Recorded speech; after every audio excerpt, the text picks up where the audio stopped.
We have called you together to inform you that we are going to overthrow the United States government. Do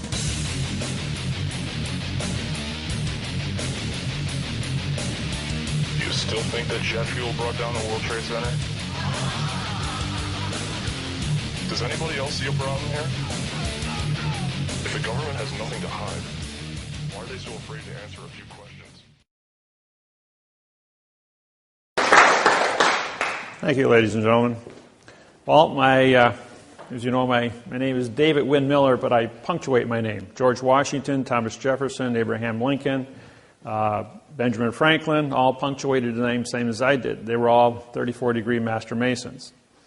Now, I don't know if there's any Masons in the crowd, but I am a 92nd-degree Mason. I know you've been taught that Masonry goes to 33 and 34 degrees for Grand Masters.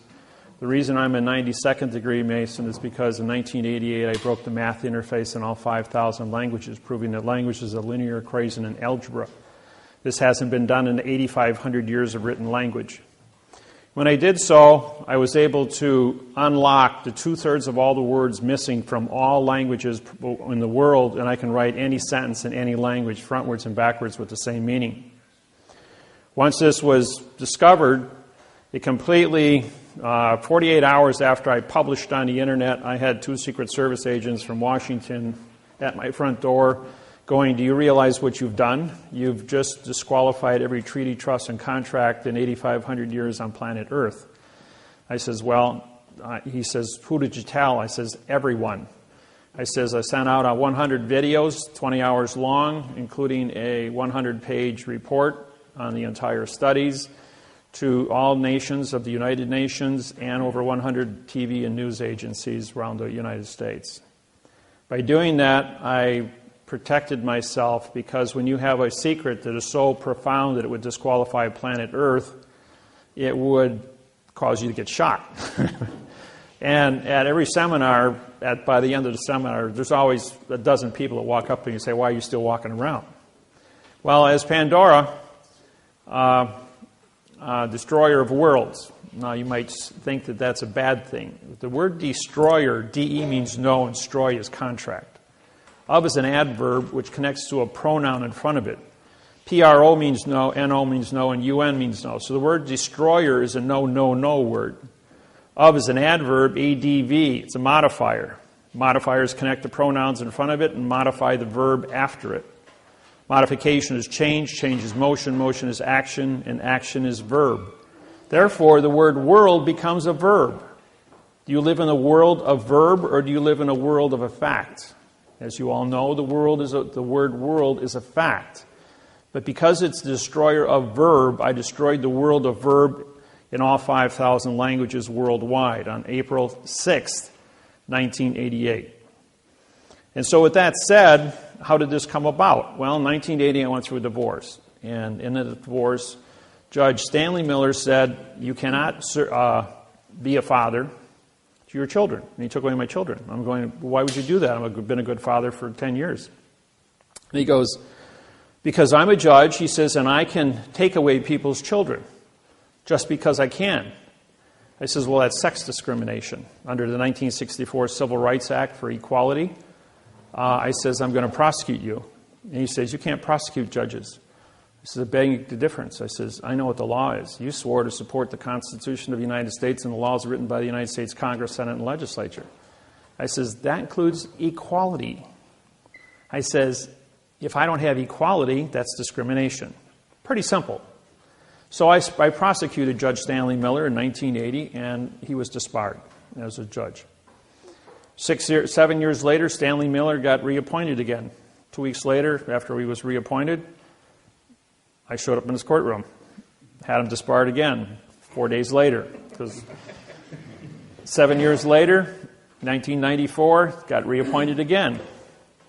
And I showed up in his courtroom 2 weeks after he got reappointed, had him disbarred a third time. 3 years later, he died in 1997.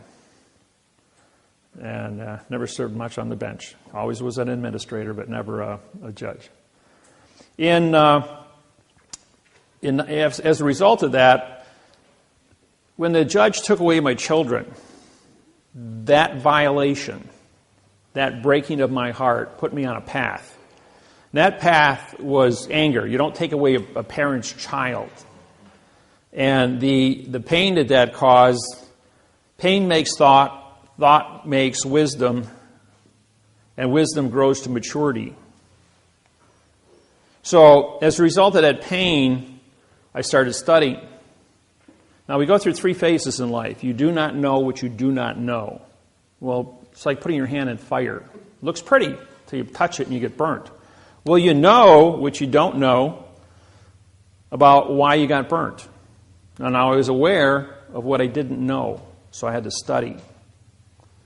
And so because I studied, I learned about what the fire was. I learned about what the pain was. And from that, I then had knowledge. And when I had knowledge, I knew what I knew. And then I could become a teacher. In 1975, I became a college professor in Milwaukee. And I taught engineering and metallurgy, heat treating, and blueprint reading. So I've been a teacher now 75, so going on 38 years. I hold a professional license for college. I also have 3 PhDs and 535 college credits, 17 full-time years of college. Kind of got stuck in college. I really liked it. Worked 3rd shift nights as a tool and die welder, and I went to school full-time days. I had but to fill in my spare time because I didn't sleep, I went ahead and had a second full-time job, and that was in real estate, teaching underwater welding. I had my own real estate company for 26 years, besides doing law from 1980 to present time, 32 years. I have 80,000 hours of law experience. And I've done 2,500 seminars, including over 1,000 TV and radio live performances. I did the programs on 9/11 on national television on what really happened there. There's only a few people in the world that have my background and credentials about what heat treating is, nuclear science, string theories and quantum physics. I have a 200 IQ. I read 400 words a second in math codes. It's something that's acquired art. You can give me an inch of paper and of documents, and I'll blow through it in about a minute. And I'll be able to tell you exactly about how many mistakes are in it and what to do about it. The program today is going to cover many different aspects. So I'm going to go through the parts of speech, which I wrote up here. It took 6 years of my life to discover this. It isn't really what you think it is. And what they teach you in school is not what you actually is actually what's going on. And this isn't to insult anybody, but all of you have a 2nd grade reading level. And it isn't just you, it's the entire population of the planet was instructed and through TV, radio, newspapers, and magazines to keep you in a 2nd grade reading level, because that way they could harvest the entire population of the planet. There's a few individuals called federal judges and chief federal judges at a state level that control what's called parsing, syntax, grammar, and the secrets therein. When I broke the code in 1988, I went to the United States Supreme Court. I walked in there in 1989, and I says, I'm here to prosecute William Rehnquist, Chief Supreme Court Justice of the United States Supreme Court. Immediately I was arrested for threatening the United States Supreme Court judge and taken into a closed room. Well, when we got down in that room, I had 6 marshals standing shoulder to shoulder surround me, and William Rehnquist came down from up in his chambers to see me, and I says, I have your signed confession for treason against the United States people. I says, I've used parsing, syntax, grammar against your opinion since you've been in office. He says, okay, guys, you can all leave now. Mr. Miller and I are going to sit in this closed room. You've already frisked him. He has no weapons. He doesn't seem to be of stature that can overpower me. And we're going to have a little discussion. So for the next 2.5 hours, William Rehnquist and I became very good friends. And until he died and I removed him from office in June of 2005, we were pretty good friends. I taught him syntax, the math interface on grammar, and he taught me all the secrets of the procedures of judges. But a lot of the things he taught me, he was in error of because 2/3 of all the words were missing from the procedures by which he wanted to formulate answers.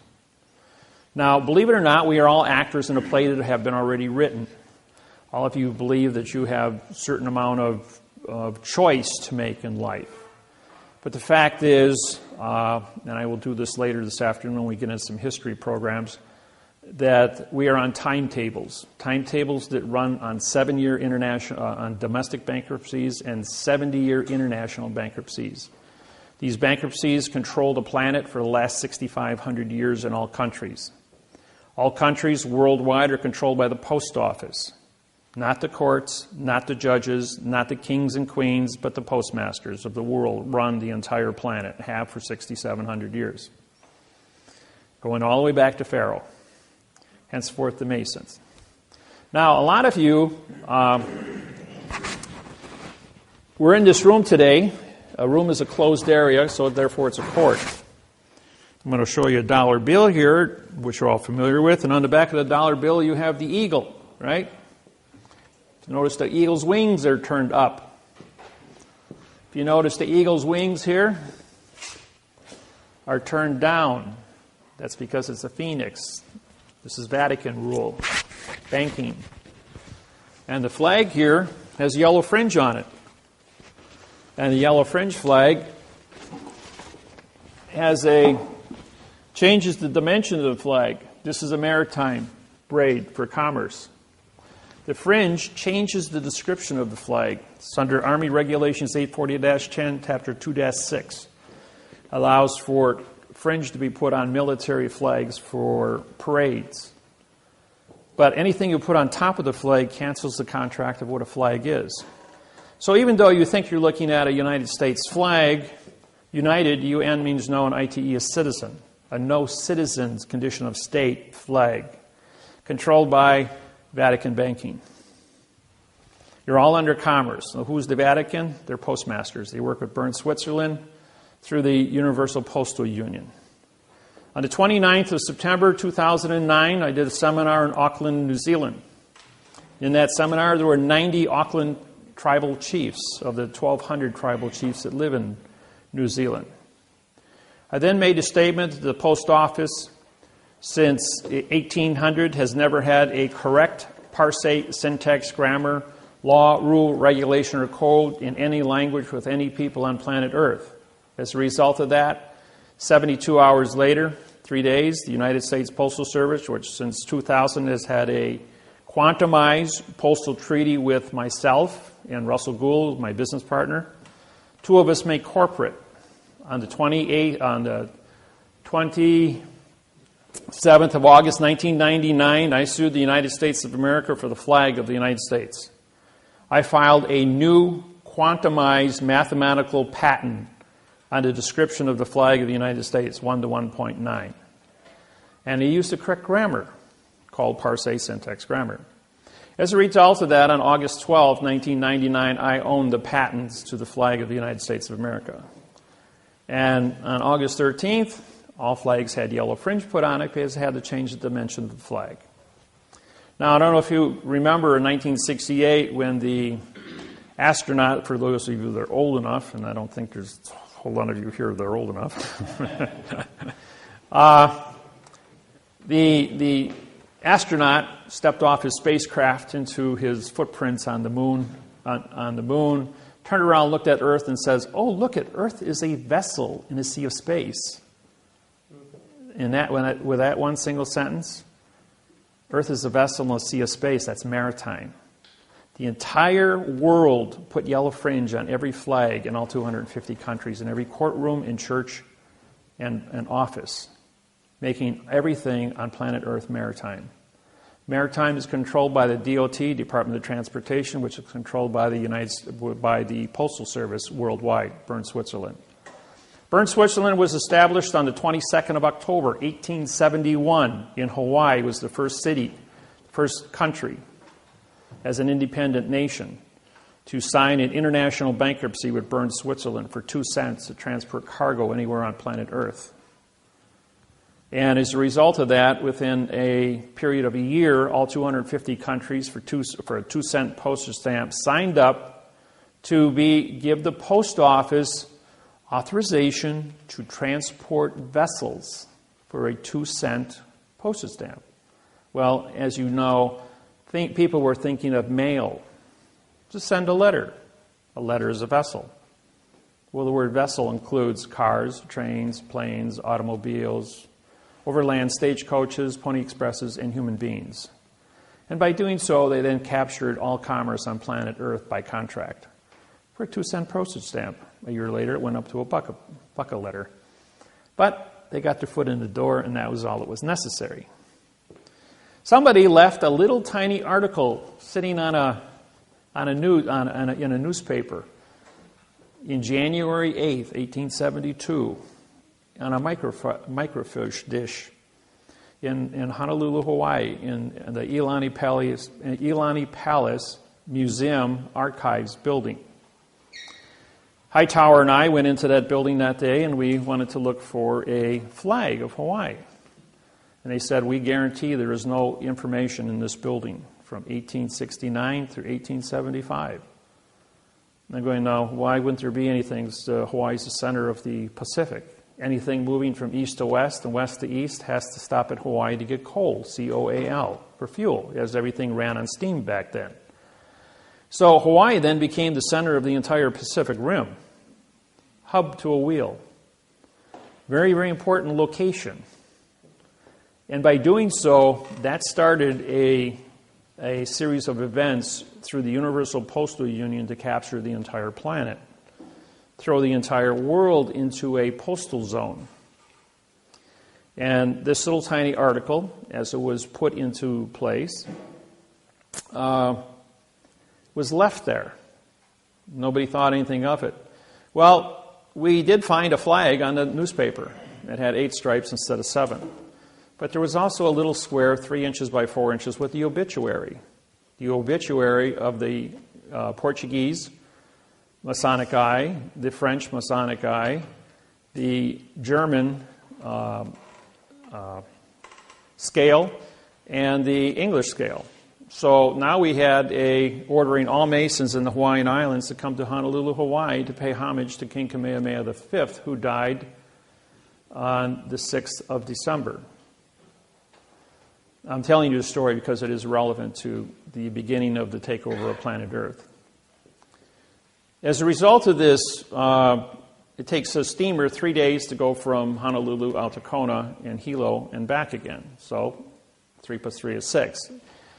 January 8th and 6th is January 14th. January 14th, all the Masons get together with the post office, Immigrations and Customs, the Supreme Court of Hawaii.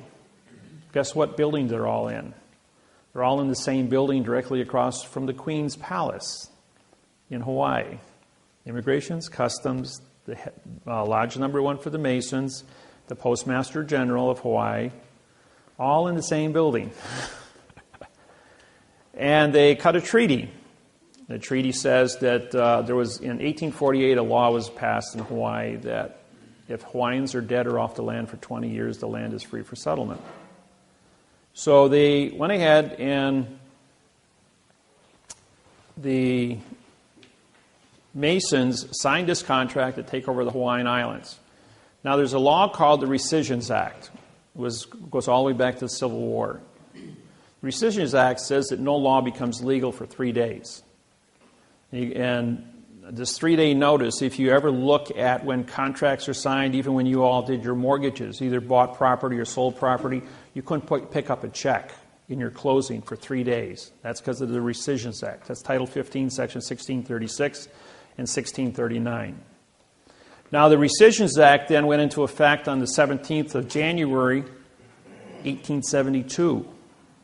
Put a 20-year moratorium on it. It's January 17th, 1893, when the United States took over the Hawaiian Islands. For those that don't know anything about the Hawaiian Islands, takeover. Except it wasn't the United States of America that took over the Hawaiian Islands. It was the military, and the military is controlled by the post office. It was the United States Postal Service that took over the Hawaiian Islands. Now, as a result of this takeover, the injustice that people were a victim of went out there and sued the state court. The state court says, we don't have jurisdiction. You're in the wrong place. So the Hawaiians then went to federal court. They walked into federal court, United States District Court, and the district court said, you're in the wrong place. We don't have jurisdiction over you. You're a sovereign people.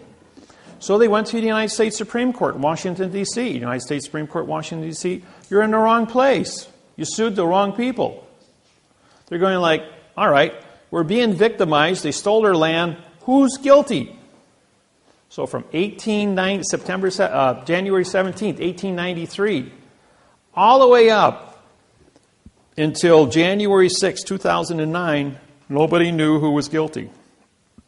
As a result of that, because I'm a Mason, and I syntax Manly Hall's The Secret of All Nations with Masons throughout the history of this world for 8,500 years. I have the book.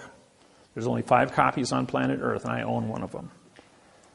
And when I syntax that book is 18 inches tall, 1 foot wide, and 2 inches thick. It's now 6 inches thick because of all the missing words were put back into it.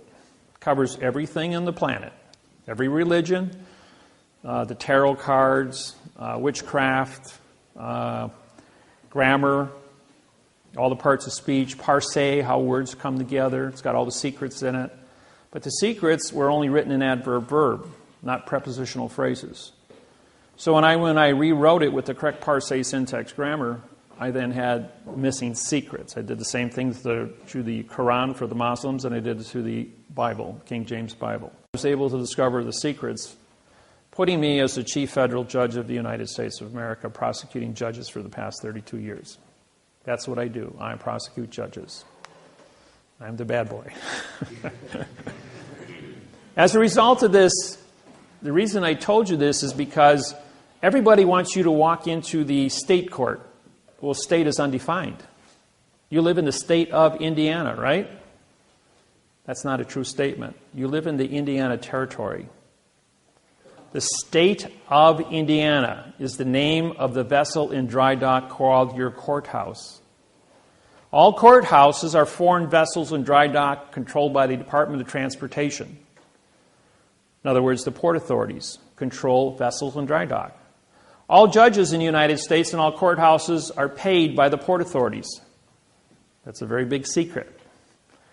The port authorities are controlled by the DOT, Department of Transportation, which is owned by the Post Office, which owns the Treasury and the military and prints the money and pays the military to guarantee the value of the money. The United States District Court, United means no citizen. State is a condition of. District, D-I-S, means demon god of the underworld for T-R-I-C-T, trickery. This is Latin. In a closed area called court. So when you walk into the United States District Court building, you are in a vessel, a foreign vessel in dry dock. Could be a spaceship from any planet, but not from Earth. So you've left planet Earth. You are no longer in the territory of Indiana. Now, all the laws written in Indiana for Indiana people do not apply in a foreign vessel in dry dock. You speak a foreign language called Babel. You are a foreign entity. And as a federal judge, when you walk in front of me, what do I have in front of me? Do I have a document that actually says something, or is it written in adverb by babbling attorneys and lawyers? What I have in front of me are your vessels, your body. Hold a thought in your hand. Show me the three-dimensional object of a thought. Do you know that a thought is not of this world? A thought isn't found on the periodic table. It's not a solid, it's not a liquid, it's not a gas, it's not a chemical. And yet we all have thoughts. It's an energy, comes from our aura, electrical chemical energy, but it is not of this world. A thought can pierce dimensions, can change through time and space. I can hold the entire known universe, which they say is supposed to be 8.4 billion years old from the Big Bang, in the palm of my hand with a thought. Or I can crawl inside the middle of a quark, of a hydrogen atom, and exist there with a thought. So a thought is a very unique thing. We can close our eyes every night when we dream. And we can be anything we want to be in this world of thought. And I know everyone in this room has had weird dreams at times. And in those weird dreams, you see things that don't exist in this world. Because you're probably transporting, because the thought is not of this world, into other realms, other planes of dimension. Well, this is what's unique. I can't see that as a federal judge. The only thing I can see in front of me is a vessel. Does this vessel come before me with the correct passport, with the correct paperwork, with a lawsuit written in the correct parsing, syntax, grammar? Or does the vessel come before me on my foreign vessel spaceship from another planet, and are you trespassing without any rules, regulations, or codes? Well, the only thing I have as a judge in front of me is a vessel that's trespassing. And everybody knows there's a law for trespassing. And I don't care what language you speak, and I don't care what educational levels you have, or what country you come from. Everyone understands the word perjury. It means to tell a lie. So the minute you open your mouth, we presume you're smart until you start talking. And because you're talking in babble and you're talking in adverb-verb fiction, now you've committed perjury. A vessel that's trespassing, committing perjury in front of me. I got 2 felonies in front of me. So it doesn't matter if you're here for traffic, doesn't matter if you're here for foreclosure, doesn't matter if you're here for divorce, marriage, doesn't matter what you're here for. The only thing I've got in front of me is a physical evidence in now time of a trespassing individual committing perjury. Now I can make a determination as to what your fine is going to be. How rich are you? How much money you got in your pocket to bail yourself out and leave my vessel? You can go down here to the port of Chicago or Gary, Indiana, jump on a Chinese freighter with a Chinese flag on it without a passport, and I guarantee you'll be arrested, put in a brig, and taken back to China, where you'll be prosecuted and spend 8 years in prison for trespassing. And then the State Department can bail you out and bring you back to the United States. It's no different in a courtroom. It's a big old trap, folks. People have been walking into it since 8,500 years. Really great piece of engineering. Just a little heads up on that. The reason I tell you the story about Hawaii is because it's the beginning of something that was very cynical. To capture planet Earth. All money on planet Earth is controlled by the Postal Service. Who's on, what's the decimal point for 1? 1.00, right? Who's on a $100 bill? Benjamin Franklin, first Postmaster General of the United States of America. President Grant was a Postmaster General during the Civil War. A country divided into 1/2. Decimal point for 1/2 is 0.50. Who's on a $50 bill? Grant. Abraham Lincoln. No, go before that. George Washington, letter carrier, Continental Congress, 1875. And he was a letter carrier. And on September 17th, 1789, the United States of America signed the Constitution of the United States of America. And so, therefore, he was the first president. Pre, meaning no. SI is simulation, and DENT is denture, contract. Anything, the word no is a negative. Negative is 0. 0 times any fact, simulation, or contract becomes 0. Therefore, the math interface says that a pre-simulation denture, better known as a president, is a person who only says nothing about nothing. Have you ever seen a president that ever made any sense? Okay. I know it's a joke, but it's a good one. Yeah, it's all played out in syntax.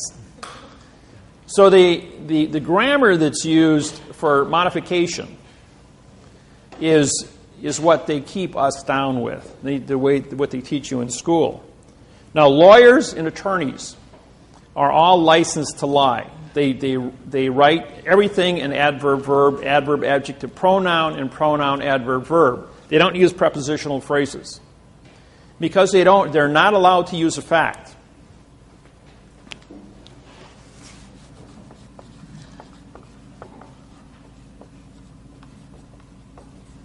No law or fact shall be tried in court. And if you want to put that in there, of law, And everybody uses this terminology, attorney at law, attorney of law, whatever.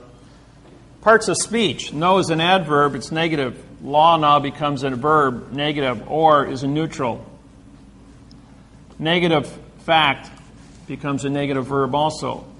Shall is a pronoun in future time, connected to the adverb be, which now modifies a verb in past time. In is an adverb making court a verb. Of is an adverb making law a court a verb. Now we've got one jurisdiction, ladies and gentlemen. We have a verb law, a verb court, verb tried, verb law, verb fact. Now we have one jurisdiction called fiction, fraud, illusion. Every word in the English language, and I spent 8,000 hours in 2 years with a staff of individuals with dictionaries. We looked up every word in the English language that starts with a vowel and 2 consonants. It means no contract. Every word. Now, when you look at any contract or any newspaper or magazine, and you see the word starts with a vowel, A, E, I, O, and U, and it's used as a single syllable, it means no contract also. Opinion. O is no. P-I-N is to attach or grab. I-O-N is contract. Opinion. No attached contract. Therefore, that's why it's called an opinion. You can have a gain, G-A-I-N, and you put A in front of it, again, you have no gain. You can have an attorney, A-T-T, no tort. You can have an illusion, I-L-L, which means you cannot see a contract. Imagination, I-M-M. You cannot mangle. You can't mangle something, therefore there's no fact. So the imagination, I-O-N, means contract. A-N-T, E-N-T, I-O-N-T-Y. Any vowel that appears in front of a vowel that ends a word means contract. It's a 2-letter contract. That's how you can tell these things. This is called parse, P-A-R-S-E, parts of speech. S-C is Latin for speech. P-A-R is parts. So what I did was I studied parse. I studied syntax. Syntax is how 2 words come together. And the word grammar is how a sentence is constructed. Do you know that all grammar, a correct worded sentence, only has 1 verb in it? The average sentence written by an attorney has anywhere from 3 to 5 verbs in it. Some sentences have adverb, verb, adverb, verb, adverb, verb. The whole sentence is written that way. There's not even an adjective or a pronoun, a preposition, article, or a fact. When you were in school, 5th grade, we studied prepositional phrases.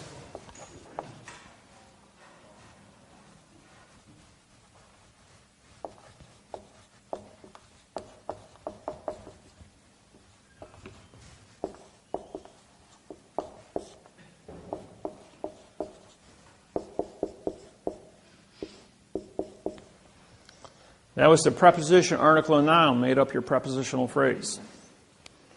Mrs. Lusher was my 5th grade English teacher in Marion County grade school in North Grove, Indiana. I grew up with the Amish, the Mennonite, and the Hoosiers. I come from North Grove, Indiana. My family's been there since 1834. North Grove, Indiana was where the first house in the state of Indiana was built by my cousin. My fifth cousin on my mother's side. But we came here from Pennsylvania. I'm Cherokee. My great-great-grandmother was full-blooded Cherokee, and my grandfather came to Switzerland in 1780. Settled here in North Grove, Indiana. Half the people in the town are related to me as great aunts and great uncles, and going all the way back to 1834. My cousin, who I played with in 1957, was born in 1838. She died in 1957 when I was 8 years old. 114 years old she was, living in the same house her parents built in North Grove, Indiana.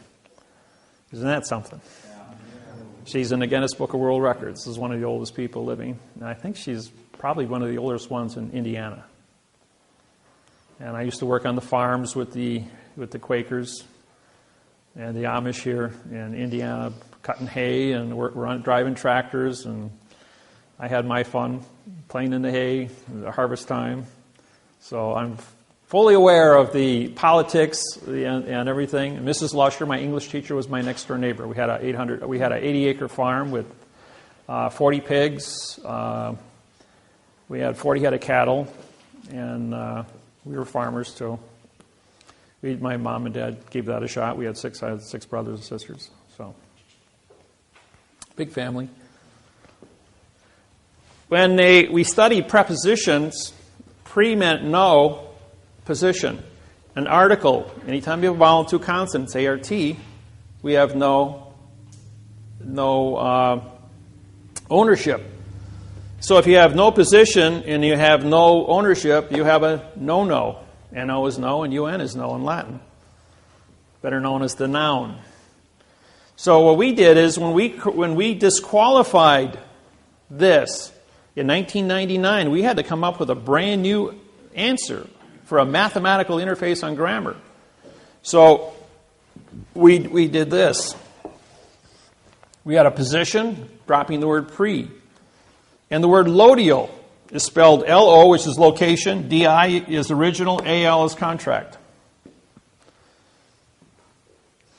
And if you have ownership, in other words, for my pen, for is a position, my is lodial, and pen would then become a fact.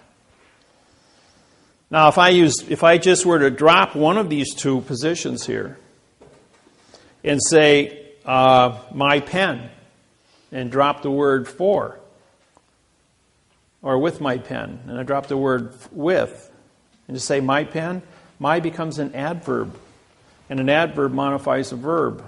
Modification is change, change is motion, motion is action, action is verb. See, in all ADV, vowel and two consonants, modifier. ADJ, adjective, color, modifier. PRO, no, NO, no, UN, no. They gave us a lot of negative choices, all to go with this sentence here. When you graduate from judge school, you learn this article. You learn this. All judges, attorneys, lawyers, politicians all swear the same oath that no law or fact shall ever be tried in court. And no is a negative. That's why the sign says no trespassing, no parking, no don't walk. And see, what the sign should read, for the trespassing on this land is with the fee of the $5,000. For the parking of the car in this space is with the fee of the $500. That's a performance contract. Everyone understands performance contracts. Now I have the Pizza Hut next to the Outback Steakhouse. Very popular places on Saturday night and Friday night. And the people came to my seminar from Pizza Hut. They said, we've got 2 spaces reserved for delivery. And everybody parks in there. And my delivery guy's got no place to park. I says, well, put a sign up. For the parking of the car is with the crushing and melting. The sign next to it says, for the parking of the car is with the fee of the $500. No one ever parked in those 2 parking spaces again, except the delivery man. Problem solved, because everyone understands the performance contract. Now, here's another little quirk, point of information. Somebody impounds your car. You parked it where it wasn't supposed to be parked, and they towed it, put it in an impound lot. And the guy wants some $250 for towing and $100 a day for storage. Well, anybody that's in possession of your vehicle that doesn't have title to it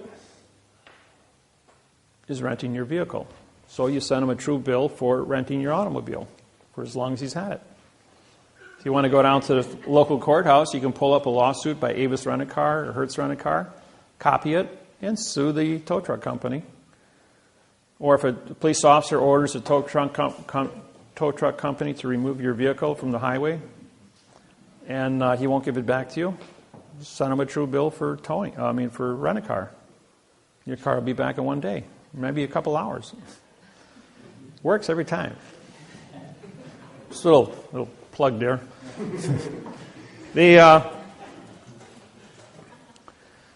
The fraud that takes place here is profound with the courthouses and the courts. And people say, we're in court and the judge says, this is Judge Wasilewski, he says, David, after he took away my children in 1980, I went to trial 65 consecutive times, 2 weeks apart, under what's called a writ de novo.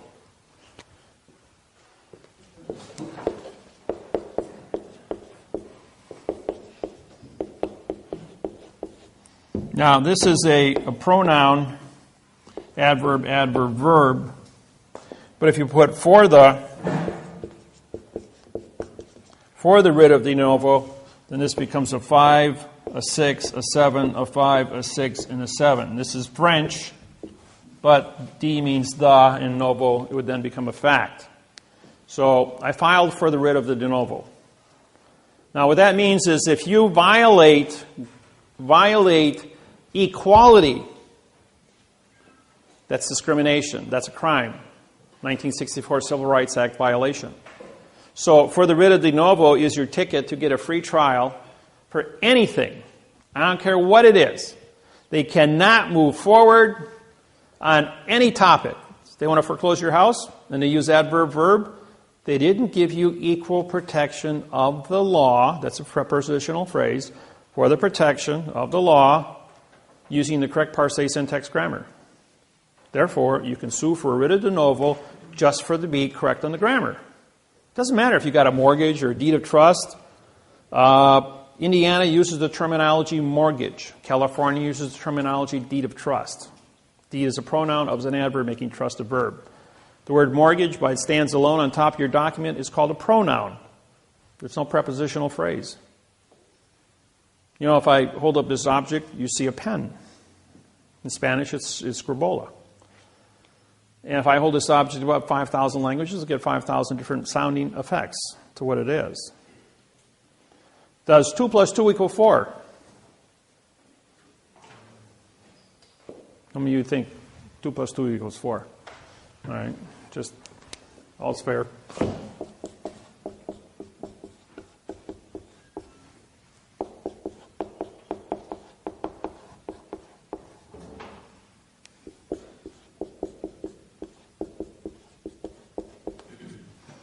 Did you hear what I said, what I meant, what I said, what I said, what I meant, what I said?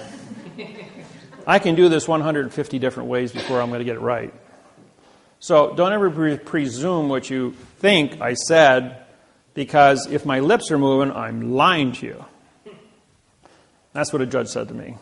He says, all you got to do is prove it.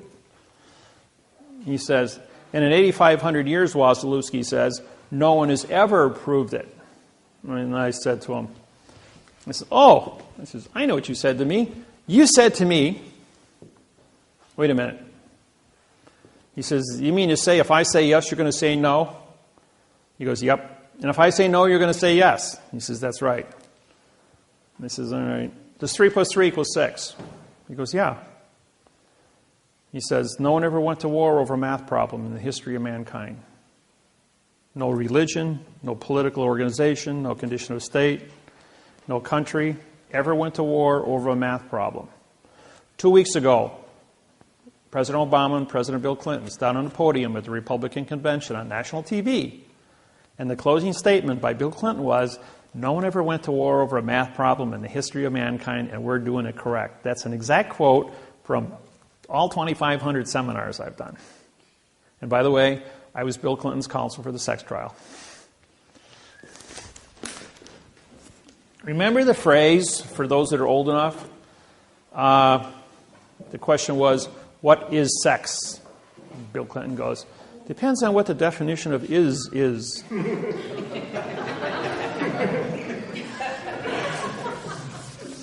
then Bill Clinton turns to the judge and says,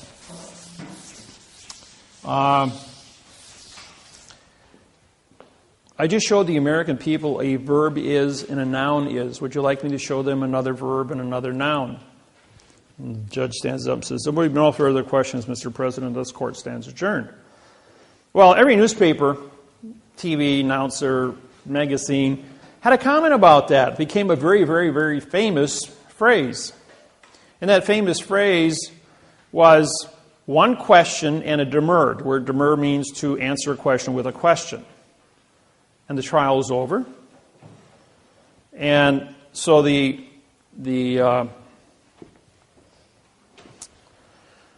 nobody knew what it meant. I knew what it meant. I was his counsel.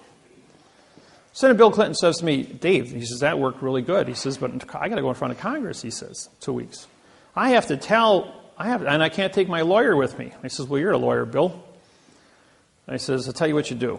You remember the movie A Few Good Men with Tom Cruise and Jack Nicholson? You want the truth, I'll tell you the truth, but you can't handle the truth. Jack Nicholson won Best Actor for that phrase on the witness stand. And the movie won Best Picture that year. And what it was the... go back to the $1 bill again. A little history lesson here. Now, March 1st, 1997, I was doing a seminar in Los Angeles, California. And in that seminar, somebody asked me a question. What do you know about trusts? I says, well, what do you want to know? He says, well, I've got a trust here. He says, would you look at it? He says, sure. There's 40 people in the audience. Hands it to me and says, well, this is garbage. He says, what do you mean it's garbage? And I says, well, the parse, syntax, grammar is all wrong. So I went ahead and I took just the first paragraph and I syntaxed it, put it up on the board, told them what it meant. Then I wrote it in the correct language. 2 IRS agents were in the front row. Jumped up and realized that I just broke $40 trillion worth of trust held in the United States. That's 25 million trusts. As they hit the door, trying to get out the door at the same time to get to the payphones, because back then we only had payphones, they locked their shoulders in the door jamb, and it looked like the Keystone cops trying to get out of a phone booth. Well, everybody had a really good laugh as these 2 clowns were trying to get through the door, but what they were doing is trying to get to the phone first.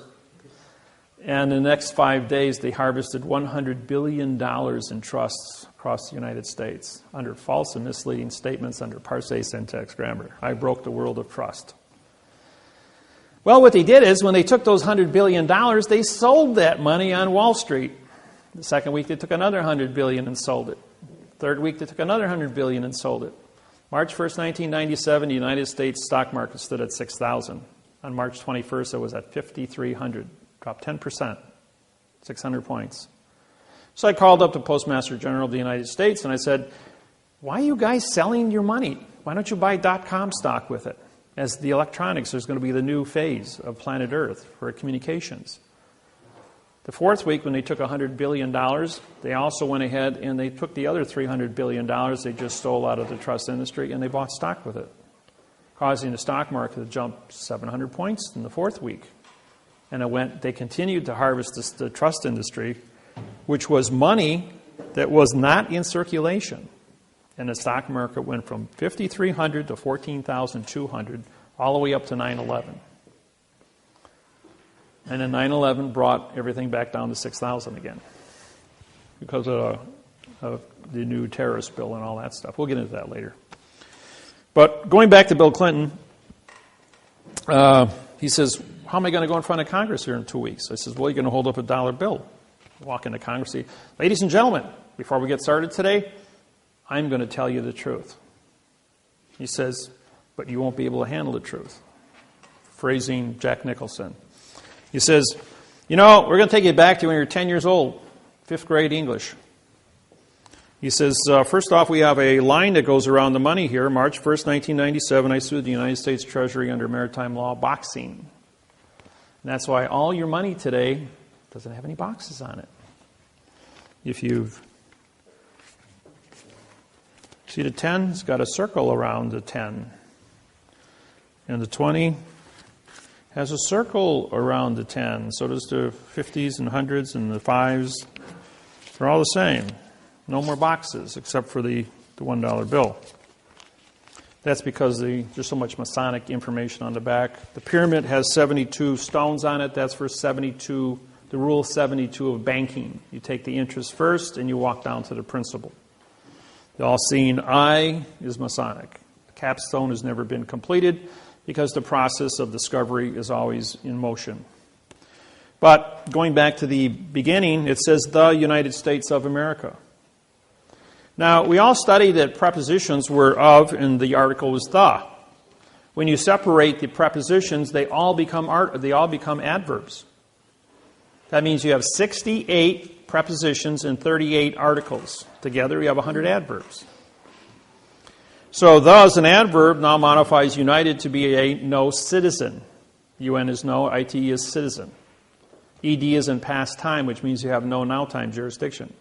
It's also an adjective because whenever you put two nouns together called the United States, because it's a title of a country, United becomes a fact and States becomes a fact. But when you put a fact in front of a fact, the first fact becomes an adjective, which now turns the second fact, and an adjective is coloring or modification, which now changes the fact into a pronoun. PRO means no, NO means no, and UN means no.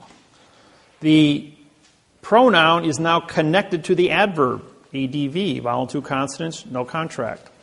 And then the adverb modifies, modify is change, change is motion, motion is action, and action is verb, and America becomes a dangling participle verb on the money. Now, A is a single syllable. Therefore, A means no. M-E-R-I is Latin for mercy, and C-A is Latin for sheep. No mercy for the sheep. So we pay 65% taxes. But because America is the verb on a corporate instrument. Now we have two signatures on the money. Therefore, this is a corporate instrument. Corporations are under Title 15, Section 1692E, false and misleading statements. Carries a penalty of $25 million and 30 years in prison for every note published under Title 15, Section 78FF. Under Title 15, Section 1639A, there was no notification given to the United States population that the modification of grammar under Title 18, Section 1001, which is the fictitious conveyance of language, was going to be used on our Federal Reserve notes on our money. So to protect the fraud, we put a box around it. Anything in a box is an enclosed area and can't be considered. It was engineered, folks, not a mistake, engineered. Just like you build a space shuttle, it's engineered. If it's perfect, it works. Well, we had a perfect fraud. What's the first two little words over here? It says this note. It doesn't say for this note or by this note or of this note or with this note. It says this note. Therefore, we drop the preposition. This becomes an adverb making note a verb. Does this look like a verb to you? Misrepresentation. So now we have a Title 18, Section 1341 mail fraud. Carries a $1 million fine and 30 years in prison. Title 18, 1001, fictitious conveyance of grammar. Title 18, Section 13, Title 15, Section 1692E, false and misleading statements. And we have Title 18, 1621, perjury, because we didn't advertise it. Now we have 4 criminal acts that take place on the dollar bill.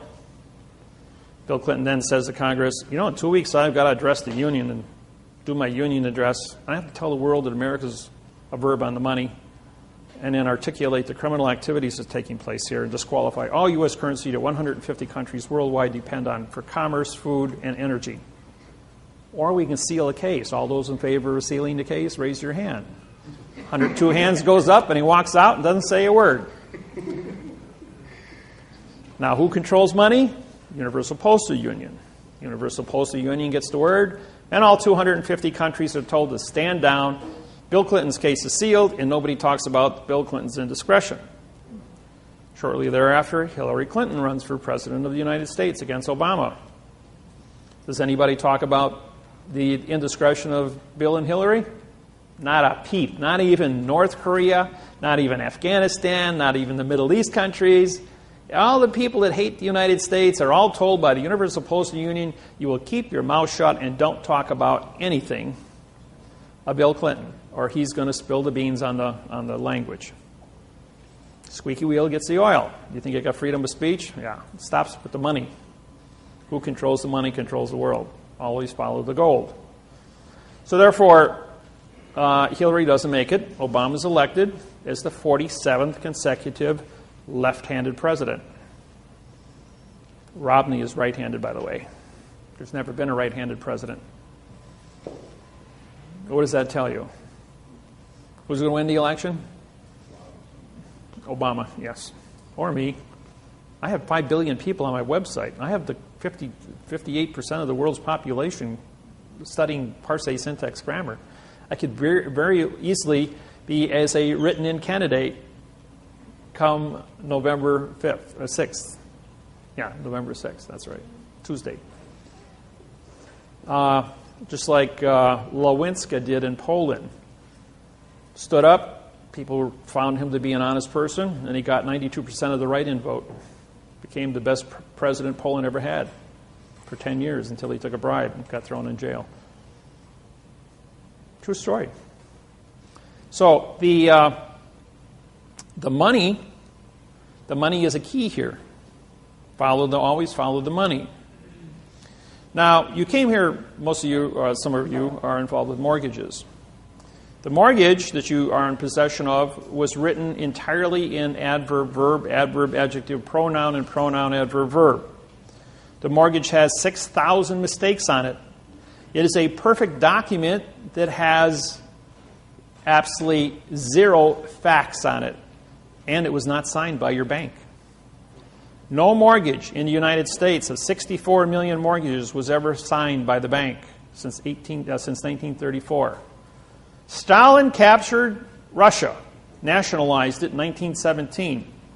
He went to Rothschild and said to Rothschild, I need money to fight the Bolshevik Revolution. Rothschild says, you can have all the money you want. Remove the article from your speech in Russian. And Stalin killed 80 million Russians who refused to use adverb-verb grammar. That was the secret.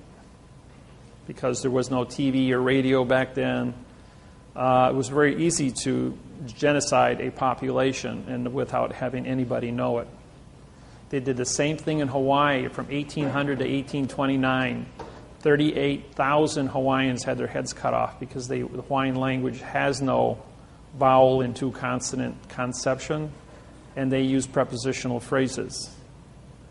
And because they wouldn't speak an adverb-verb like the church wanted them to study, they cut off their heads. And finally, after doing enough of them, people got the message that if we don't follow this new adverb-verb program, then we're going to be dead. So that's how they captured Hawaii. So this brainwashing of the adverb-verb scenario became relevant, and so Stalin was able to get financing and captured Russia.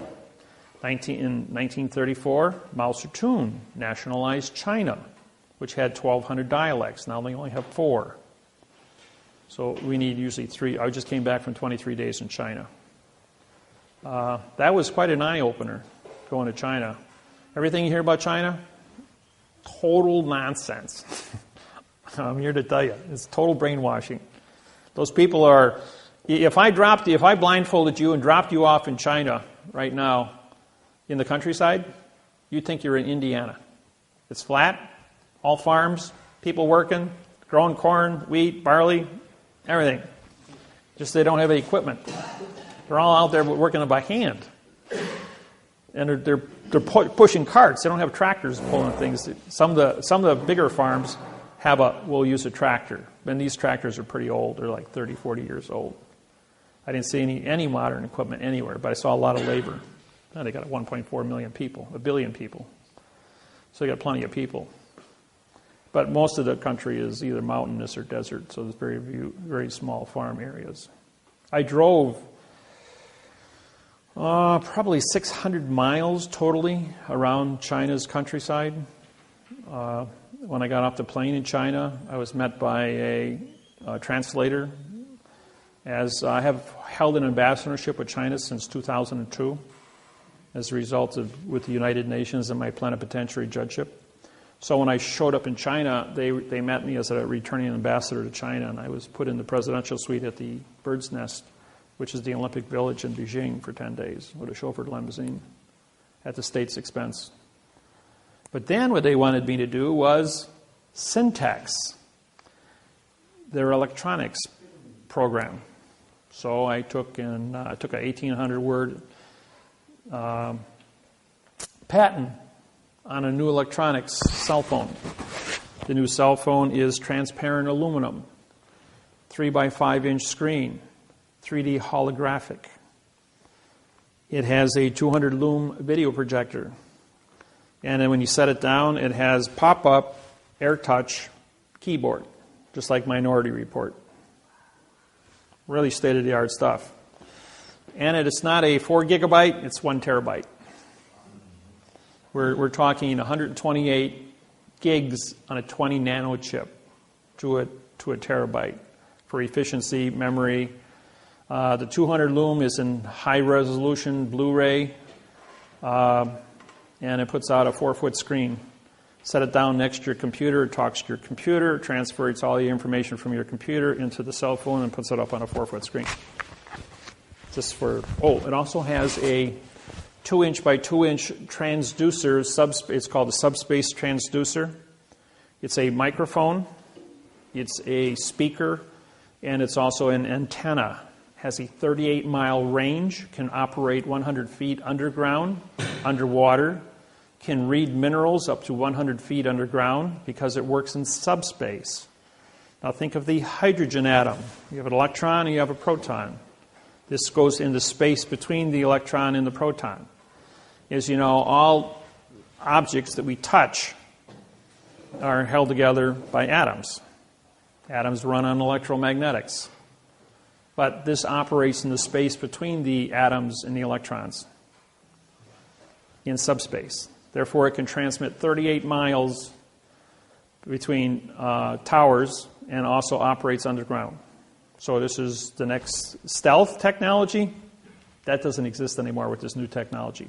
The military's had this for 12 years and has been declassified because all the other militaries in the world now have it, so they're going to make it available to the public.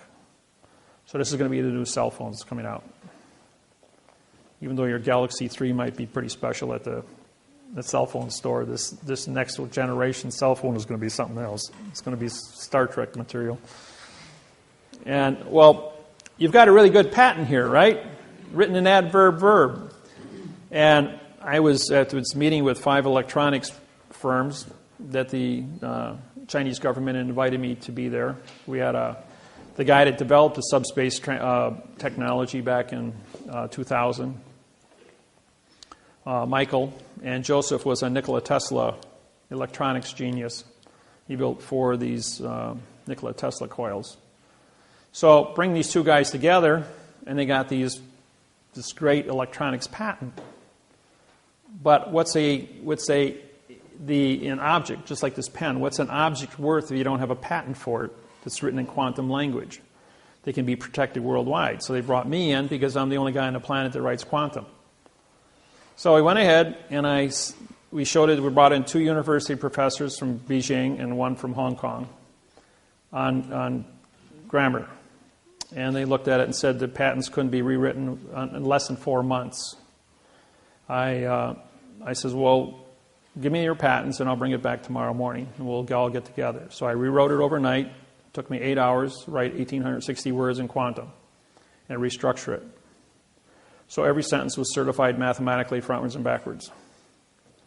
So when we went ahead and we brought this patent back the next morning, we had 2 3-star generals, 1 2-star general was flown in.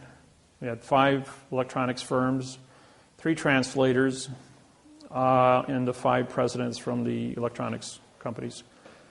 And they said, and there was 1 nuclear physicist from Beijing also, as I've got a 4-year background in nuclear physics, because I was with the Polaris submarine program for nuclear degeneration of steel when exposed to plutonium for reactors. I did the work on that.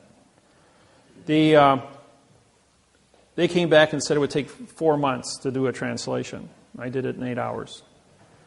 Then they said, can you write it in Chinese? I says, well, I don't speak Chinese, which is, as you know, symbols compared to our alphabet. I don't speak it, read it, or understand it, or write it. So I got on Google Translator, and word by word, it took me 1 hour to do 1,860 words. And I rewrote it in quantum Chinese, frontwards and backwards.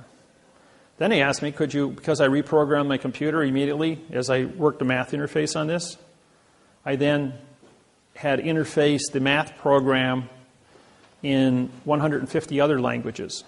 And my website is also written in 150 different languages. So it took 1 hour for me to translate from quantum English to quantum Chinese. And it took me 1 minute to translate from quantum Chinese to quantum French, German, Italian, Spanish, Arabic, and in Indian. And what they realized was that now they have a quantum program for a $20 trillion a year jump in contracts for international trade. We also gave them the international transportation of money contracts to transport money between one country and another for the new international quantum banking programs that Russell Gould and I have put together. All 150 nations worldwide have been given the patents to this technology for free. I've made this all available so the whole planet can switch over simultaneously. You can't have a world of fact and the world of fiction exist simultaneously, as fact and fiction can never meet. So in 2000, we educated the entire planet banking industry, and we gave them all of these 115-page bank treaties written in quantum grammar. It took us 7 years to put together. This is a 32-year program, by the way, that I've been working with personally. And been in the architect of this whole thing to change the entire planet from a world of verb into a world of fact, so no one can ever go to war again. Now, what's important about all this is that mankind has been throwing stones at each other because of international communication treaties, because miscommunications. But no one ever went to war over the math problem. Now, how many of you know about the object in Greenland? A couple of you, okay. Well, for those of you that don't know, there is a spacecraft that has melted out of the ice in Greenland. As you know, the North Pole has melted completely. You can go from London to Moscow or to Russia by going over the North Pole now. All the ice cap is gone. The last place that has ice on it was Greenland. Greenland had a 18,000-foot ice cap on it. Well, the spacecraft that is anchored in the center of Greenland created the last ice age 50,000 years ago. It's a weather machine. It's 55 miles wide, 300 miles long, and 2 miles high. The people that lived in it were called the Mois.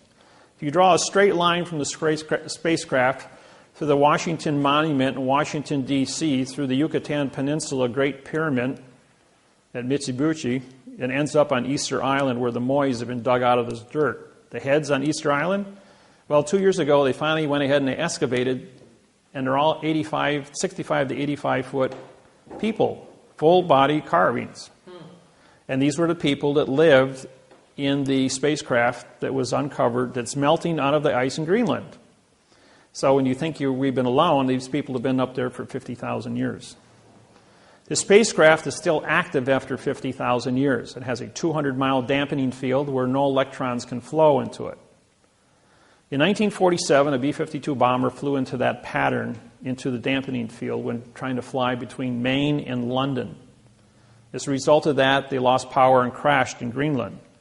As they sent in rescue B-52 bombers to rescue them, they hit that same dampening field, but they veered off. They just ricocheted off of it. And by testing, trying to get to these guys, they were able to bring a circumference and find out that there was an object 200 miles to the center of this field. On the southwest corner of Greenland, there is a small community. It's the only community on the island of Greenland. That community is a military post, CIA, that uses a compressed air generator to operate diesel engines to run a Caterpillar to run back and forth to 200 miles from the base to the object in Greenland. A lot of our technology comes from the reverse engineering out of the spacecraft. It is still functional and is still in operation. So it's pretty important what this thing is. All the nations worldwide are up there with the United Nations, and they're all working together. The point is that we're not alone out here in this universe. The reason I bring this up is if no one ever went to war over a math problem amongst humans, don't you think it would also be logical that we wouldn't go to war with E.T. when he shows up? And if E.T. does show up, what are we going to do? Babble? Start a war between another planet because of miscommunications? No, we need a communication base that is so mathematically certified, both frontwards and backwards, that when we say something, it means exactly what we say, so that there is no subjective interpretation, translation. So it's very important for us to be correct 100% of the time when we're dealing with ET.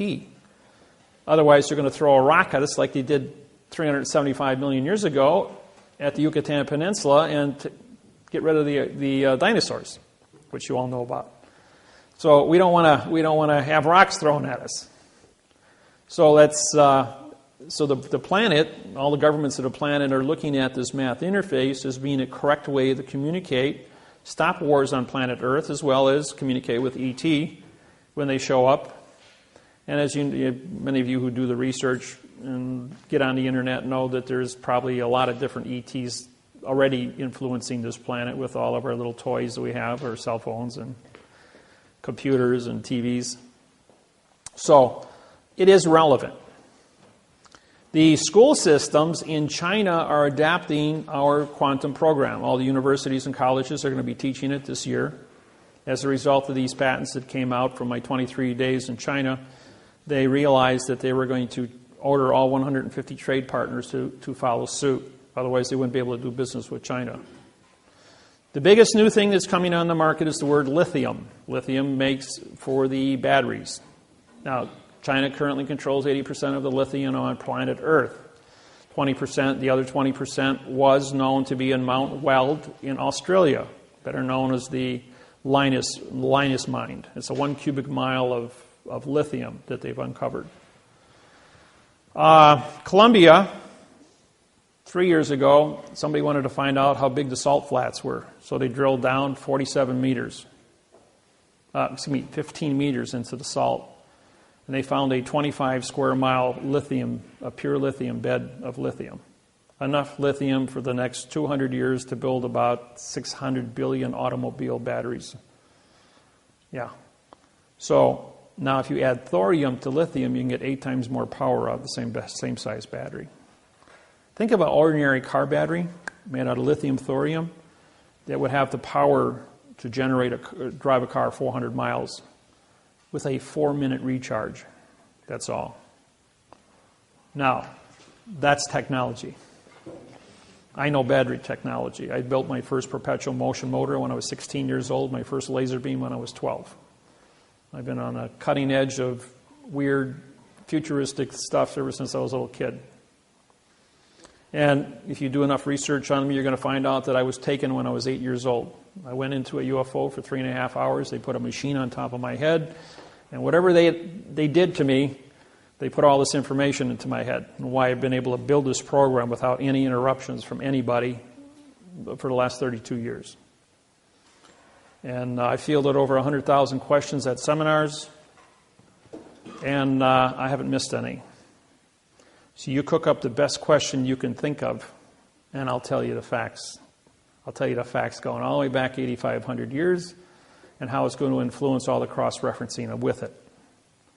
People go like, that's impossible. You can't know that kind of information. Ask me the question. We'll find out. Now, I did a seminar in Bellingham, Washington.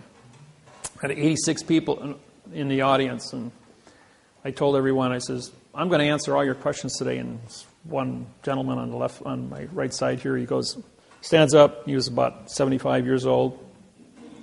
And he says, that's a pretty bold statement. He says, you don't know what kind of questions we're going to ask. So how can you say you know all of our answers? I said, tell you what, you be the official question counter. I says, and you count how many questions I'm going to answer in the next 2 days. So he went ahead and he counted, and at the end of 5 o'clock on Sunday, he stands up and he says, well, that was impressive. You answered 125 questions successfully, including history, and I agreed with every answer you gave. He says, I got 2 more questions. He says, who is God? He says, well, that's probably the easiest question I've been asked since I started this. Now, remember I said at the beginning of this seminar, what is a thought? Hold a thought in your hand. A thought is not of this world. Okay, everyone in this room studies this word God. Matter of fact, we have 5,000 different sounds of words for the word God. It's a very unique word. Now, you also, when you study God, you also study the devil, or what evil is. So you have to, it's called perspective. You have to know what's good and you have to know what's bad. So you have an understanding of what choice is. Now, because you have choice, you can choose to be a good person or a bad person. Now, everyone in this room, you will read different books at different ages, at different times. You will talk to different people, your brothers, your sisters, your parents, your ministers at the school, at the church, teachers. And all through life, you accumulate information. The end result is we all have 1,000 separate definitions that we have accumulated to answer one word. So, and that word, God, because you all have 1,000 different sources of research to answer that one word, now says that God has created man's image. Image, imagination, creation, art. So each one of you formulates your own definition based on your own subjective interpretation of your own educational capacity, your own IQ. IQ is based on the amount of percentage of your brain activity that you use for thinking. To come to a conclusion, to stand in front of a mirror, look at yourself and say, I know who God is, based on these definitions. And no one, I don't care who you are, can tell you who your God is because they weren't there for your 1,000 points of study. And everyone in this room has a different 1,000 points of study and answer the same word. And you also have 1,000 points of study to answer the bad things. What is evil? What is wrong? What is a lie? It's called perspective. So we all choose to be good. We all choose to be correct. And we all choose to stand in front of a mirror and look at yourself and say, I know who God is. And I believe in that person. Or I believe in that entity. And that's the definition of who God was. And everyone in the audience applauded. Because who is it? It's your own subjective interpretation of what you understand that word to mean, based on your ability to look yourself in the eye and say, I accept this to be the fact. And that's as simple as it gets. He says, okay, he says we all agree that that's the definition. He's got one more word for you. What do you know about women? And I says, absolutely nothing. He says, see, you can't answer every question. And 38 women stood up and said, that's the right answer. And all the and all the men in the audience applauded.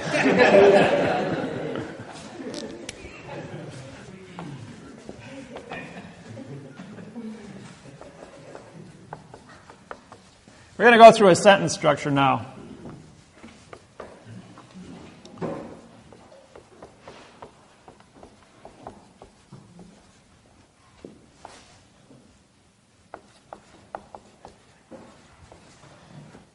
The first part of a sentence, we use the word for. If you look at my website, it's 400 pages long. Every sentence starts with the word for as the preposition. We use the as a neutral article. You have, when it comes to articles,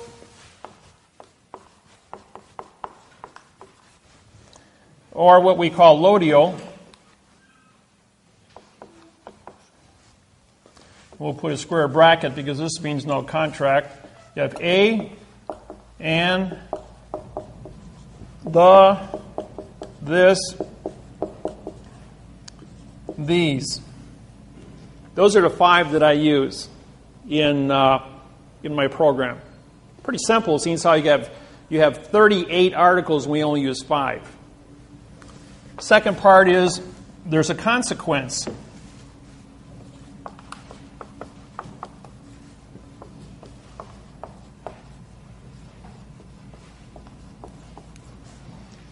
Now, a consequence is a fact.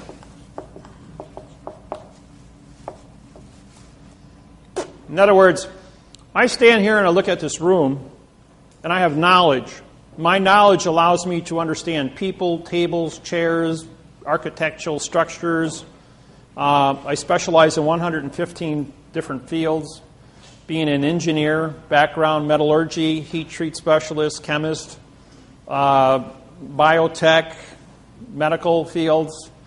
I understand medical fields. I can look at every part of this building. I'm a master mason, bricklayer, concrete, lay tile, carpeting, 6,000 yards. I hold knowledge of 180 different fibers used in carpeting. Chemistry to put those things together, which your clothes are made out of, cotton, wool, polyester, rayon, all the different combinations of that. Whether it be the coefficient of expansion, allows me the metals, gases, chemicals from all the different parts of the periodic table and how they're used to create different elements. I was the cook for Chemtron electrodes, made super metals, stuff that never was ever heard of before. 1988, I wrote the math interface on all metals. Was called the polymer technology, proving that all metal is plastic, that all glass is plastic, that all plastic is plastic. And so the consequences of having knowledge creates a cause. As we get older, we acquire more and more knowledge, which allows us to understand the consequences of the facts. The third thing we're going to do is we're going to think. Thinking, I'll put that in ing. Thinking is a verb, which is motion.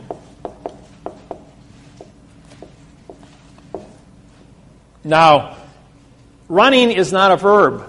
Jumping is not a verb. Driving is not a verb. And thinking, you have to think before you can do all these things. Order of operations, folks. You always have to follow the order of operations to have a legal contract. Even writing the sentence. Writing the sentence is not see the pen. See is a pronoun, the is an adverb, making pen a verb. That's a second grade reader. See the ball. See Jack run. See is an adverb, making now run to Jack to be an adjective of the word run, which is a pronoun, which means nothing. You see, these are first grade readers. They're a complete lie. Don't get your kids tied up in that. You want to teach them how to read? Go to my website. That'll really fry them.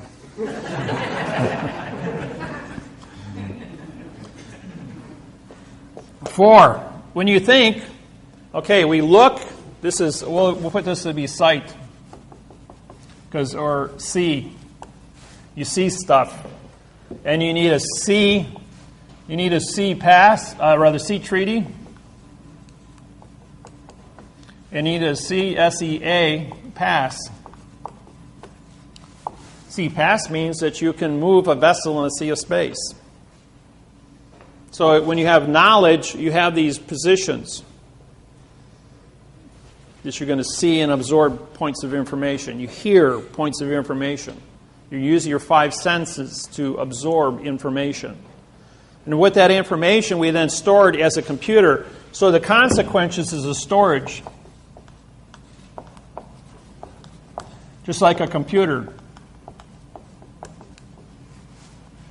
And we keep all this information in until we're asked a question. Then you go into motion. Just like when you enter in the keyboard. You might put stuff in, it's going to store it. When you want it out, you hit enter, ask it a question, you hit enter, and it does a search. It goes thinking, and now gives you a claim. With is a possession.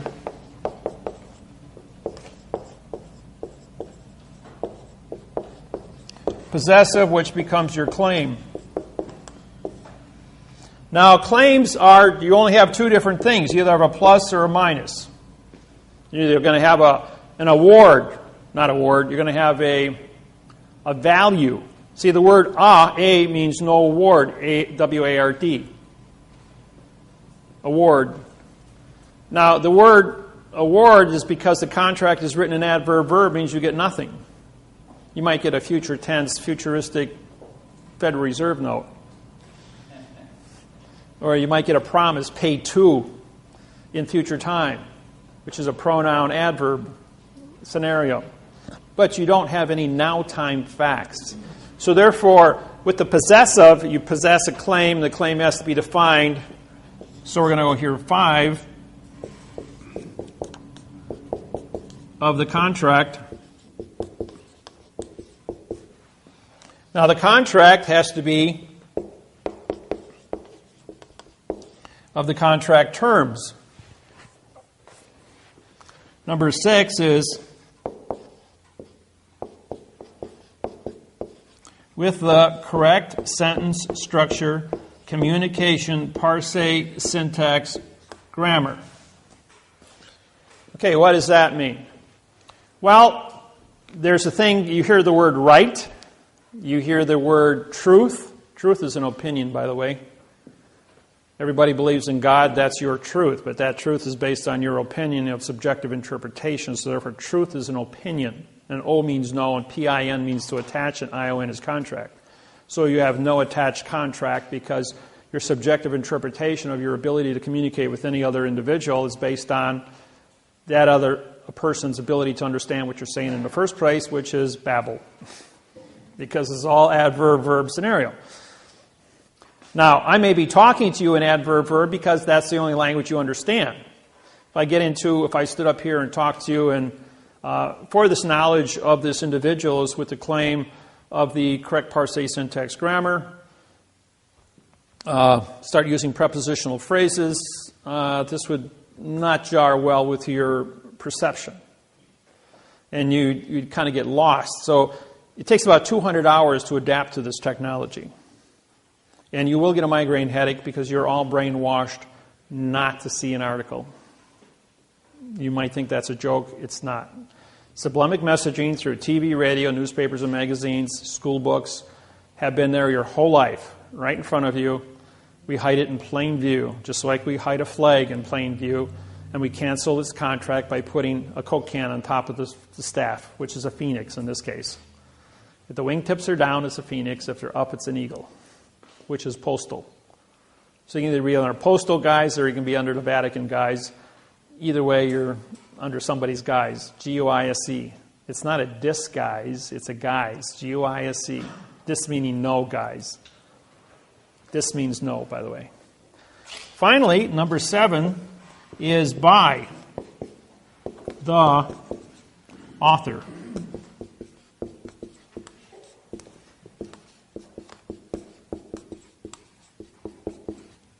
Authority. Authentic. Authorization. And what's the symbol for gold on the periodic table? AU. He who holds the gold makes the rules, has the authority. Ever wonder why gold was the key? Why it was AU and not something else? Because gold is spelled G-O-L-D. Not AU, but AU is authority. And throughout history, gold has been the medium, going all the way back to the beginning. About 8,500 years ago, they decided that gold, because of its beauty and both its ability to withstand tarnishment, would be used as a standard metal on this planet. It's also an industrial metal because gold is a molecule that you can make a 128 gigabyte circuit board on a 20 nano chip. And a single atom of gold can be a transistor, a capacitor, a diode, based on its configuration and where it appears in the circuit board.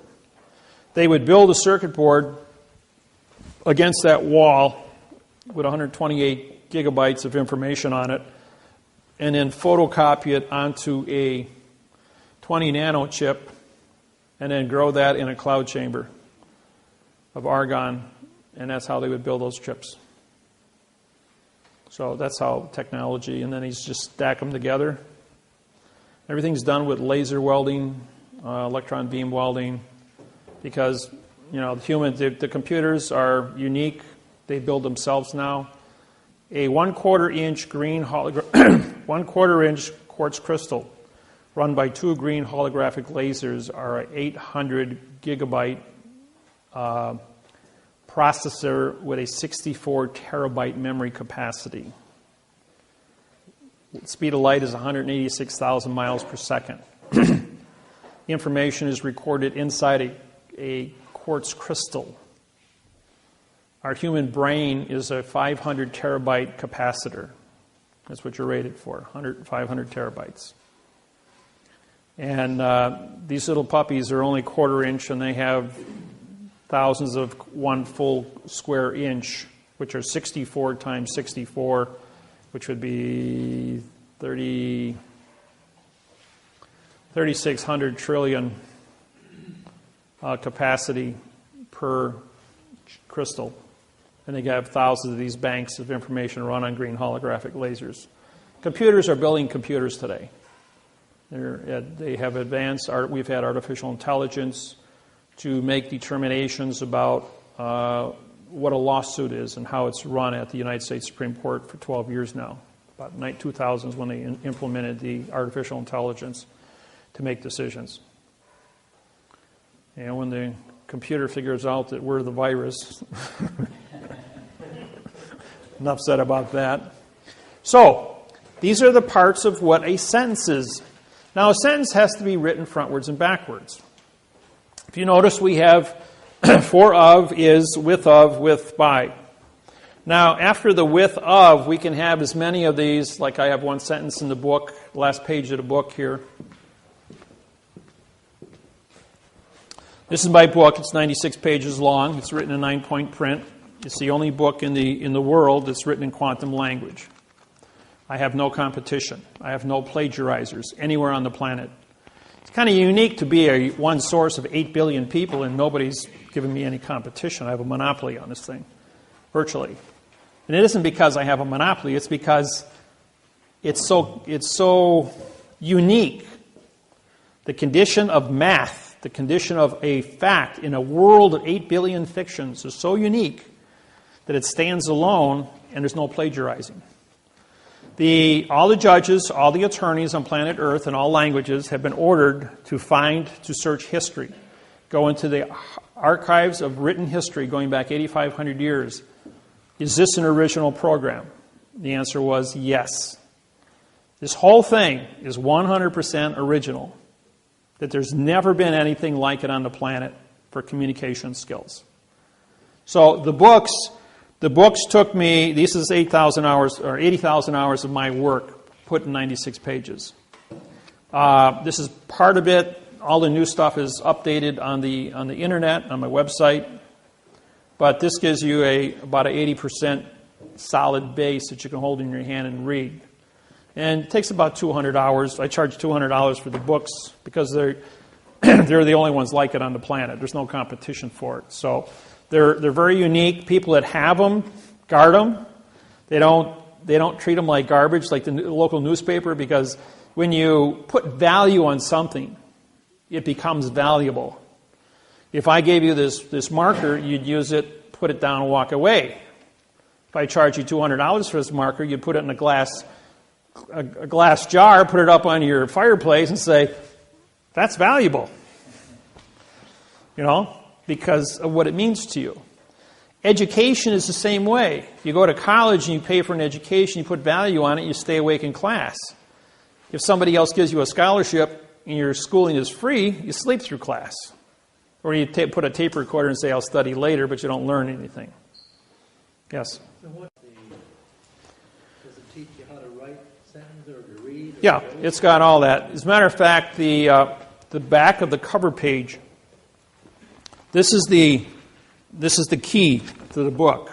This one page took 6 years of my life to write, 12,000 hours of study.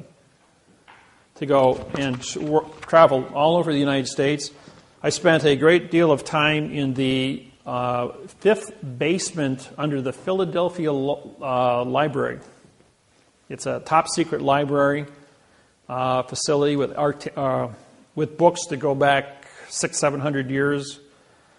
And once I get into the old books, I can syntax 2/3 of all the missing words. What's unique about what I do is you can put anything in front of me and I can tear it apart and tell you what it meant, what the condition of thinking of the individual was, how it cross-referenced with history, and then rewrite it in the correct format, showing you the secrets that were built inside of each word through the parse and the right way that the math shows that the sentence should have been written. Even if a person wrote a sentence incorrect, I've memorized the book on synonyms, the book of parse, the dictionary, Encyclopedia Britannica, World Book, Rules of Trusts writing, and with that amount of cross-referencing as a historian, also did 12 years on genealogy, knowing where the planet started from, and how the different ethnic groups have moved across the planet with 13 tribes, and how they've interfaced with each other. So my my background is very unique. I sleep 3 hours a day. I didn't sleep for 8 years completely. I was, for those that don't know, I died on December 3rd, 1975. I had my right kidney removed. Both of my adrenal glands were surgically removed by a South Korean doctor in an operation. I had gotten sick. My right kidney was killed I was caught in the 1968 riots in Milwaukee, and they kicked my right kidney like you tee a football off 7 times. I got pinned down by 8 boys. After I got out of work, I had arrested one of them for shoplifting. I worked at Sears and Roebuck. I was 18 years old. So his little gang of guys jumped me when I got out of work at 9 o'clock at night, and they tried to kill me. They killed my right kidney. And it took 7 years before it finally knocked me down. Even though it was dead inside me, my body had created a callus around the kidney. It was about the size of my fist, and it was just black tissue. Because of the poison leaking into my system, it created a super immune system fighting this poison on a full-time basis for 7 years. When they removed that, the doctor, who had never operated on a human being before, cut my right adrenal gland out with it because it's attached to the kidney. Then he thought he was supposed to remove my left kidney, which was healthy. So he cut that in half and took out my left adrenal gland and half my left kidney. Well, it left me, I went into anesthesia shock, and I was flatlined. I died on the operating table. They couldn't jump start me, and I wound up in a morgue, cut in half with my heart hanging out of my chest for 35 minutes without a heartbeat. I mean, it's in plain view, the coroner and the nurses down there. And then as soon as they signed my death certificate, according to the coroner, they had an exact time and location.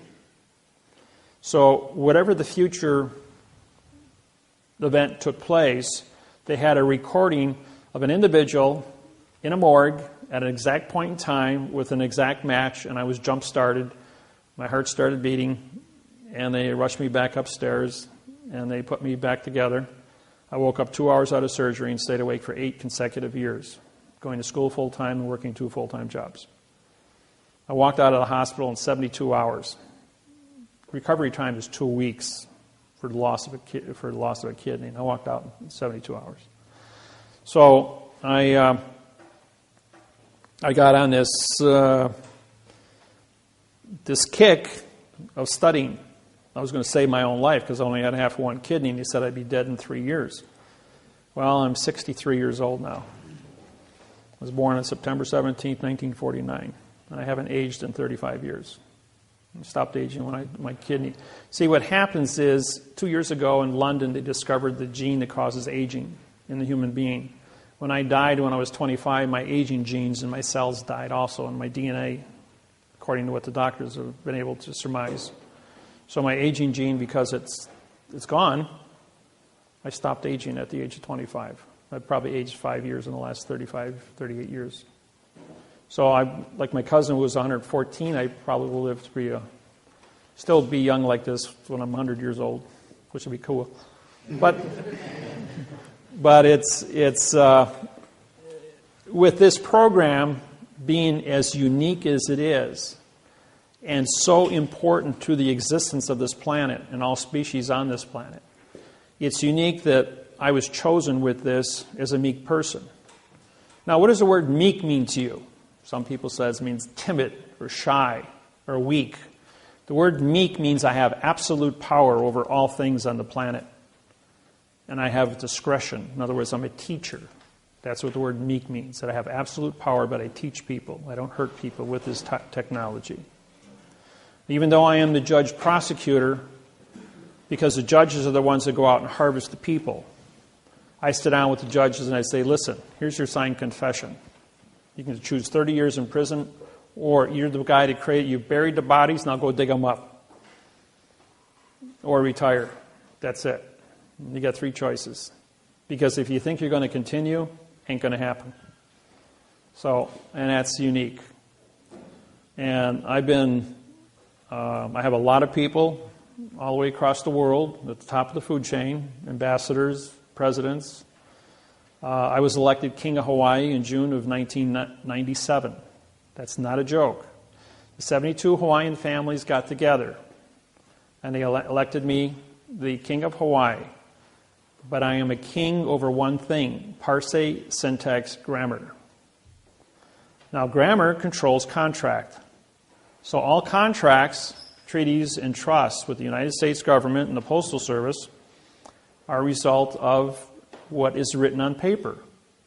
I don't interfere with any culture on planet Earth. I don't interfere with any political organization, religious beliefs, nothing. My sole purpose is contract. What is a preposition? What is an article? What is a fact? Or I should rephrase it. What is a position? What is a lodial? What is a fact? So, when I was elected king, I was a king of contracts. That anybody, any 2 people, any 2 tribes within the Hawaiian 72 tribes. Same thing with the 1,200 Maori tribes and the 3,460 tribes of Australia. I hold those positions also.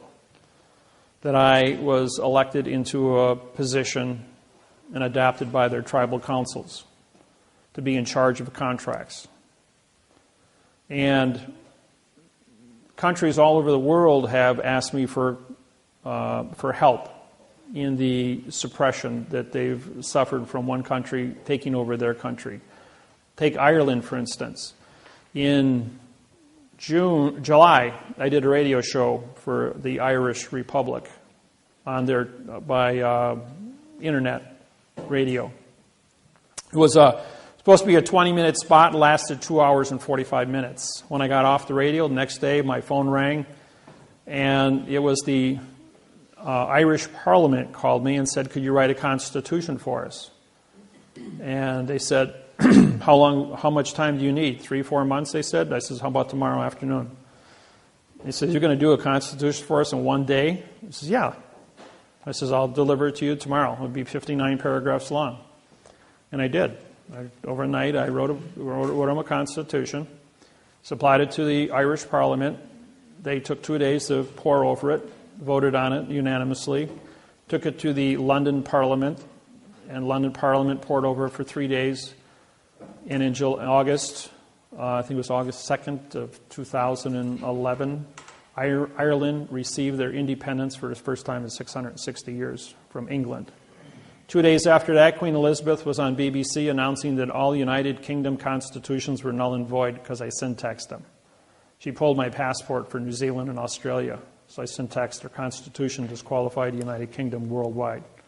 When they pulled my Canadian passport, I syntaxed the Magna Carta. It was sold at Christie's of London for $6.7 million as a historical document with no value. When the United States Congress, Senate, Legislature, and Supreme Court gave me a hard time here a couple of years ago, I syntaxed the Constitution of the United States of America, wrote a new Constitution for the United Nations.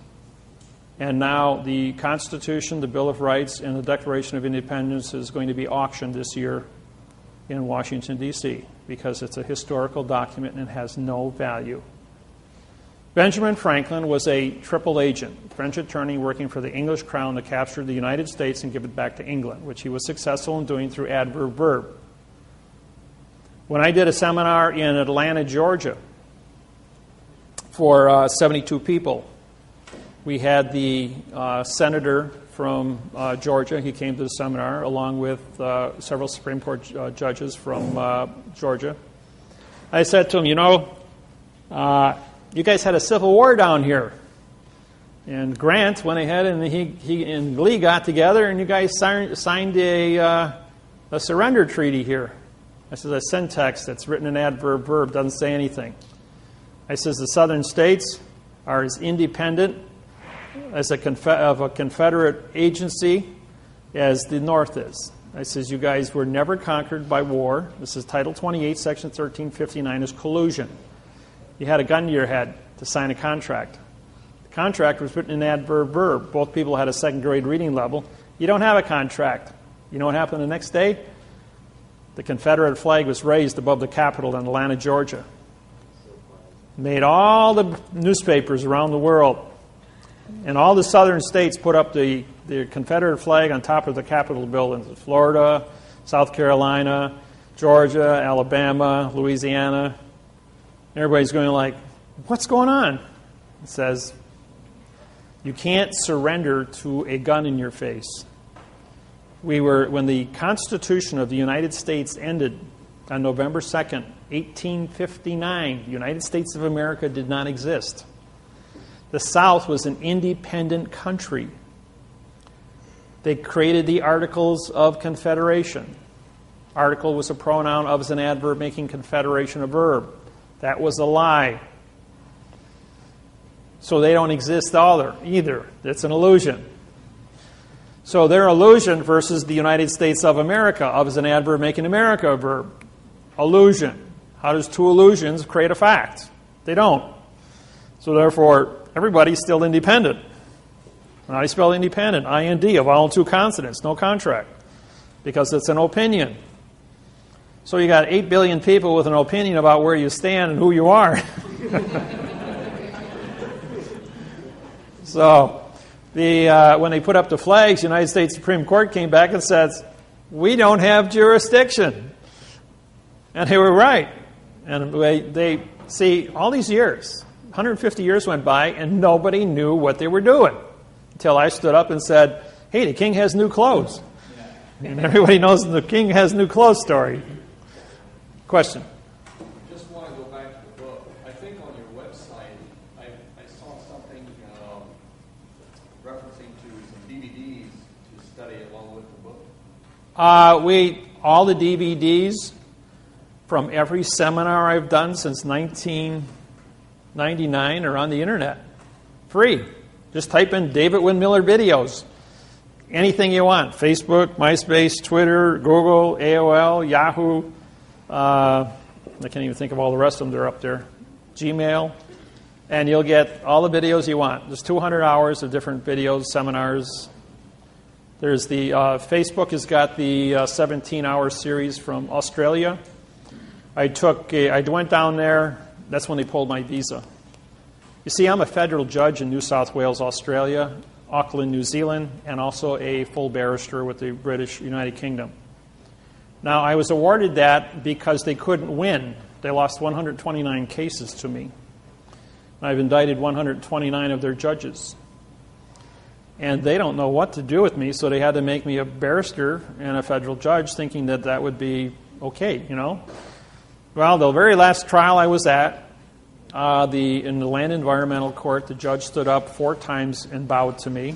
All of the lawyers coming and going in the courtroom during the time of the 1.5-hour presentation I put on in front of 4 TV cameras. I mean, these are the big TV cameras they had in the room there, which were broadcasted all over Australia to all the courthouses so that they could watch.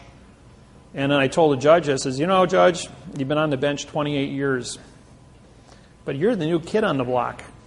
You got pulled for this duty, and you've only been sitting on the bench here in Land Environmental for 3 days. I says, and they set you up to come in front of me because they knew what I was going to do, and none of the other judges that were older than you wanted to get caught in my crosshairs. And I says, I'm the only judge in this court. I says, that seal you got behind you is a good cartoon. I called it a cartoon. The judge turns around and looks at it and says, yeah, it's a cartoon. The first day I was in court with these people, underneath the seal of all the courts, they have a ribbon. The ribbon has words on it. Between the words, they have dots. Because it's a seal, a dot is used in 2 locations under syntax. On a seal, it's used as a prepositional phrase. On money, it's used as a prepositional phrase because of the restriction of space. So the dot between words, in other words, if I were to have a word here, if I put it here, it's called a period. But if I put it in the middle, that's a prepositional phrase. So if I did this, and I said for the possession, this would be for the width of the with the possession. Each dot would represent a prepositional phrase. And that's syntax, folks.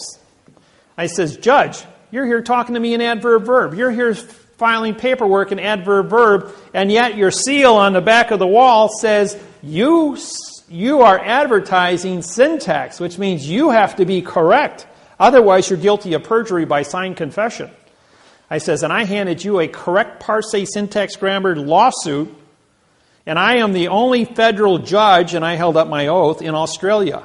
I have the only correct written contract in front of you.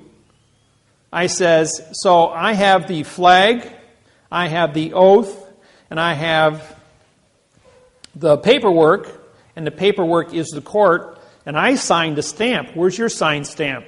I'm postmaster, banker, and judge of this courtroom. Judge stands up and bows to me. And after the fourth bow, he walked out of the courtroom, bowed to me backwards, surrendering the court to me as a chief federal judge of Australia. Then I went up to see the Supreme Court, and they locked me out.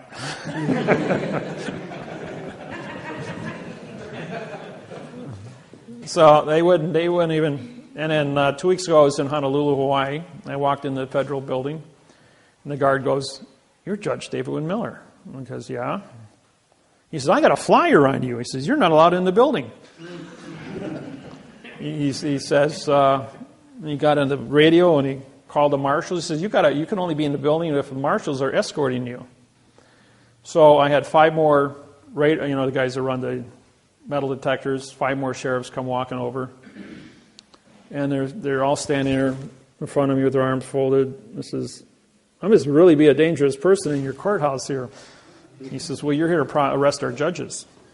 I says, "Yeah, I have warrants for 33 judges in your courthouse, signed by the United States Supreme Court and the World Court at The Hague. I'm the chief judge of Hawaiian Islands, federal judge."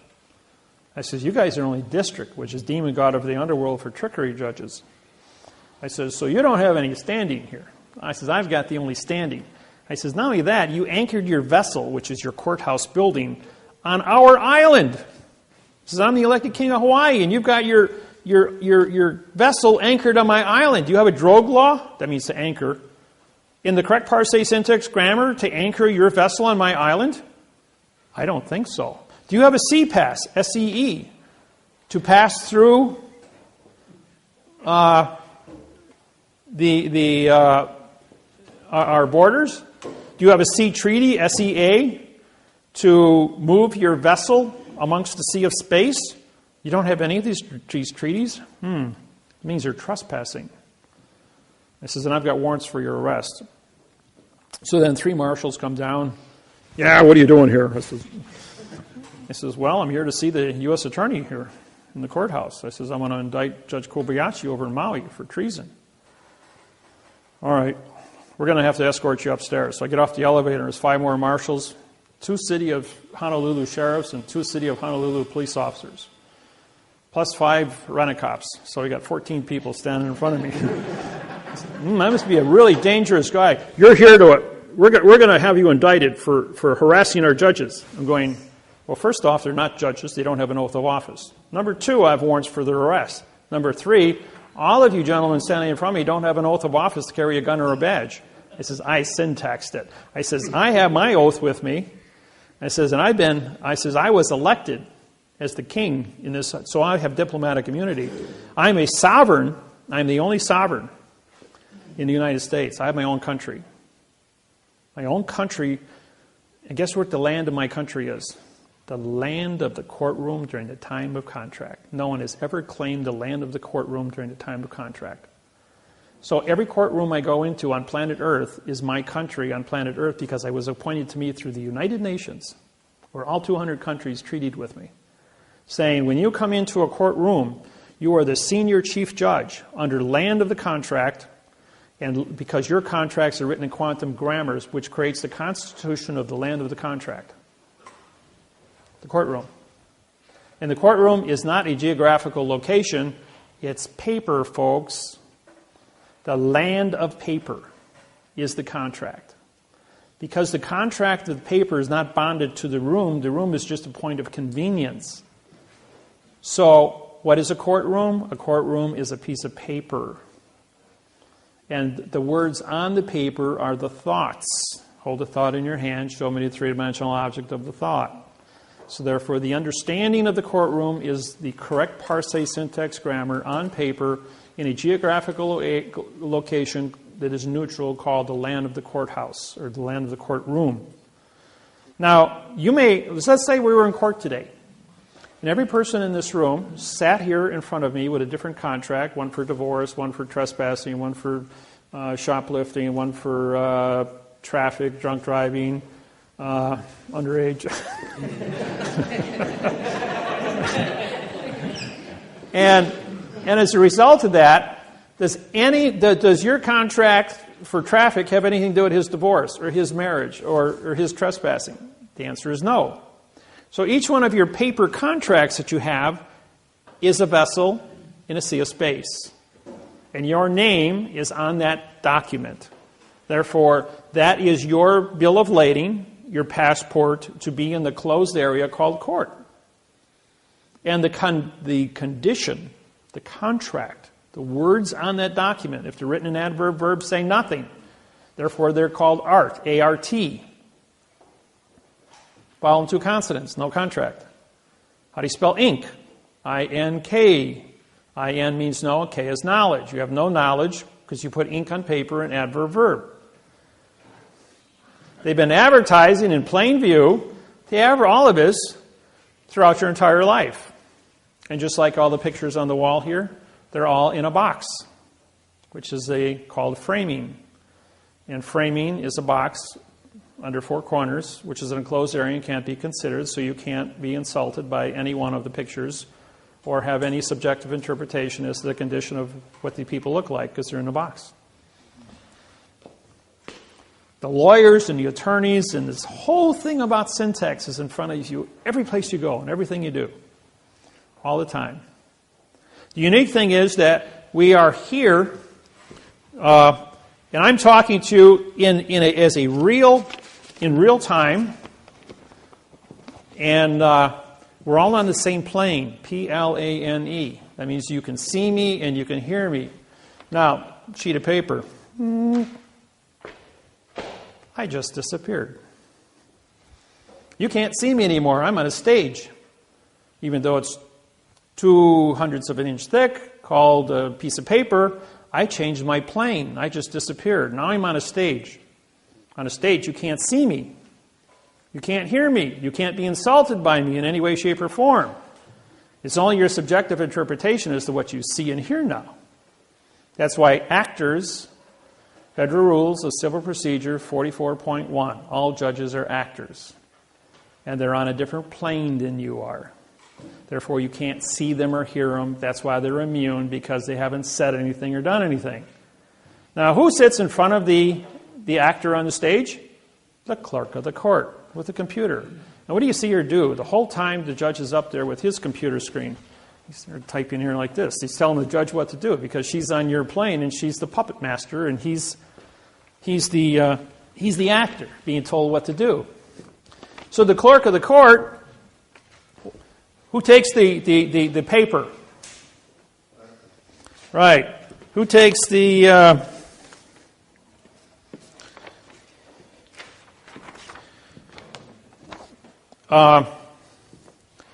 clerk of the court takes your money, gives you a receipt. That's called banking. You go to the bank, the teller at the bank takes your money, cancels your check, gives you money, which is doing a transaction. Just like ordering food at a restaurant. You order your food, the waitress writes it down on a piece of paper, which is a bill of lading, takes it back, brings out your food, gives you a receipt. If your MasterCard, you sign it. If it's cash, you take it up to the cash register. You do banking. She gives you a receipt. You give her money. You pay for your cargo. You go to the court. You hand her the vessel. You see a space. The vessel comes to the port of the court. The vessel gets docked. Therefore, we put a docket number on it, docking the vessel. You pay $350 docking fee, and now you have a document. DOC, DOC, DOC. You see, we're using the terminology and bringing things into first-person knowledge now, so you're aware of what's happening. When the document comes to the port of the court, the document has a stamp on it. The stamp is autographed by the postmaster delivering the vessel to the port of the court, who also puts a stamp on and signs it. Therefore, we have postmaster to postmaster docking a vessel. The vessel is an independent. Now, this is something some of you know or don't know. All judges are actors.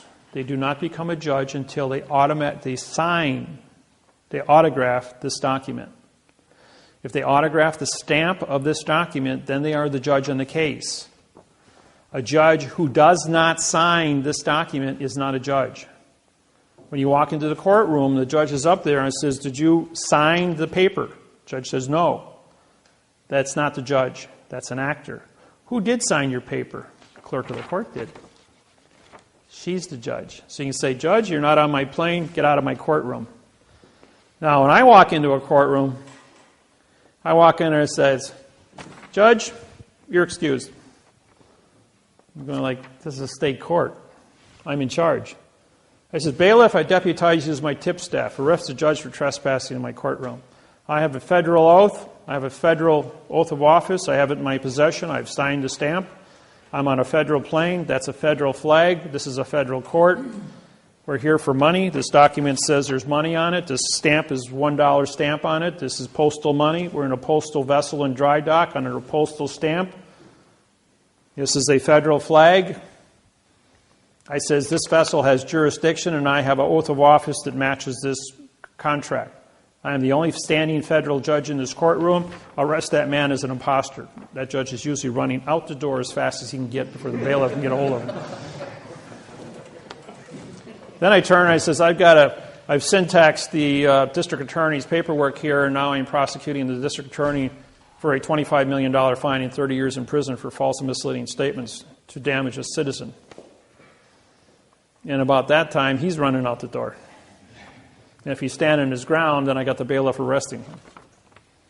And if you've been in court and you've seen this happen and that, you're going like, never seen that before. The other attorneys do the same thing. When I was in Australia, we did this. And a district attorney, my client was a dwarf, stood 3 feet 9 inches tall. And when she walked in there, everybody kind of got out of her way. And I was there, and the judge goes, "Are you a representative?" And he says, "No, sir, I'm a claimant." "Well, who's that?" And he says, "She owns the property. I'm a claimant on her property." "Well, you're not on title." I syntaxed the mortgage contract for New South Wales. I says, "It's false and misleading." I says, "Because I syntaxed, I'm a claimant on the document for false and misleading statements. I syntaxed the prosecuting attorneys who wants to foreclose her property. This man has committed a felony against this court. He's got a second grade reading level. Doesn't have an oath of office. He's not a barrister. I don't know what he is, but he's got a wig on. He looks like a clown, personally." And this guy is like, "How can you talk to me like that?" I says, "Because I'm a federal judge in New South Wales, and I have a federal oath, and we're in a state court, mind you." And I says, "And as a state, it says you may be a state judge, but you're not on our plane, therefore you've not come to court. Clerk of the courts," I says, "I hereby deputize you as my clerk." I says, "Bailiff," I says, "you're now my tip staff." I says, "This is a federal court. Arrest this person for treason against the people. Arrest the judge for impersonation." And the judge stands up and goes, "We're going to continue this for another 45 days. I said, "You can't continue anything. I already arrested you guys. You're out of the picture." And this guy turns to these 12 barristers sitting behind him and he goes like, this guy just handed my head to me in a basket. He goes, do something. And they all took their coats and pulled them over their heads, and they're all talking through their coats going, he's your problem.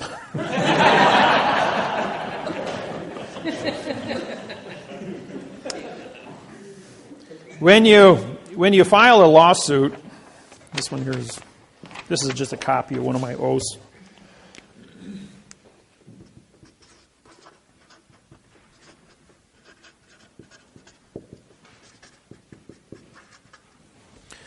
What I do is, we have a stamp on one side because it has value. We have a flag making it federal. And this is an authentic oath, and I think this one is this is my Hawaiian oath of office. And this makes me a federal judge in Hawaii. And when you put value on the front, you have to endorse the top of the back, just like you endorse the top of your checks at the bank. Now, the reason, what is an endorsement? Okay, we write. Now, if this was 75 feet long, we'd call this, as a single document, we'd be bonded. We roll it all up, called a scroll. And so, now that it's been rolled up, we put the wax seal on here, going all the way back 6,700 years, and the king would then use the ring to put the seal on. And the ring, the seal, was the same as an autograph. And when you unwrap it, the seal is at the top of the back of the value. Therefore, you have an endorsement. That's been practiced for 6,700 years without fail. So therefore, it's legitimate. And, question? How do you sign your name? It's like that. Just like No, that? I don't sign it. This is called an autograph.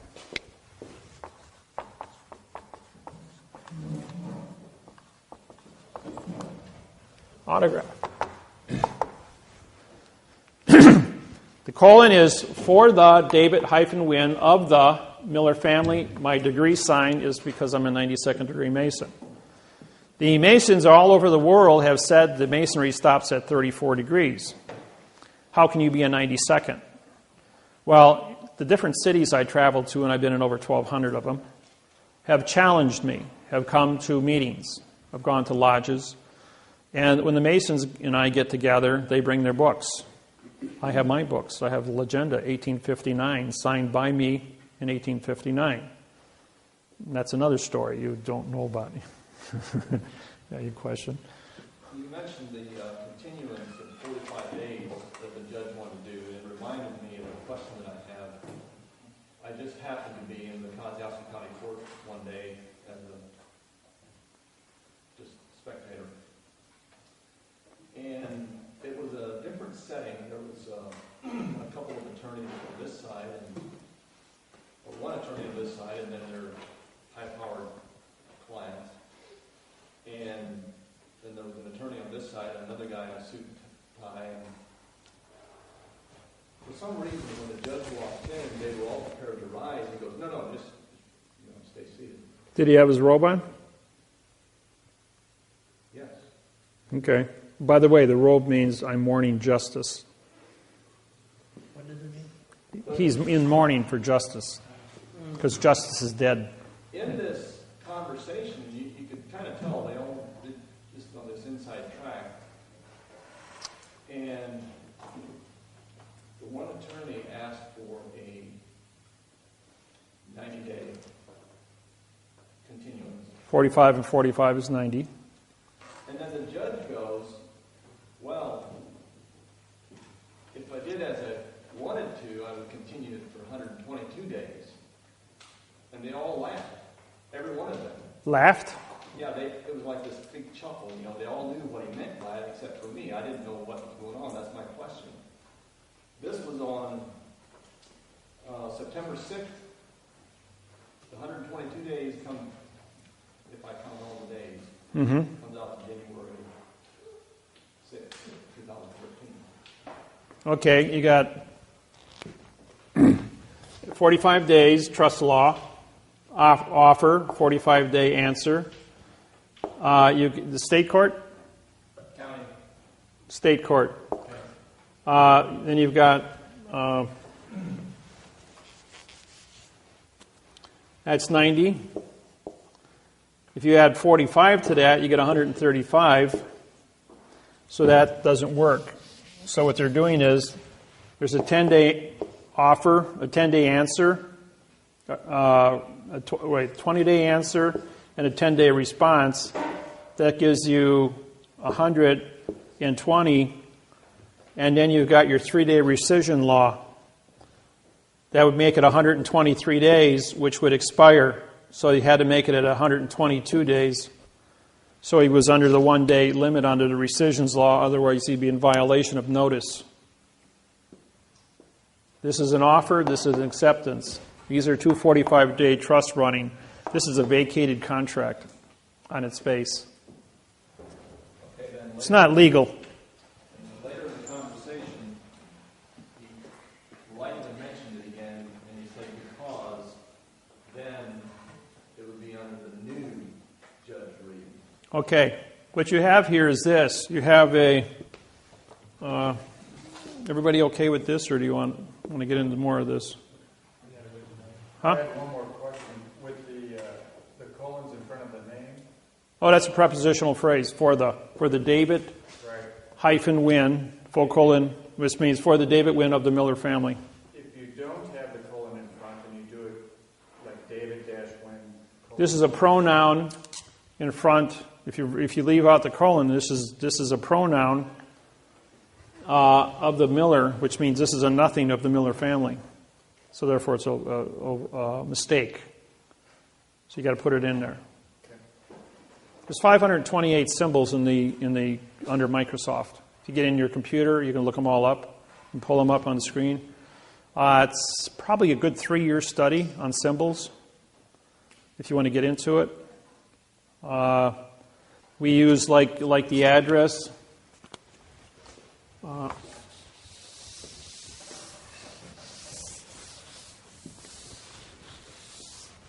Like my address in Milwaukee.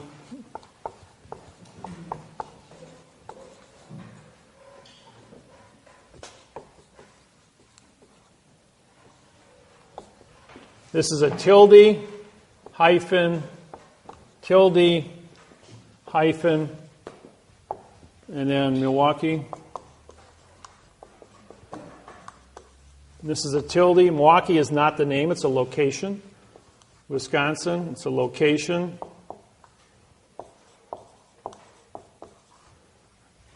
And you put tildes. Tilde means location.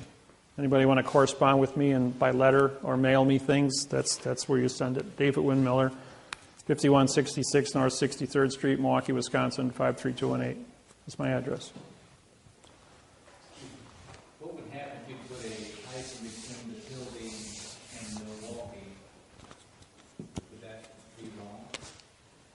No, you don't. Not here. When you start, you just use your tilde. Now here would be... This is a comma hyphen tilde. Microsoft will also give you, will say this is correct. If you drop off the hyphen, you're going to get an underlining, which means you're using the wrong symbolizations. So you got to have a comma. Now, when you write the state, this is a letter, this is a number. These are two different entities.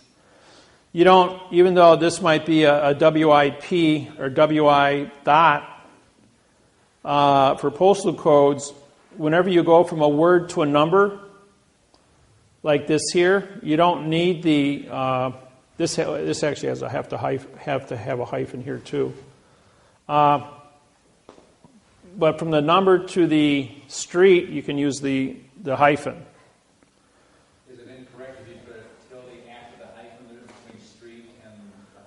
You can put a tilde here or not put a tilde here. It's irrelevant.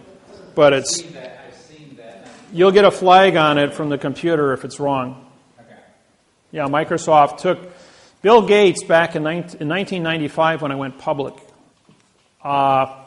anybody using prepositional phrases, even writing a single legal sentence from my book on the internet would kill your computer.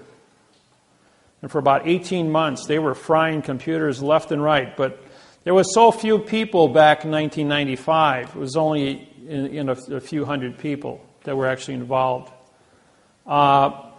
And then so I went to Seattle, Washington. I met with Bill Gates, and I said, listen, you got 47 million people on your website, and your contract for Microsoft is a complete adverb-verb lie. Feeling lucky today under Title 15, Section 1692E, under false and misleading statements for a $25 million fine per person. Put the antivirus in there and take it out. So a couple days later, no more problems. So then computers upgraded, right? People that had the old computers, and I've got a couple of the old ones from 1995, where the antivirus never went in. It's still trapped in the hard drive. If you plug it into a new computer, it'll kill it. It'll actually start on fire. I'm serious. And some of the old computer hackers go, that can't happen. So they fried up 2 computers going, we ain't going to take your new one and cook it. But there's a few of the old dinosaurs still laying around with that old virus, that old secret virus laying in it. But nobody uses 95 computers anymore. I got the old 86 processor yet, someplace in my basement.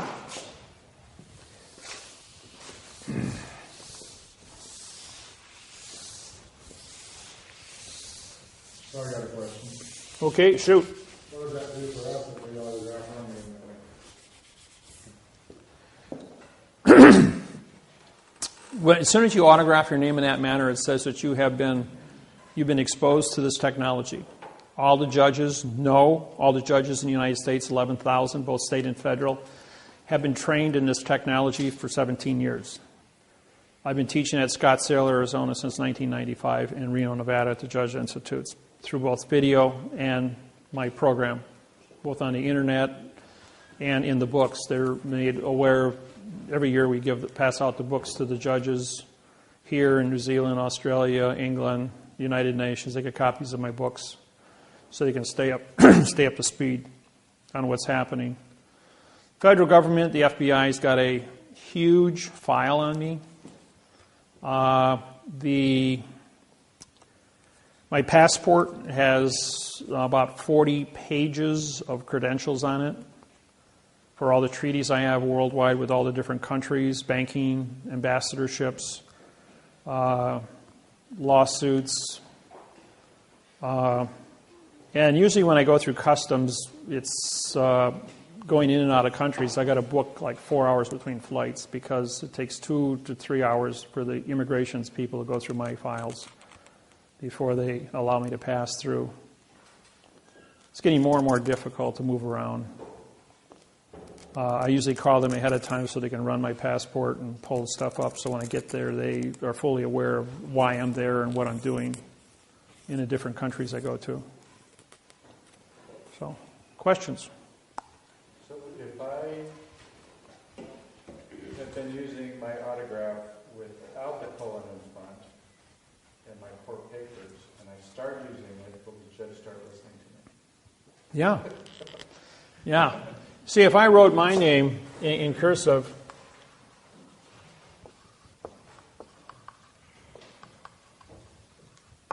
like that, the word cursive,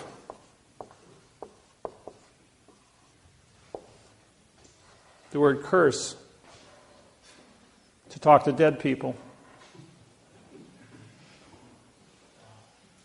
And this is an adjective pronoun. This is also classified as italic, which means it's removed from the paper, so it's blank. So when I autograph my paper, I should print it like you have done? Correct. You do it like this. Okay, so I But can... if you're not a Mason, don't put the degree sign on there. I do that. But they're fully aware of that. So my autograph should be printed, upper lowercase. Everybody should be printing. This was taught to you. When I was a kid in school, they cracked my knuckles with rulers because I would write what I would write correct. They made it mandatory that everybody use cursive because they wanted you to disqualify your contract by using cursive, by dead language. And then they've got this one.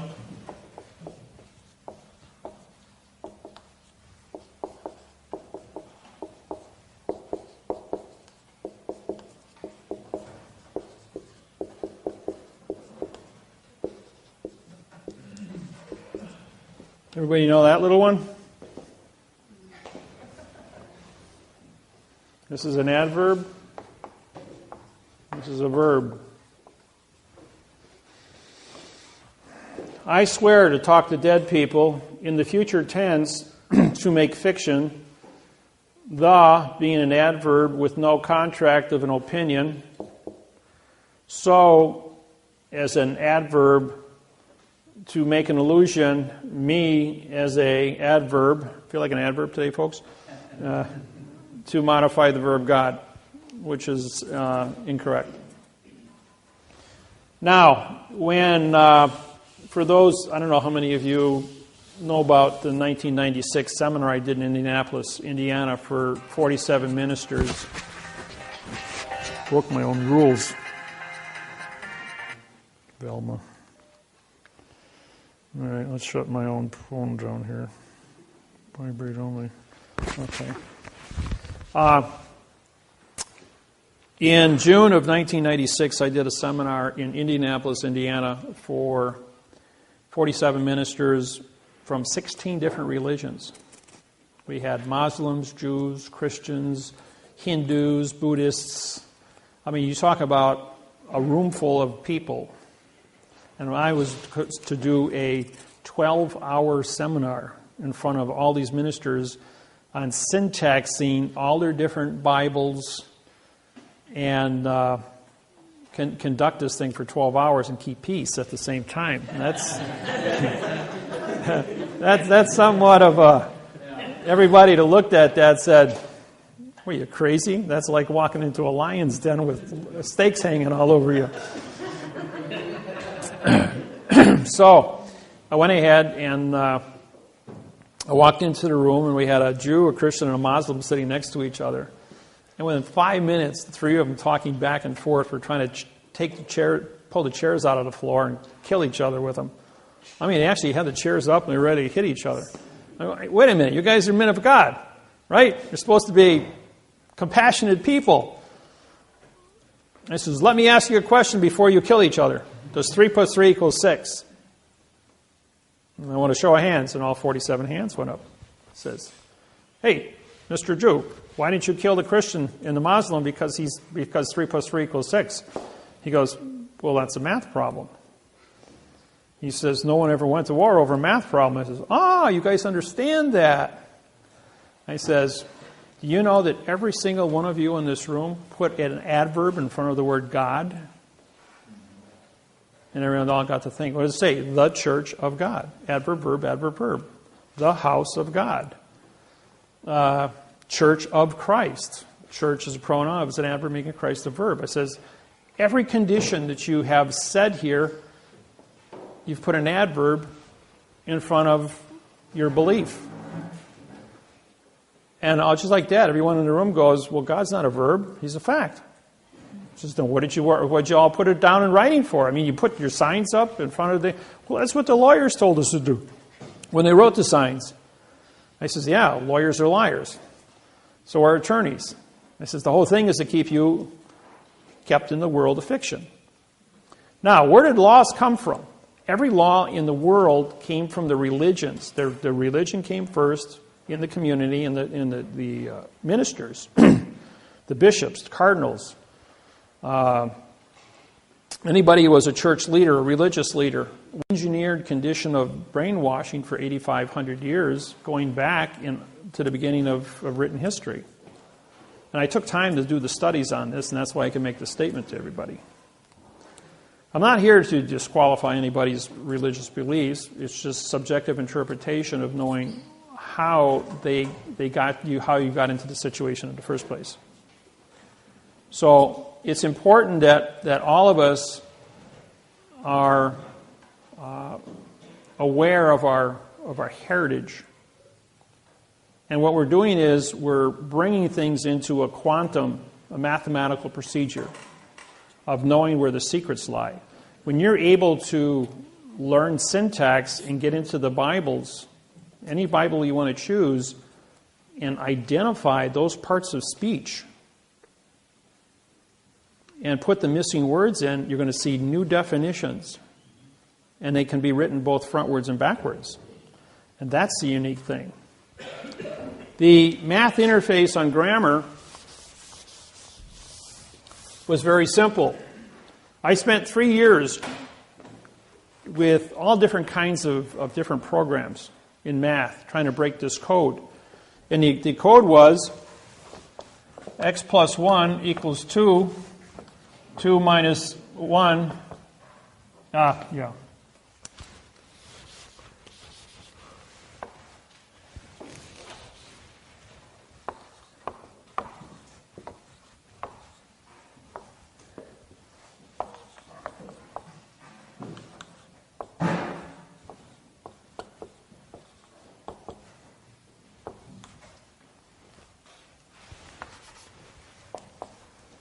So you got x plus 2 equals 3, 3 minus 2 equals 1, 1 equals x, x times 2, 3 equals 6, 6 divided by 3 equals 2, 2 equals x.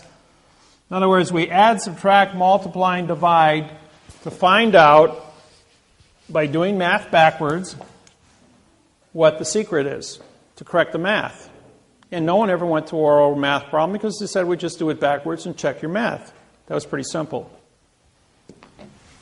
So what I have in my hand here is a pen. I throw that pen up in the air. The motion of thinking didn't change this fact. So motion, and the courts always want you to file motions. But they change the facts with motions because what they're doing is they're modifying the facts with adverbs, creating verbs. But the verb, now they want to say the pen, does an adverb making pen a verb. They want to take this article and change it into something that's not. Therefore, you commit perjury. So if we go back to this problem here, if we have a fact here at the beginning, and we have a fact over here, we have a fact here, and we have a fact here, this must be a correct program. The thing that appears in front of a fact is a conjunction, which is and or. Those are the only two conjunctions in the English language.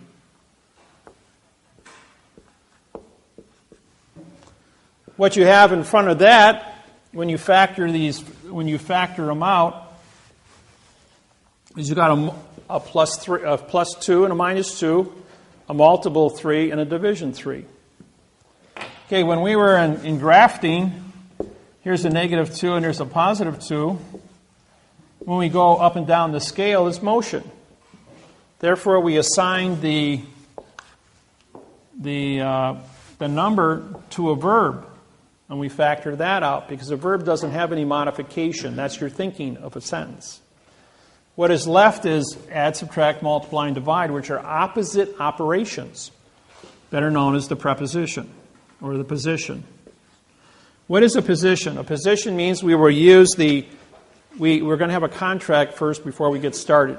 We agree that we're going to use the ABC alphabet to identify this pen or this object. With the ABC alphabet, we're now going to take this object and we're going to spell it pen, P-E-N. What is the pen for? The pen is for writing. So we're going to have a alphabet, a spelling, and a definition. Therefore, we know what the position of this object is. Now, who owns this pen? For my pen, with my pen, of my pen, by my pen. You say, now I can go ahead and identify this because of lodial positioning of ownership, which we used to call the article. But the article, when you had a preposition, it meant you had no position, so you could presume anything. If you had no preposition and no ownership, but an article, which meant no contract, you had a no-no. Henceforth a noun. But now we had to change it to a position, lodial fact. With that said, we now have a word that has 900 definitions. I proved that every word in the English language has 900 definitions because we have 68 articles and 68 prepositions and 38 articles. That gives you 1,800. When you multiply it, divided by 2 is 900. So with 900 definitions for a pen, I can say, for my pen, for your pen, with my pen, of your pen, of my pen. Every time I change the preposition, I change the definition. I can say his, yours, hers, this, the, a, and. I can keep going through the whole list. Put them all down, cross-reference them all up with the word pen, and I got 900 definitions. Put two definitions together, 900 times 900 is 810,000 variables with 2 words. Put a third one times 900, and you've got 720 million variables. Put a fourth one, and you have 640 billion variables. A fifth one, you have 540 trillion variables. They said, well, the computers are only rated for the capacity. Write a 200-word sentence, and we're talking about a number with 200 zeros after it, variables, to write a legal sentence. They're saying that computers don't have enough memory capacity to write one sentence. Try writing a whole book or a 400-page website and do it correct 100% of the time. When you're working in a math problem, you've got to be correct 100% of the time. There is no room for error. You know, they build a space shuttle with 3 million components. It goes to the moon. They screw up with one. Any number of variables, 3 million correct things times 0, still equals 0. That's why the space shuttle blew up in 1983. I was there at ground zero as that thing came over the top of the Kennedy Space Center and blew up right on top of me. To be there at the only one of 50 space shuttle launches to see that one. I was there 4 times to see 4 successful launches. But I got to see that one blow up. You know, it's a rare. I've been in a lot of rare positions. I was in Hurricane Camille, Biloxi, Mississippi, when it took out Camille and Biloxi Air Force Base, and Keesler Air Force Base. I was at ground zero in a body cleanup in 1969, in August.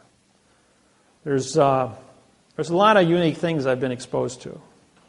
Been in tornadoes, been picked up. I had my car picked up in a tornado, survived that. The man in front of me died. His car got flipped over and blew up. He was destroyed. Just 80 miles an hour, that much, to travel 15 feet. He died, I didn't, because he was 15 feet in front of me. The amount of things, why you're here, why you're supposed to be here, all the split-second things that happen in your life, but the snap of a finger. I was 18 years old. I'm standing up against a tree. I'm playing with a 20-gauge shotgun shell while rabbit hunting, and I bend over to pick up. I dropped the shell, and as I bent over to pick it up, a .30-30 slug split the back of my jacket open. Did I drop that pen, or was it knocked out of my hand? Knocked out of your hand. And I bent over to pick it up just as the slug split through my jacket, and I still have the bullet hole in the back of my middle of my back. A scar formed years later. And it's quite prevalent. It's about 1 inch in diameter, about a 1/4 inch deep, where the bullet went through me. But why am I still here doing this? Is because I'm supposed to be. And if they are successful in assassinating me, they just go back and reset the clock and jump and fix it. Because this math interface on communications will stop wars and guarantee that planet Earth does have a future, not only with our own people, our own races, our own tribes, or with E.T. when he shows up. Because eventually we're going to evolve. We're out there in space. We're broadcasting. You don't think those signals don't go out? And somebody's going to be listening someplace and show up here? You know, do the math. We're a young planet. We're a young species. Amongst the billions of years that this world's been around. The proof of that is in the spacecraft up in Greenland that they've been here 50,000 years ago. And those guys were 65 to 85 feet tall. They had dinosaurs. The world was big way back when. Now everything is small. Question? Yeah, you talked a couple times about ETs. What exactly are they, or what's the purpose? ET can be many of anything. It means extraterrestrial, which means not of this world. And, you know, there's been millions of sightings worldwide. of spacecrafts, right? Even a couple weeks ago, opening night of the Olympics. Anybody watch that on TV? In London, they had the fireworks went off above the stadium, and that's a no-fly zone because of security. And there was a UFO above the stadium, about 50, 60 feet in diameter, because everything went up in so many different spectrums of light. It was cloaked, had a cloaking device, but because of the amount of light frequencies from the explosives of all the different fireworks, chemical light, it illuminated the spacecraft above the stadium. And it was on YouTube, and over 200 different countries videotaped it. And they tried to play it down as being a balloon in the air. There was no balloons up there. There was no blimps. There was no aircrafts. But E.T. was up there watching. I say that I do this at all the seminars. Small craft would not have power to travel between point A and point B because of the universe, how big it is. In other words, our closest star is 4 light years away, Orion. Because an object no bigger than this room wouldn't have a fuel supply capable of doing something like that. So my take on this is that these are time machines from Earth, from our own future, because they're only visible for a split second. And the same craft has been videotaped and photographed millions of times over the last 70 years all over the planet, identical to the one above the stadium. So are those pictures still on YouTube? No, every one of them on the internet has been taken down. Nobody's got it. There was a few sites that were up there, but the government's been chopping them off left and right.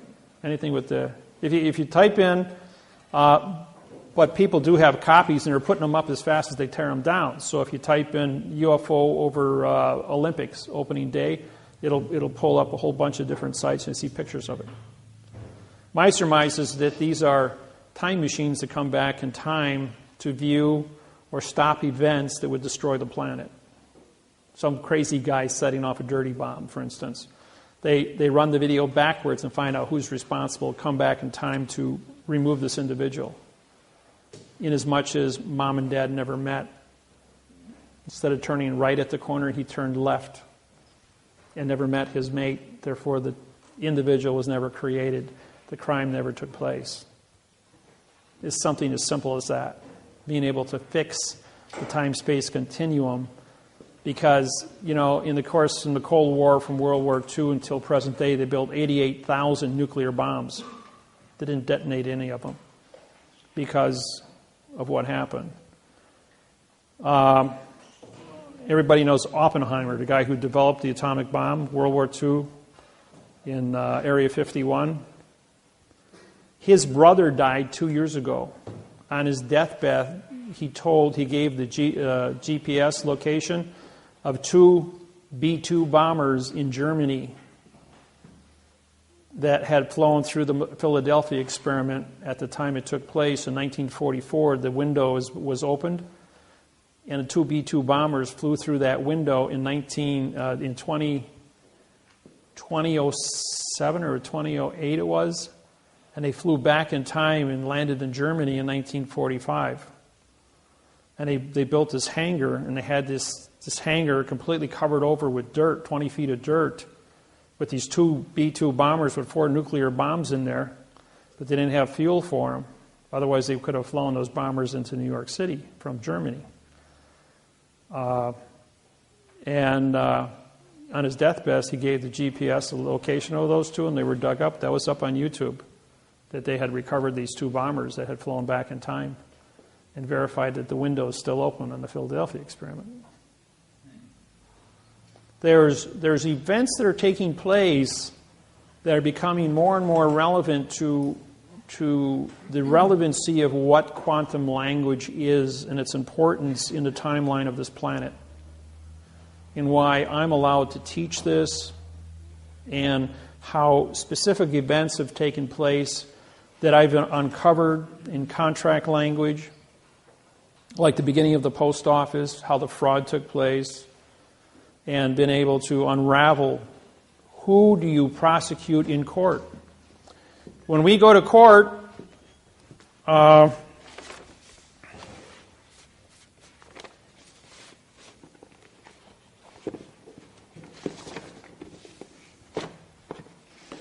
this here is a federal lawsuit that I wrote.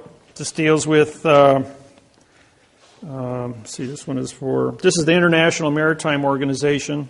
Russell Gould and I put this one together.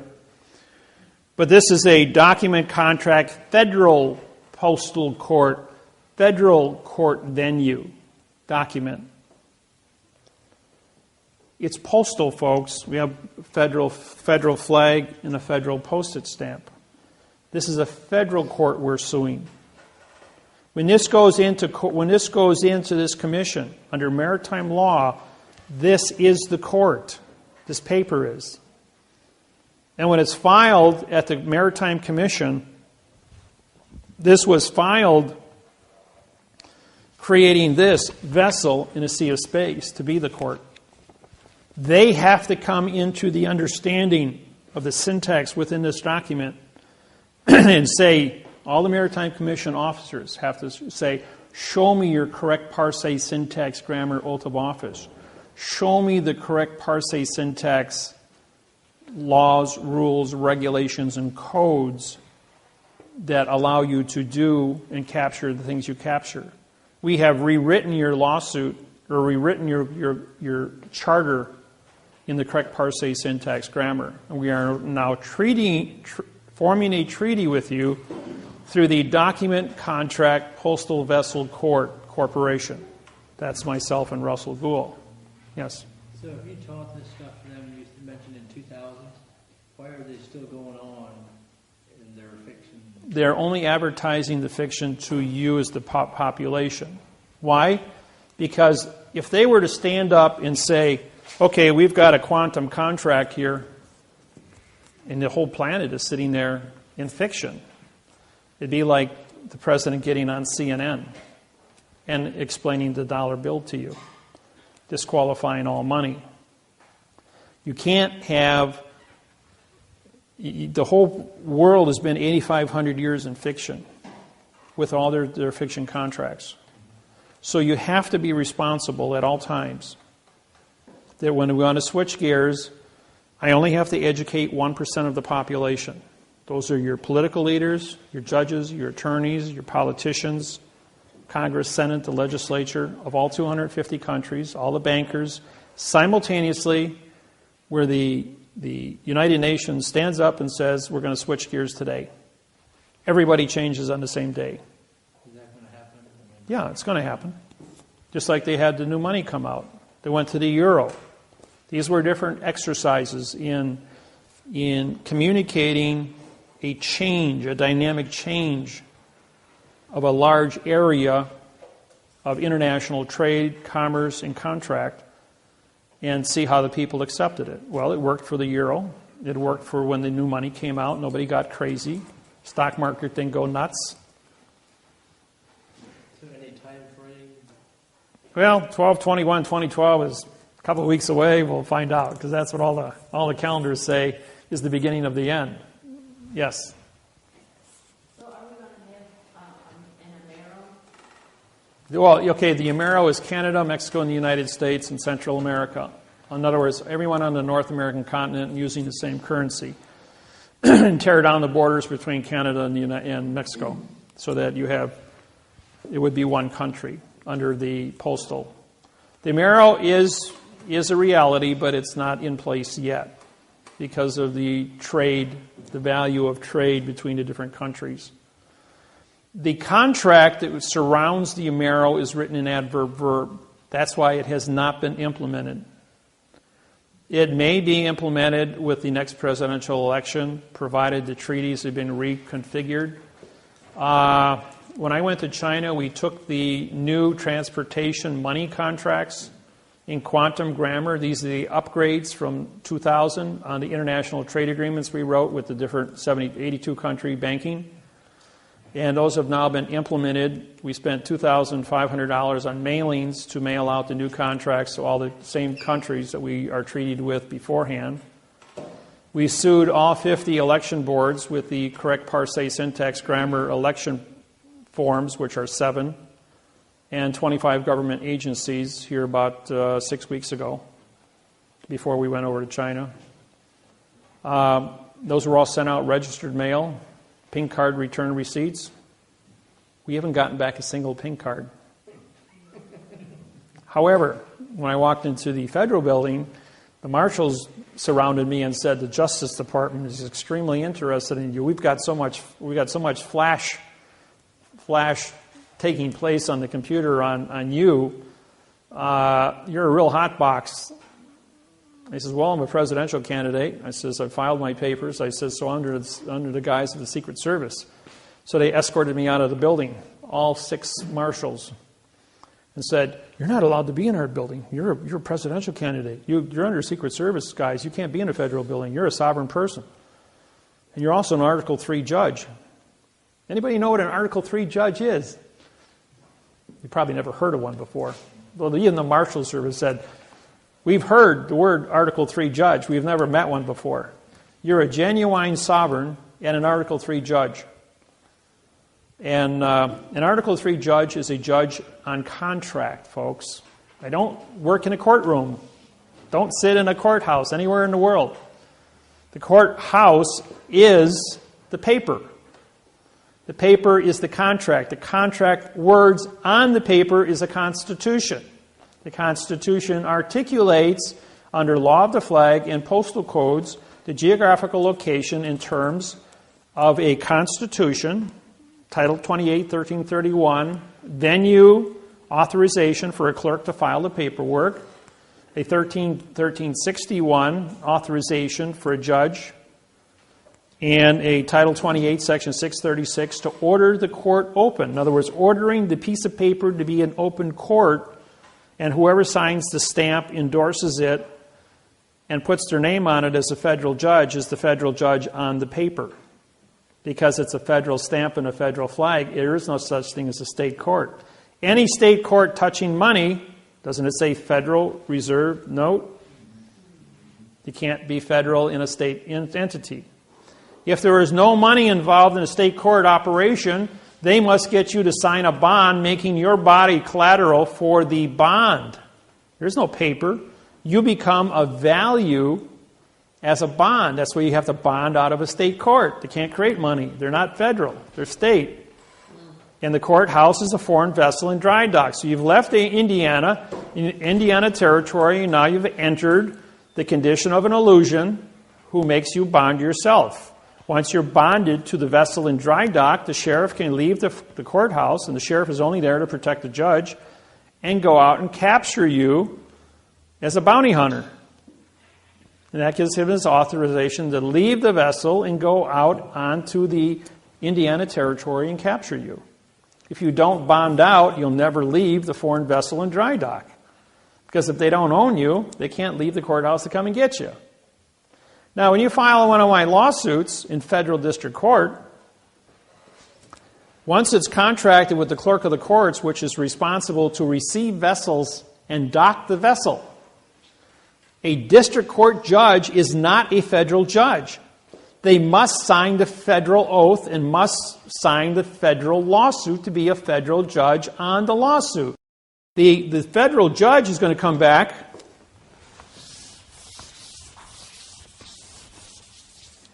Federal judge is going to come back, and here's your case number. It's 12 CV 123.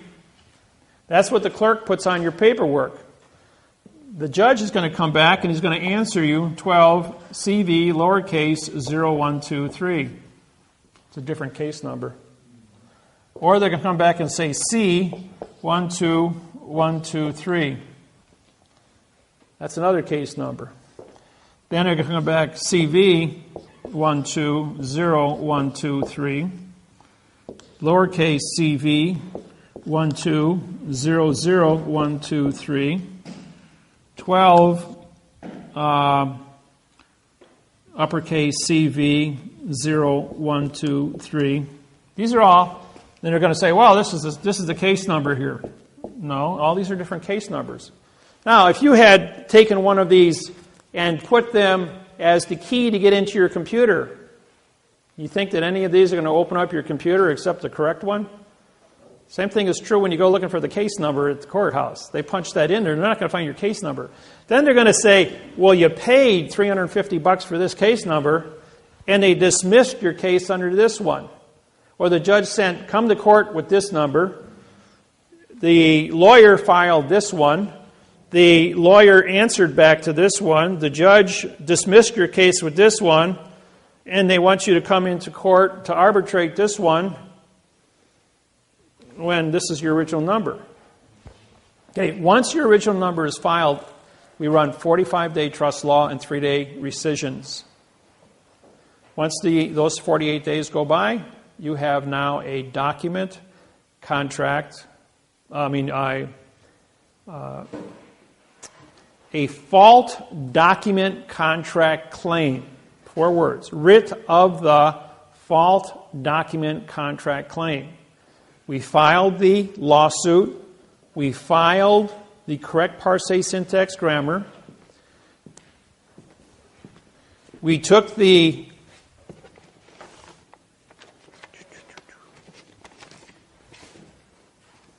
let's see here. There it is. This here is your deed of trust to your property here in Indiana. And we identified every single word by placing a number on top of it. All 6,000 words. So we couldn't, if we take this document and write the word adjective on top of the word red, we wouldn't have enough space, right? So we use the number 3 in place of it. When we do numbers, you can read 300 words a second when it comes time to correct this document. You know that? Just takes a little bit of practice, and all of a sudden, like, you're aware you can read 300 words a second in number codes. The mind can comprehend 10,000 thoughts a second. So doing 300 a second is just, once you get used to it, it's a breeze to blow through contracts and read in number codes. Question? Does this stuff have anything to do with our birth certificate being fraudulent or... Okay, birth certificates. When you are born, the United States government allows you 45 days under trust law, and on the 45th day you're declared to be a dead person because your name on your birth certificate is null and guerre. Okay, on that 45th day, they then take your birth certificate and sell it to the Internal Revenue Service and issue $1 million worth of cash to go into your account.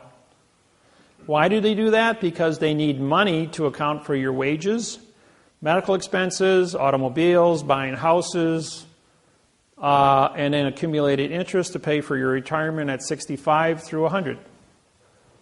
If they don't put $1 million in cash into a numbering system as a value for the energy of your life, there would never be enough dollars in the system to support the entire planet's operations as the population expands. This is a good thing. Number 2, under the redemption, it's called the redemption, which was created by Janet Reno in 1995 under Bill Clinton. Redemption was engineered to capture anybody that would steal money from this treasury, from this number, and put them in prison for 30 years for mail fraud banking. Why? Because the redemption program was set up in adverb-verb, and if you use adverb-verb, you activate the Title 15, Section 1692E, and Title 15, 78FF for a $25 million fine and 30 years in prison for bank fraud. And if you don't study this program, thousands, tens of thousands of people were put in prison for using the redemption and stepping on that trap. Lost their homes.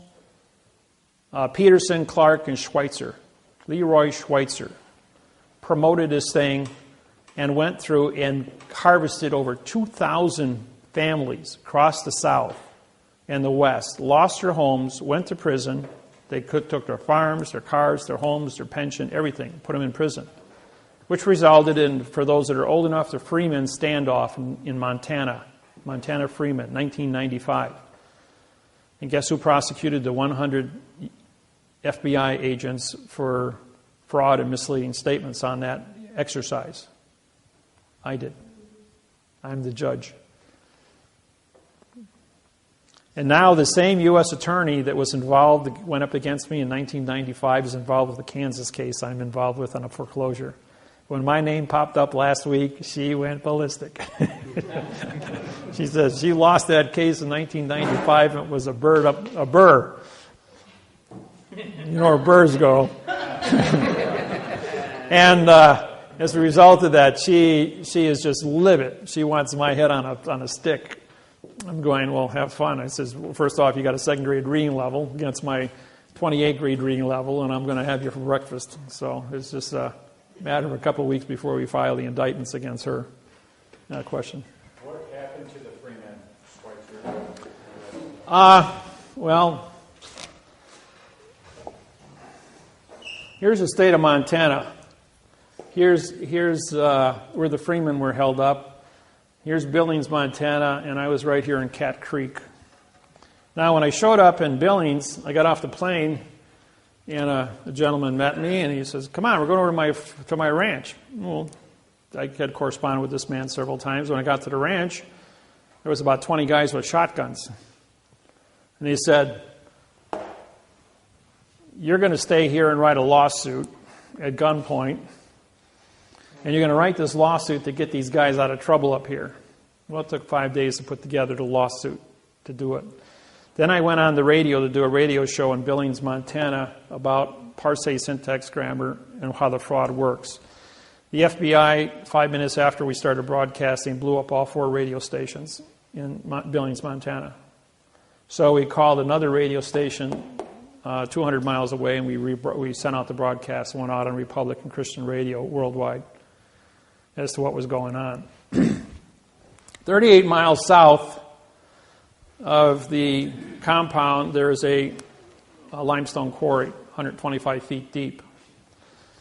Some of the other free thinkers, I guess you could call them, freemen, witnessed 2 105 howitzer cannons being moved at night down the country road very quietly. And they set up 2 120 millimeter cannons in the quarry. They then evacuated everybody within 5 miles away of the quarry because they would hear the blast of the cannons when they were fired. The idea was to shoot a shell 20 miles up in the air under a full moon and have it fall down on top of the compound, blowing a hole in the ground 100 feet wide and 50 feet deep, saying they had explosives and blew themselves up, hence solving the problem. In 1820, the area, now Lewis and Clark showed up here in 1834 on the Yellowstone with Sashagowean. In 1820, an Indian treaty was cut up here with the French. The farm of the Freemen had never been ceded into the United States of America. It was a whole in the United States of America under Indian treaty. And this was purchased land. When everything got conquered, the Treaty of 1820 was overlooked.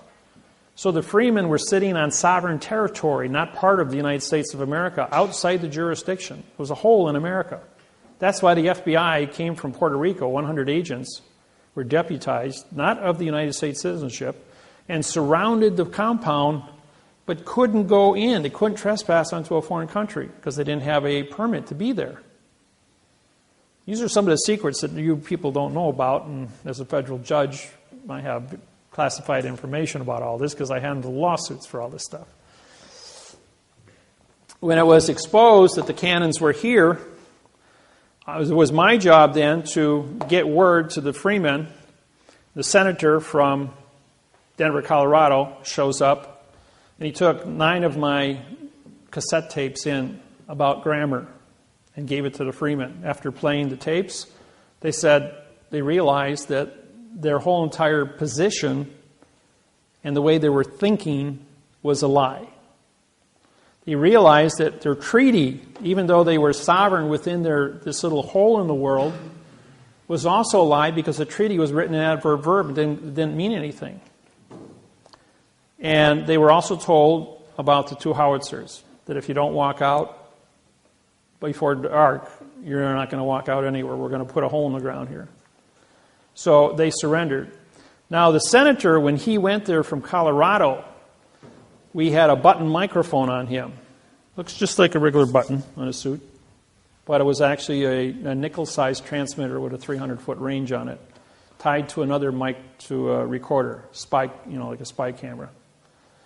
And we have him on tape in his voice stating that, I don't care about these people, I'm just here for the show. He says, I'm here to make sure that they all get blowed up. And yet, on TV, he made a statement that he was there to try and help them get out of here. He was there to orchestrate this thing. What is Denver, Colorado?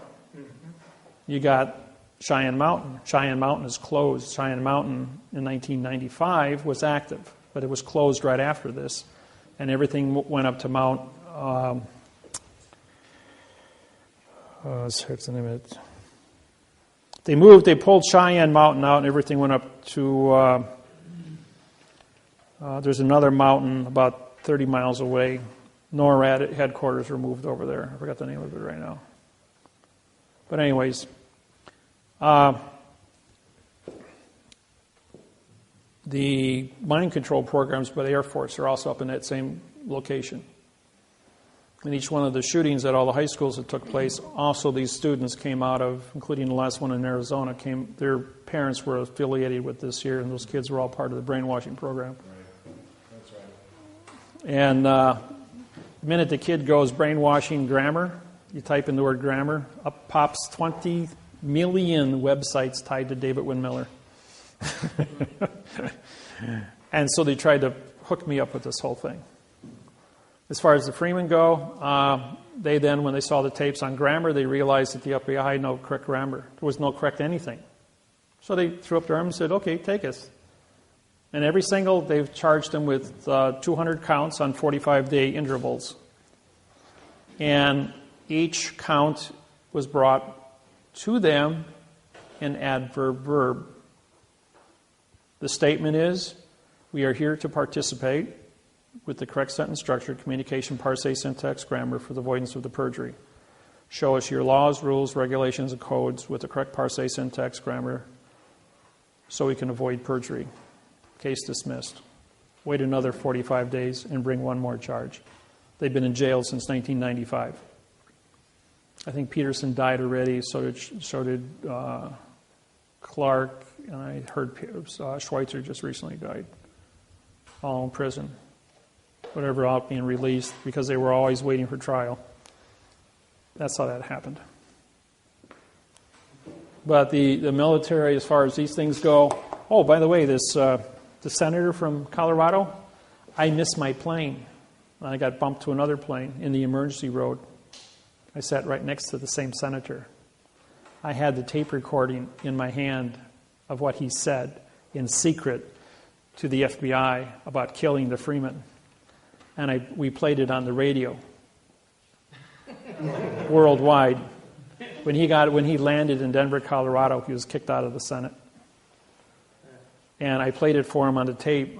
And we had the worst turbulence of the 1,400 flights I've been on in the last 17 years.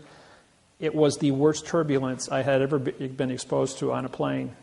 And he got up in this turbulence and got out of and changed seats to sit someplace else because he knew who I was and what I was doing and what my position was of getting the Freemen to surrender.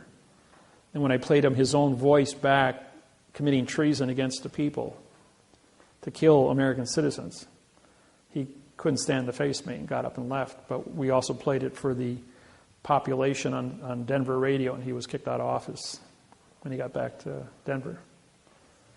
What are the odds of me being placed in that location at that exact point in time to do all those things? There's another one for you. I'm in Honolulu, Hawaii, and I missed my plane. I wound up on a 747 in row 47, back of the plane, flying it was a nonstop flight from Honolulu to Chicago, Illinois. Lady sitting next to me is a school teacher, and her daughter is sitting next to her. She's 18 years old. She's complaining, I'm tired of moving. I'm tired of changing schools all the time. Can't we ever stay in one place? Like, says, all my friends live in Honolulu. I'm going, sounds like you get around a lot. He says, yes, my husband's in the military, and so we have to move all the time. I says, what's your husband's name? Helm. Admiral Helm. The Helm Pacific Fleet Task Force aircraft carrier. Harvey Helm. And this is the wife of the admiral who's just been assigned to the Joint Chiefs of Staff in Washington, D.C. 3 days earlier. And she was going there to join him and enroll her daughter in a Florida school for girls. And she's an English teacher. Well, Mrs. Helm also has a son in the Navy, assigned to the Palestine-Israeli conflict in Europe. And he's over in Europe right now, and this is when Palestine and Israel were shooting at each other. Things were really heated up. Well, Admiral Helm was being transferred from the Pacific Fleet, from the Helm Task Force, to the Joint Chiefs of Staff. What is she doing sitting in row 47 on the back of a 747 with me as a federal judge? Well, the man in front of us is Secret Service, not realizing that Mrs. Helm, we're this far away, speaking quite loud, and he hears this. All of a sudden, he collapses and says, oh, I'm having a heart attack. So the stewardess clear off the row directly behind us of 5 seats and relocate the passengers in other rows. The captain gets on the PA system and says, ladies and gentlemen, we need heart surgeons. Are there any heart surgeons on board? 400 people on board the plane. Well, they had 3 heart surgeons on board. So they all came back to the row, and they're all standing there looking at this guy, and he's complaining of having a heart attack. The captain comes back, and he goes what are you men doing? He's having a heart attack. Service him. He says, we don't have a contract. He says, you don't seem to understand. I'm the captain of an airship in international space. I am the chief cook and bottle washer of this place. You guys will service him or be locked in the brig. So the one doctor goes over and kneels down and takes his blood pressure and pulse, 110/70, pulse 72. Sound like anybody with a heart attack? Sound like a pretty healthy man to me. He pulls his guy down. I'm looking through the seats, and he whispers something to him. He perks up, and he goes running all the way back. Ladies and gentlemen, we're going to have to stop in Los Angeles, and there's a medical emergency, and drop this man off.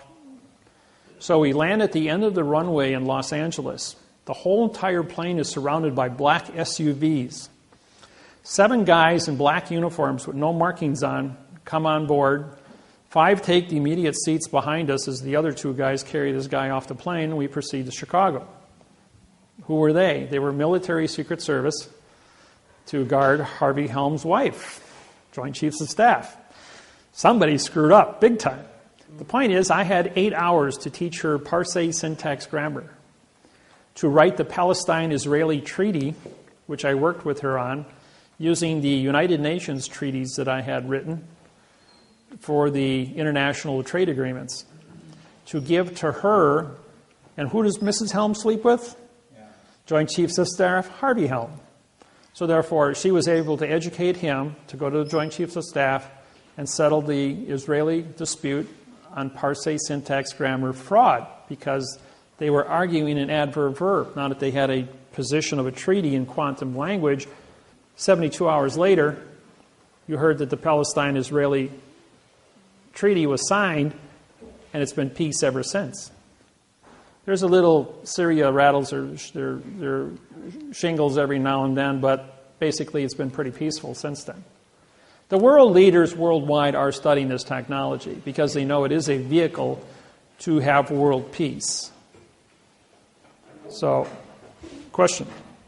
What date was that signed? What's that? What date was that signed?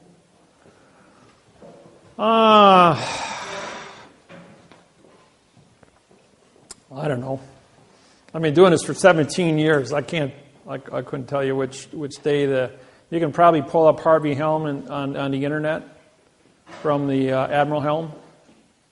It'll give you a history of his position with the Pacific Fleet when he was transferred to the Joint Chiefs of Staff in Washington at the Pentagon. That'll cross-reference the exact dates of the Palestine-Israeli conflict. And then you can get your treaties from that. I can tell you how to cross-reference things. I don't remember the exact dates myself. So, We'll take a lunch break. I've been talking for 3 hours without giving you guys a minute break here. I told you guys, you got to throw something at me after a couple hours, otherwise I don't shut up. Then good. Can't stop. So- We'll do a lunch break and then we'll start back up. Okay. 15, 20 minutes, whatever, half an hour. All right. What you're walking into and what you see. The flags that you see in all over the world, there's 11 different flags in the United States, military and civilian operations, including the new one.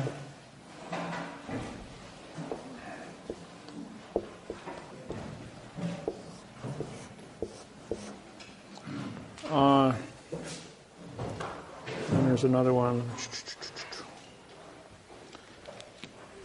When President Obama on Election Day was elected, if you look at the pictures on all the newspapers across the United States, you saw this flag hanging behind Obama. It's a New World Order flag.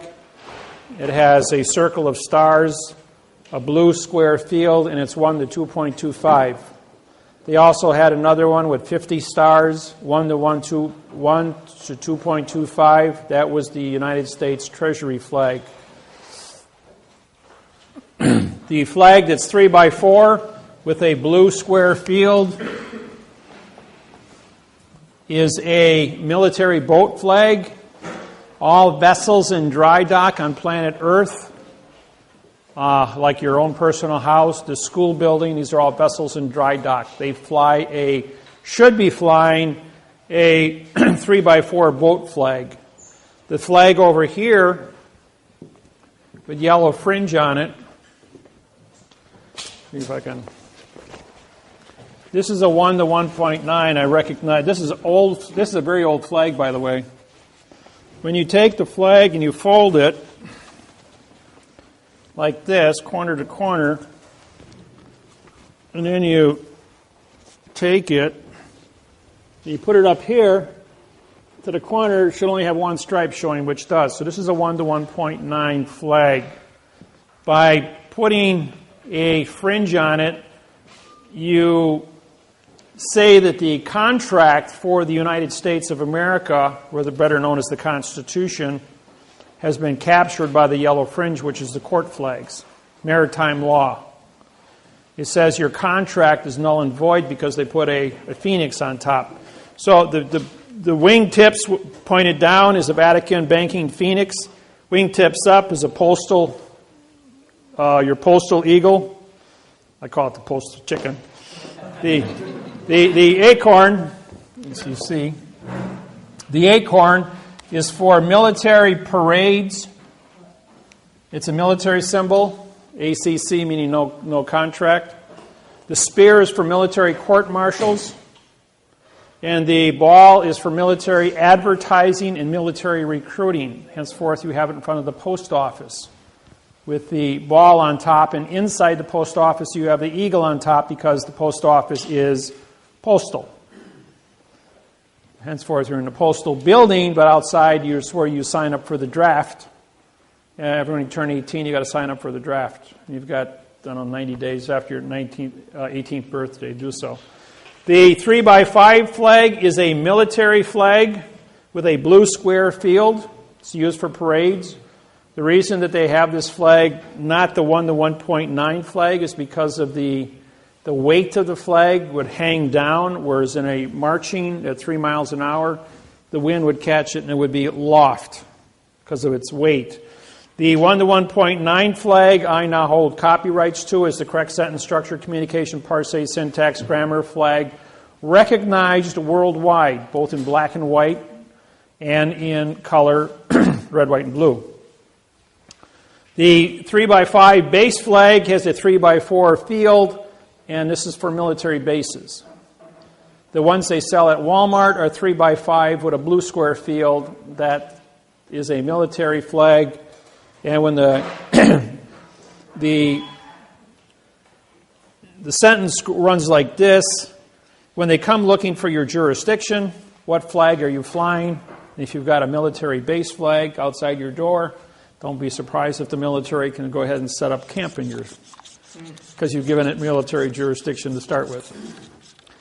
When you have my flag on my business card, and of all things, I forgot my business cards today. I've only got, I think, 5 of them here with me. 5 or 6 of them. I got a couple here. I think I got 6 of them. I got about 50 of them back at the house. So, what we're going to do is... Huh? No, we're going to raffle. Now, these cards, I'm sorry I forgot them. My business cards are like get-out-of-jail-free cards. You put these on your driver's licenses, and you get pulled over by the cops. They take one look at it. On the back of the cards, the procedures to prosecute judges and attorneys and police officers. You take one look at that, and they start reading it and going like, oh, he belongs to that group. This group is not allowed in the courthouse. They won't give you a citation. Thursday last week, I blew a stop sign on the phone with no seatbelt. The police officer was right there, sitting. I mean, I blew right past him. He comes pulling up behind me, and he goes like, Dave, he says, you know me? He says, yeah, I've been in your house about 4 times. He says, I know, you live right across the street over here. He says, were you on a cell phone? I says, no, I was singing to the music. He says, I see you got your seatbelt on. He says, but you know you blew a stop sign right in front of me. I says, well, actually I had my hand up, and I had a cramp in my neck. I says, and I was massaging it, so I was pushing on it, and I had my head tipped a little, and that's why I probably didn't see the stop sign. As simple as that. He says, well, pay attention. Here's your license back. And he goes and he says, federal judge. He says, yeah. He goes, yeah, I know you're a federal judge. I already pulled your file because I've been to your house several times. He says, pay attention. When you use that and you show it to a regular cop, will he know? Huh? I've never heard of that. I'll give the cameraman here, so he's got to have references. Huh? Here, pass it back to him. We'll have to get some more. I have mine attached to my license, and I get accidentally driving 42 in a 30 zone, 12 over.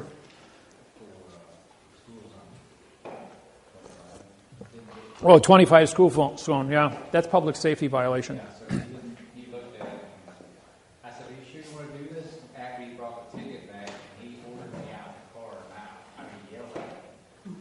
And I said, wait, am I under arrest? And he said, no. I said, am I free to go? He said, yes. I took the ticket and left. See, now, if you would leave your vessel, you're a captain of your vessel. Right.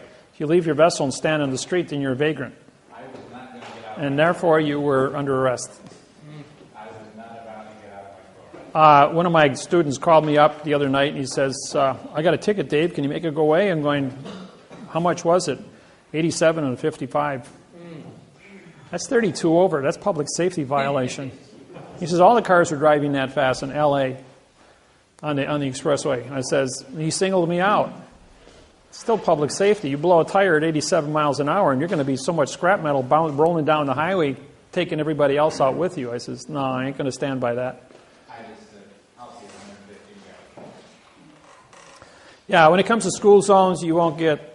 School zone is public safety. You got to watch out for children because they don't pay attention. They run across streets. You tag a kid, I'll tell you what, they're going to throw away the key on you, especially if you're going fast like that. So, but this one here, I'm going to give you guys a history lesson in a minute. This one here, this one, the 2.25 flag, I went to Washington, D.C., and I had one of the 1934 gold certificates from China. This was on original clay paper with butterfly ink. And it was an original copy of a $500 million note. My surrender commission is $50 million for surrendering a document. Secret Service showed up, wanted to arrest me for passing fraudulent documents. I had 6 inches of credentials out of New York State Bank to verify it. He says, "Where's the rest of it?" He says, "There's $8.7 billion on this package." I says, "Well, it's in Austin, Texas." I gave him the address. Well, they surrounded the property and they got the guy with the rest of the notes. He wound up with 8 years in prison. As a federal judge, though, being at the United States Treasury, I says, "I want a receipt for that." I says, "I'm turning over United States government property to the United States government to be put back into the Treasury." The 8 officers of the United States Treasury all came into the room to meet me and to review the note, along with the 2 Secret Service agents, and they wrote me out a receipt for the note. He says, "If this is legitimate, we owe you $50 million. So 10 days later, I called back and I asked for each one of the individuals. They no longer worked there. The note disappeared. I think everybody took a commission, including both Secret Service agents, and they all retired elsewhere. But I never got paid. Then the guy says to me, "Where's your bodyguards? How can you transport this much money and not be captured?" I says, "You ever hear the word secrecy? It's the best fault in the world." So, I'm going to do a little history lesson for everyone, since how everyone has never... I go to universities, colleges, high schools, and you'll never see this in any of the schools taught.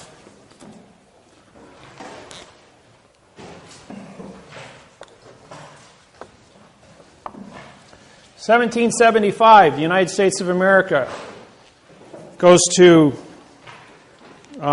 France and borrows 1.6 million francs to go ahead and fight the Revolutionary War against England. The war rages on for 7 years. In 1782, they now owe 2 million francs to the French. So the United States of America, 13 colonies, file bankruptcy, domestic, against because they can't pay it, they just come out of a war and they got no money. 1789, 17th of September. The United States of America cannot pay back the 3 million francs now. So, England, Rothschild, goes ahead and buys the $3 million note, throwing in the United States into a 70-year international bankruptcy. At 70 years to the Declaration, the Constitution of the United States of America was written, and the Congress would not sign it, so they put the Bill of Rights on top of it. They signed the Bill of Rights, but it was bonded, so therefore the Constitution of the United States was signed because of the bonding. The Declaration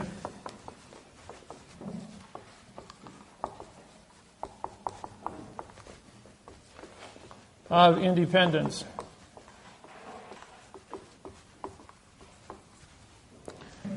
D means no. Claire means speak. At is location. ION is contract. In means no. D means no. Pend means write. Ants means contract. You shall not write contract and you shall not speak contract. Benjamin Franklin. The is an adverb. You got a prepositional phrase of the, but they split it. The is an adverb making declaration a verb. Of is an adverb making independence a verb. Both false and misleading statements and fictitious conveyance of grammar. Henceforth, the Declaration of Independence is being sold at auction as a meaningless document written by a French attorney who was hired by the English Crown to capture the United States of America and the founder of the Continental Congress. Welcome to treason at its first course, Benjamin Franklin. Since I brought this out in 1995, there's been eight major books published on Benjamin Franklin's treason as being bigger than Benedict Arnold. for those of you who know Benedict Arnold. How should you write that? Huh? How should you write that? Well, not declaration.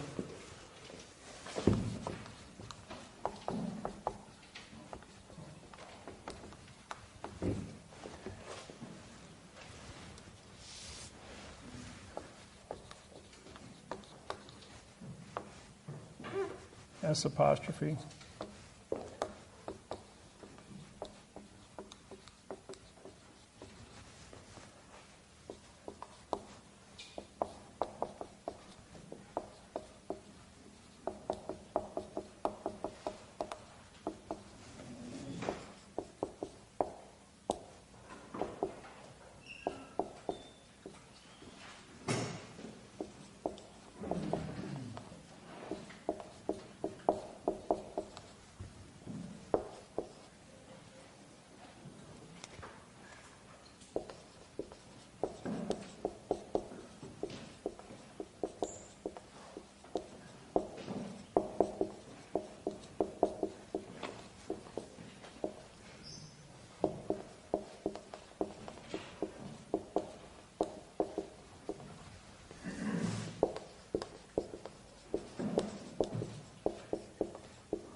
See to be creative.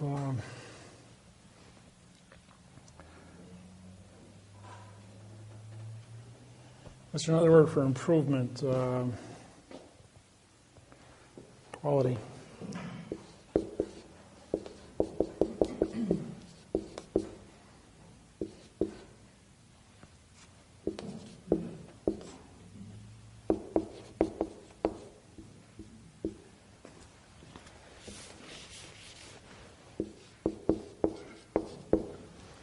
Something like that. For the people's knowledge of the Constitution is with the claim of the correct sentence structure, communication, parse, syntax, grammar, with the rights and freedoms of the creative quality of our lives. Fill it in. Huh? That's what I was thinking.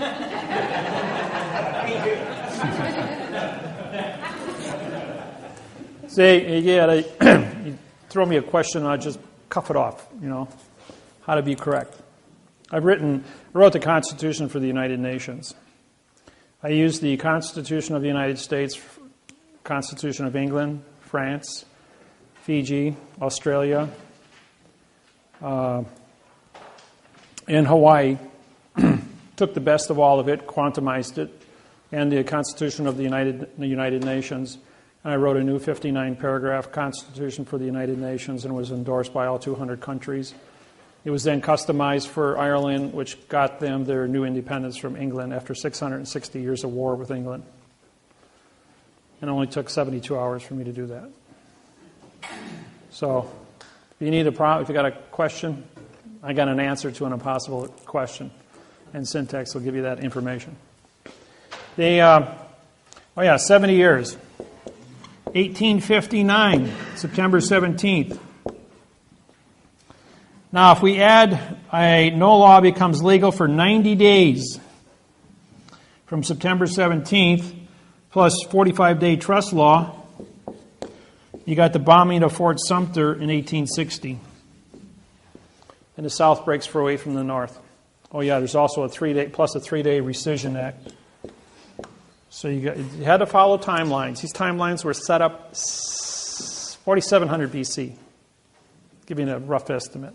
So it's been 6,700 years running. And these timelines have never changed. The Civil War starts. Add 70 years, 1859. 1929, November 2nd. Was presidential election day, November 2nd. The United States of America says we are coming out of our international bankruptcy with you. It's called the Year of Jubilee, the forgiving of all debts. Now, England says, all right, you're going to end the bankruptcy. 5-day rule applies. We have to give a 5-day notice to all banks and credit unions that we are going to close the banks and credit unions on November 2nd. That was posted on October 29th. Anybody remember that date? Stock market crash threw us into the Great Depression. The dollar went from $1 to 10 cents in value globally.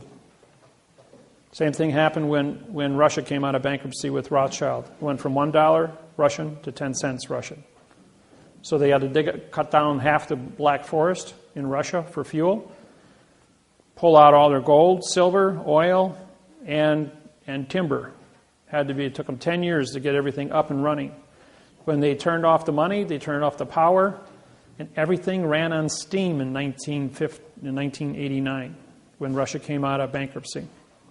And therefore, everything froze solid. It was the wintertime when they came out and broke all their turbines because it was all water operated, and everything froze and broke. So their whole infrastructure was destroyed. And Russia went dark for 10 years. Really had no power. Half the population on any given time was cutting trees for fuel in all the cities. And they wound up cutting down half the forest in Russia, which was a huge, huge oxygen producer here on planet Earth. And that's why our oxygen, our CO2 levels in 1960 stood at 998 parts per million. And at the top of the volcano at Mauna Lea monitoring station in Hawaii, 6 weeks ago I was up there, it stood at 4,020. It has gone up from 1960 to 2010, 50 years, from 990 to 4,020. And then you wonder why I have global warming. Okay, and so the bankruptcy was renewed on September 17th, was retroactive renewed to September 17th, 1929.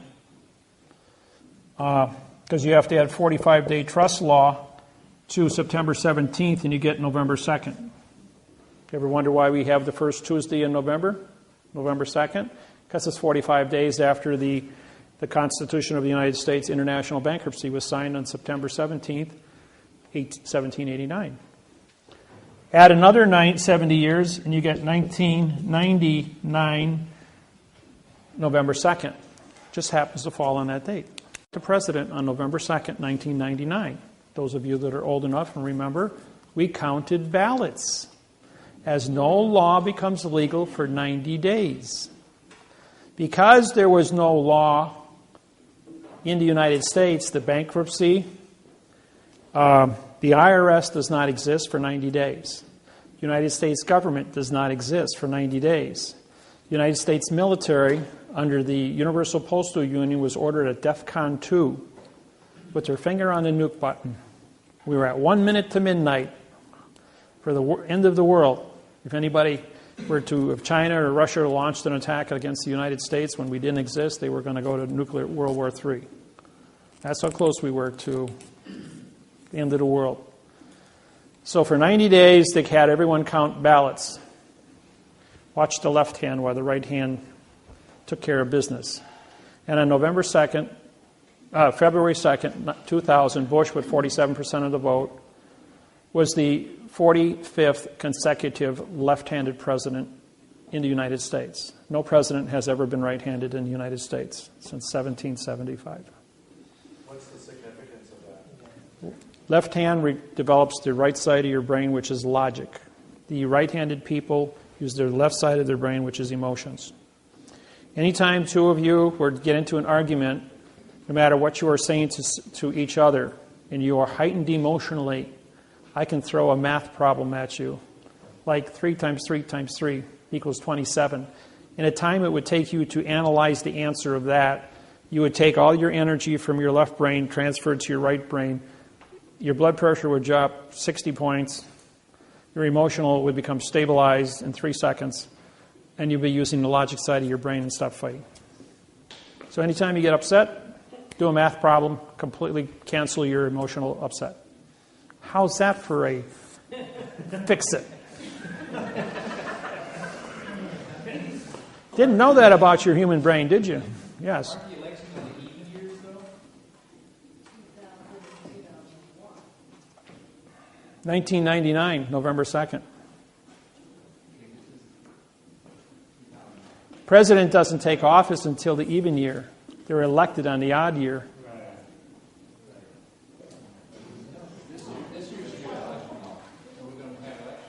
It's 2012, yes, but the president doesn't take office until 2013.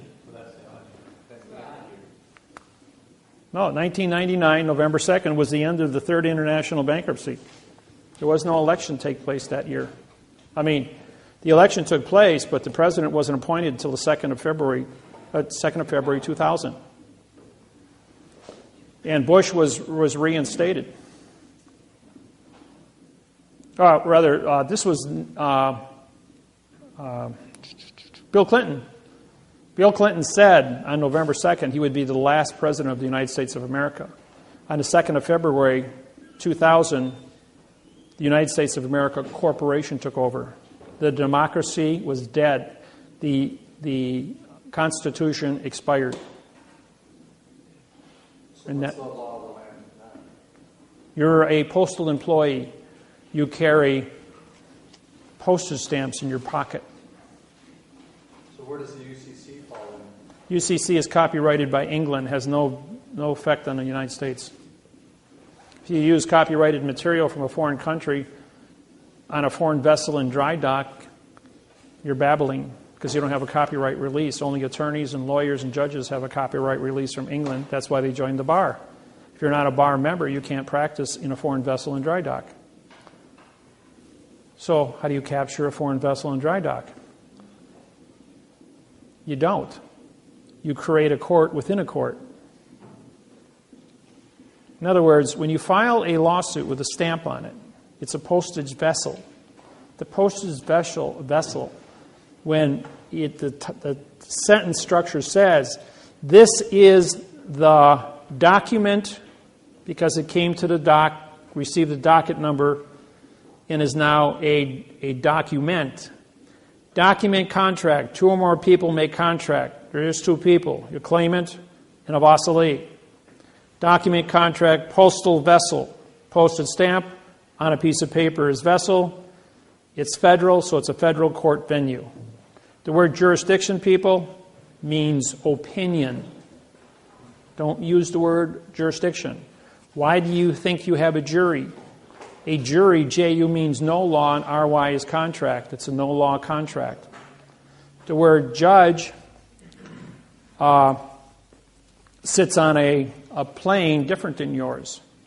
Even in tribal law, whether it be the witch doctor is the judge, the king of a tribe, anywhere on the planet, a president, a dictator, they all stand on a plane to break the continuance of evidence as an actor on a stage, talking babble in adverb-verb language.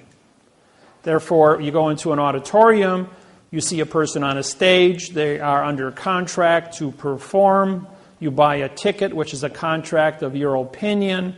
Your opinion is on stages. Your stages, here's the plane of the stage, and then you have your seating going up. This breaks the continuance of evidence with the stage, and you are only witnesses or opinion entities watching actors on a stage. No different in the courtroom.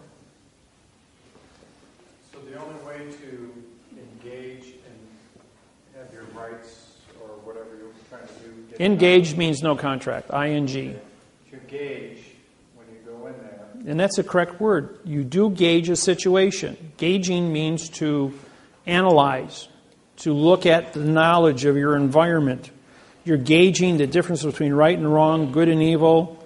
You're gauging the conduct of what the actors are, ACT, no contract people, because they write everything in the courtroom is in an illusion. And I'm going to put a courtroom up here in a minute and show you the tricks and the traps that are going to happen inside that. So when I go to file a document, or a doc. No, it's a document. Okay. Do I put my stamp on that document? Yes, and you sign it, making you the postmaster and then they stamp postmaster, banker, and judge authorized to transport the vessel from the street into the vessel in dry dock. You send before you walk into the courthouse to dock your vessel, you mail it registered mail to yourself. Your vessel has now been registered with the post office, which is controlled of the port authorities, which licensed the courthouse to dock its vessel on planet Earth. In the event that you are the postmaster now signing the stamp to carry the document into the courthouse, you are the letter carrier and postmaster authorized to transport the vessel to the clerk's office, and you can't be arrested as a letter carrier delivering the mail to the courthouse, even though it's a foreign vessel in dry dock, because you're already the post office, which controls the port authorities, which docks the vessel. So you have a higher authority. You're like the senior judge of the courthouse. Little secrets. Did they still stamp that document? Yes, and when they stamp it, they make contract. Absolutely. I sign every federal district court stamp. I sign over the top of it, capturing. So I ask for it back. Absolutely. You sign all yours and say, they all have to be conformed. Give me that back. I'm going to sign my name over your stamp, and you sign your name too, clerk. And you usually have to have 5 copies. So do I send 5 copies? Actually, 7. They get 2. You keep the rest, 5 back. Okay, so I mail 7 copies to myself? And No, just the one. Just the one. Just to get the serial number. That's all you want. It's a registered serial number. Okay.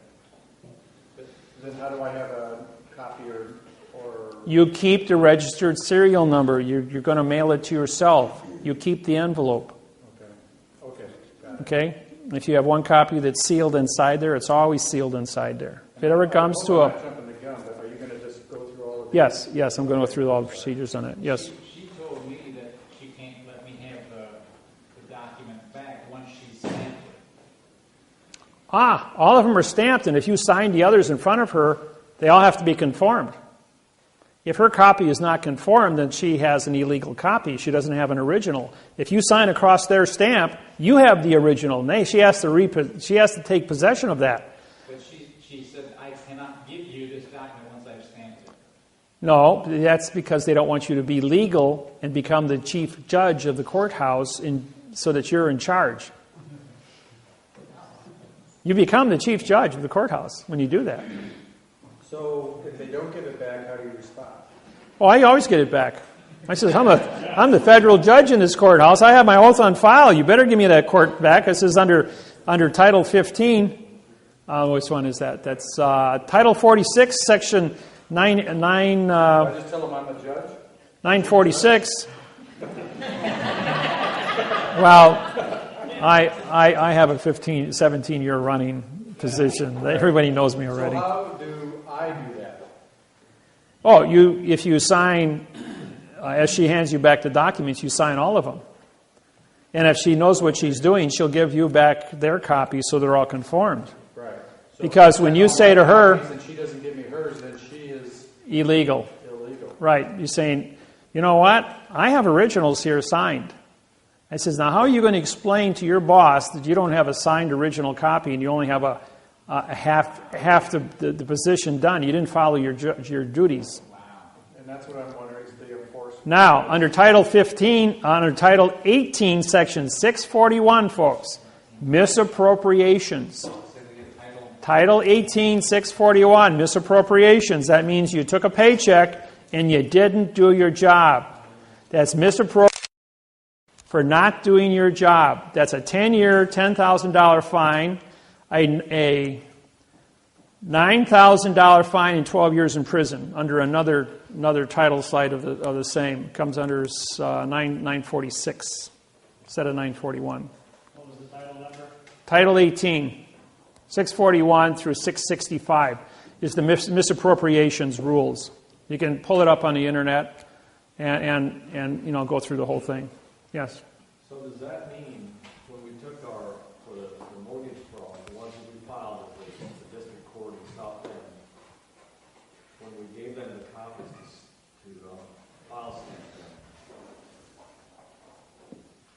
those to have them all file stamped and have the case number stamped on them.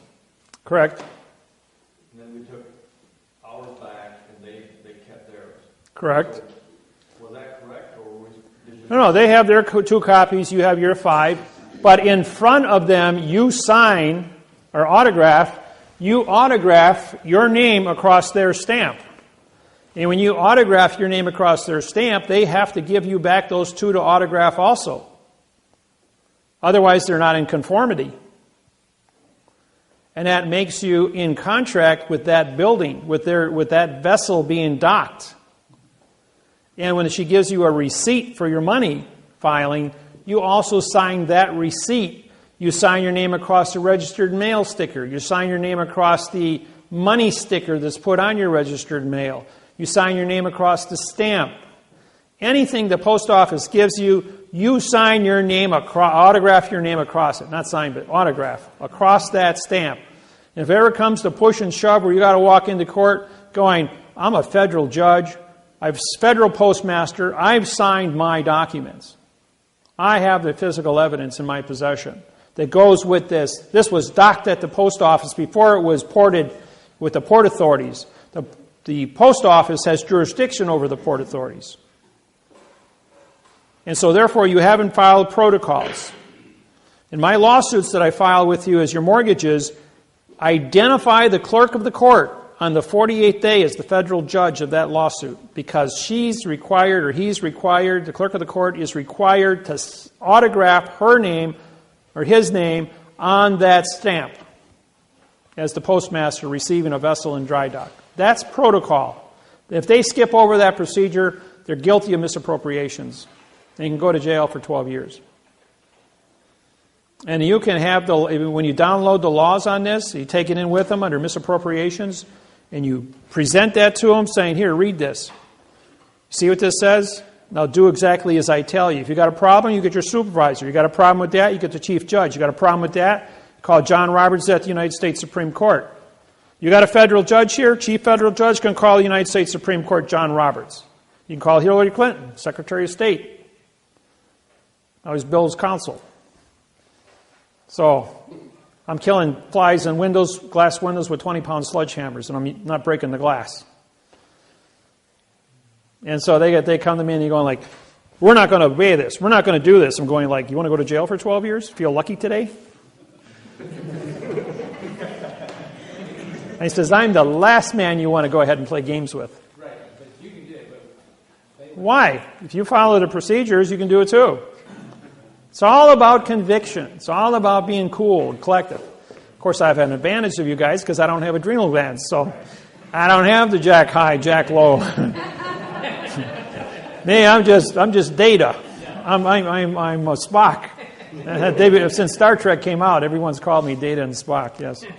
On your autograph, is it printed or can cursive be? No. Always print it. Printed. Print it. Yes. And when I did that in school, they cracked my knuckles and said, "You will not write that way. We're going to force you to be in fiction." Cursive writing in school. Say again.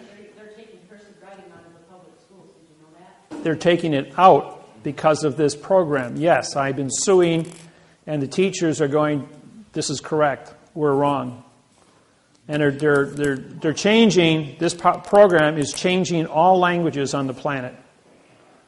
You can't move forward. You see, on January 6, 2012, there was a little glitch that took place.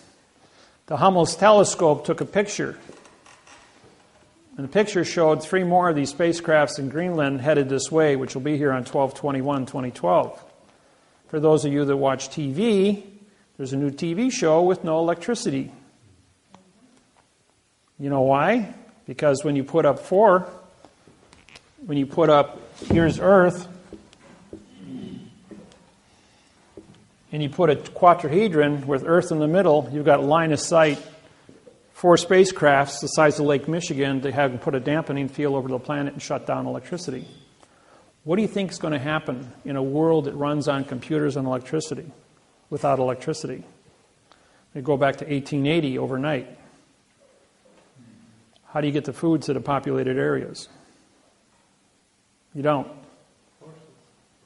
Huh? How do you farm your farmlands without tractors? How do you harvest your crops? How do you run your canning facilities?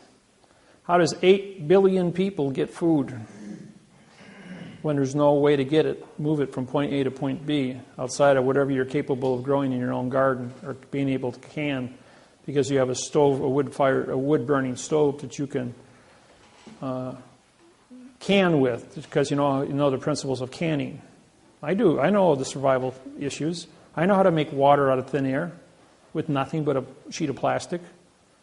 Dig a hole in the ground, put a sheet of plastic, pour dirt around it, and overnight it'll make a gallon of fresh dew water, which comes out of the ground 24 hours a day, 7 days a week, indefinitely.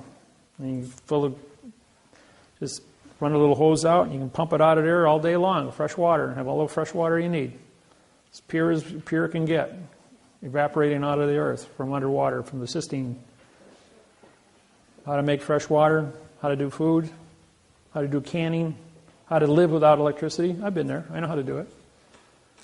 I always tell people, if there's ever any kind of an emergency, the place you want to be is in my back door because I know how to stay alive.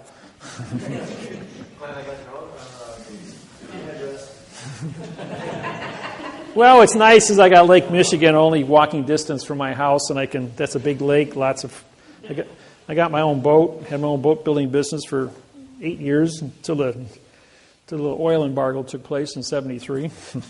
Put 80% of all boat building companies out of business. Everybody copy that already? So what's going to happen December 23rd? It'll be the first day of winter.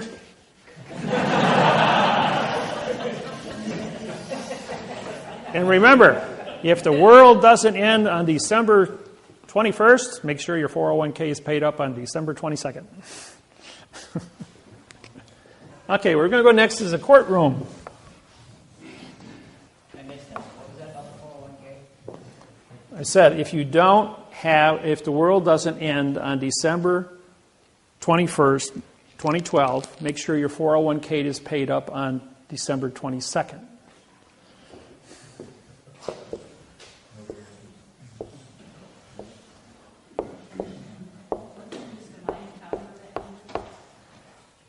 All the calendars written in the history of mankind, going all the way back to the beginning of writing, all end on 12/21/2012. That's the end of the world of verb. That's what it means. And the day the world kicks into gear and goes to quantum. With 5 billion people studying out of 8 billion, that's all the computers on the planet.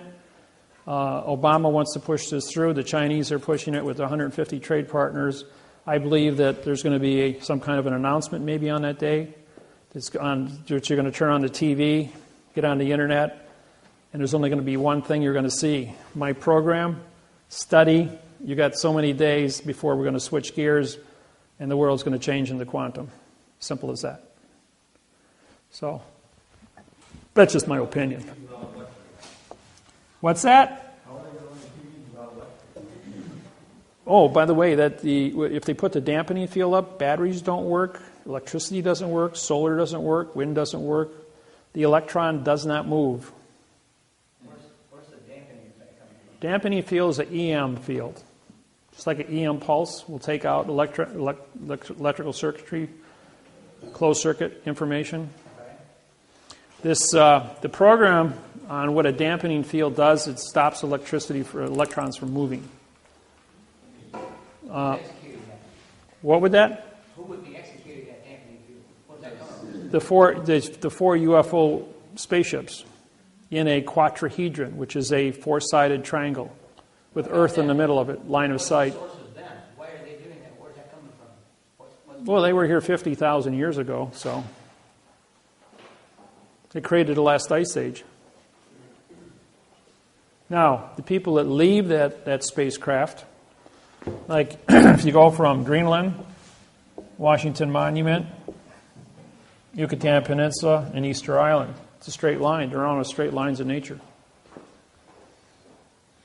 If you go from the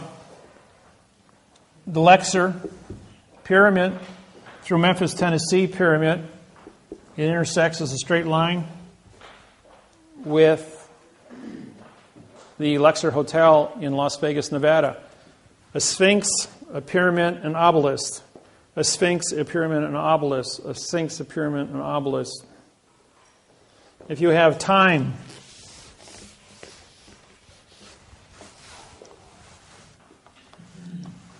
you got the Vatican. No. You got Egypt, the pyramids. This is North Pole, by the way. You've got the Vatican, Greece, at the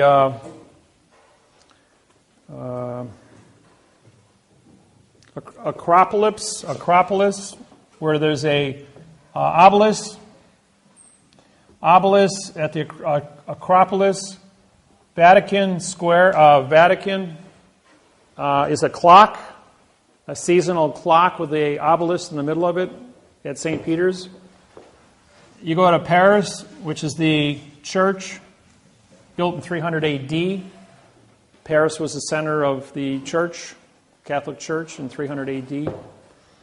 From there, you go to the to London at the Masonic Temple, where they have the rose line and the obelisk and the glass pyramid.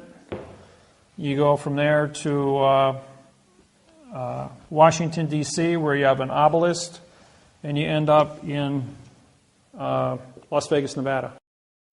Straight line looking down from the North Pole. Then if you take planet Earth and here's our natural Earth axis. Here's the spacecraft in Greenland, 12/21/2012, direct line with the North Star. What are the odds of that happening on 12/21/2012? What's their purpose for doing that on December 21st? Well, this is a 50,000-year-old clock, and it goes off on 12/21.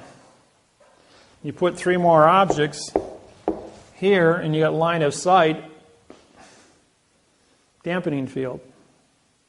No, wasn't your question why the straight line, like all the... There are no straight lines in nature. This is the timeline of Earth.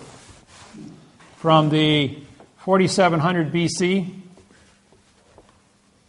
to Las Vegas, Nevada, and the building of the Lexer Hotel with a 2 million candle light, 2 million candle power.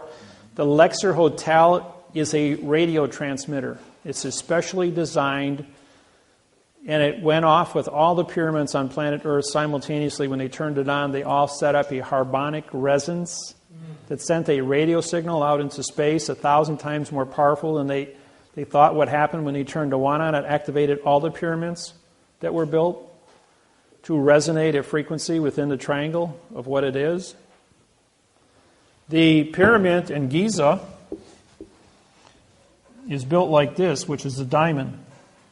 The pyramid on the Yucatan Peninsula is built, this line and this line are identical to the square inch. They're 1,200, or they're, from the Yucatan to Giza, I think that's about like 12,000 miles away. They're both identical. Architecturally designed the same. Math, liars figure, but math doesn't lie. Math doesn't lie. I can tell you a few other little nasty little things that are happening.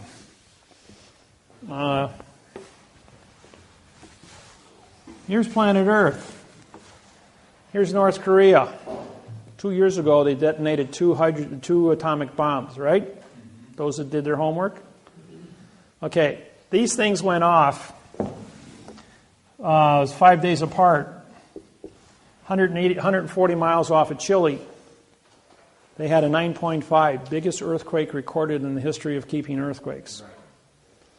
What they did is they set up a shock wave with the first one, which traveled through the earth, hit this line here, and then went like this, and through the magma created a 9.5 in Chile. That was a bump. The second one popped it. Okay, when it popped the Chile one, that was on the Ring of Fire. for the Pacific Ocean. The shock wave then comes back off of this thing as it's ricocheting back over, takes out Christchurch, South Island of New Zealand, then causes a volcano 18,000 feet under the water, bigger than Krakatoa, to explode, creating a 6-foot tsunami. That was all. Nobody died in that because it was 3 miles underwater. This is on the Ring of Fire. And then when the shock wave comes all the way back up and focuses, he hits the trench outside of Japan, creating a 9 on the Richter scale, creating the tsunami, which then took out 3 nukes on the coast, which are dumping 11,000 tons of plutonium radioactive water, 2 million times more potent than it takes to kill a person, into the Pacific Ocean now since the tsunami took place, to keep the cores from going China syndrome. They still haven't got that thing under control. It's still burning out of control. And they pump 11,000 tons of radioactive plutonium water on this thing every day. This isn't made public to the public. There's very little of this is public. Satellite photos in, I think it was April, showed that they're drilling a hole 27,000 feet deep. The first nuke put a crack in the earth. The second nuke was they were able to use the second atomic bomb to identify magma, shock wave through magma. They can target through a shape charge any country on the planet with a shape charge through magma. There's a no-fly zone over North Korea, so their Air Force is useless. But the magma, they can go anywhere on the planet through magma. This was an experiment in a country, the Chile, which is totally... Okay, when Chile got hit, Chile was raised 15 feet as the Pacific plate slid underneath Chile. When the magma came back, it raised the Asian plate 15 feet, including the island of Japan was raised 15 feet as the Pacific plate flattened out and moved underneath. And Hawaii, which is dead center in the middle, dropped 1 foot. Hawaii has a 40,000 cubic mile magma pool underneath it, which created and Volcano National Park cracked a hole 1 mile across and created a 1,000-foot wide pool of lava that rose up 8,600 feet from the base through the mountain. It then blew out a vent 60 feet in diameter at 8 miles per hour, moving magma into the south end of the island, pouring it out into the ocean, creating what's called VOG, V-O-G, volcanic fog, which is silicosis, fibers into the air. It's really, really, really agitating to your lungs when you inhale this stuff. I was there 2 weeks ago and I got a lungful of it. I was sick for 3 days. I was only 20 minutes in the fog. I was driving along and I got some in my lungs and made me sick. Anyways, the island dropped 1 whole foot. And this is all recorded on oscilloscopes that measure magma shock waves. Huh? All the Hawaiian Islands dropped? Yeah, the entire middle of the plate dropped, but it cracked open the volcano. And the VOG got really bad after that. Okay, they're drilling the second hole now, and they got a hydrogen bomb going into it. This is 100 times bigger than the atomic bombs. They found that as a result, they found a fissure in the crust of the earth in North Korea. And they're drilling a hole down in this fissure. They detonate a hydrogen bomb, and now we have a new math problem that shows up. Here's the 43rd parallel, North Korea. 43rd parallel, San Francisco. 43rd parallel, London. If they do a shape charge, and then from the top, it looks like this. Here's the North Pole. Here's San Francisco, and here's London, and London, and here's North Korea with a K. 120-degree angles. Liars figure, but figures don't lie. And on the 43rd, as a shape charge, they can bounce the magma at 120-degree angles and hit the San Andreas. Guess what happens when you hit the San Andreas fault? You got Mount Rainier, which is 40 years past due from its standard 40-year or 38-year eruption. You got Hood, York, and Shasta. all in a straight line, right on the Pacific. You can take Seattle and Portland and write them off. No place to go. The cloud from the 4 volcanoes would be devastating. San Francisco, that would be, you could write that one off. A tsunami would take out Hawaii from San Francisco in a 9.5 or bigger. It would take out Honolulu, which is at sea level, like 1 foot above sea level. And the shape charge going through the magma would hit the gates in London and flood London, taking out the subway systems. And then that would create a tsunami which would hit New York City, which is 4 feet above sea level, and take out New York City, Manhattan Island. And if they miss and they hit Yellowstone, then you got a super volcano 40 miles by 60 miles going off, taking out 2/3 of the United States. All one big dust cloud. So, I did this presentation for 2 3-star generals and 1 2-star general for the Russian military. For the Chinese military 6 weeks ago. The one general got sick. They had to take him to the hospital as soon as I got done with this. Somebody knew something. Now there's a side effect, and that's the secondary shock wave. Secondary shock wave takes out Hong Kong with 100 million people.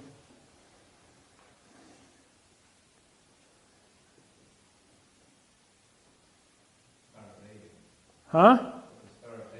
Yeah. It's also contract.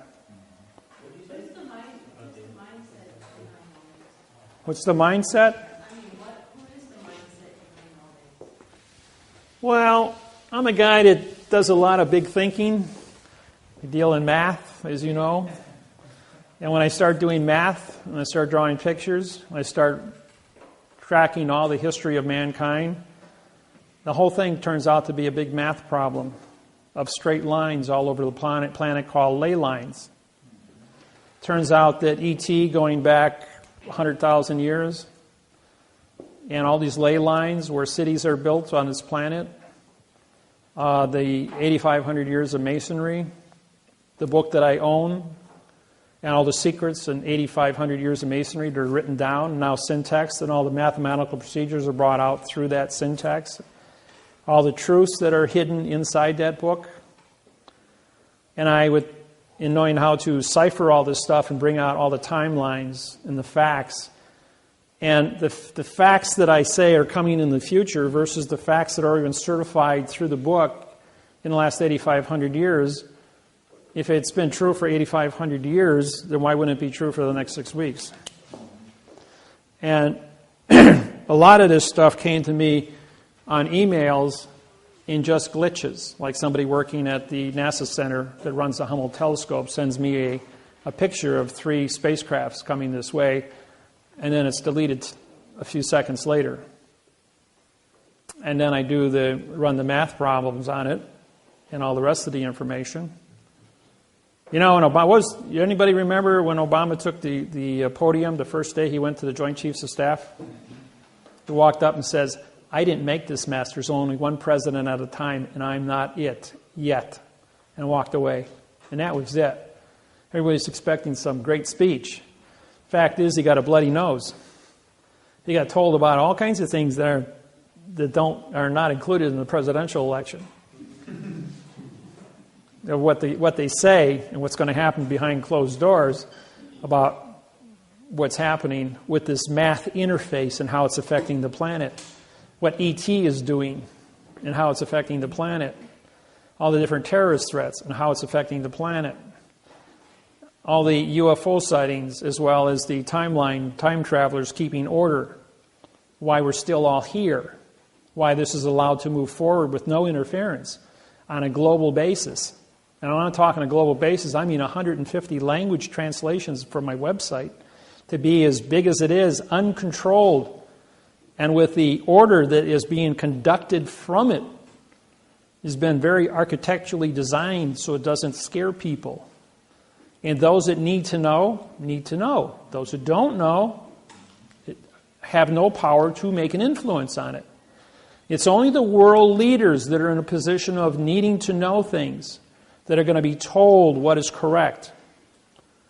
The people, as long as you got your 6-pack of beer, your 600-channel TV, and your Ruffles potato chips, you don't care where the tank parks as long as it doesn't bump the satellite dish. And that's mankind's reality. Question back there. Have you heard that there was a planet between the Earth and Nah, that's somebody's tale. That doesn't exist. What's your... So why would you take the time to share the information with us? Got to start someplace. No matter where you go, there you are. And wherever you are, that's where you're supposed to be. Make no mistake about it. Everyone is exactly where we're supposed to be. There are things that are said here, things you hear here. You're all good people. Why shouldn't you know what's going on? You're not going to see it on CNN. You're not going to see it on the news. Liars figure, but geometry doesn't lie. And using magma, the Earth's liquid, internally as a target, as a weapon. Okay, let's say they don't do anything. But they make a phone call to the premier of China and make a premier to the London and to Rothschild. North Korea is a very poor country, 85% unemployment. And he says, we've got an atomic bomb here that we're going to detonate and take out Mount Rainier or the Shasta York Rainier super volcano called Yellowstone if we're not given a certain amount of money to support our country. If we're not given open trade and use it as a blackmail weapon. Now they can't stop it.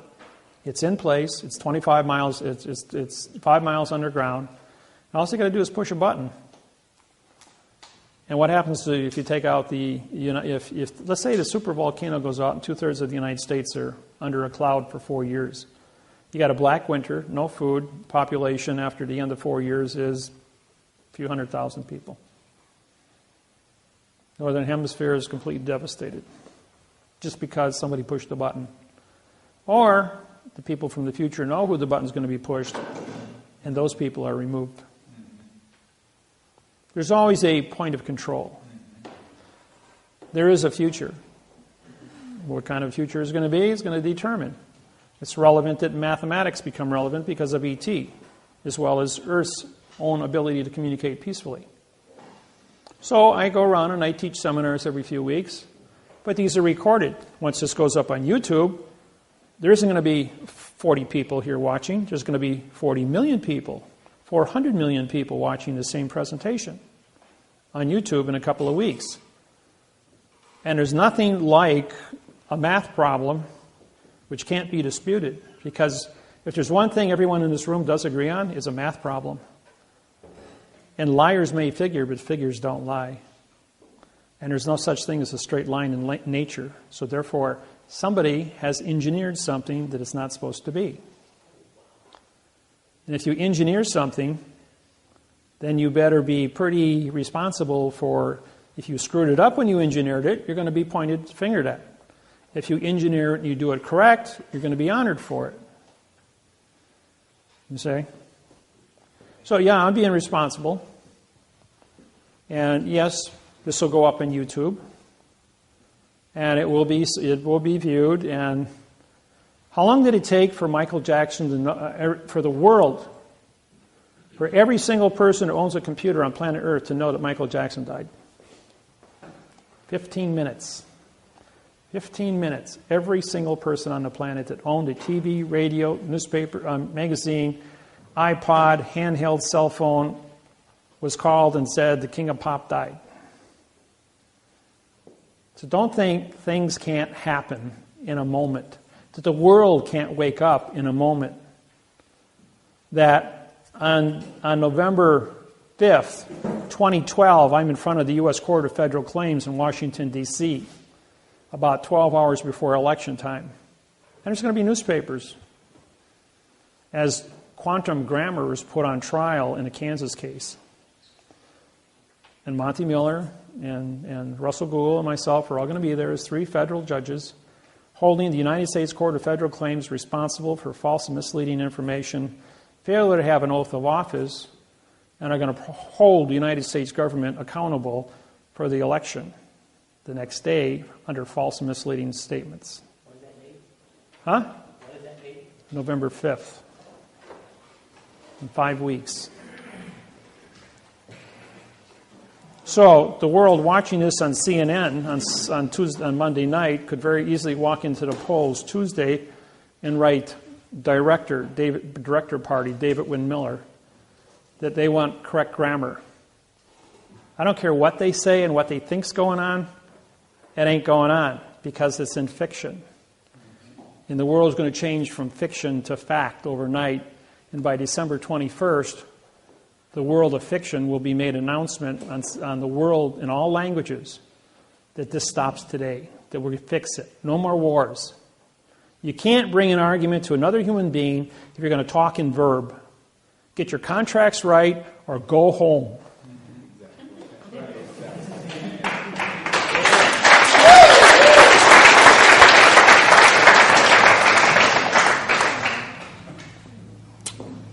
All right. What are they doing with the HARP?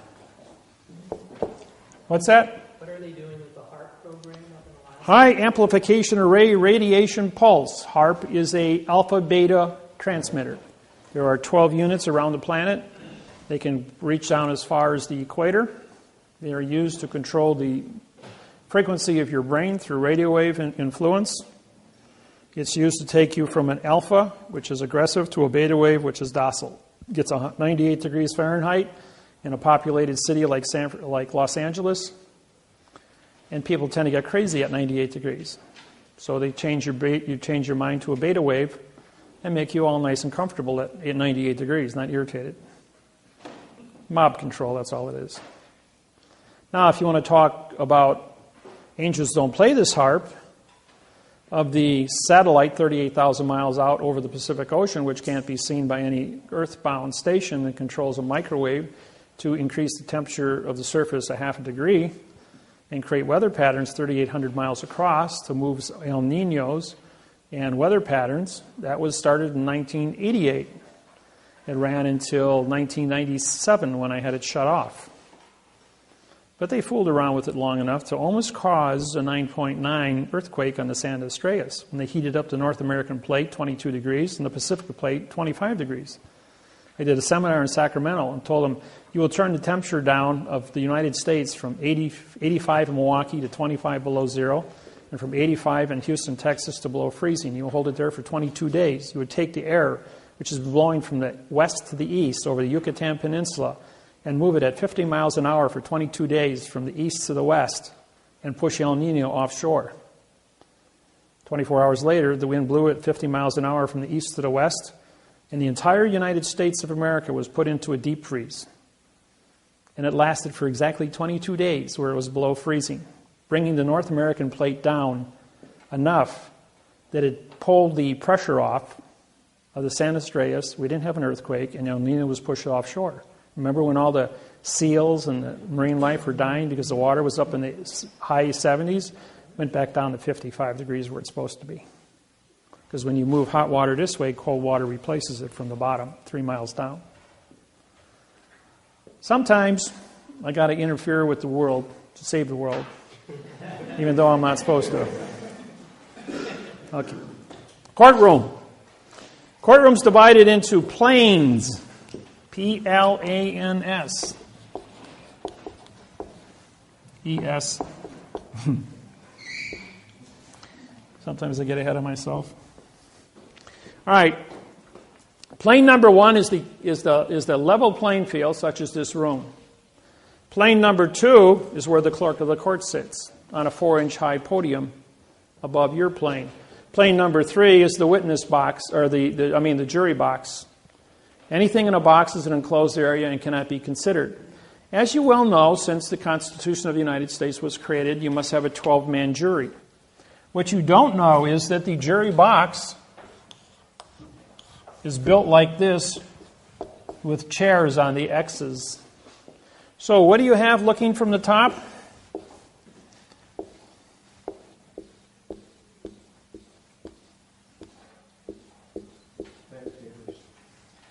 You have two petite juries of 6 people each, which is illegal. The continuance of evidence of the peanut gallery are divided. So the jury is in a box, and JU means no law, and RY is contract. They are a no-law contract of an illusion. Henceforth, they have no value whatsoever. Never ask for a jury trial because a jury doesn't have a clue how to read and write above a second grade reading level. That's why it's a no-law contract. Then the witness gets put into a witness box, which is an enclosed area, cannot see evidence or give testimony, to a jury box, which cannot see evidence or see testimony, to a judge that's on a plane, not even in the courtroom, as an actor in black robes, mourning justice. And justice, JU, equals no law. S equals speak. TI equals title. And CE equals judge. This is Latin. Judge title speaks no law. And what's the first word you guys do in your anger?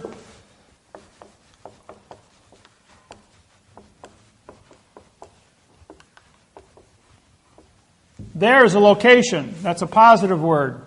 Is a positive word. No is a negative word. Law is a dangling participle verb. So what happens? There is plus and plus, now pointing towards no to be positive, making law a negative, because no is still a negative. So therefore the word no law or fact shall be tried in court. By your own confessions, people, you go, there is no. There's no such thing as a no. Because you can't perform a negative condition of performance. But if you say there is no, what do I have in my hand? Nothing. You just made nothing a fact. Now I can prosecute you with nothing. Well, you just walked right into that trap. Don't feel bad. No one's ever gotten past it. Everyone steps in the trap. Let's see how close up attention you are.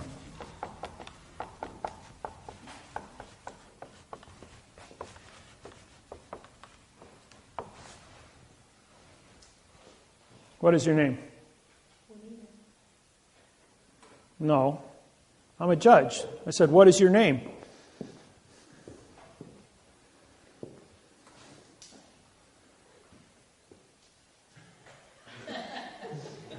I just called you a what?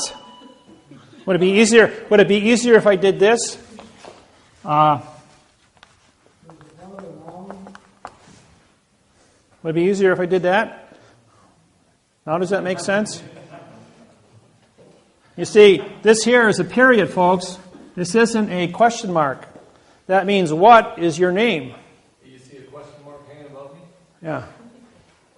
So, the answer to the question is, this is a pronoun, this is an adverb, this is an adverb, this is a verb.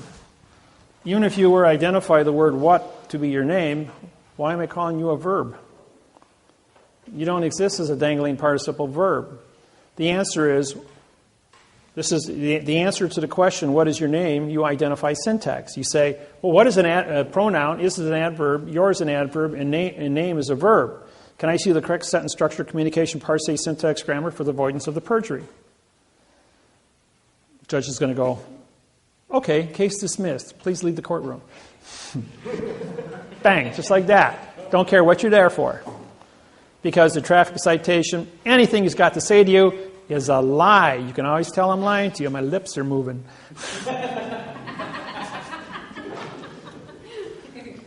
Hey, it's a fact, folks. So anytime you go to a stop sign and you get a ticket, you could use that argument in court. Well, actually, I won a case. I said, Mr. Police Officer, would you please come up? He goes, yes. He says, you testified that I went through the stop sign. I said, you just said I went through the stop sign. I says, what does the stop sign look like? So 8 sides, painted red and white, made of metal. How do I occupy the same space as a stop sign? How can I go through it? As two objects can't occupy the same space at the same time. This is a fraudulent statement. And this is a pronoun, adverb, verb, adverb, adjective, pronoun. Can I see the correct sentence structure, communication, parse, syntax, grammar for the avoidance of the perjury? Judge goes, you can't go through a stop sign. And yes, that is a correct statement. And yes, this is a fraudulent statement. And you committed fraud under Title 15, Section 1692E and Title 18, 1001. Fictitious conveyance of grammar and false and misleading statements. Case dismissed. Mr. Police Officer, you're going to be reprimanded. I want your supervisor in here as you're going to have to learn how to use correct grammar.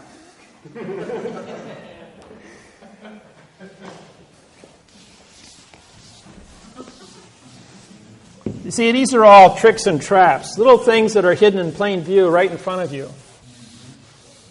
And all the little things that go on right in front of you that you don't even understand.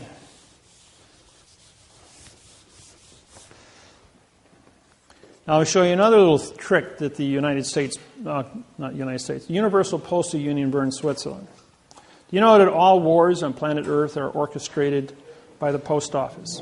Post office controls all money in all 250 countries.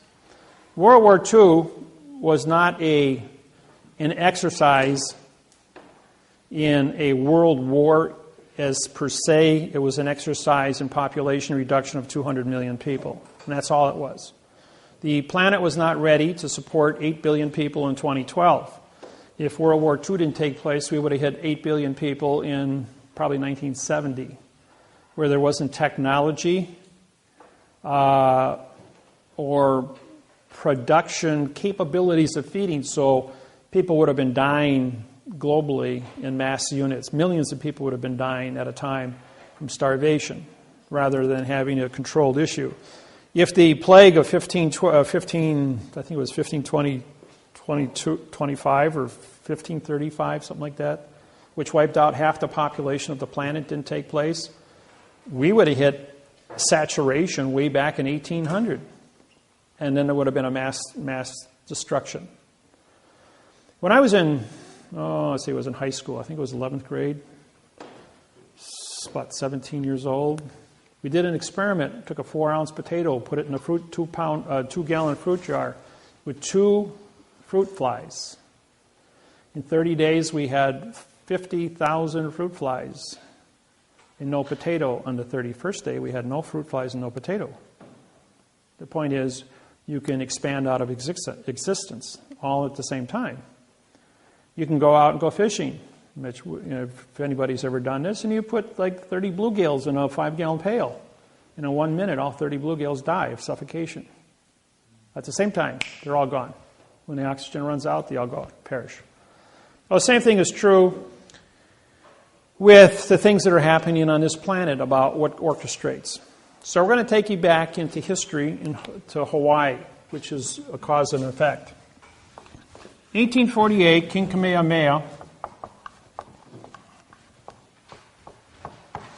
makes a proclamation that if Hawaiians are dead or off the land for 20 years, the land is free for settlement. And being Hawaii is the center of the Pacific, it's very important. In 1800, the population of Hawaii was 2 million Hawaiians. In 1829, there was 34,000 Hawaiians left alive. In 34 years, they all died from whooping cough, tuberculosis, typhoid, smallpox, measles, mumps, chickenpox, all of our childhood diseases. As the Hawaiian Islands were isolated, Cook shows up in 1789, comes back in 1800 with Bishop, because the world knows that Hawaii exists and they start sailing there, they bring all the diseases of Europe and the United States, and in 34 years, 99% of all Hawaiians are dead from genocide by germ warfare. And so the Hawaiian population is so small, based on its size, that there's King Kamehameha in 1848 nationalizes the entire island under the Bishop's Trust, putting all the remaining choice lands into the Hawaiian Kingdom. Now, 1/3 of the Hawaiian Islands was given to the Philippines, 1/3 to China, 1/3 to Japan, because they were the dominant population at the time in the Hawaiian Islands. And in the Hawaiian Islands themselves, the Hawaiians kept all the choice farmlands. With that said, China declares Hawaii to be part of their country. Japan declares Hawaii to be part of theirs, and so do the Philippines. The United States took over in I'll get to that in a few minutes. The United States Postal Service shows the Universal Postal Union, better known as the UPU. If you want to go and study this, upu.com is what you type in your computer, Universal Postal Union, and you can get a history lesson off of Wikipedia, which will show you what's going on. Some of this stuff was never made public. I uncovered it, and quite by accident on the 6th of January, and was able to certify how World War II was conducted. In 22nd of October, 1871, the Hawaii files bankruptcy. Now, under the words of damage, no damage becomes legal, and under maritime law of commerce, which falls into the maritime salvage claim, Title 46,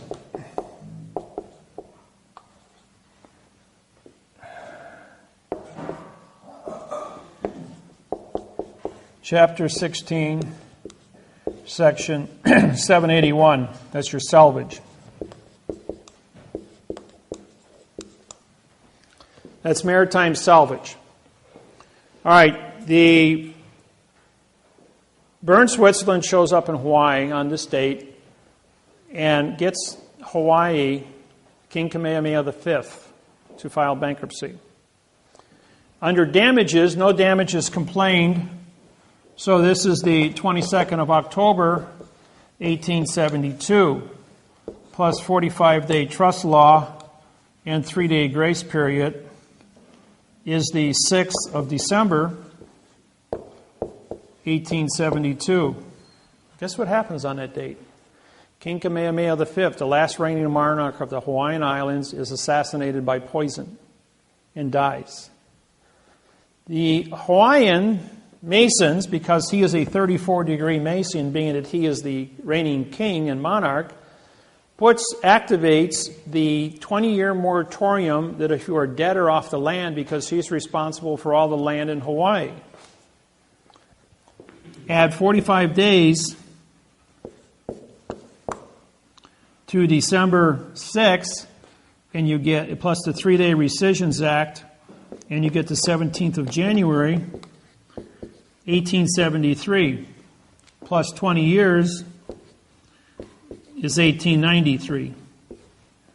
January 17th, 1893, the United States military shows up. The commander of the warship is a postmaster, ordering the postmaster of Hawaiian Islands to take over the Iolani Palace and capture the Hawaiian Islands, putting the Hawaiian Islands into United States territory. Queen Iolani then writes a cursive letter, an adverb verb, to complain. But as the Queen of Hawaii in 1893, she's also a 34-degree Eastern Star. And when you join the Masons or Eastern Star, you surrender your king, queen, presidential, or director's position and are now work for the Masons as a postmaster. And guess what's right across the street from the Iolani Palace? Postmaster, Lodge number 1 for the Masons, the Post Office of Hawaiian Islands, Immigrations, Customs, and the Supreme Court of Hawaii, all in the same room.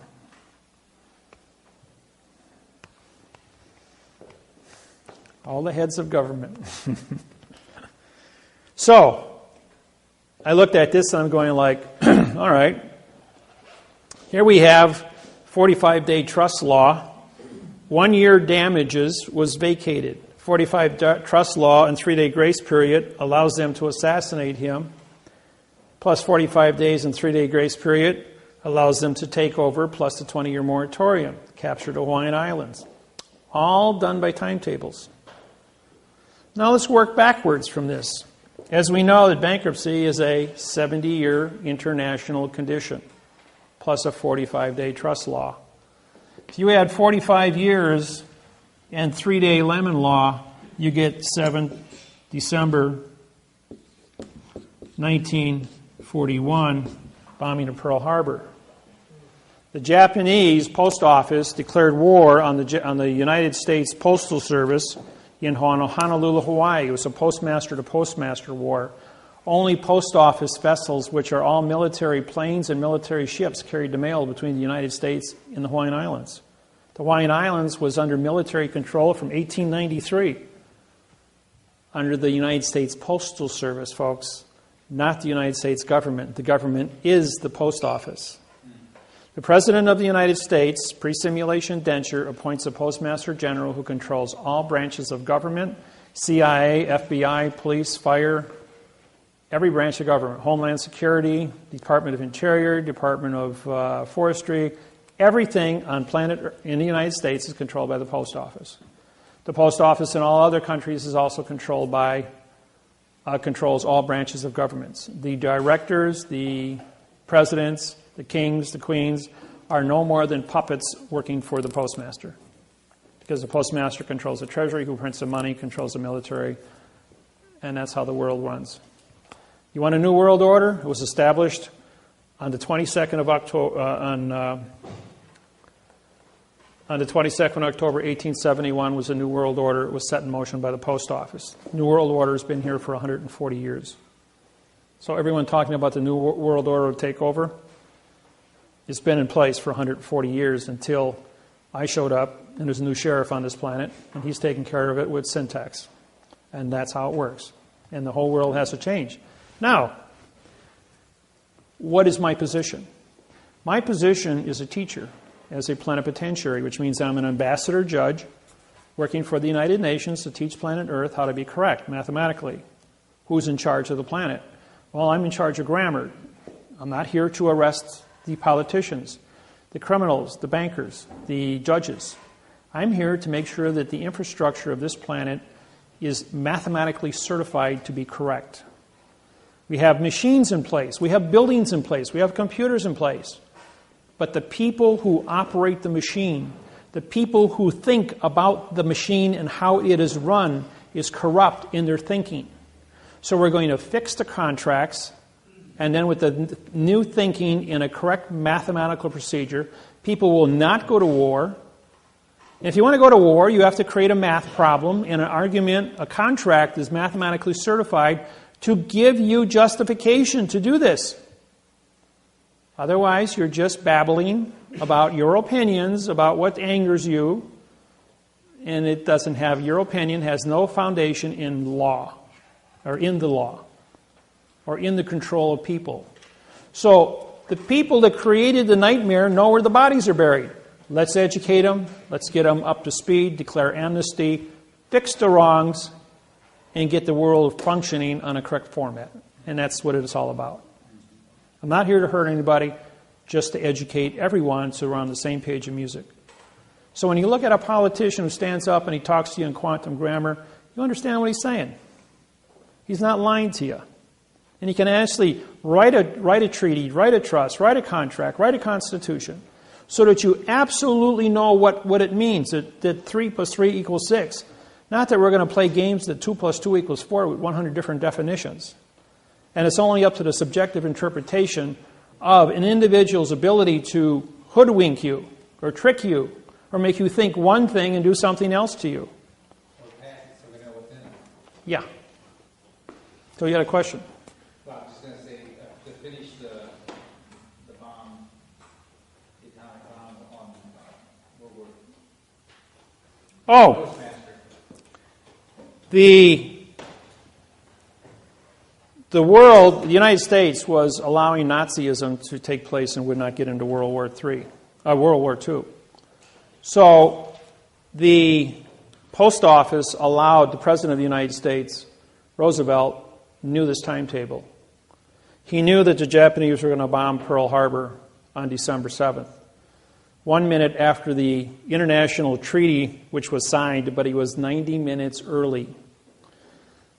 The people, the Japanese pilots who were in the planes, because the rising sun is their symbol, thought it would be poetic justice to hit on the rising sun. But they couldn't bomb until 8 o'clock and the sun came up at 6:30. So their enthusiasm got the better of them, and they forgot about the timetables. And they were supposed to wait until 8 o'clock to do this. But because of time zone changes, somebody screwed up by 90 minutes, and they bombed the Hawaiian post office 90 minutes before the bankruptcy expired. And they bombed a country under bankruptcy, throwing the United States into a rage and allowing World War II to start. Of course, the United States population rose up, was very angry, and everybody ran in and joined the military, and the war became what it became. So there was sometimes things get screwed up because there's other things on the table that are affected years later. Population control. Now, how about World Trade Center? Everybody watched this on TV 100 times. Heard all the stories and all the rumors, but you never know what really happened.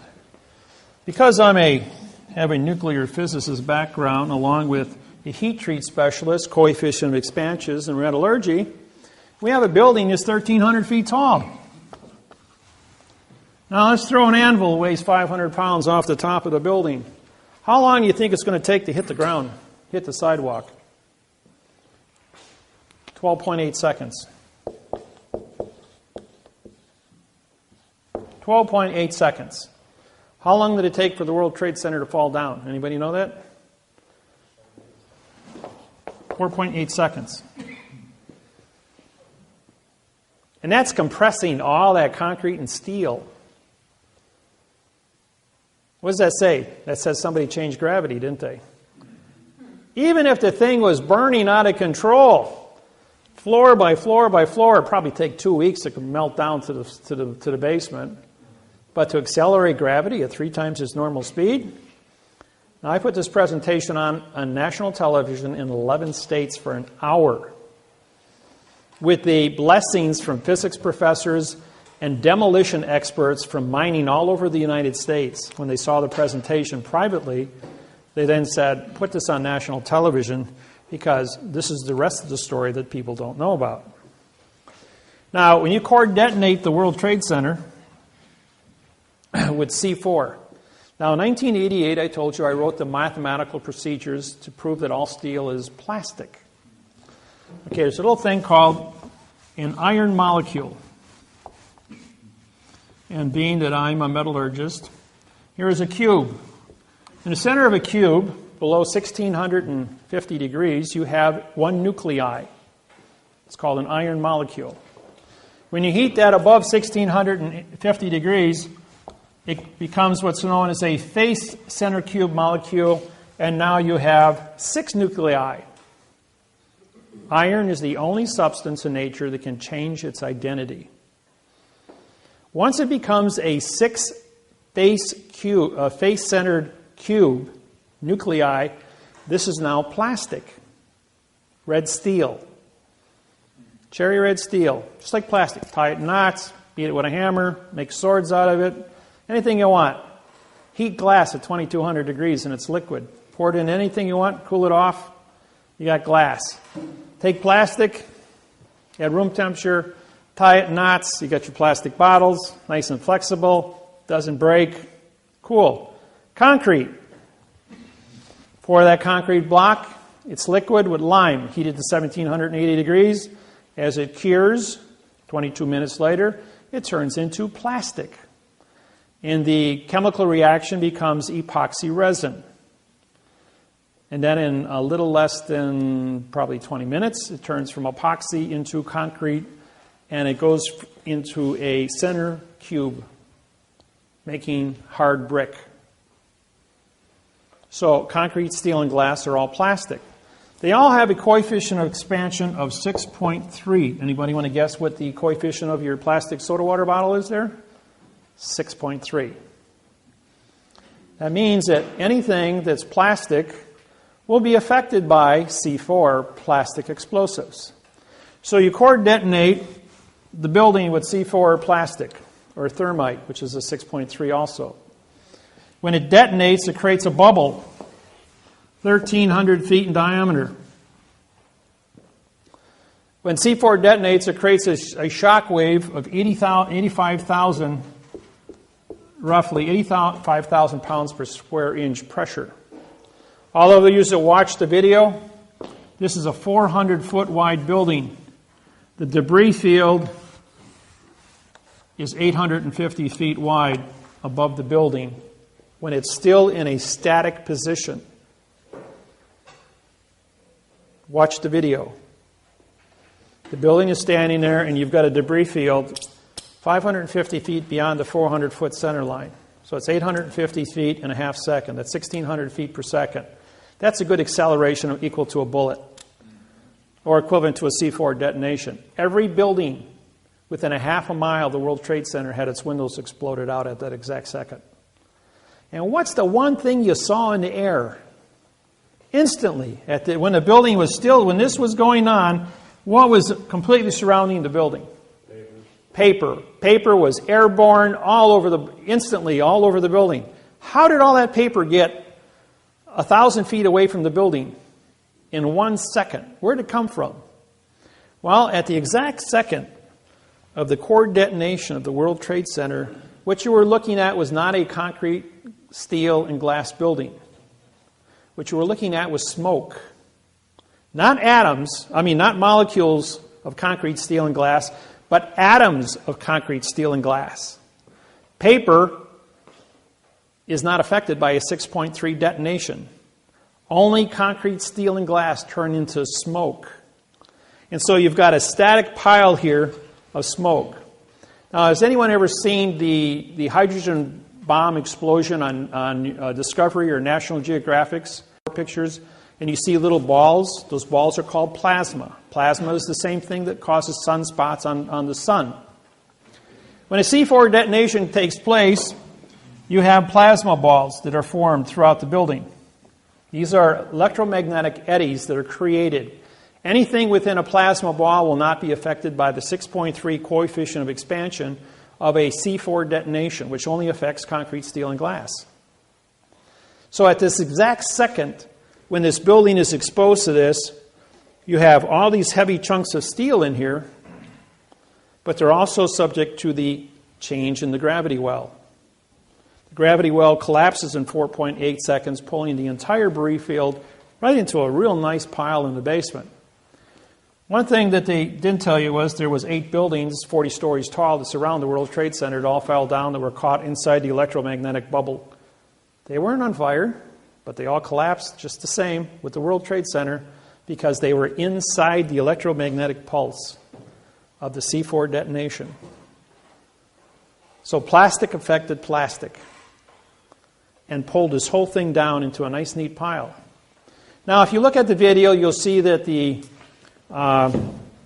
here's Long Island, here's the World Trade Center, and here's a big white cloud of asbestos.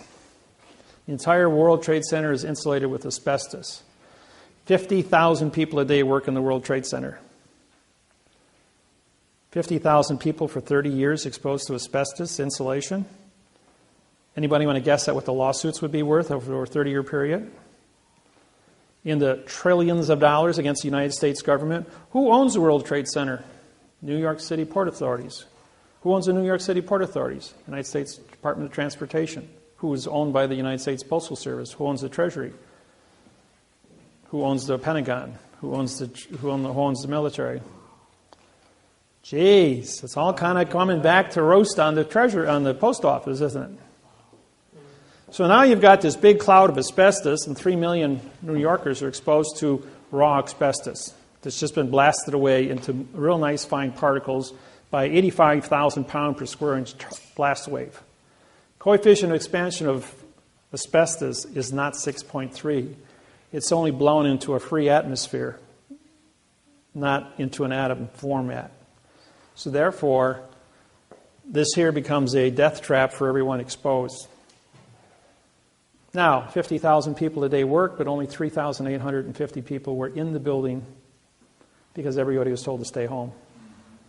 Both planes, when you run the video back and you look at them, did not have windows. They were drones.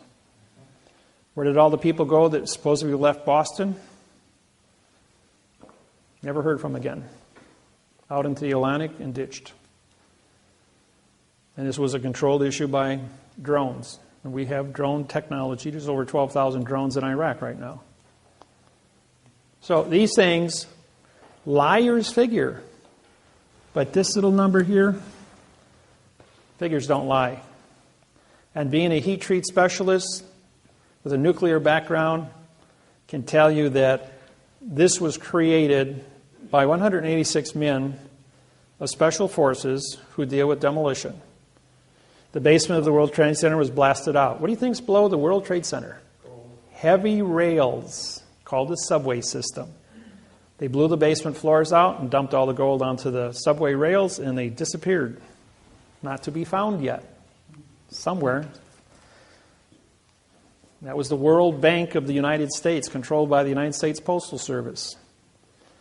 But the gold, that was only $3.4 billion.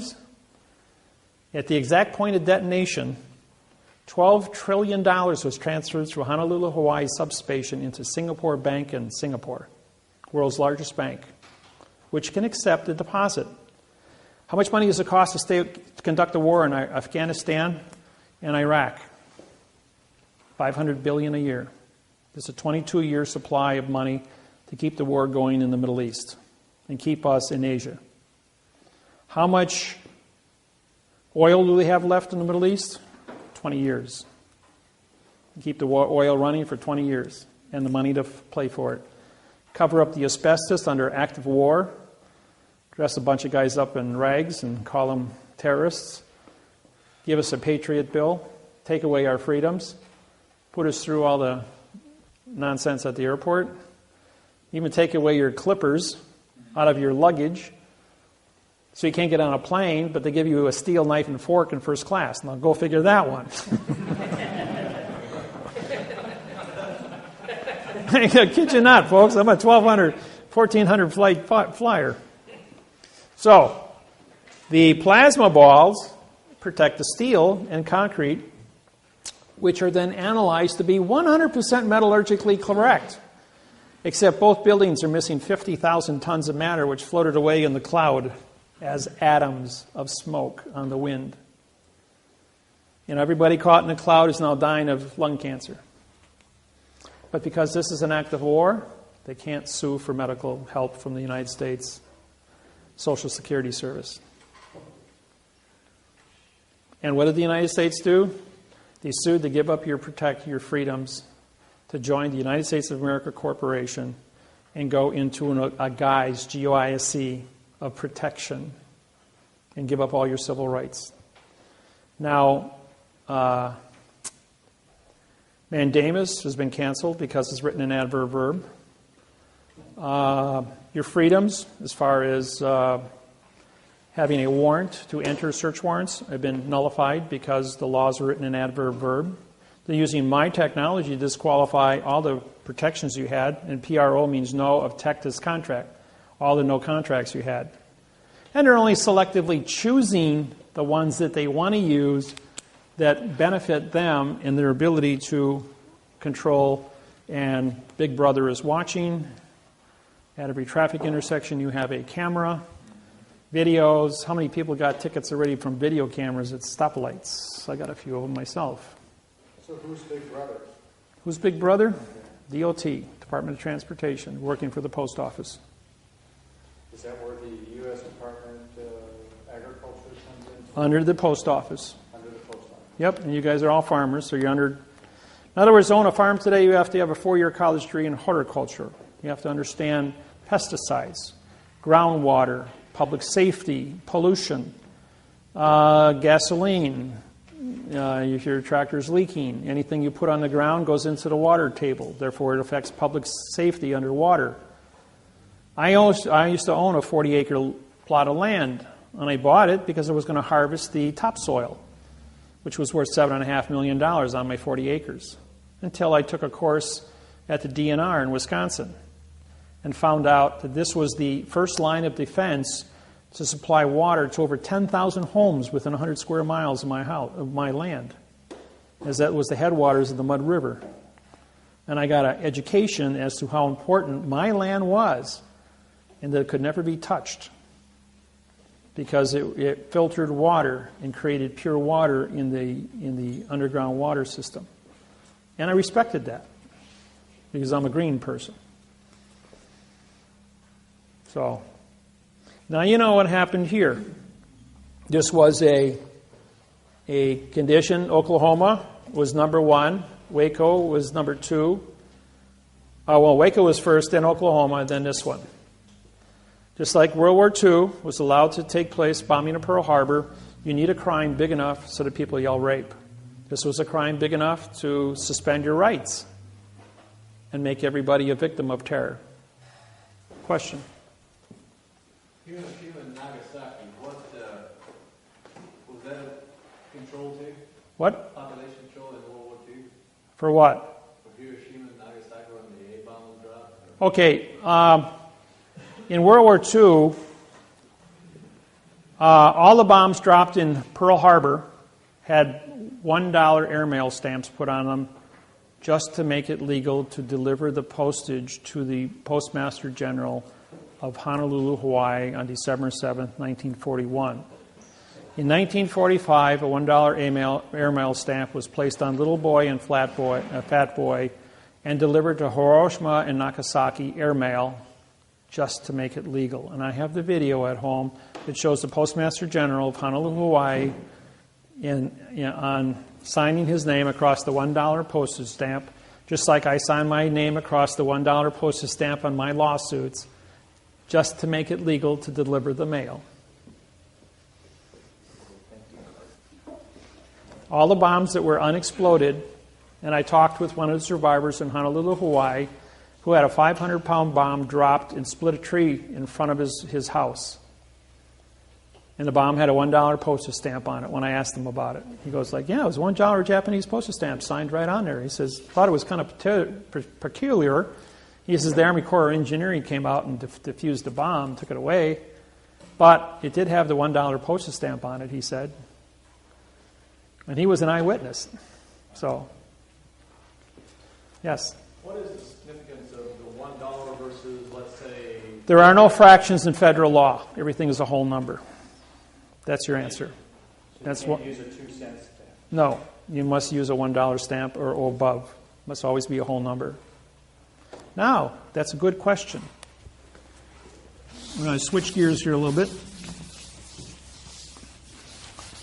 When you read, now, you've been exposed to fiction grammar, but there's another thing that you don't see. It's called character spaces. All things went to computer now.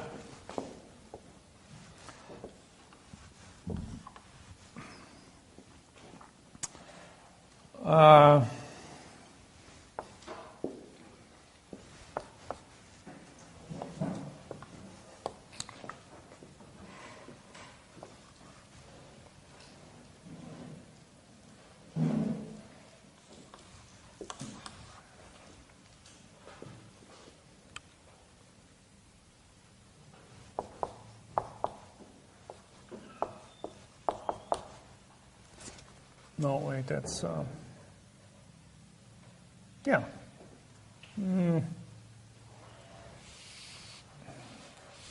spacing is wrong.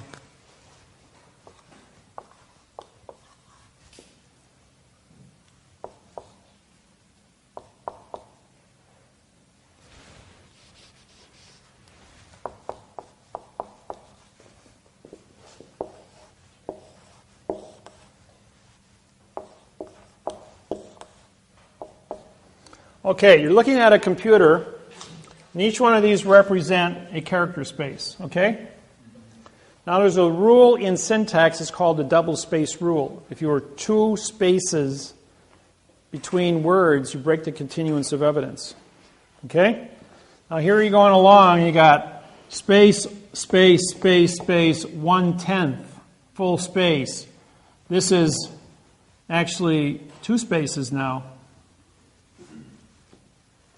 So when you say, I saw the cat, this is an adverb, verb, adverb, verb. But there's two spaces missing here. So therefore, this is just a two-word phrase, and this is a two-word phrase. It's not four words. So therefore, watch your spacing. We have an attorney in Petersburg, Alaska, who uses 4 words single-spaced, 3 words double-spaced in each sentence for 22 years. Last year, I caught him. We went back and looked at everything he wrote in 22 years, all identical. 4 and 3 on every sentence. Never wrote a legal contract in his entire life. And he was the prosecuting attorney and working for the city in Petersburg, Alaska, never lost a case. But then again, he never had a correct case, and so him and the judge were in and on together. Therefore, it's a conspiracy. He knew what he was doing. Exactly. There was no mistakes there. Wow. When I take your mortgage contracts and I identify all the parts of speech in 15 pages, and I show that there's not a single prepositional phrase, that this is a document with 5,000 syntax wrong words and 1,000 words that mean no contract, and therefore you have 6,000 mistakes and 5,000 words. This is like building a space shuttle to go to the moon. It's an engineering exercise on 64 million mortgages. When Lloyd's of London got a copy of this, they canceled 64 million title insurance policies in the United States. If I'm blowing smoke, then what's the world doing canceling the United States contracts across the board? Shutting down the mortgage industry. And as Pandora, yes, I'm responsible personally for the entire collapse of the mortgage industry and why all of you are probably in foreclosure right now. What does Bernanke's deal of $40 billion per month? $40 billion, that's nothing. But is that tied to this mortgage, to the syntaxing thing? No, he's just trying to put a Band-Aid on something, saying we're going to buy up all your bad paper. Now, for the mortgage people, and this goes with that.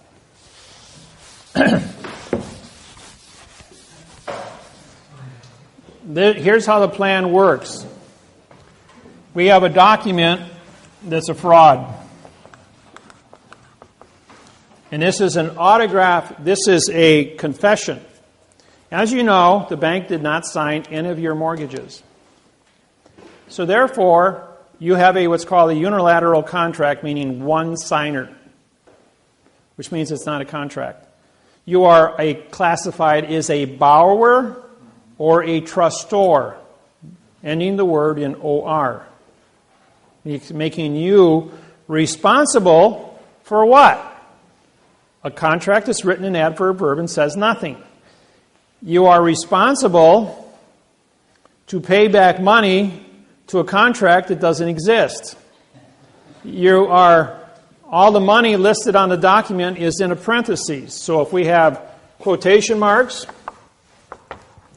a parentheses, square brackets, or we write in italics.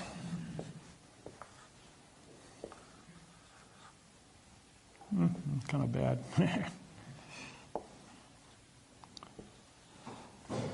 Or if we write on an angle called italics, it means it's removed from the paper and it's blank, which is the condition of all your cases. All right, so we have this document here, and this document says that the bank wants this from you. But he never signed it. So can I prosecute this individual? Well, I don't have a victim yet. You guys have become victims, but only after the fact. those that are all current in your mortgage payments, you still are sitting on bad paper, but nobody's taking responsibility for it. You've paid, kept your mouth shut, the bank's kept their mouth shut, and you just keep paying. Well, that's cool. Your credit rating reflects that you have made a promise to give something back to somebody else, and you've kept your promise. It's just like a handshake. There's no written contract. This is not a written contract either, until I stand up in front of the court. Now, when the bank stands up in front of the court and says, I wrote this, I'm taking responsibility, I want that house, I now have a signed confession in front of a judge that they took responsibility. Now, it's my responsibility under Title 42, 1986, as a federal judge, to syntax this document and find out what it really says. What it really says is that the false and misleading information, fictitious conveyance of grammar, perjury, and deprivation of rights under coloring of the law was now a condition of criminal activity under Title 42, 1986. While engaged in criminal activity under Title 42, 1986, he had knowledge because there's 6,000 mistakes without any kind of modification. In other words, it's a perfect fraud. A perfect fraud because we're back into the no law or fact. And so now he's got this no law or fact document that he's confessed to. Well, from the first one that we did in January of 2008, which collapsed the entire mortgage industry and took the stock market from 14,000 down to 6 and back up again, and put everybody into your quandrum, why hasn't the bank foreclosed you after 90 days? Why didn't they just come out with the sheriff and kick you off the land? Well, that's because we still hadn't had the banker stand up and say, I did this. So when he did that, he now had what he did was on the 90th day, he filed a Title 46, Chapter 16, Section 781 salvage claim on your land. They killed the Indians, they stole the land, they sold it to an unsuspecting buyer back in 1800, and it hasn't been, or 1834, and hasn't been corrected to this date, and so the word is ailing, A-I-L-I-N-G. Comes from the word failing, with a square bracket around it.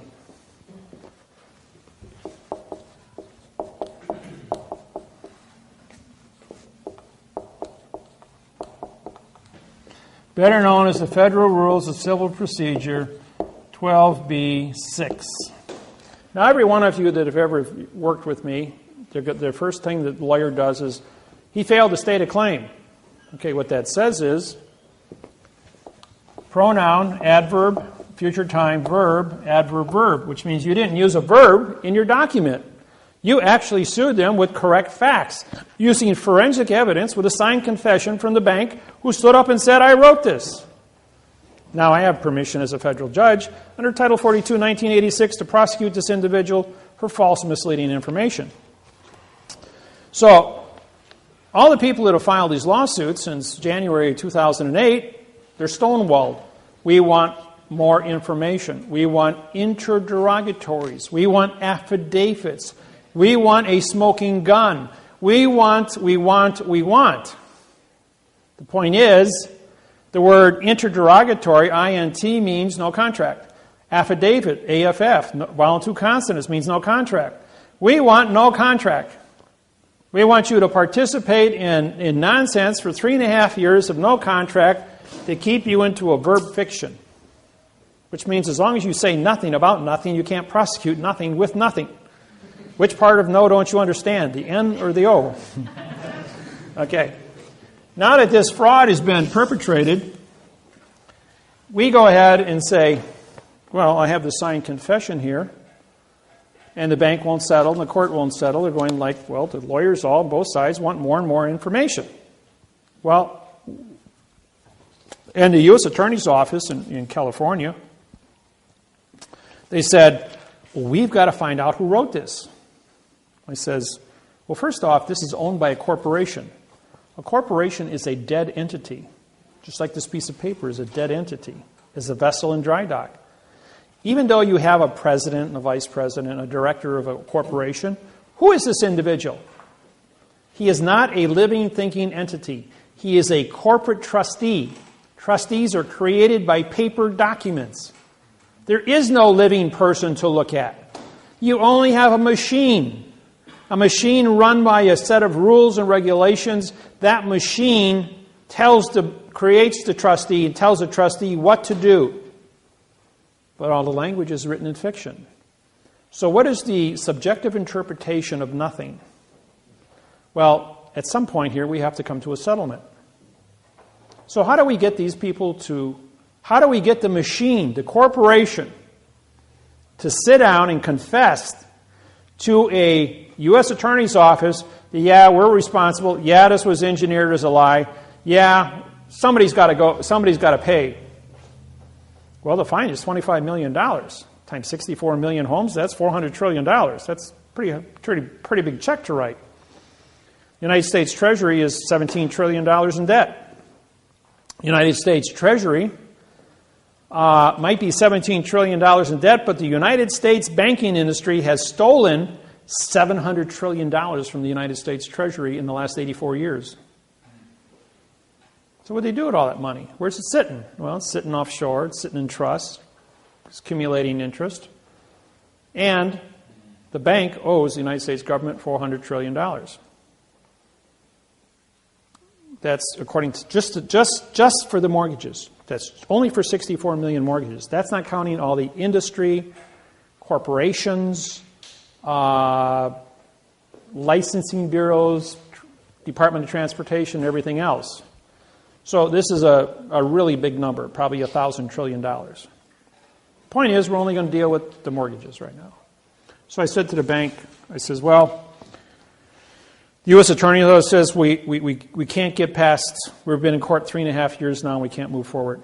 They want more and more and more information. I says, all right, would you like me to settle this? The guy says, no one's been able to settle it. What are we going to do? I says, I'll fix it.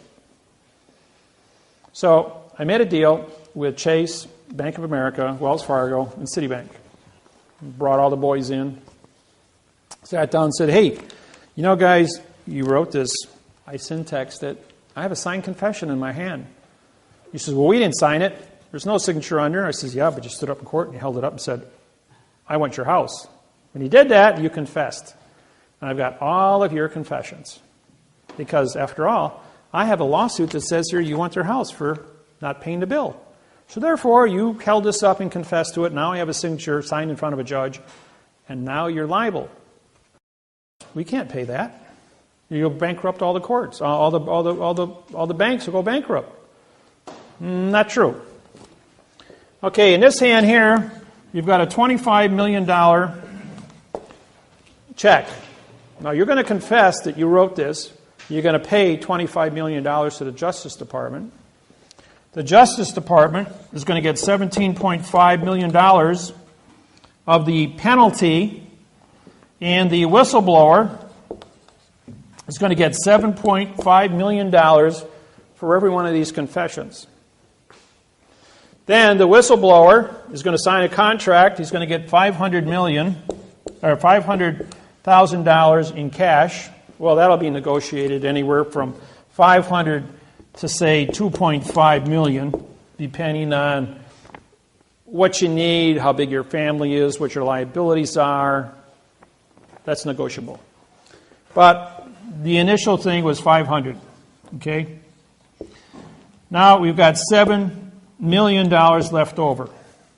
And you have to buy a $7 million CD at the bank that just screwed you, who paid a $25 million judgment to the government. What happens when you buy the $7 million CD? They get to fraction bank it at 10-1, making $70 million and selling it to MasterCard at 18% interest. And in 9 months, the $25 million is all paid back in interest to MasterCard. The bank goes, we're going to make excuse my French, a shit house of money.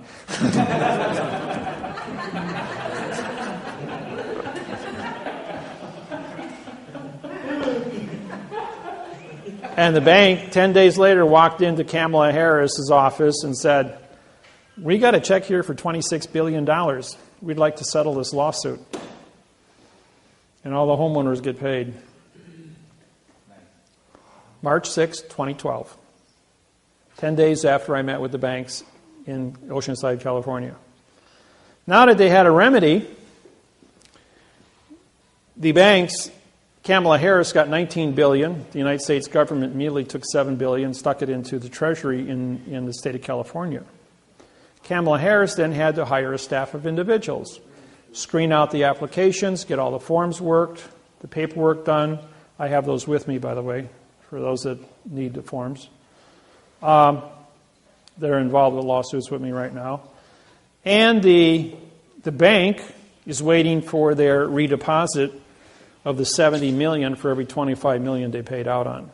And this is I have all 50 federal attorney generals and 1,000 staff members, which are all assistant attorney generals, working with me on this.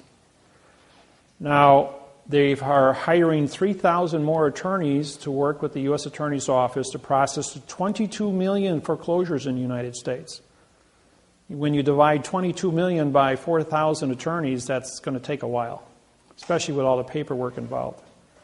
It's going to result in an $8 trillion a year windfall for a government that functions on $2 trillion a year and only collects $500 billion a year in revenue from the IRS, from taxes. So this is a 16-to-1 payback with my technology. Who am I? I am the cash cow of the United States Treasury. Why do they leave me alone? Why do they let me do what I do? It's because the United States government would not exist after 1997 if it wasn't for me. I paid off the last national debt in 16 months. They were $8 trillion in debt. They not only paid it back, but on November 2nd, 1999, we had $6 trillion surplus in the United States Treasury, entering the third international bankruptcy. And so now, as of last week, we were $17 trillion in debt. With this technology, it's affecting everything. And every single lawsuit, yesterday, Bank of America wrote a check for $2.46 billion for false and misleading information on the wording for the contract for the Bank of America Employees Pension Fund. Biggest single settlement in the Bank of America in the United States pension history. But that is trivia compared to the 25 or the 26 billion that was written in California to settle the cases, and the 74 billion that has currently been paid out to date on the $400 billion lawsuit, which is at the New York Securities and Exchange Commission for false and misleading information to sell bad mortgages to the Securities and Exchange with a second-grade reading level. Henceforth, this document. But under the Clayton Act, they're going for 4 times damages of $1.6 trillion against the banks. This is just the first 1% of the 22 million cases that are out there. There's a 3% bottleneck in the United States court system. It will take 30 years to go through the 22 million foreclosures. That's why they've hired it. They want to bring this down to 10 years instead of 30 years. Question? I'm just curious on the, you mentioned $7 million going to the CD. You get the interest off it on a yearly basis besides your 5. Just like you win the lottery, you get the interest from the lottery for 20 years. The state keeps the initial chunk of money that you just won, $300 million, and you get the interest off it. It's more money than you can spend within reason against paying for all your toys that you would fantasize for any individual. And it keeps, really isn't any money around out there. Everything's got to be working. Interest is a working condition of money. So every time they have a problem, they come to me saying, here's the information, sort it out. And it takes me just a couple seconds because I've been doing this since 1997 when I issued new money in the United States. So does that go on indefinitely, or is there a time frame that will stop? There will always be a condition of foreclosure. There will always be people in bad luck. There will always be, the new contracts, however, have to be written in a new parsé syntax grammar. I'm referring to the $7 million CD that I get personally. No, that'll be just a 10-year contract. That you'll have a one-time payout at the end of 10 years. That'll give them a time to, they may bill out MasterCard at, I think it's currently is 14.6%, giving you a 7% commission off of that. 7 times 7 is 49, so that's $500,000 a year for 10 years on top of that, and then a windfall of 7 at the end, which would be reasonable. The bank makes $70 million off the top of that at a 10-to-1 fraction, where they're only paying you paying you the face value of 7, but actually collecting on 63 million all the interest. See? Give me time to gear up and get used to the cash flow before I get Yeah, I'm sure McDonald's will appreciate you. Yes. But basically, with that all being said, then these banks, they're not going to fight. Right. In other words, the banks will say, "Oh, you finally caught me. Okay, yeah, I confess. No prison, and we're going to go ahead and negotiate this plan." You guys win. The federal government gets $17.5 million. They win. The IRS. Now, everyone, you're entitled to your minimum wage, $8 an hour. You work 8,700 hours a year on your property to guard the home and the farm. At minimum wage, that's $87,400 a year for the husband and the wife. Anybody on title? Times the amount of years you've owned the property. And under the Clayton Act, it's 4 times that. Then your down payment on the property, if you refinanced, the value of the house you put up for the refinance is the down payment times 4. So it's not a $500,000 property. It was refinanced at 7. The $500,000 value that was refinanced now becomes 4 times at $2 million. So we're talking about a few extra bucks here. Okay, this is taxable income. This goes to, you have your caretaker fees, then you have 4 times your damages.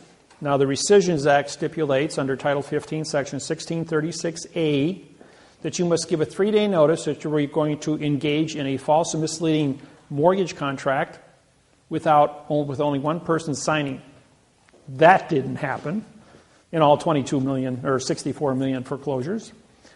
And the Title 15, Section 1639A stipulates that if they didn't stop and correct the mistake within 3 years of the mortgage refinance, that they are liable to return all the interest to you since the first day. And under the rescissions, under the Clayton Act, you get 4 times the interest paid in. Those you can pull off your IRS forms that you filed with the taxes. These numbers are then calculated by you.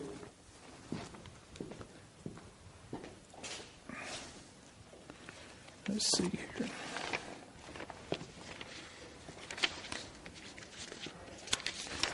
And this is the form that the United States government created. Well, it's not the real form. This form was originally written in adverb verb. The form was because you are filing quantum lawsuits to get paid because you have forensic evidence of fraudulent grammar and fraud that's been perpetrated on you. This was also engineered as a fraud so the United States government could keep all of the money, because on the bottom here it says under Title 15, Section 1692E, if you use false and misleading information on this document, you now are vacating your position to collect. And Title 18, 1001, fictitious conveyance of grammar. So if you file a quantum in this hand but file a false claim on this hand, you vacate this claim and you don't get paid anything, and the government gets to keep the whole $25 million for themselves. So I syntaxed this and wrote a brand new form in quantum grammar using the correct parse syntax grammar and filled in all the spaces with the correct parse syntax grammar. Now, if I ask you a question, what is the address of your property? ADD, no rest, which means I just said, what is your no contract property? And you answer me. Therefore, you've stepped onto a landmine. If I ask you, what is the location?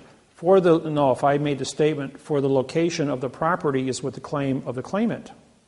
That's a correct statement. Now I gave you a location and I made you a claimant. Gold miners didn't file mortgages. They didn't file deeds of trust. They filed claims for their property. And gold was an authority. So therefore, I quantumized this, and now time to match your quantumized lawsuit as a quantumized claim. United States Attorney's Office got this. We have a collection agency with Tyrone, Tyrone, Williams out of Arkansas. Now, the first 4 collection agencies that we had hired were threatened with concrete overtures. They dropped out. Tyrone Williams was also approached with the same argument. So I intervened. I said to the U.S. Attorney's Office, this is quantum. You're going to get $17.5 million for every lawsuit I wrote. Based on 4 times damages, the average person is going to get $3 million. The government's going to take 1.5 for the IRS. Trustees are going to be paid. Anybody in bankruptcy right now, the bankruptcy trustee is going to be presented with this formula. The bankruptcy trustee is going to see that, one, you're going to get a windfall of $7 million, or whatever. In the case of bankruptcy, you will get a check to discharge all your debts, pay off everything. And whatever's left over will wind up being refinanced this way, plus whatever monies you need to be comfortable. This over here goes to the IRS. I don't know about the IRS liability of this, but if you add this to this, the average lawsuit I write is a $20 million windfall for the United States government. Now the judge says to me, we're going to dismiss this. This is gobbledygook. This makes no sense whatsoever. I said to the judge, I says, Your Honor, I'm here in Honolulu, Hawaii, as judge in front of Judge Kern. They got 22 people here. I'm a claimant in all the lawsuits. I says, $25 million a pop, plus $3 million for the IRS. That's $28 million a pop. I says, I don't know what your pay grade is.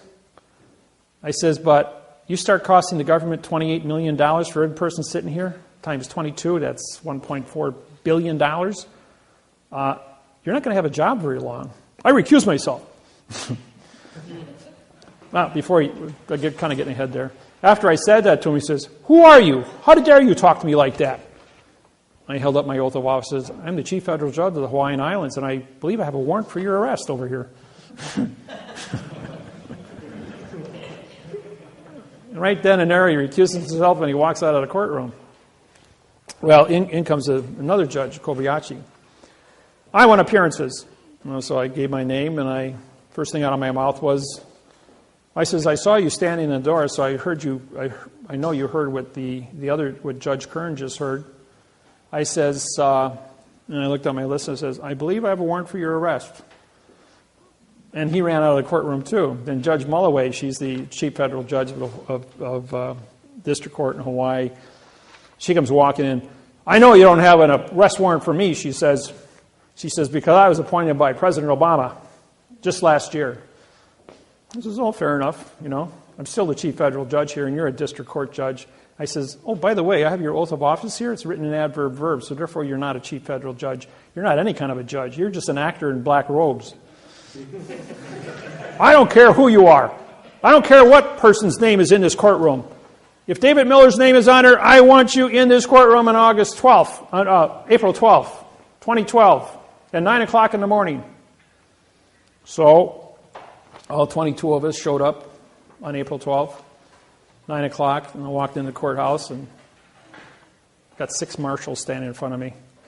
Judge Miller, do you have your credentials? I says, yep, here's my oath of office, here's my warrants. Are you here to arrest our judges? I'm going, no, I'm just here to go to court. I've got a 9 o'clock appointment upstairs. This says, would you guys like to come with me? He says, well, yeah. He says, we're going to have to. He says, we have orders to accompany you when you enter the building for everyone's protection.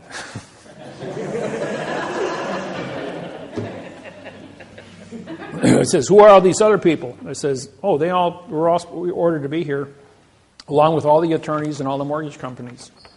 He says, well, you're the only ones here. What's this all about? I says, I put a 15-month freeze on all the foreclosures in the Hawaiian Islands. And 5 of the 6 marshals were in foreclosure. They all shook my hand going, oh, thank you for not having us kicked out of our home. So they were all in my, I said, would you guys like to come upstairs with me? So we all tiptoed upstairs in Kern's office. We go walking in. And Judge, as soon as I walked in the door, Judge runs out of the courtroom because I got a warrant for his arrest. And I walk up to the clerk and says, well, we're here. Where's Mulloway? He ordered us to be here. And he says, oh, I'll go check. Runs in the back room. There's a whole bunch of screaming going on back there.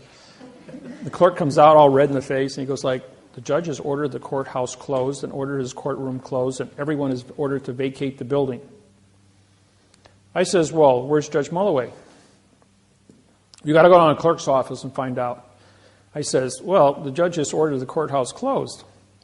So the 6 marshals and I, we go down to the clerk's office, and I have a order opening the court up, ordering with me. I was prepared for all this. I walk to the clerk, says, I'm ordering the courthouse open as chief federal judge. He stamps it, signs it, and I sign it.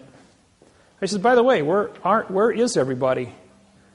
Well, the phone's over there, go call. So I called the chief judge's secretary, and she picks up. She says, all the judges in the courthouse are on a plane flying to San Francisco. Judge Kern is the only judge in the courthouse, and he ordered the courthouse closed, which is illegal, can't shut down the federal government.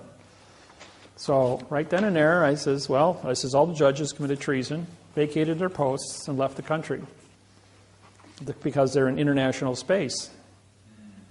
So now we got a new complicated lawsuit that I'm putting together. So every time I show up in Honolulu, it's World War III, you know. It's so these forms were critiqued so that they match your quantum lawsuits, so that you have. I've taken all the precautions necessary so that your language is correct. I took all the boxes off the paperwork, so there's no boxes. The only thing, when the judge, when somebody asks you a question, like, what is the location of your property? Well, you have to have all the words defined, which is in the lawsuit. You have to have your name and address to be legal as far as understanding what an ownership of location is. That's in the lawsuit. You have to have a cause and effect as to why you have ownership and why the bank doesn't. That's in the lawsuit. Because possession is 9 points of the law, and no one ever gave you a legitimate contract, and you've been the caretaker, trustee, and guardian of the property, which puts you on it, and there is no contract. And I mean the word no is an adverb, making contract to be a verb, which is an adverb verb fiction. So there is no paper in existence on planet Earth that says you do not own the property as being the original settler on the property. As the American Indians, even though we know the military moved them off, didn't have writing. They didn't have treaties. There has never been a correct parse, syntax, grammar contract written for that object, and because you are the only person on it, under the maritime law of salvage, are the only people that have ever existed as original owners. Do you have a mortgage? The answer is no.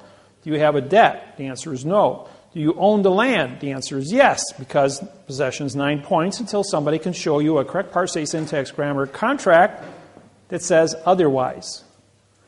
So if the world of fiction wants to play the world of fiction, that's one thing.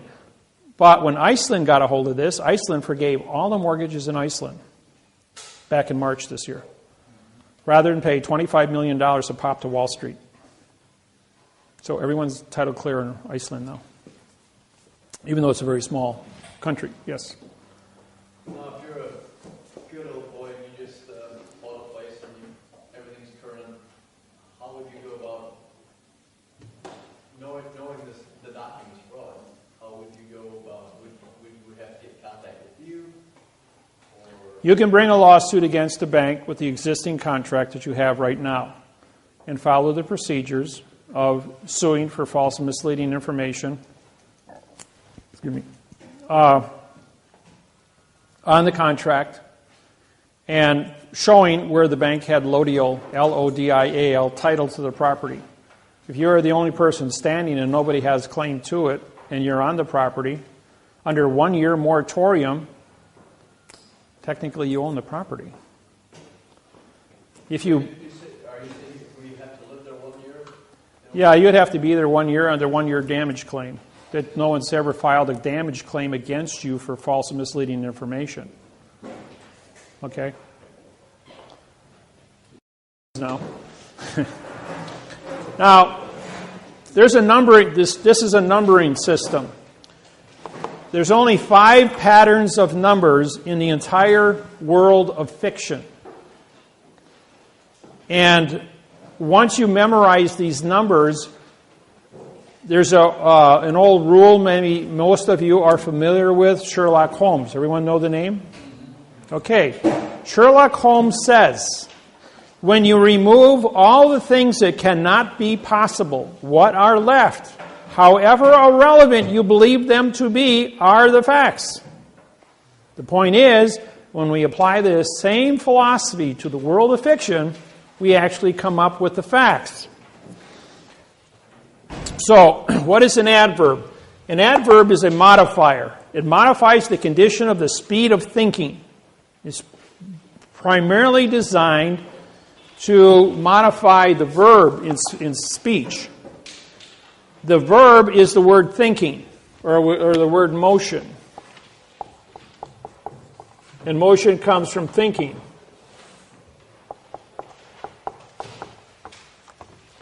So the adverb is a modifier of speed. Now, when you modify something, you change it from its origin. Well, if it's not origin, it's perjury. Simple as that. If it is not the fact, and you changed it, that's perjury. I don't care what language you speak, I don't care what country you come from, 8 billion people understand the word perjury. And so you've told a lie because you've created an opinion.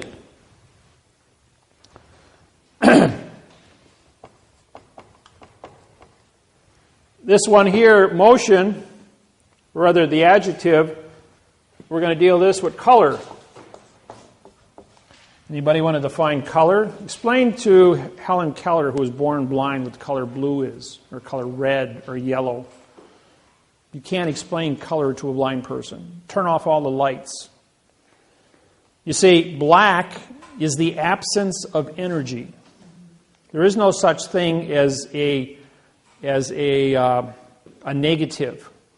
You can only have different degrees of energy in the universe. There is no such thing as a negative. So take this room for instance. We've got thousands of candle powers of fluorescent light, and it's very bright in here. But let's go to midnight, turn all the lights off in here. It's so dark that you can't see the hand in front of your face. Or go into a cave underground.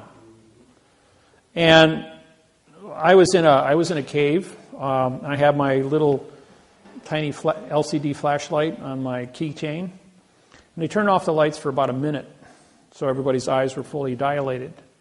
And I turned that little light on, and for 300 feet down the cave, you could see everything clear with just that one little LCD light. Or you take a football stadium that holds 70,000 people at midnight, no moon, absolutely black, so you can't see the hand in front of your face, and just light one candle. An entire stadium will be illuminated that you can see by one candle, because you have black, which is just the absence of energy, but even the smallest spark of energy creates an illusion, will give you the reflected illusion that is necessary. So you can't prove a negativity. The adjective, ADJ, means no contract because the IVE is contract. And the adjective is going to, color is an opinion. And an adjective cannot exist unless it is filed by a fact, because the color has to be able to modify something. The word black pen, black is a fact. Pen is a fact. Black is an adjective. Is this a black pen, a carbon pen, an ebony pen, or a charcoal pen? All colors are black. I have a black jacket on, or it appears to be black, but actually when you put it against my black pants, it's actually a black blue. Just one hair off of black with a little bit of blue in it. So, but when I put the black against my shirt, it looks like a complete black and white combination. But when you put it against another shade of black, you're going like, well, there's some blue in this. Just a little bit, but it isn't black. So there's 1,200 shades of each shade of color. And there's an infinite amount of colors, so how do you argue color? Even an individual, the pigmentation of your eye and its ability to see color and the amount of oxygen you have in your blood, or how many red cells or how many white cells, will affect the color of your blood that goes through your eye and affect the shade, where one person will see burgundy and the other person will see bright red. Another person will see green or brown. My friend Lyndall is colorblind. I says, can I have that red pen? She says, I'm colorblind. I can see a brown pen. Is that the one you want? So she could only see brown. And I thought to myself, wow, a beautiful bouquet of flowers. Bucavalias, for instance. Beautiful purple flowers. She only sees as gray and white. You know, she can't appreciate all the colors in the world. And I said, what a handicap, you know. So the adjective must always appear in front of a noun, but then, or a fact. But then when you put an adjective in front of a fact, it becomes a pronoun. Because this is modifying the fact, and now it's a no, no, no. P-R-O is no, N-O is no, and U-N is no. So pronoun has been modified into non-existence. The position is an alphabet, A-B-C. We're going to spell the pen using the alphabet. We're going to spell it P-E-N. We're going to give it a definition for the writing. Look, in any dictionary it says a pen is used for writing. It's used as a noun. However, I take a pen and I hold it like this. I now have a stabbing instrument. And I stab somebody with it. It's carrying a concealed weapon. Carries a 10-year prison sentence for carrying a concealed weapon and 10 years for assault with a deadly weapon. Or I make a fist with it as a stabbing tool. It's your volition. If I hold it like this, it's a tool for writing. So the simple way you conduct yourself while holding a pen or a pencil can get you thrown in jail for 10 years. So be careful what kind of jokes you want to play when you're in the presence of law enforcement and what your attitude is. If the government wants your farm, they can charge you with carrying a concealed weapon and throw you into a quandrum of an illusion, get you to sign off and turn over your farm to the government, which is a foreign vessel in dry dock, and all of a sudden you're sitting on the street going, what happened to me? I was writing a check for 1 minute, next thing I'm guilty of an assault with a deadly weapon in a bank with a ballpoint pen. What kind of nonsense is this? See how easy it is? My buddy, he's an electrician, gets pulled over. Cop sees a piece of copper, 1 inch in diameter, with tape wrapped around the end of it. So I see you got a club in the car, carrying a concealed weapon. He goes, no. And he says, well, I'm going to charge you with carrying a concealed weapon because you have a club in your car. He says, I'm an electrician. I just got done wiring a 600 amp, 600 volt circuitry system. It runs a 1 inch wire. And that's the end that we put the tape around and connect our rope to it, and we pulled it through the line. When we got it on the end, we just chop it off, and I'm taking it to the junkyard to scrap it out. I'm going to charge you with carrying a concealed weapon, $2,500 fine. And he goes to court, and they sue him for $2,500. And he calls me up, and I intervene, and he gets his refund back, and they drop all charges. Just because I said, can I see the correct sentence structure, communication, parsing, syntax, language for carrying a concealed weapon? Oh, doesn't exist. Well, then how can you charge somebody with something that doesn't exist? Give him his money back. By the way, it shut down Adams County for 3 months. That little sentence. Because the man who charged him $2,500, the real judge walks out of the courtroom. His brother-in-law is a plumber. He's in the hallway. And I followed the judge out. I'm just standing there, got my suit on, look like an attorney. And the judge goes to us, hey, put my robe on and go in there and take $2,500 off this guy. And put him in jail for 30 days. So the brother-in-law, being a plumber, puts on his robe and walks in there and says, I'm the judge, give me $2,500. You're 30 days in jail. And the sheriff arrests the guy and puts him in jail. I make a call down to the chief judge at Federal District Court, in Madison, Wisconsin, I explained just what happened. And they shut down the county. Half the people got fired that worked in the county when they found out nobody had an oath of office. None of the judges, none of the clerks, none of the police officers. I mean, it was a complete rout. Don't think because they're public officials that they're legal. There's a movie that just came out a couple of years ago at Denzel Washington, where he's a drug dealer. When he blew the whistle back in the 60s, 60% of all the police officers in New York City and Manhattan Island were arrested as co-conspirators for drug dealing. 60%. Huh? No, Serpico is a different one. A lot of people went down on that one also. But this is where a drug dealer turned state's evidence under the False Claims Act. And Compton is the second largest county in the United States, next to Los Angeles County, was taken over by the Crips and the Bloods. When the FBI went in there and broke that up, 60% of all the people that worked in government, from judges, attorneys, police officers, clerks, all went to prison. And Compton was under the jurisdiction of Los Angeles County for 8 years before they were able to reform a government. Don't think it can't happen. Yes? So what can we do when we have a county sheriff that has the oath that they've been using for years, the one that is on file currently is completely void of any... Send it to me in an email. I'll syntax it and send it back to you. In Hawaii, we have 92 judges. We syntax all 92 oaths. When the Hawaiian kapunas walk into court, they hold up the oath and say, "You have false and misleading information. You're not a judge." We have the clerk's false misleading information.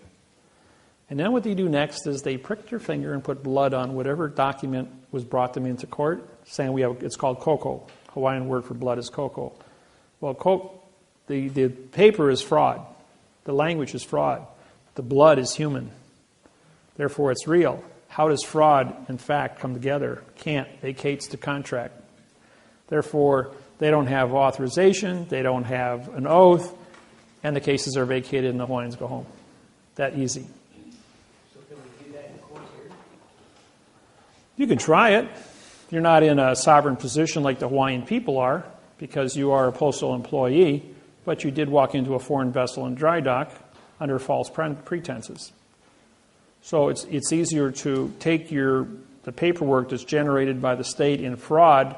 If it exceeds $21, now it becomes a federal crime under false and misleading information. A lot of times, like in March, I was in Honolulu and I sat in on Kern's court. There were 13 felony cases brought in facing $5,000 to $10,000 fines and 2 to 10 years in prison. Judge says, "So your lucky day, ladies and gentlemen." As each one of the people were brought in, they all got $20 court costs in case were vacated in front of me. Nobody knew what happened, but the judge and I did. Number 13 came in, fifth drunk, 44-year-old man, 5 times drunk driver. He blew a 3.4. Legally, he should be dead. Caused a car accident, put 2 people in a hospital. That's public safety violation. That I won't deal with public safety. First off, judge says, "Well, it's your lucky day, sir. We're only going to charge you how much? $2,000 today instead of 10, because it's your 5th offense. And instead of 10 years in jail, we're going to give you 3 years in jail. Is that okay with you, sir?" And he goes, "Oh, thank you, Judge. Why are you being so generous?" He says, "Well, it's just your lucky day today." DA goes, "I object." Judge said, "Objection noted." Write it up. He writes it up. DA takes it up, paperwork up to him. "Here, sign it." Judge says, "I ain't signing that." So I held up my hand and I did this, and the judge says, "Okay, I'll sign it." And he took him away. But I wasn't in the court. I says, "But I wasn't in the court." Dave, Yes. I have an oath of office here from a police officer. Could you just look at that real quick and see what you would say on that for syntax?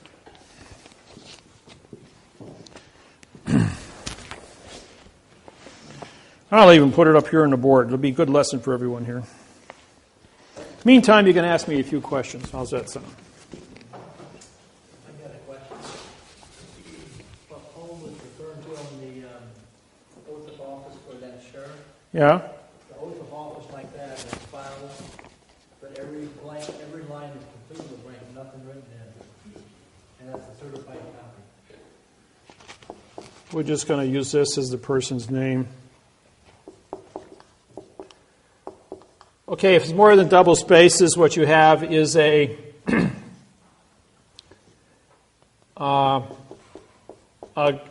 group of pronouns that are on the paper. There's no legal sentence called grammar.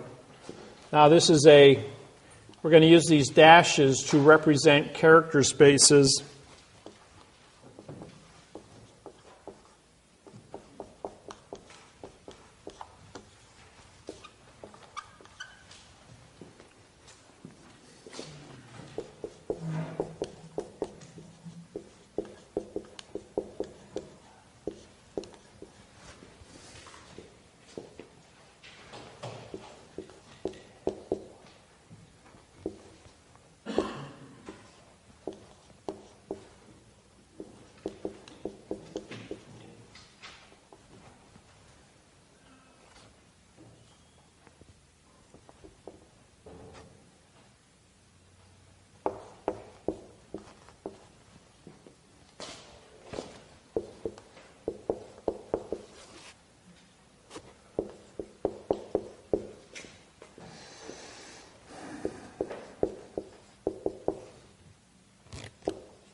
Well, you going to buy your groceries today with what kind of money?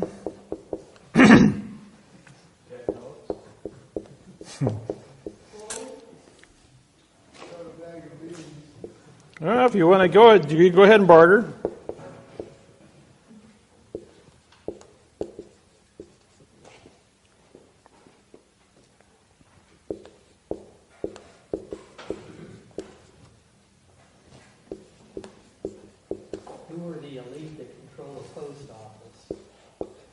Postmaster General of the United States.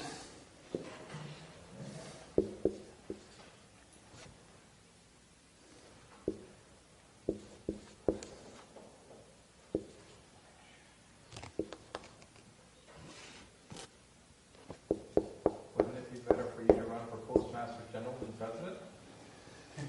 I appoint the Postmaster General, who would be my business partner, Russell, who is also a Postmaster General already. I was going to say, he already is, isn't he?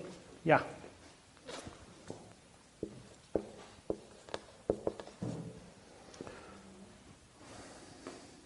So how do we vote for you in line? I'm a write-in vote under the director party. Is that listed? You got to write it in. Yeah, to write in director also. Yep. Everybody's been given instructions on my website.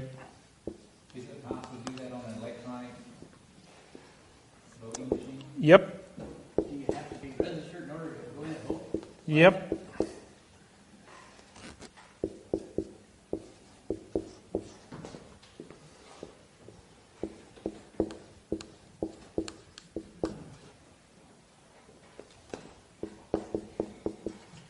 The Constitution of the United States no longer exists, so therefore it's irrelevant. State of Illinois is a verb. I'll just take that. All right. This is a I, comma, so this is a pronoun for. Having is a pronoun modified by the bin. Now we have three character spaces, which results in a 0 here as a dead continuance. And then you have a pronoun appointed. AP means no, point, and ED is in past time. So you have three violations on a word that should be used as a condition of state, now meaning nothing. 2 is a adverb in future time. The is an adverb. Office means no contract as a verb. This is an adjective. Now, the reason this becomes an adjective is because there's a two-character space break between police officer and the word of. So there's a 1, 3, 4. And again, you have a break here in officer, office, OF meaning no, is a vowel and two consonant. Then in is an adverb. Rather, there's a double space here again. So in becomes a pronoun, the is an adverb making city to be a verb, of is an adverb making Wheaton to be an adjective of in, which is a pronoun, the is an adverb making county to be a verb, of is an adverb making DuPage, an adjective of aforesaid. Now, aforesaid, af means no, and F-O-R-E also means no. So we have a double no here of the word said, which says nothing. Do is a pronoun modified by the adverb solemnly, which then modifies the verb swear.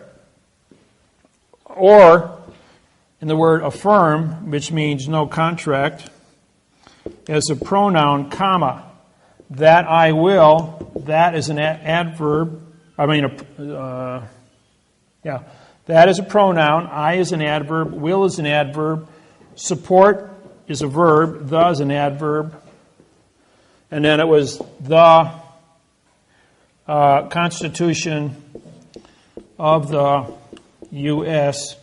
So that would be a verb, the adjective, pronoun, adverb, adjective, pronoun, and united means no citizen. Where's my prepositional phrase, 5, 6, and 7? That's a $25 million fine and 30 years in prison. He's carrying a gun and a badge without authorization of an oath of office. That's 12 officers, is that accurate? Yeah, and that's exactly what you've got. And when I do this, just like when the marshals surrounded me in Honolulu, I said, you know, guys, I got a signed confession of all you guys. You all are facing 25 years in prison as organized crime running the government. Is the reason all these oaths are irrelevant or wrong because the corporation took over the United States government in that time? They have to maintain a condition of zero. The word comes from the word alien, remember? Alien means corruption from the beginning. We killed the Indians, stole the land, sold it to an unsuspecting buyer. Simple as that. All right, because they were corrupt in the way they conducted themselves, took over this country, bastardized grammar for 8,500 years, they have to have one condition of contract. That contract must be in fiction at all times. You can never prosecute an individual for nothing. You can never prove nothing. You can do nothing wrong with nothing. So, which part of no don't you understand, the N or the O?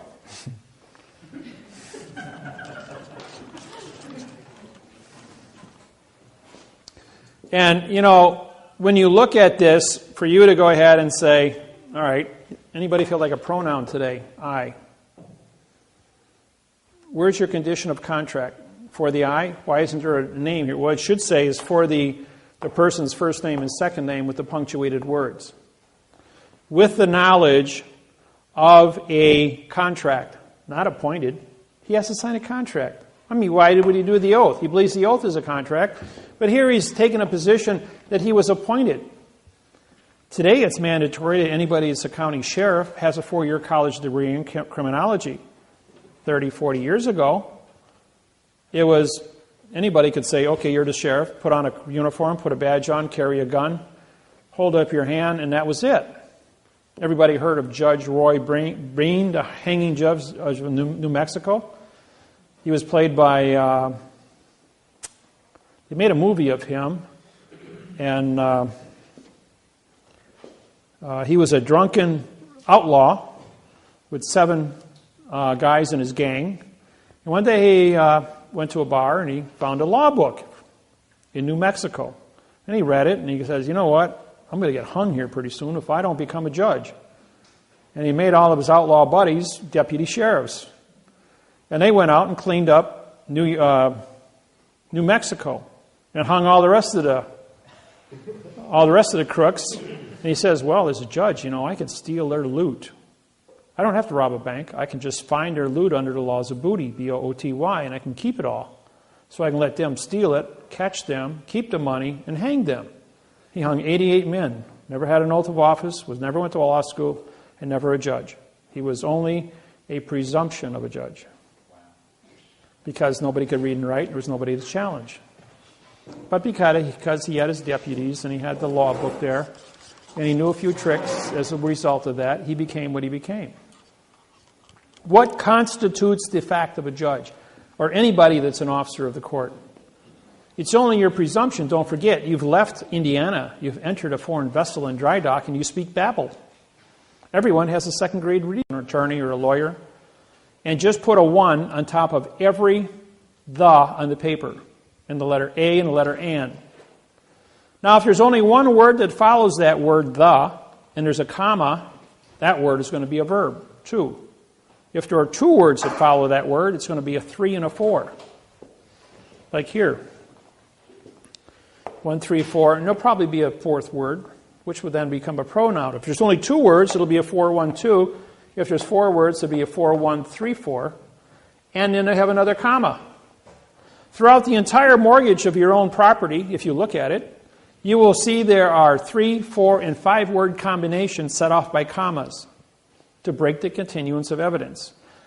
And then with the commas, you'll have spacing or numbers, parentheses, quotation marks, italicizing, or double spaces. And those are going to break the continuance of evidence, so they keep isolating these 4 little phrases to stay within this procedural argument. Now, the Internal Revenue Service says, under penalty of perjury, adverb, verb. So you got a 1, 2, 1, 2, 1, 2 scenario. The instructions from the notary,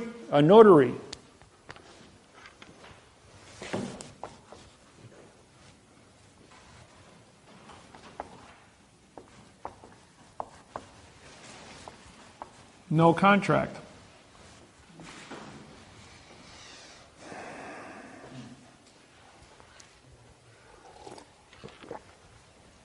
We're going to give you a notice today.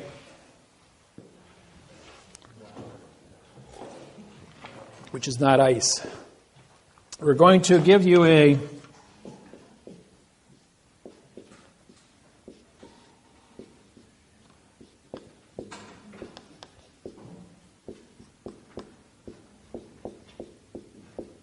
indictment written just like that.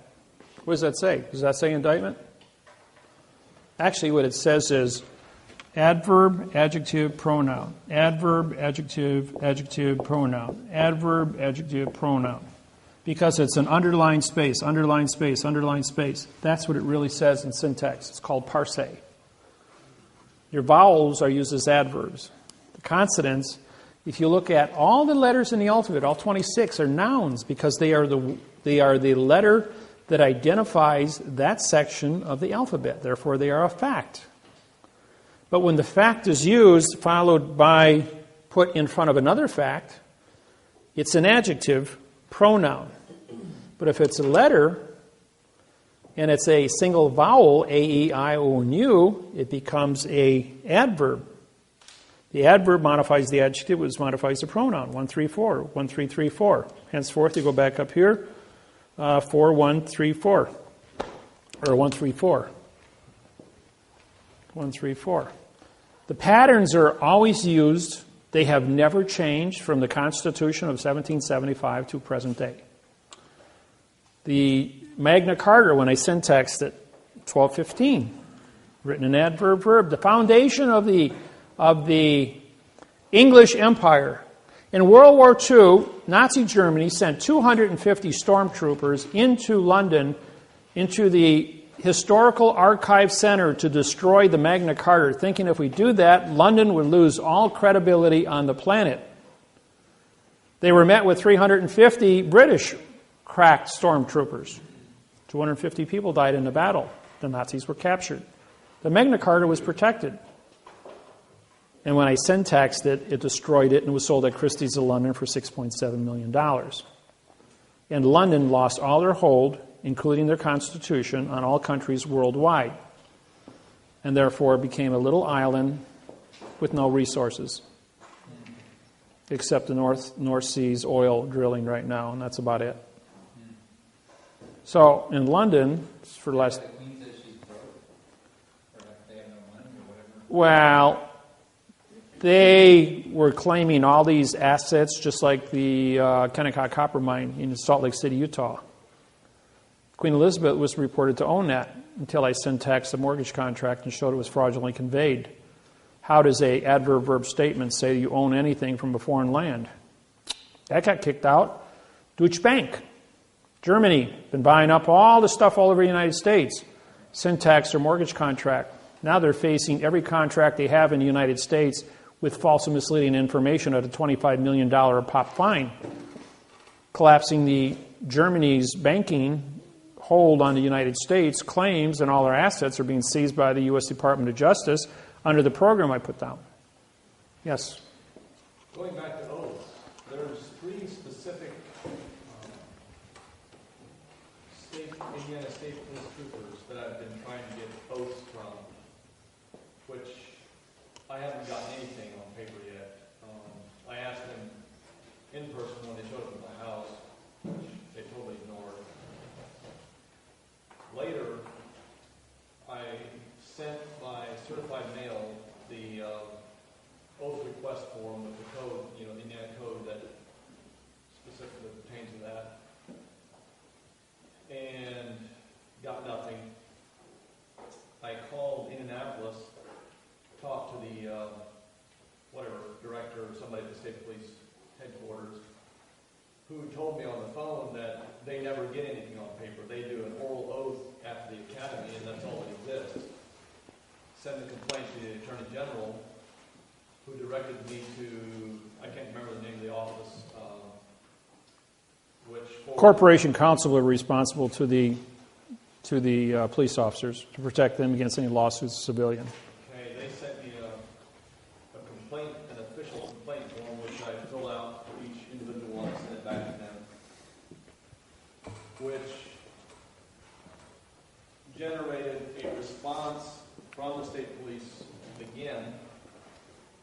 And this time, that response, this is on paper this time, says when the officers graduate, they get their copy sent with the individual officer, and they do not retain. So now I got 2 different stories and still nothing. Secretary of State's responsible for holding all oaths of office, whether it be an attorney's office, judge's oath goes to the Secretary of State.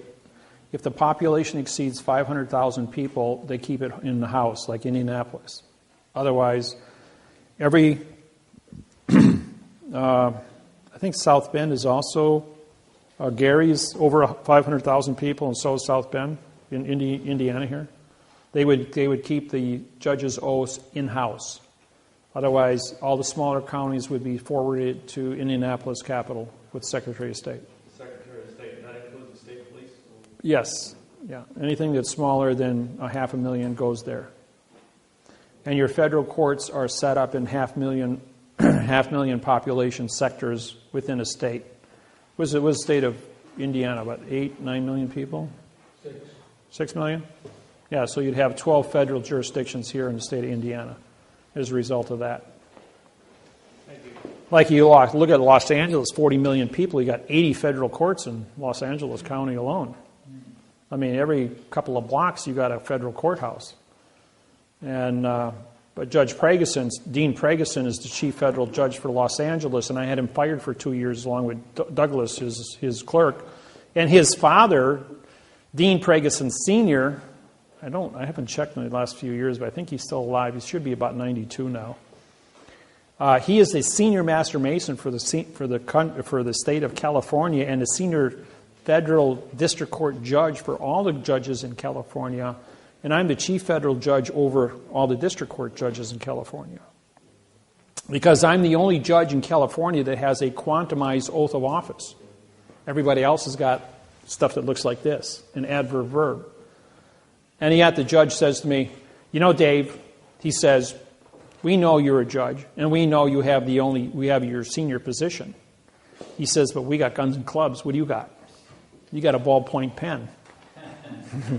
Everybody knows a pen's mightier than a sword.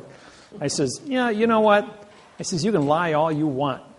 He says, but 3 plus 3 still equals 6. Now, how many of you have seen the movie Matrix?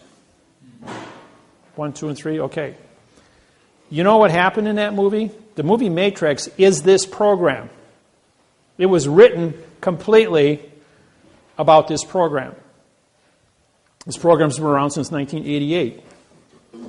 And Matrix is a story of Neo, who wakes up from the illusion, can see fiction, and goes after the machine. The machine wants to kill the humans because the human condition of thinking is flawed. But what kills both humans and machines? Viruses do. The machine can't fight the virus because the virus can multiply itself exponentially and get inside the workings of the machine. And so, and as well as the virus can infect or multiply itself and then go and kill humans in their dream state, because the illusion of a negativity virus exists as a danger. So Neil, as the fact, 3 plus 3 equals 6, says to the machine, the enemy of my enemy is my friend. Susan, Art of War. And the machine says, I have no remedy for Smith. So Neil says, well, I have a solution. If you promise not to hurt the humans in Zion, I will go ahead and take care of Smith.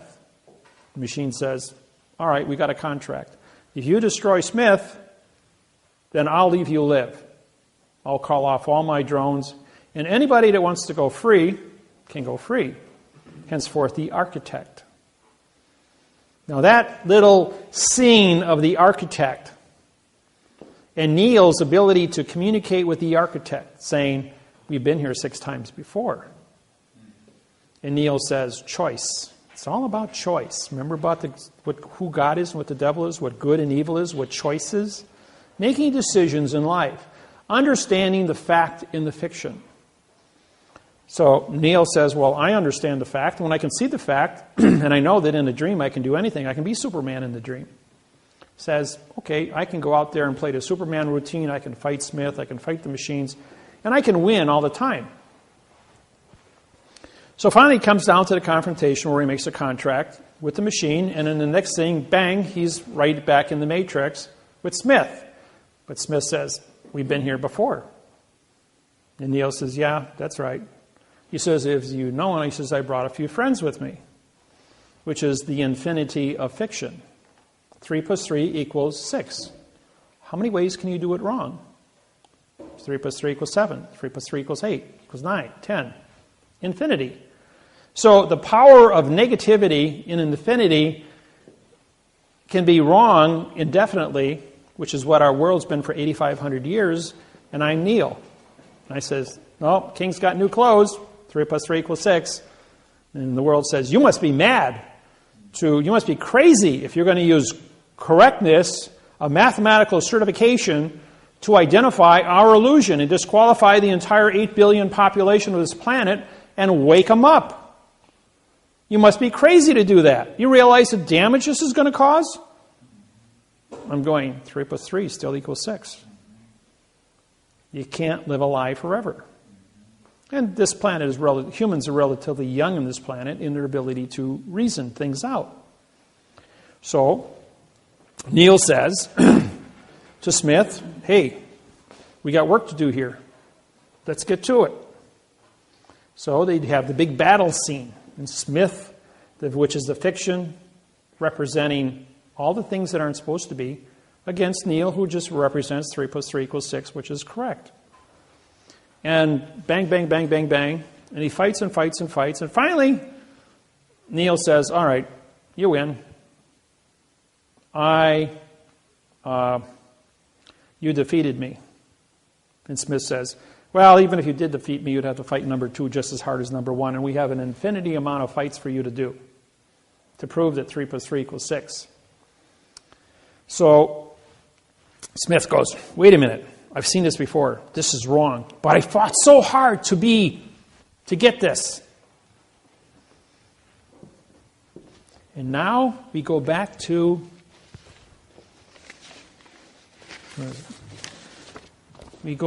Smith, the mortgage contract.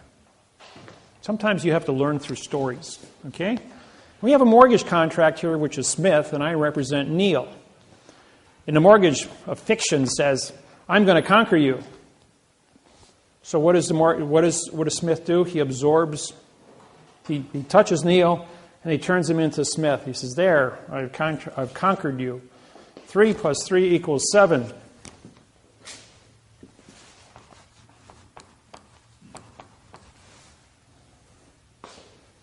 But 7 minus 3 equals 4.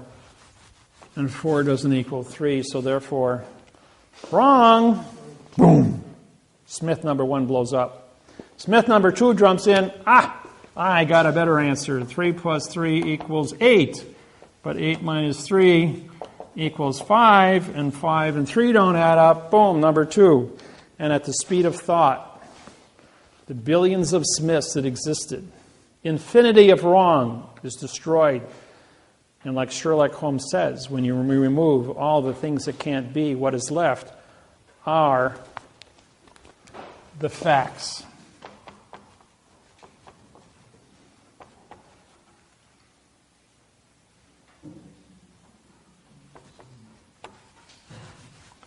And 3 equals 3. So therefore, Smith is destroyed in a microsecond of thought. And what is left are the facts. And when I syntax this, when you remove all the things that can't be, what is left are the facts. A blank sheet of paper.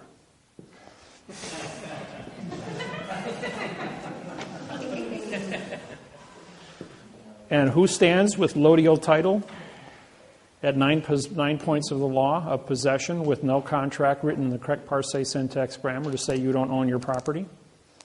You get clear title. 900 homes in Chicago were then, on March of last year in 2011, June 2011, 900 homeowners were awarded $7.5 million each at an $8.5 million check written by Bank of America, given back their homes, and all expenses for moving in and out for 3 months were paid for by the Bank of America. It cost them $8.5 billion. And that's for only 900 houses. That was all over CNN. Yes? Brings me to a question that's been burning in my mind. Do you write I don't know what I want to call it, a document to secure the ownership of that home then, if everything else was fiction? I have quantum mortgages, yes. And when I wrote I had my own real estate company for 26 years. All the homes that I bought and sold, I bought them in fiction, but I sold them in quantum. The people that bought them in quantum, they looked at the contracts and this gives me a headache to read it. I got to hire a lawyer. So they went to a lawyer. The lawyer took one look at it and said, if you don't want to buy this home, I'll buy it. This is a real contract. This actually gives me lodial title to this property. And he says, I know the court can't take this away from me. I know that a bank won't touch this. I can pay for this property and have lodial title to this land. And it can never move it off of me. So what does that mean in terms of being taxed on the property? Taxes still pay for the policemen, the firemen. It's called bailment, B-A-I-L-M-E-N-T. It's a bailment manager. You will be the trustee of your property. No one owns property in the United States. You are only trustees. In other words, the guardian of the land. The people, right now, you're the last person standing on the property. So the new information that you're going to get will identify you to be a factual trustee, but show me a second trustee who has a better contract that is timely than yours to be who you are at this point in time and now time. I write quantum trusts. I write the only quantum trusts in the United States. They have never been broken. They've been taken into federal court and challenged.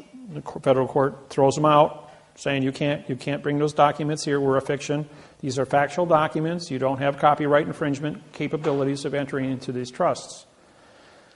The trusts are factual holding trust, they do not. You can't do banking with a quantum trust. You can have a second trust if you want, or do something with an ordinary checking account, but a trust is no more than a holding position of a quantum mortgage, a quantum contract on your land to describe it. A quantum trust is a trust that identifies you to be a trustee, and you are instructed to do specific duties within the confinements of that trust as far as management goes. But you can never enter a world of fiction with a quantum trust, because fact and fiction can never meet. People who want to buy trusts from me, I will not sell them a trust if they don't know quantum language, for one thing. And if they think they're going to use it for something that's not legal, I'm not also going to give you a trust for that. You don't have any amount of money you can give me. I'm financially independent. I make all the money I need. I'm financially set for life. I can't be bought, sold, traded, or anything else. I've had lawyers walk up to me with a suitcase with $2 million and say, here, go on vacation. Stop bothering us. I'm going like, I day trade that. I said, I've lost that in a day. That don't mean anything to me. I don't have adrenaline, so I don't get emotional. Yeah. So what I hear you saying is that I can't use this quantum trust to interact with the banking and the etc. No. Can I hold other objects other than like real estate property? Let's say if you have any object that you wish that is paid for in cash that has no adhesive contract in fiction due to somebody else, you can create an identity of that contract and put it into the trust, like personal belongings in a household, for instance. You can put an automobile in there, a tractor, farm equipment. By the way, all of your automobiles titles are owned by the United States government. You are only trustees to operate the vehicles under public safety law. Public safety laws supersede all laws on planet Earth. You get the smallpox, you will be put into a plastic bubble, and there ain't no contract, and nobody's going to come to your rescue that's going to take you out of the bubble until you're healed or correct. You have a contagious disease of anything that threatens public safety, you'll be put into a plastic bubble or incinerated accordingly. If you think a 747 come here with 400 people on board and's got a contagious disease, they're not going to hesitate to vaporize that plane in midair.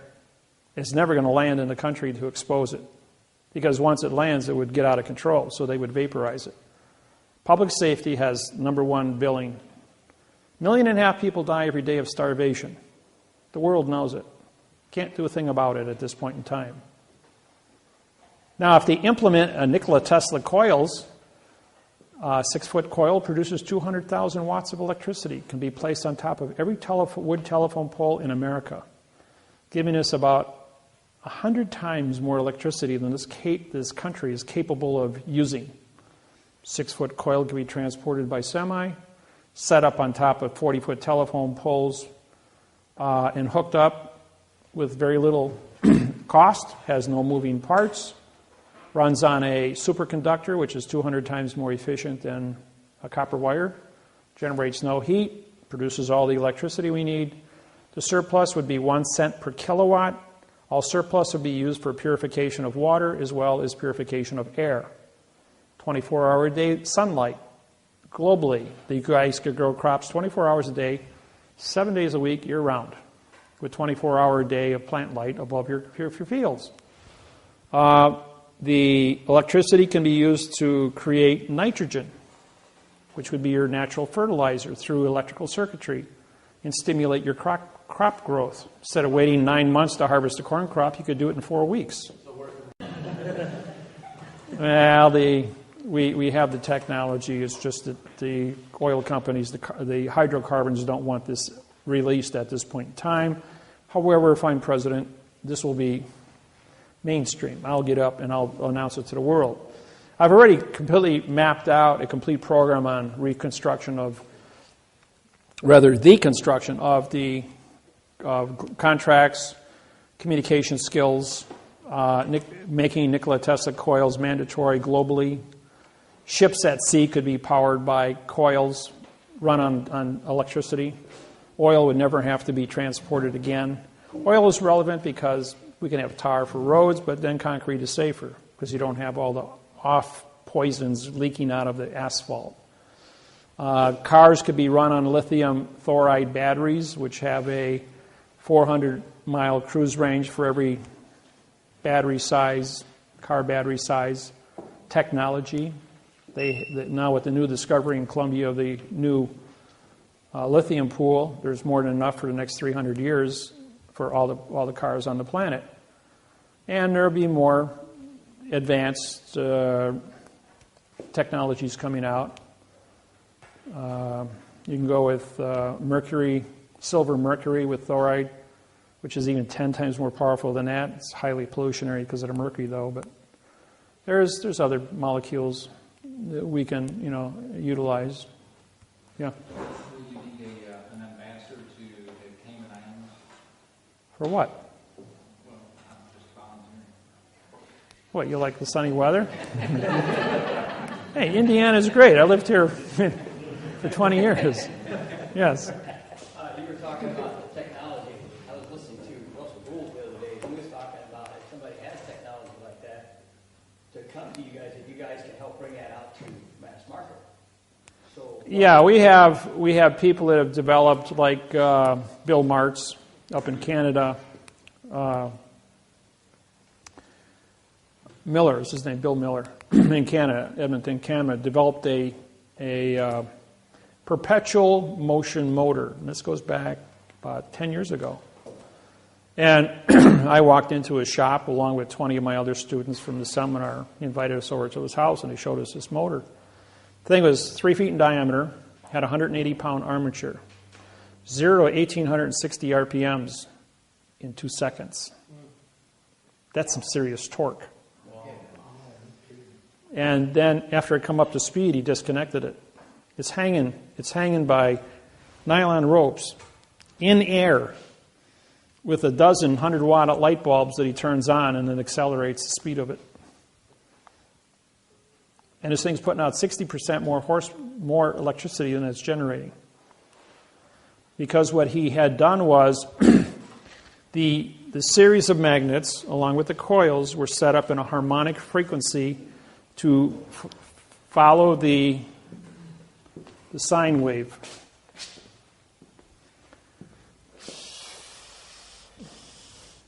You guys okay with this? Yeah. Okay.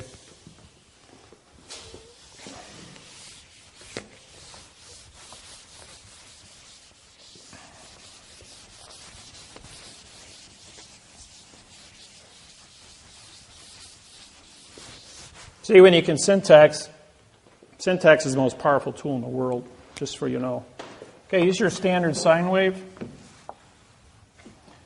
And if you're going to do harmonics, then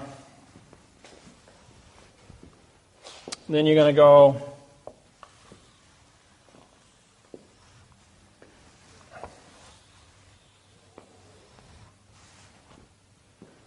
see, this here would be your 44,000 cycles per second.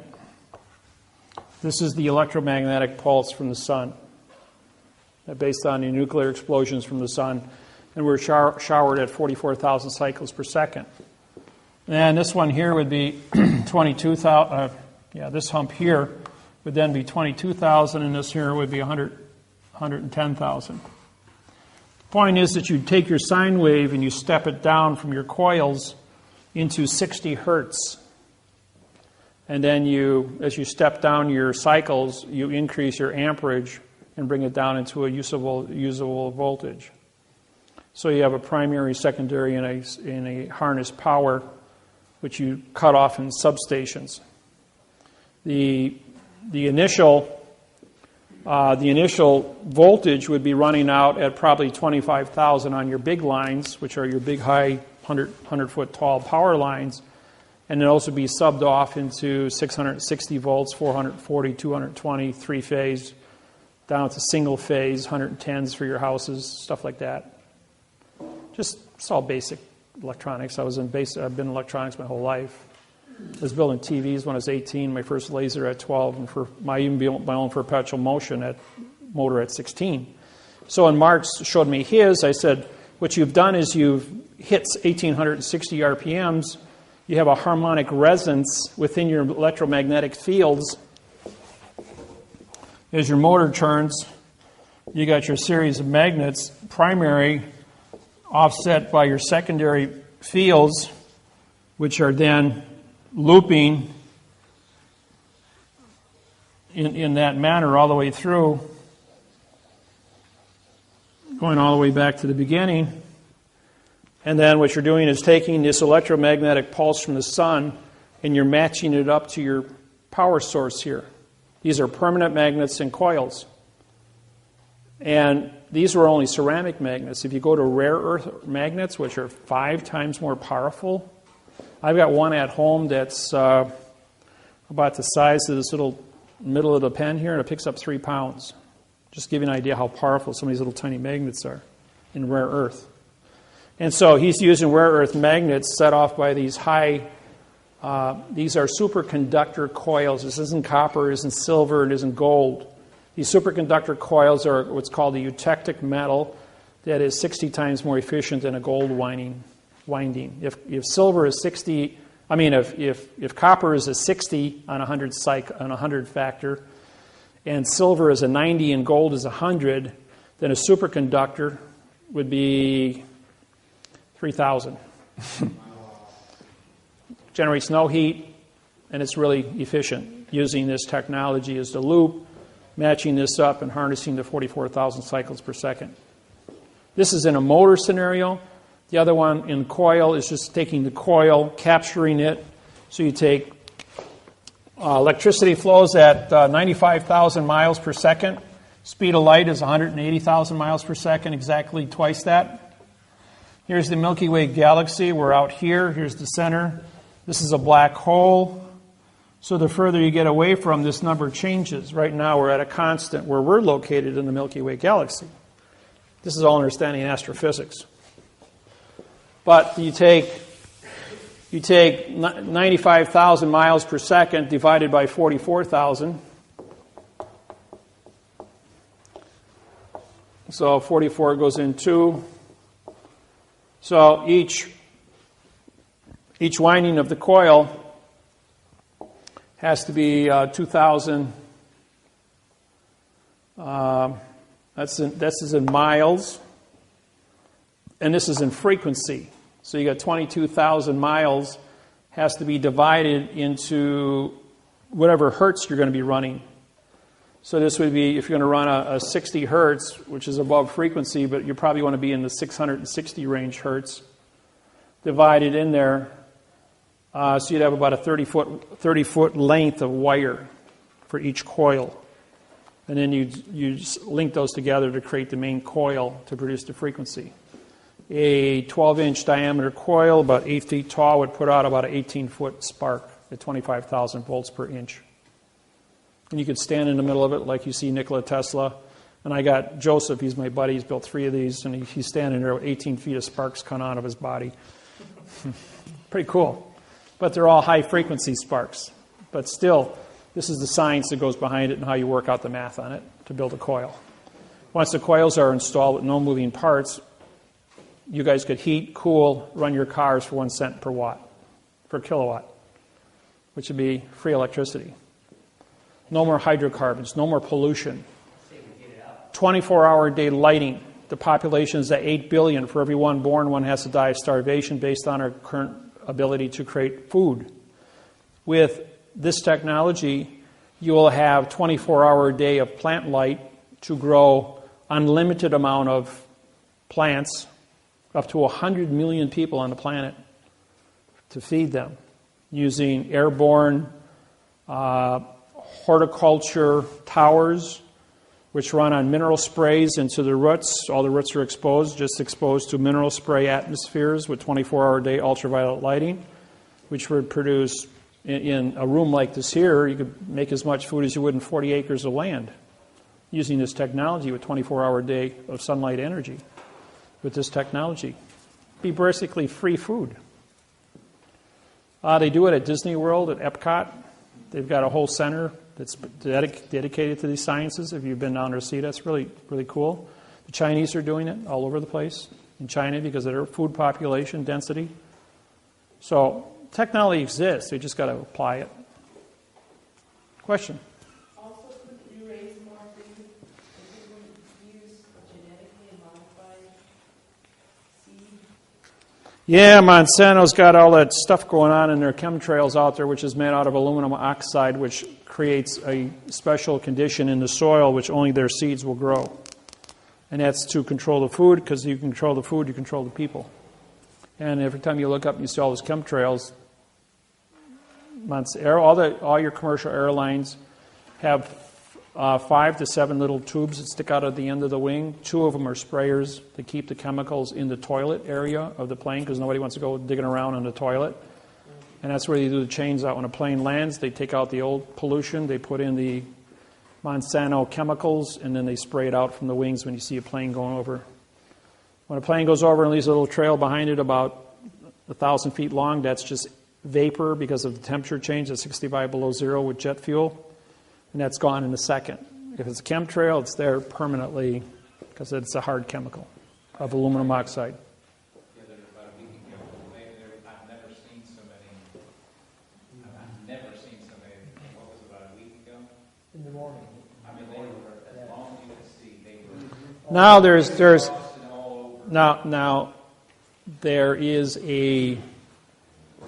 a second side to this. It's true we have the chemtrails. But if ET is here that is unfriendly and the chemtrails are a specific type of spray that creates an environment that is harmful to an invasive species from another planet that cannot exist within this chemtrail field, then they're doing it as a global defense mechanism, not alerting the people. It might come out sometime in the future, but right now the cover story is it's aluminum oxide used for controlling the food and the planting scenarios of the world. The other second story would be the ET issue, creating an environment that doesn't taste right, so that ET can't invade the planet. I mean, we've been sending out radio signals for 75 years now, so somebody's out there looking. So there might be some good side or bad side to it. Question? Talking about ETs, where did we come from before we were here, or before we are here? Your mother and father, of course. No, I can't answer that because I wasn't there. And that's the correct answer, by the way. Next question. I have a question about where did you get your information about the world existing 110,000 years? I wasn't there. Who said it existed 110,000 years? Well, I thought you said, earlier you said about 110,000 years ago or something like that. No, I said 50,000 years ago we had an ice age, and that's where the carbon dating comes from the spacecraft up there. That's all I said.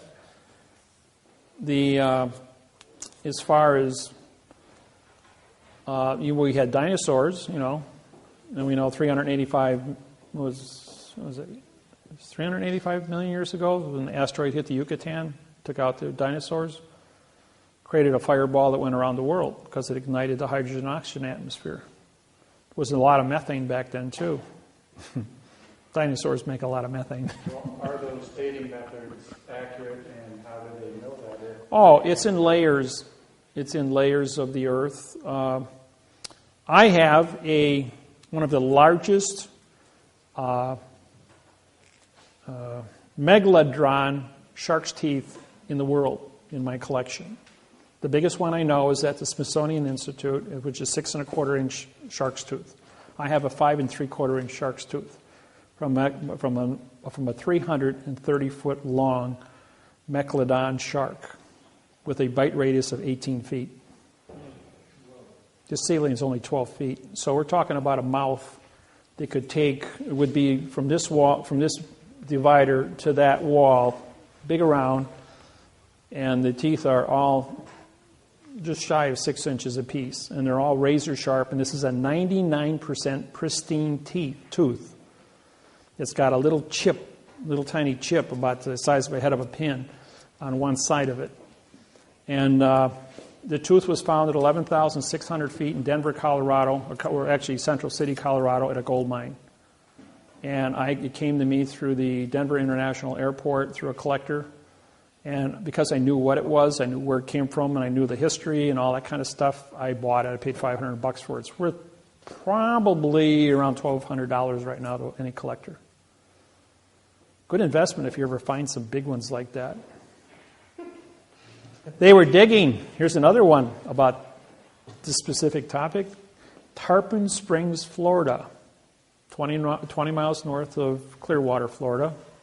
North of Tampa. If you want to they put a canal in 2,000 feet from the ocean in to build a subdivision with water.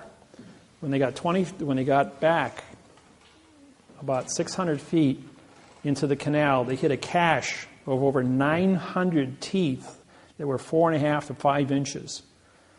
And these teeth were all worth about $500 a piece. And the workers got paid more money for the shark's teeth in that cache that they found from one shark than they did in all the money to build a whole entire subdivision. So, and you go down if you want shark's teeth, you go to Naples. And Fort Myers is where people dive for shark's teeth. And they get 2-3 inches shark teeth. They're in the sand. You can sift for them. As divers, about 20 feet of water. Sharks have been going there for millions of years and dying and leaving their teeth behind. Yeah? Back to the chemicals, what will be done to stop clean it up? Coils. Of course, we've got to find out what the cause is. And I guess only the president and a few other men in black know about things like that. So when you become president, who's going to teach us this stuff? Or who's going to teach the people? Oh, I will. I'll get up on CNN. I guarantee I'll have a world audience. Of course, you put this video up on YouTube or MySpace or Facebook or whatever. The world's going to see it anyways. So, and every time I do a seminar, they videotape it and they throw it up on the internet. So there's plenty of stuff up there to study from. Yeah. What's going on at the Denver airport? Denver International Airport, for those who've ever been in Denver International Airport, that little puppy's made out of Kevlar. That's the roof. Looks pretty, don't it? Except it's all jointed, so it can all collapse and be flat on the ground. Now, underneath the Denver International Airport is a 1 cubic mile holding facility for 860,000 troops. It goes down in the mountain. And that's why there's a complete zone of about 6 miles completely surrounding the airport. And that's controlled by cameras and all kinds of other little surprises to protect that facility. And that's why it's way out in the middle of nowhere as nothing. They want to use that. They want to move the White House to the center of the United States, which is Denver. And Cheyenne Mountain, right now is a museum, but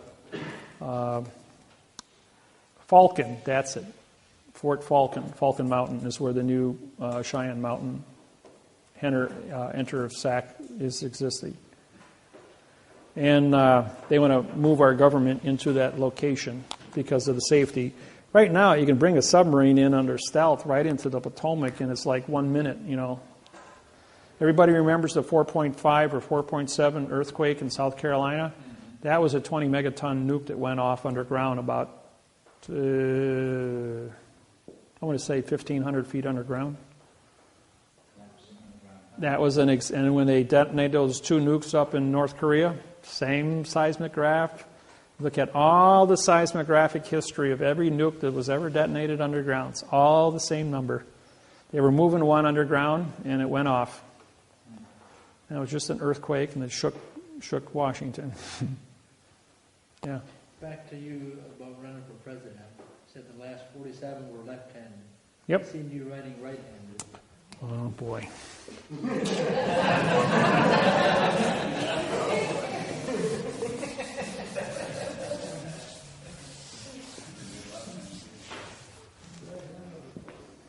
It's a good thing there's 2 pens up here.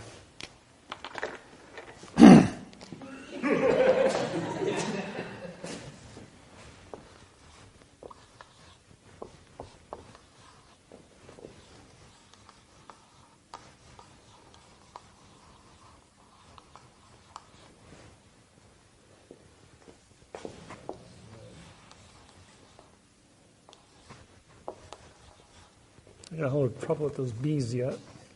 Come on, Dave. Get your head together. Think.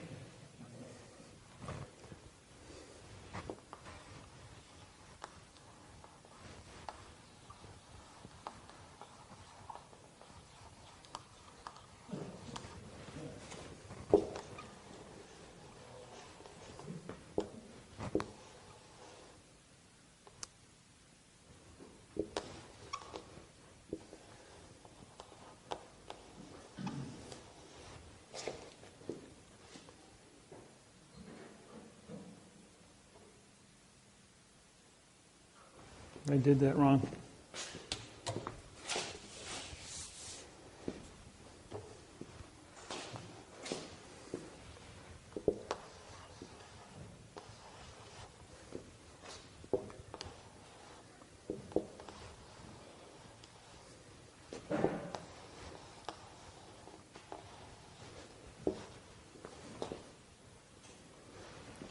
Why are you right, person?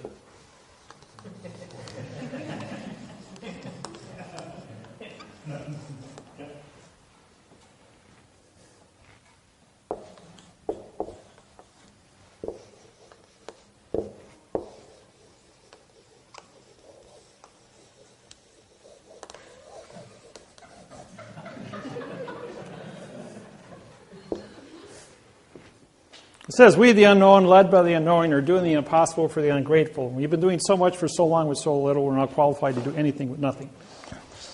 So, I can, okay. Oops, wrong way. Yeah.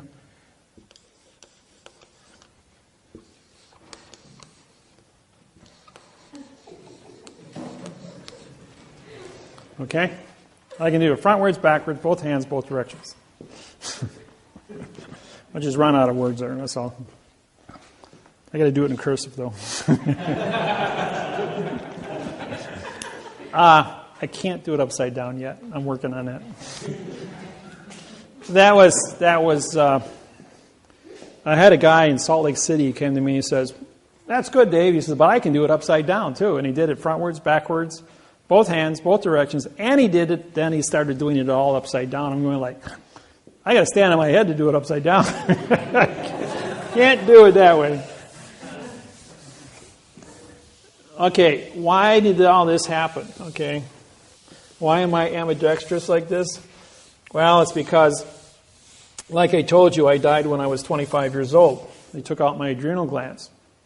What happened next was, they said, you can't be alive because you don't have adrenaline. I'm going, okay, I'll buy that. Why are we having this conversation then? He says, your blood chemistry came back with 60 times more endorphins than you should have in your system, which makes me jacked happy and calm 24/7, right? Well, the endorphin of amino acid is the same one that used for the brain as food. So my neurons started multiplying because they had 60 times more food than normal, and my IQ exponentialized itself from 140 up to over 200 now, and it keeps going up all the time because of this super amount of food for the brain. And I'm always calm. Then you go ahead, and they said, why can you do that? Well, what happened is when the neurons started multiplying, they grew together.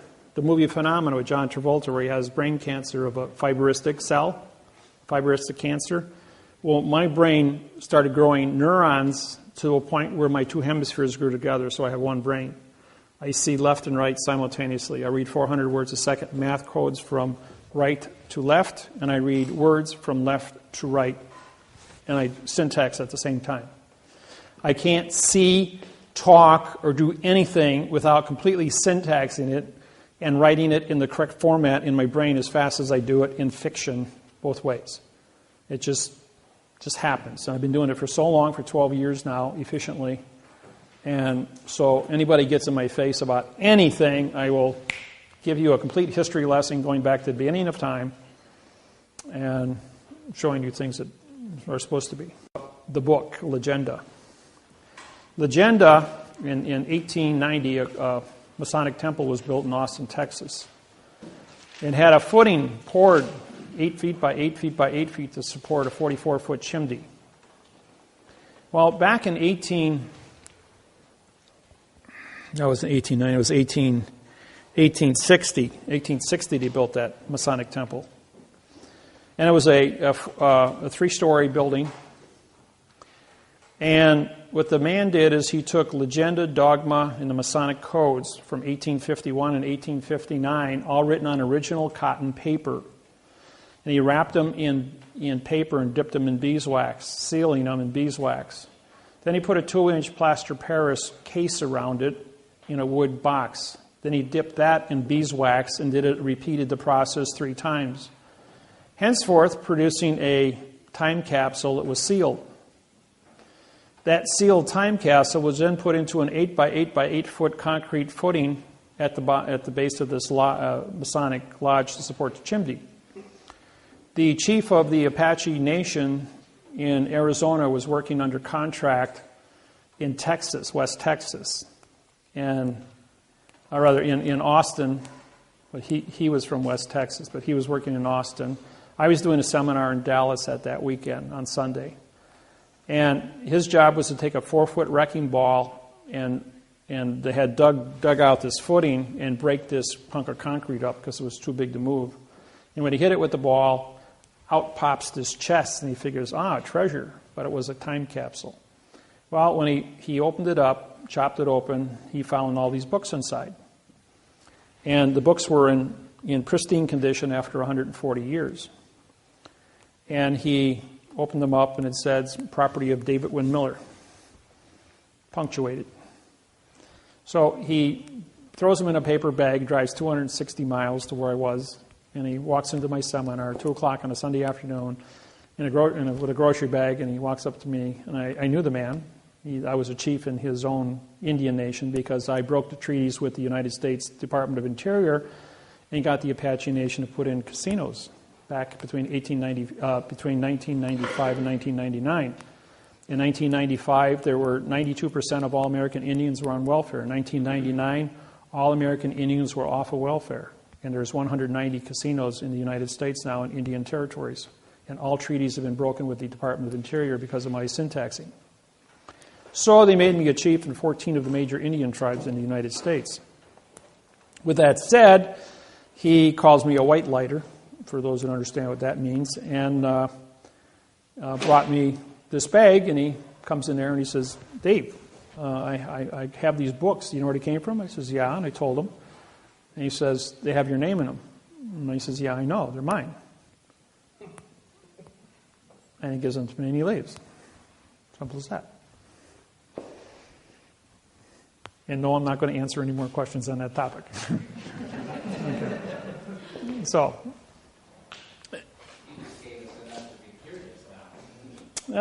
curiosity goes forever. You just put food on the table and told us not to eat it.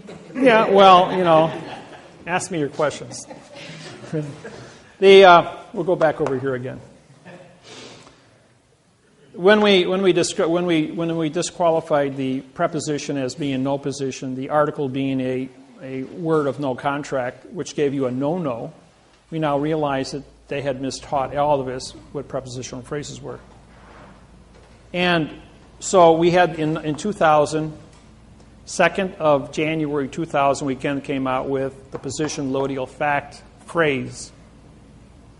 We also brought in past time and future time.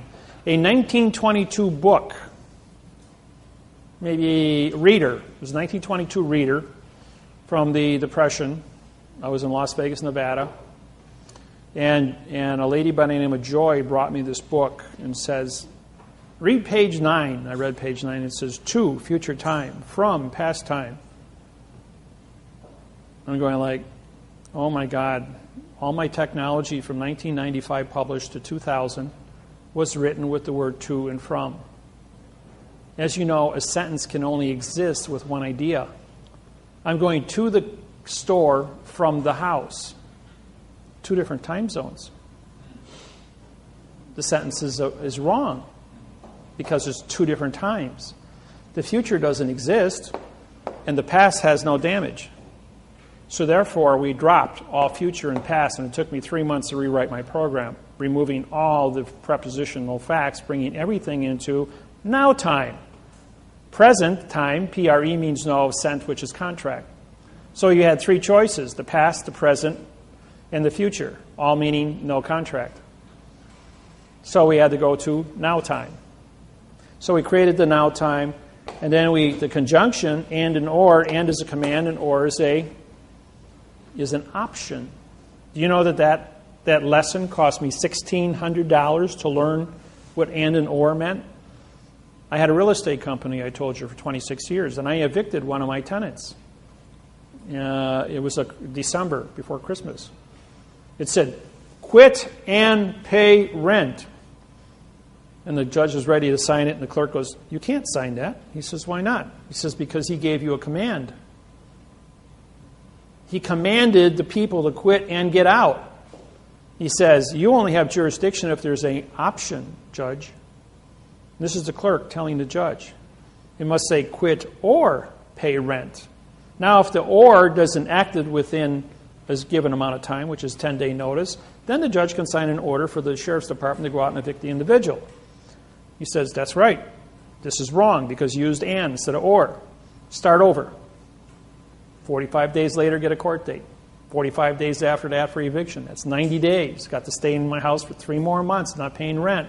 Cost me $1,600 because they used and or. Anybody seen the movie Slumdog Millionaire? You haven't seen the movie Slumdog? I strongly recommend, won the Academy Award that year. Rent it at the video store and watch it. It's a story about a boy from the age of 6 to 18 in India. It was made in India, filmed in India, and he got on a game show. It's a true story. And in this game show, he answered every question correct to win 1 million rubles, or 1 million US, which was 20 million in rubles. And what's unique about it is every question that was asked now flashes back to his position in life, that he lived the experience. He knew the correct answer because he was there and lived it. And that's what's unique. And he won the money, and he became a hero throughout India. Won an Academy Award, and he's done like maybe 10 more movies since then where they've all been really, really great movies. I mean, this is 5-star quality. When I heard it, people told me to go see it. Well, I want to see a movie from India. Well, I've seen it 4 times now. It's probably one of the best foreign movies I've ever witnessed. And for acting, quality, and it's a true story. Myself, I'm the same way. I have been in court. I have written the lawsuits. I have made the mistakes. I've been through all these stupid things, all the landmines that you can step on, I stepped on and survived to stand up here and say, don't go there, don't do it. When I write a lawsuit for you in quantum grammar under the document, contract, federal, postal, vessel, because paper is a vessel, federal court venue, don't go into the United States District Court and talk to these people. They are a fiction. They are a foreign vessel. You are not in Indiana. You are in the Indiana territory. Stay in your territory. In 48 days, we will file a fault judgment because if they don't sign the contract, I have a contract to dock my correct vessel as the correct court, as the correct judge, and the clerk of the court now becomes the correct judge. In the event that clerk will not sign the correct document and be part of that, it goes to the U.S. Attorney's Office, goes to the Attorney General's office, who then will prosecute the case under the False Claims Act for forensic evidence. You'll get your money. Then it goes to your labor, goes to Tyrone Williams in Arkansas, who is working with the Attorney General and the IRS as our collection agency, because they want their $1.5 million for every lawsuit I write. And we're going to pay out next week on these. So this is a real thing that's really happening, and we have cooperation from over 1,000 attorney generals across the United States, both attorneys and assistants. Yes? Did I hear you say next week? Yeah, I was told last week Monday that we got 10 days till payout, which is next week. So, if yours went in before March 6th, you'd be in that group. Okay. The ones that we filed were dated for the last 3.5 years, which were settled on March 6, 2012 in California. And those are the groups that are being paid out right now. And they have a continuous rotation now that each one of the quantum cases that comes in is a signed confession. The bank's already confessed that these are legitimate, so they will be paid as fast as they come in or negotiated. Yes? I have a couple questions on for one, on the mortgage fraud suit. I think you indicated that we were supposed to initially send that to our cell, registered mail, to get the corporation number. Your corporation number was sent on your fault judgment. It's already been filed for you. I did it. Everybody that has cases in here with me, your cases have already been filed registered mail. I have your serial numbers. They're in my book. If you don't have a copy of it, if you physically do not have a copy of it, I have it stuck in my book. Okay, yeah, ours was just blank. Right, but you would fill those in after the fact. But I have copies of those already and they're registered. Okay. So, yes. So back to the mortgages, it doesn't matter what state you're in? All 50 states are the same. All 64 million mortgages in the United States were set up by the banking industry to be a fraud, established in 1934 to be harvested. When the year of Jubilee ended, anywhere from 6 to 9 page documents that were used prior to that were all null and void. And in the 2nd of February 2000, a new contract was issued by the United States Department of Housing and bankers from the post office and was standardized throughout the United States. There are variables between private investors and the industry and the National Banking Association. There's a slight variables. They had to follow the same criterias, but I have 38 different copies of banks that I've done. So what's happening is I've syntaxed all of the 38 different mortgages. They take about 40 hours a piece to syntax. And then I match them up to make sure that everything is, and it's already been recertified by college professors and university professors and U.S. attorneys' offices all over the United States, as this guy knows what he's doing. This is a math procedure. This thing cannot be defeated. It's been tested in 150 languages in every country of the world. It's been proven to be an original program from A to Z. The website, my books, all original, no plagiarizing. I know of 3 people that tried to plagiarize and charge people $1,500 to come to a seminar to mimic my website, talk about the videos on my website, and then sell postal badges to people for $2,200, thinking they wouldn't have to pay taxes. Within, I would say, 8 to 12 hours, upon doing a seminar for this, the FBI was notified because my students are always watching. And my students are everywhere. And when I say everywhere, I mean that literally. And it's almost impossible to get through a gauntlet without bumping into one of my students someplace who's going to immediately pick up the phone and say, "Hey, Dave, we got a guy here that's identified himself to be you or plagiarizing you. And because you call me on this cell phone, my cell phone, you're talking to the FBI. Anybody calls me on this cell phone, you want to talk to a judge, just call me on a cell phone. The FBI will record it, immediately transmit it within a few minutes to the federal judge responsible in that case, and he will be brought up to speed that I've been notified that now he is on my list of people to pay attention to. And you might go to court the next morning and find out your case has been vacated, that you're not going to jail for whatever reason you went to court for, and it's hands off. Get away from this thing as fast as possible. We have too many people that don't know what's going on to harvest. It'll be nice and easy, but if you touch this guy, you touch his students, he's going to drop a nickel on you, and you're going to have a problem. Yeah. Okay, I have another area of concern. I don't know if you recall this or not, I had originally when you did the suit for me regarding the charges in the local court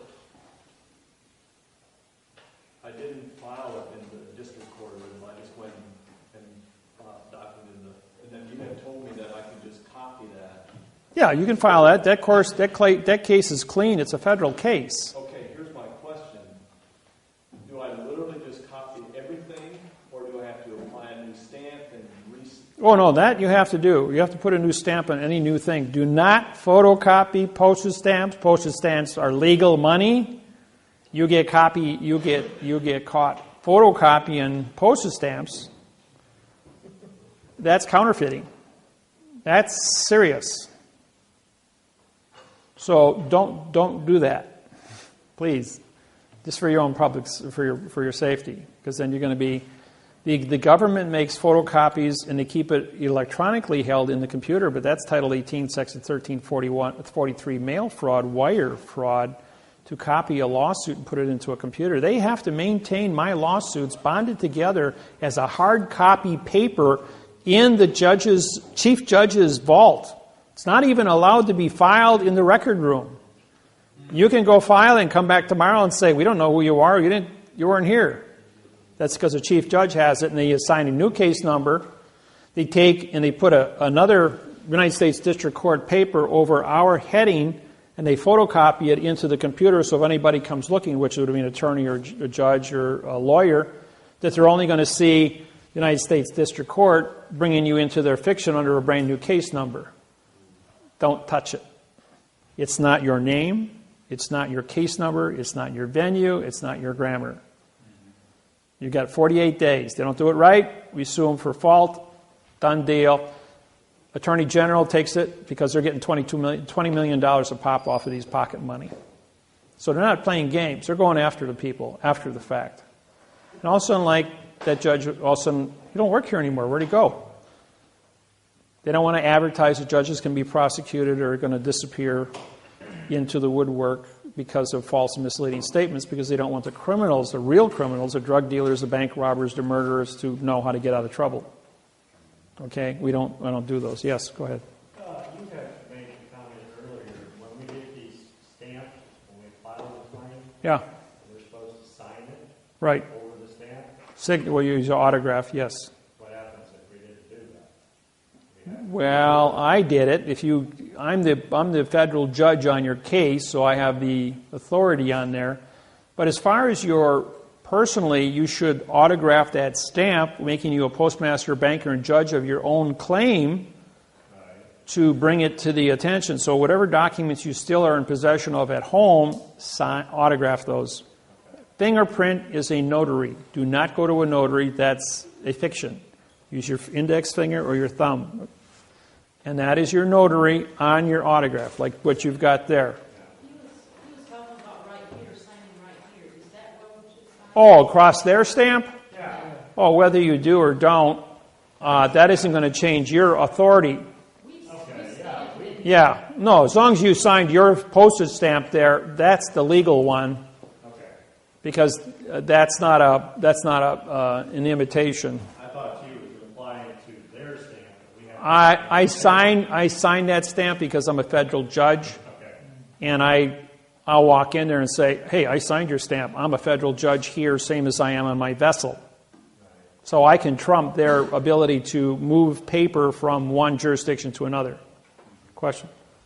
When we sign across the file here, do we have to take our ink in and I do. Usually when you're in front of the clerk, she doesn't have a stamp, or don't have a stamp pad. We carry stamp pads when I go to court. take that in and use our fingerprint? If nothing else, lick your finger and do it. You got DNA, fingerprint, and autograph. That's a triple certification. Okay, that's another thing. One is an opinion, folks. So if one of you stands up and says something, it's an opinion.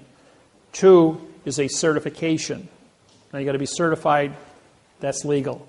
3 is an authorization. That gets to move things. 4 more is a class action.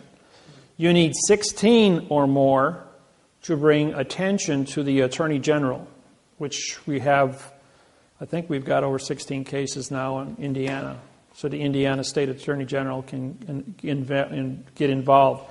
Right now, Kamala Harris in California is the Attorney General that is working with because she's got over 100 of these now.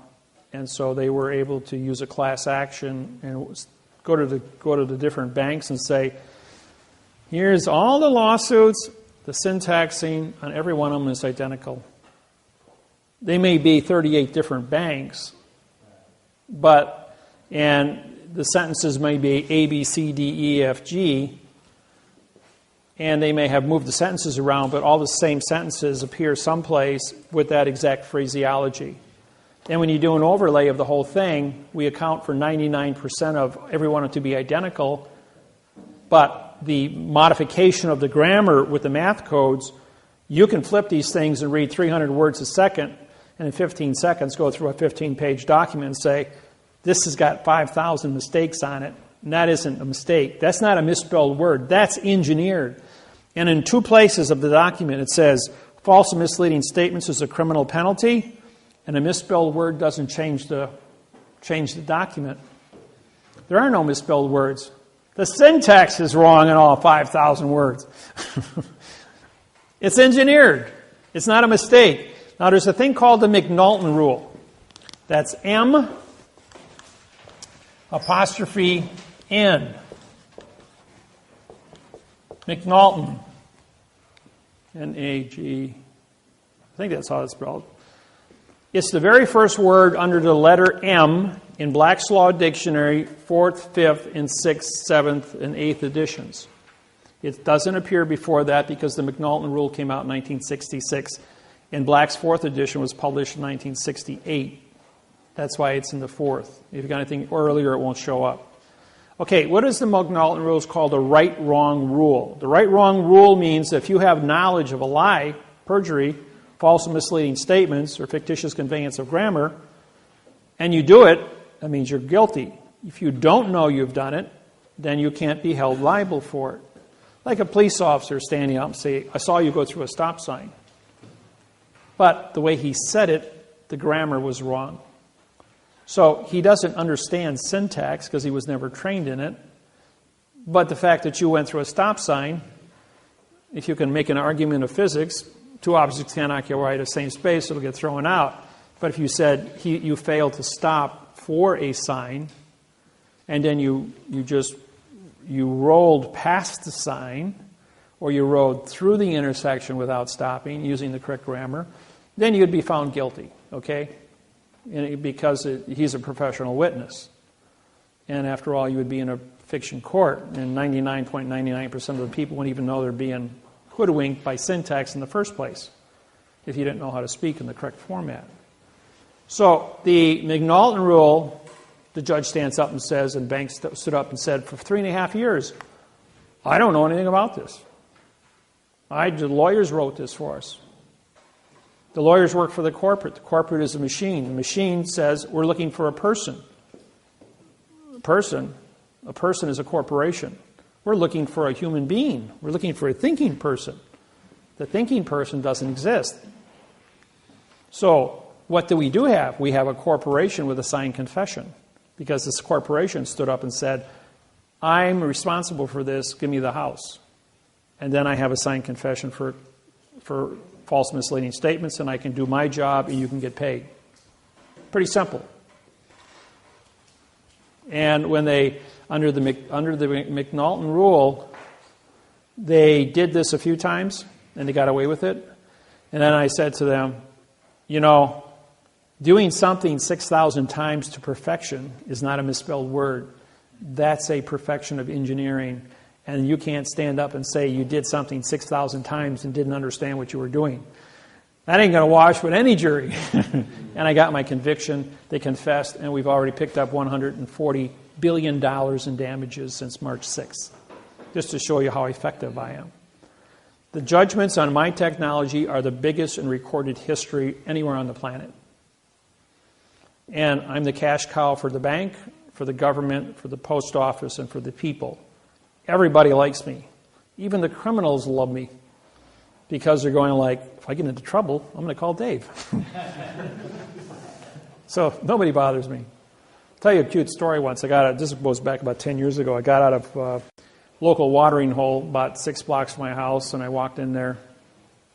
I sat down and have a beer afterwards.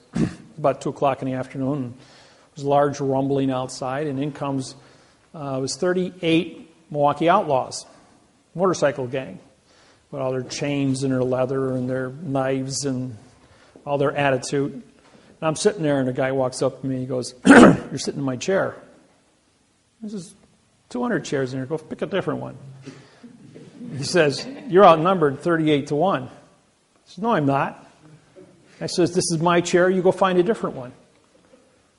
So he pulls out a 12-inch Bowie knife, and he grabs my tie, and he puts it underneath there, and he says, "You an attorney?" I says, "No, I'm a federal judge, and I prosecute judges for a living." I says, "And you still go find yourself another chair." He says, "You ain't afraid." I says, "What do I got to be afraid for? You ain't going to do anything." I says, "All your frazzle," I says, "doesn't mean anything." I says, "You think you can pull that knife?" I says, "Go ahead and try it." I says, "I'm going to finish my beer, and you're not going to be here." And he goes, "What does that mean?" I says, "Do I look worried?" I says, "You're not going to be here." So there was an Indian in court with me that morning as he watched me prosecute a judge. And he says, "Hey, wait, no." He says, "That's Judge Miller." He says, "I watched him prosecute a judge this morning. He is who he says he is." So the president of the club steps in and says, "Okay, put it away."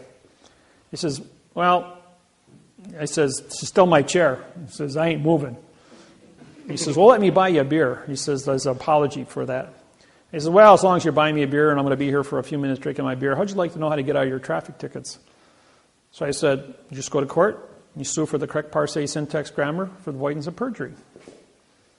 Boy, that like rang a bell in everyone's ears, and this guy picks me up, puts me up on the thing, and says, "Do a seminar." So for 35 minutes, I had 3 beers, and I did a presentation on grammar. And the guy goes, "Here's my business card. Anybody bothers you, you just call me up. We'll break their legs." So, and that was the last time I had a run-in with those boys. And it's been pretty quiet. Nobody's ever bothered me. So, when it comes to court stories, I've got dozens of them. Yeah, go ahead. When we file for the second one, after you say after the 48 days, it's got to be 48 at least. Yes. 48 divided, or what if you don't get on 48 days, like 50 something? Oh, you got a year to file after, so don't worry about, that's as fast as you can file your fault. You're going to take your quo warranto complaint and your fault document contract claim, and you're going to send it to the Attorney General to the attention of the Indiana False Claims Act Task Force. Sent in by a third party? No, by you. You only got to do the first servicing with an independent party for the quo warranto. After that, you can take care of all your own filings. You'll be given that form along with instructions of who to contact. Okay? So I've got all this covered. These forms just came out the 28th of August. Today is the 24th of September. So they've only been on the market for 4 weeks. So as I've been traveling, I've been in Hawaii and California and San Francisco, LA, San Diego, Honolulu, Maui, Big Island. Been here in Milwaukee, in Milwaukee. But every few days, I'm in a different part of the world. I move around really fast. And the U.S. Attorney's Office, along with the Marshal Service, track me 24/7. And every time I walk into a courthouse, I don't care where it is in the United States, they already have my pictures hanging up that if this guy shows up, you will call the Marshal Service, and the U.S. Justice Department wants to sit down and talk to this guy. El pronto. So it's always a lot of fun, yeah. Speaking of walking to a courthouse, I have just want to know what I need to do, if there's anything I need to do ahead of time on my trial date, and how's that process going to work? You will not have a trial date for the document, contract, federal, postal, vessel at all. Okay, I'm talking about the... Bankruptcy? No, the other criminal side. Okay. The criminal, when that takes place, I'm a claimant on your case. I'm a claimant on all your cases that I've written. That means you can put me on the phone and I can testify by phone. My question to the prosecuting attorney is, can you produce the law, rule, regulation, or code written with the correct parsé, syntax, grammar for the avoidance of perjury? I've syntaxed the lawsuit. I've syntaxed the DA, the indictment. It's physical evidence that have been supplied to you. Your lawsuit should be turned over to the Attorney General in Indianapolis or in South Bend, Indiana, where you have your federal courts, as this individual at the state level is creating an illusion by which he is trying to say there's a law that doesn't exist to prosecute me under the McNulton rule. And you invoke the McNulton rule under the right-wrong, showing why this person under Title 42, 1986, for knowledge of the correct parsé, syntax, grammar, stop and correct his own paperwork to do it correct. If you have a complaint against me, then use correct grammar. Show me where the Congress, the Senate, the legislature, and the Supreme Court of the state of Indiana has created a law, rule, regulation, or code that is in the correct grammar by which I've violated. Doesn't exist. I'll tell you that right now. So don't pretend like you understand what they say. The answer to any question is, can I see that in the correct parsé, syntax, grammar for the avoidance of the perjury? And I don't care how many times you got to say it. Do it for an hour. You got 50 questions, repeat it 50 times. Repeat that again. Can I see? Okay.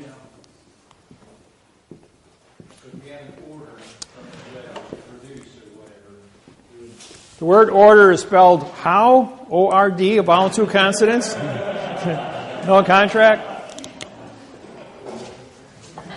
So you just ignore it or not? And they come out and... Don't forget the judge is not on your plane.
There. You can repeat that sentence to anything that fiction has to say to you, and in most cases will vacate the case within that one sentence. Even when they ask me for my name? We did that already. What is your name? Now, he's going to say, well, arrest the nom de guerre, uppercase spelling, which is a dead person, name, assigned to your driver's license, because it identifies you as a nom de guerre dead person. And as a citizen, you have your state ID as a nom de guerre identity, henceforth putting you in the jurisdiction, but you've already entered the courthouse. So therefore, you left Indiana. You now are in the state of Indiana, which is the name of the courthouse, as a foreign vessel in dry dock controlled by the port authorities. While on that vessel, you have now trespassed, and no matter what you're there for, you're in a trespassing position, unless you have a United States passport and you have your paperwork filed ahead of time with the clerk of the court in possession of the stamp, put my business card on with a flag on it, a stamp, and you would then become a postmaster under the correct parsé, syntax, grammar, advertise with your contract to say, I have a contract here with the correct parsé, syntax, grammar. This individual sitting next to me, who would be the DA, doesn't. So therefore, you're in a superior position. Because you signed a stamp, you now become the federal court judge in that plane, because that's a federal flag on a federal plane. You have a federal stamp and a federal flag on your paperwork, and you're wearing a federal flag. So how does a state court in fiction, where the judge isn't on your plane, now capture you? Your position then is to turn to the bailiff and say, I deputize you as my tip staff, stand to attention. I have a federal oath, and you can if you had one of my oaths and had the knowledge, you could back that up. I can back it up. But I'm also a sovereign. I'm also granted a sovereign's country, the director of my own country through the United Nations. As the condition of state in a world of fiction is so unique that the United Nations had to make me the 200th member of the United Nations. I don't pay a $1.6 million a year fee to the United Nations, because how does a fact contract with a fiction? But the fiction still has to recognize that the condition of state does exist in quantum. Henceforth, I exist as a sovereign condition of state amongst a world of fiction, and I'm recognized by the fiction not to touch. But to be a teacher, as a plenipotentiary judge, to go out in the world and do so, as an ambassador contracted with 82 countries, have diplomatic immunity to that end. So once I got that, they locked the door behind me. I'm the only guy that does it. They gave me that position, and I've been completely honorable and trustworthy to that position and responsible. And it's published all over the world, and it's respected by the other countries. And that's why the Justice Department and the State Department and the judges around the world are hands off. This guy is who he says he is. So what is the paperwork that I have to have filed in the court before I get there? As a person who has signed a stamp, you have a constitution on your document. That constitution is like an oath of office. But to have an oath as a judge responsible only to your piece of paper that you have signed that stamp on, and file an additional oath with that, with the clerk of the courts. It says you will only be responsible to be a federal judge on your own personal document for the correct parsing, syntax, grammar. And as a judge, you're immune from prosecution.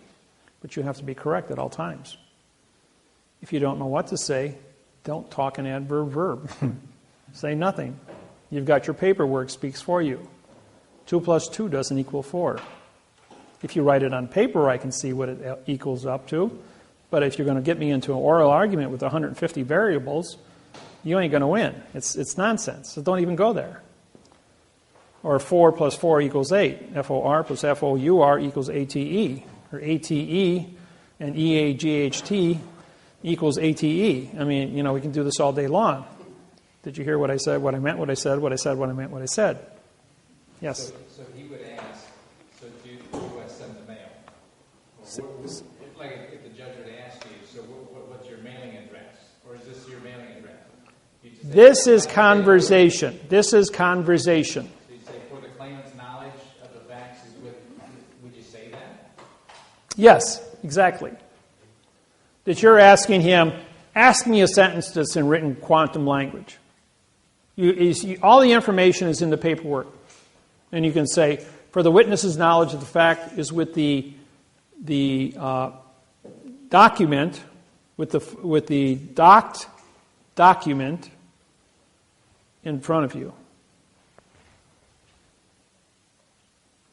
Because that is the court. You've given him written information.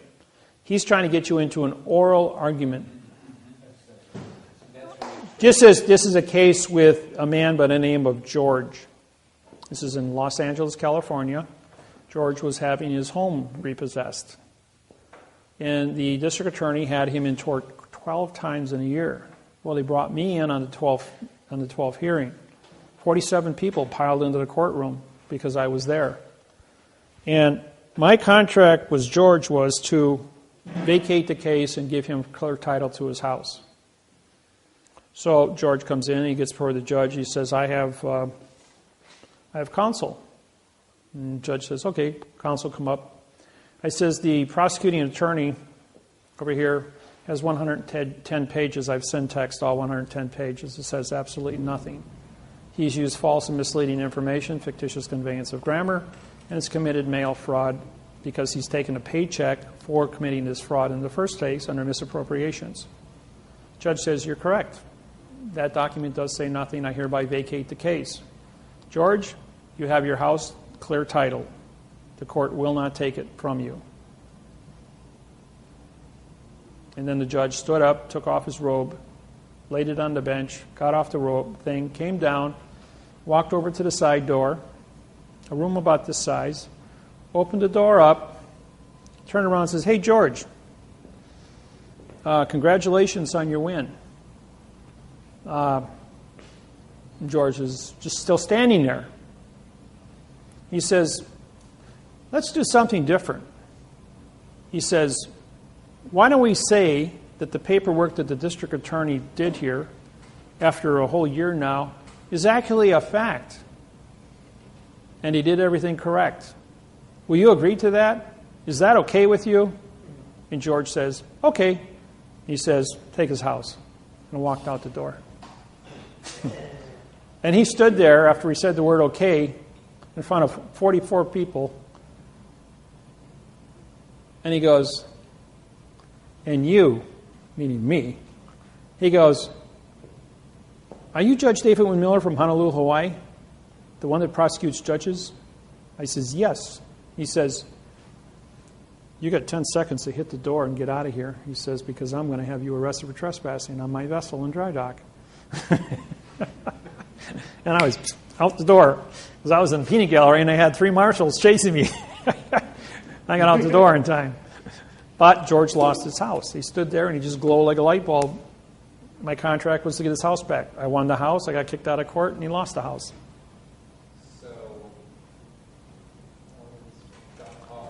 He should have kept his mouth shut and walked out of the door, yes. So then everybody, we went all outside in the parking lot, and I said to the people, did I win the case? They said yes. Did I fulfill my contract? They all said yes. Did George give back his house to the district attorney? Everybody said yes. Am I liable? Everybody said no. Enough said about that. Let's go back to the seminar. So we all had a seminar this afternoon.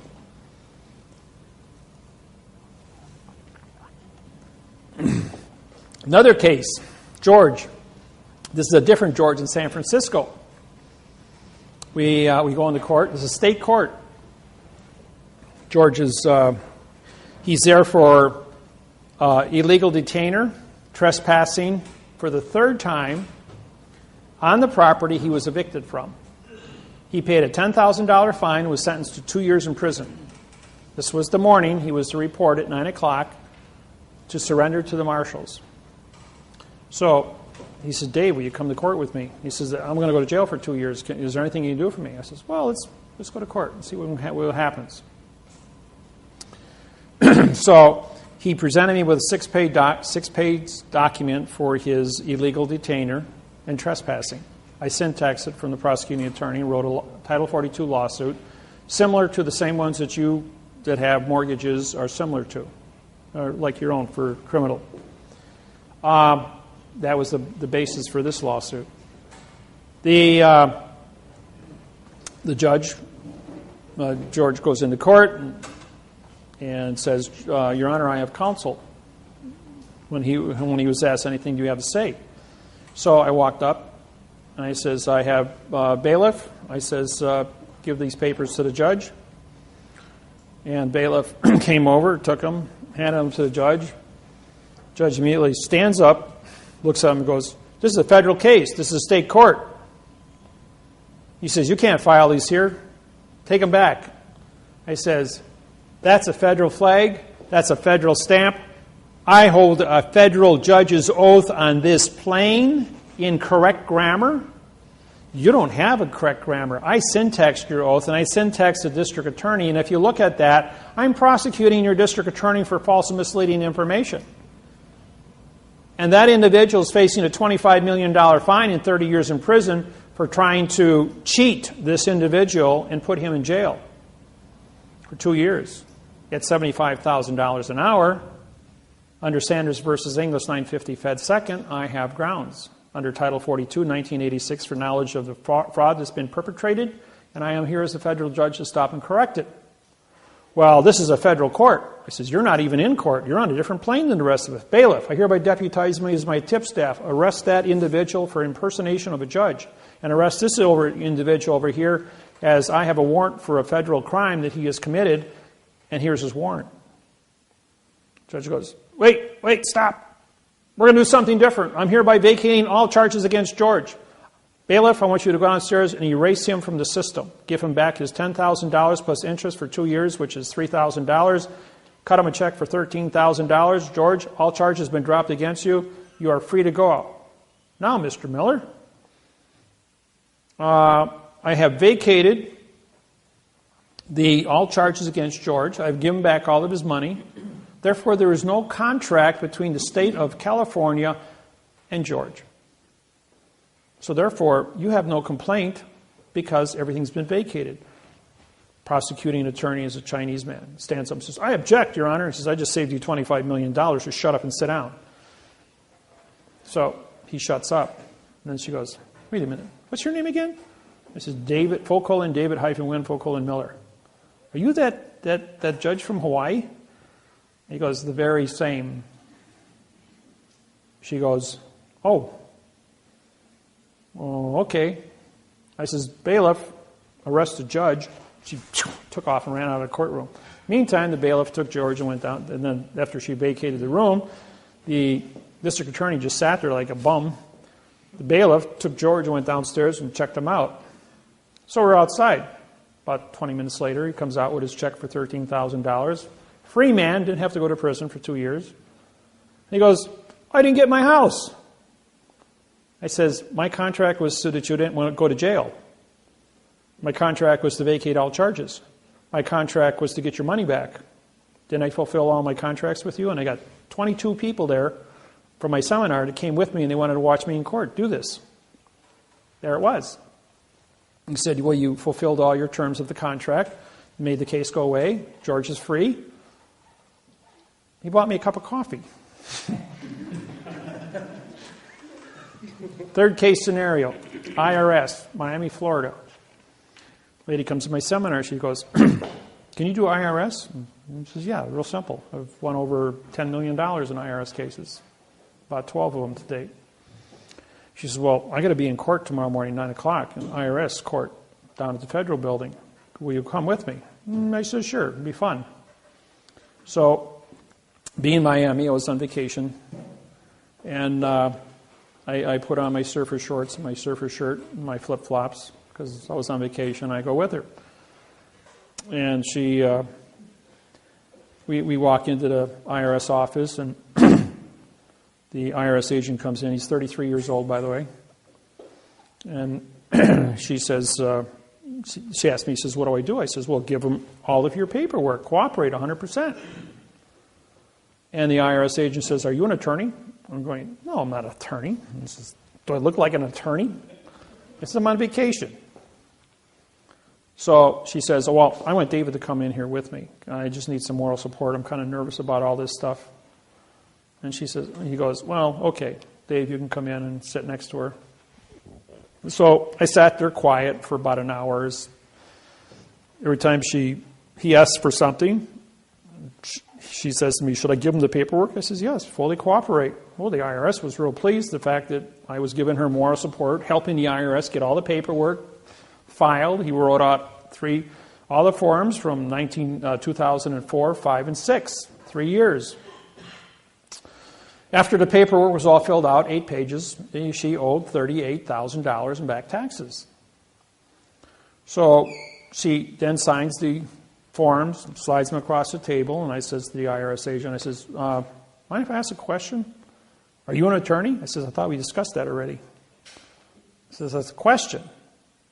If she committed false and misleading information to you, can you prosecute her? Oh, yes. Can I ask you another question?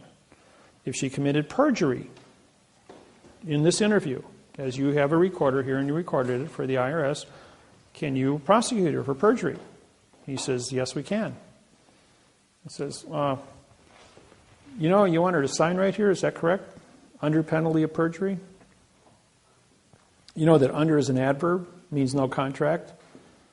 Of penalty, which is a verb. Of is an adverb, making perjury a verb. You want to show me the verb perjury and penalty in the dictionary? Isn't that false and misleading information? Isn't that perjury by your own confession? And then I syntaxed in the next 35 minutes, all 8 pages. As I identify, I says, oh, by the way, I'm the federal judge of the United States, chief federal judge, and you just committed 47 felonies in front of me. Grabs up all the paperwork. I'll be back. Takes off. About a minute goes by, and all of a sudden there's screaming in the back room. Yell, yell, yell, yell, yell. This goes on for like 5 minutes. Then the supervisor in Miami, IRS, sticks his head out. Oh, Judge Miller, you're here. Well, yeah, I've got a 3x5 picture of me hanging on the wall in there. So he pops his head back in, and more screaming goes back in. It's quiet for about 2 minutes, and about 12 minutes goes past, and he comes walking out. Madam, here's your form. All your taxes have been canceled. You have zero balance. You're free to go. Have a nice day. She bought me an espresso.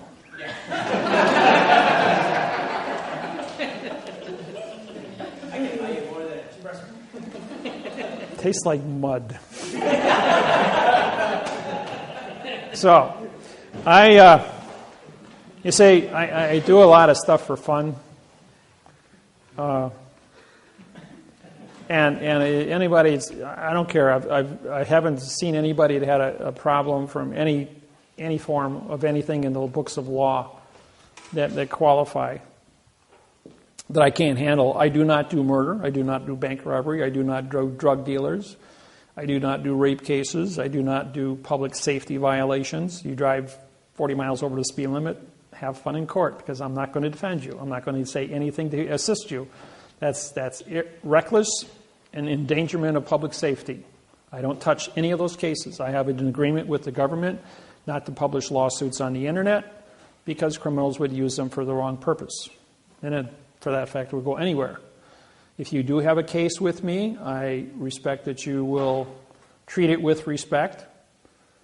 If I am on your case, I will sign and fingerprint, or autograph and fingerprint your cases. I will be there in the event you have a judge that will sign that document and be a federal judge, or one comes out of Washington of the 300 judges that are assigned to work with me out of Washington in your jurisdiction and orders me to court by subpoena, I will show up and I will testify and do a presentation in front of the grand jury. I was ordered to Michigan. After 7 attempts to go in front of a grand jury, I finally made it in front of a grand jury. And when I testified, we were probably 2 hours on the witness stand in front of the grand jury. And the Attorney General, who was cross-examining me, every single question he asked, I syntaxed and made an ass out of him. I mean, the guy was really beaten up by me on the witness stand. And then finally, I was on the witness stand, and he made a comment to the judge. I'm going, "You're out of order." The judge says to me, "Judge Miller, there's only one judge in the courtroom, and it's my courtroom, and I'm the judge." I'm going, "Oh, yes, okay." And then the judge perks up and says, "You're out of order."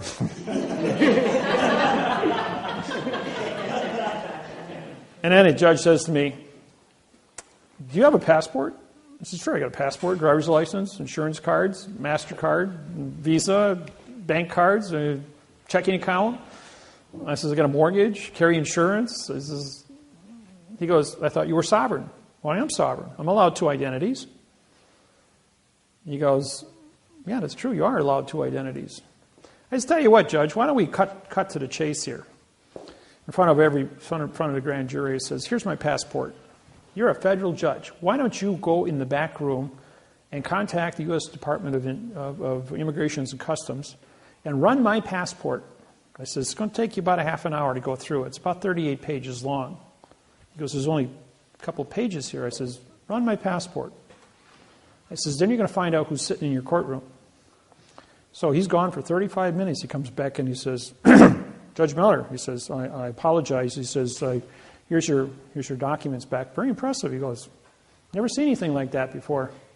38 pages long it was, just like you said. And he says, Davis, he says, he's just made an ass out of you. We have no more questions for him. Judge Miller, you're free to go. Yeah. So what do I need to do to get you here quickly for my court date? When's your court date? October 30th. October 30th? I'm going to be, I don't know, maybe I could make it. I got to be in Court of Claims in Washington, D.C. It's on the way. On the 5th, that's Monday. You got I think you got Friday. Thursday or Friday? Washington's always fun. Around election time. Tuesday, that's a whole week. Well, I'm on your case. I can sit in court with you and, argue the syntax. That's not a problem. Probably be a lot of fun. I'm free those days. I think we'll have an audience.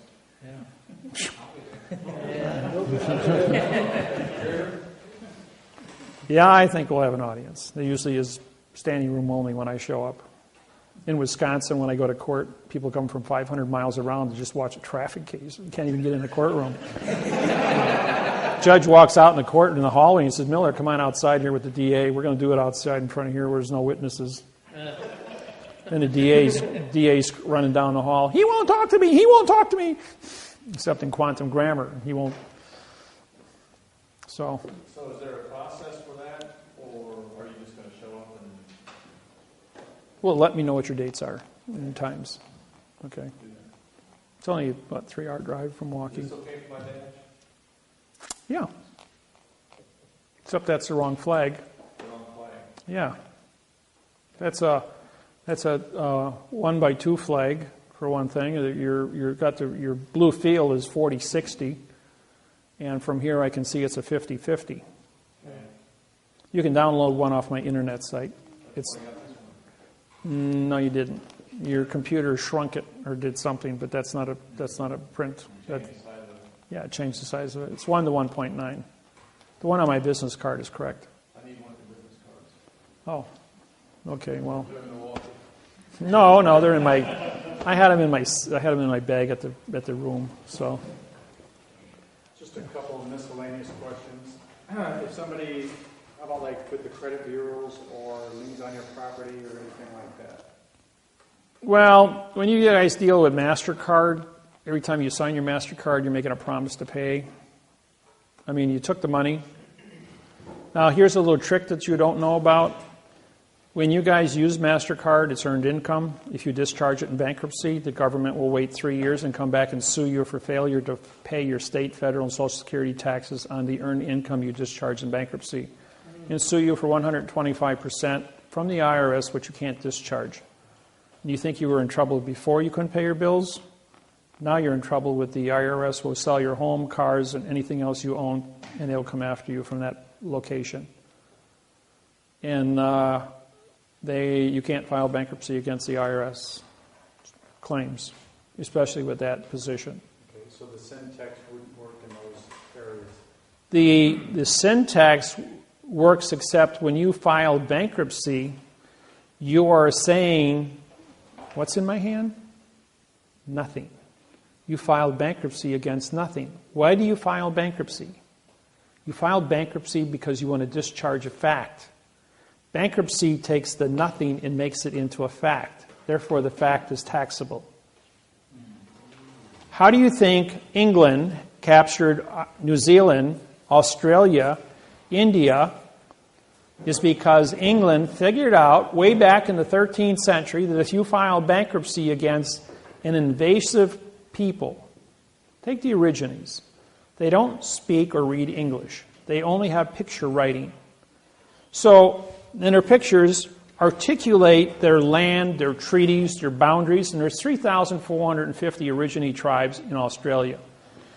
But they got 10,000 gold mines. The country is a virtual mine of gold, silver, lithium, titanium, cobalt. I mean, it's just mineral rich. Radiation, radium for plutonium. All of our nuclear submarines are refueled in the northern part of Australia as they go around the world, because our treaties with them. Australia is traded on the New York Stock Exchange as a corporate entity, just so you want to know about that. The people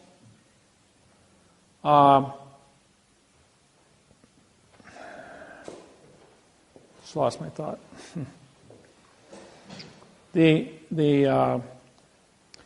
England went into Australia, genocided up until 1957. They had a bounty on Aborigine people that if you kill them, you got to pay a bounty.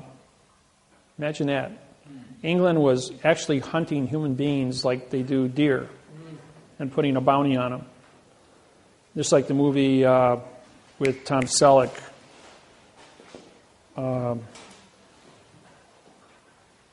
Quigley Down Under. Good movie. The Aborigines were genocided. Then they went ahead and they stole their land and they sold it to the unsuspecting settlers from around the world as they came in as new people. Then as soon as the people bought the land, the government came in and filed bankruptcy on the individual, bankrupting them off the land. Then filed a Title 46, Chapter 781 salvage claim under 2000 Corporation Act under false and misleading statements, filed bankruptcy against the people, and through the bankruptcy court legalized the taking of the land because now they're saying the nothing contract of seizure was filed in bankruptcy, giving nothing value, retitling it back into the crown and then selling it to the next unsuspecting buyer, now as only a trustee and a caretaker, leaving the jurisdiction of the government in charge of the land and moving the Aborigine people off who couldn't read and write and defend themselves. When I showed up, I wrote them a new constitution. I gave them international trade agreements. I gave them the ability in quantum grammar to protect themselves against a world of fiction. So they called me the Spirit Walker because I came in and prosecuted 129 judges and nobody touched me. Anybody else that ever tried something was killed immediately by the government. But the government wouldn't approach me. The government wouldn't touch me. So the Aborigines, my name got shot all the way across Australia in a matter of days as we got somebody here that's special. And that's the reason why when I came to Hawaii, same thing. Somebody special showed up and they made me king because I came with a bird. 1848, a prophecy was made that a white man from America would come to Hawaii and set the Hawaiians free. I wrote the apology bill that Bill Clinton signed and apologized to sealing the Hawaiian Islands. Then proved the entire history of the Hawaiian Islands from the international bankruptcy through World War II, and it was the post office that captured the Hawaiian Islands, not the United States court system. Henceforth, giving the Hawaiians now direction by which to prosecute trespassing. And who paid the docking fees for all the buildings in Hawaii for the past 200 years on a sovereign country? Nobody. It's about $64 trillion in back taxes that the Hawaiian people are owed, which they kind of perked up to. Yeah, wow. So then you take all of that, and then you go down to Australia, you syntax their constitution, null and void. Write a new constitution in quantum grammar, giving the Aborigines original constitution before the English got it, putting them in now control. And then going in and prosecuting the judges where they're running out of the courtroom. They're standing up bowing to me as the chief federal judge of Australia and New Zealand. And the Aborigines are in there watching this. And then having 2 federal attorneys, 2 federal barristers, 2 federal solicitors and 2 federal, state attorneys, all stand up, all 8 of them, one right after another. We are in peril, danger to move forward against the Aborigine people. As Judge Miller has explained to us as a chief federal judge here in in Australia, in Sydney, Australia, New South Wales, as to how much criminal activity we have done in closed chambers in the back here in the last 8 hours. He can walk the walk, talk the talk, and he explained to us in detail the operations by which we are to be prosecuted as, that we don't exist as a government, as a court, or as a people, that we are trespassers. We hereby vacate our position against this Aborigine who we want to sue. And that's been 4 years now, and he's still a free man, and there's been no activity. And that word went all over Australia. And I've gone to court 129 times. Every time I walk in the courthouse, it's like, bzzz, Miller's in the building. Everybody's running and locking doors. Don't let him in your courtroom. He walks in here, it's going to be hell to pay. Yeah. So will you also write that for the Indians? American Indians got the same thing through their treaties and now have 190 casinos on their properties. And guess what? The white man is losing money and they're buying back their own Indian lands with the white man's money. That's poetic justice. Yes. You were saying something about the bankruptcy. Don't do bankruptcy. Don't do bankruptcy. It is. Don't think of how not to pay your bills. Think of how to make money and be more efficient. Learn how.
paper.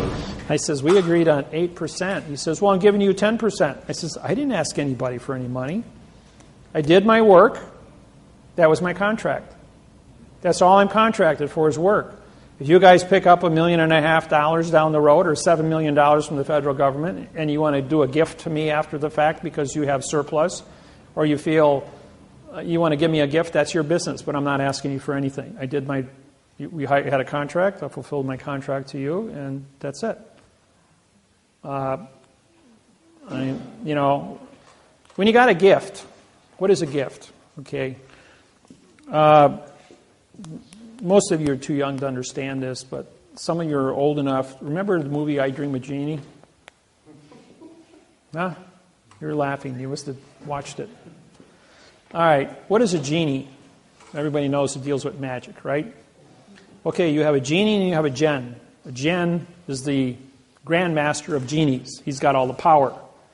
So genie was a program where as a astronaut opened up a bottle and let the genie out. And the genie fell in love. She's laughing. She's seen it. The genie fell in love with Tony and did all these crazy things trying to help him. And every time she used her magic to help him, wound up getting in trouble. And the whole TV show was a comedy.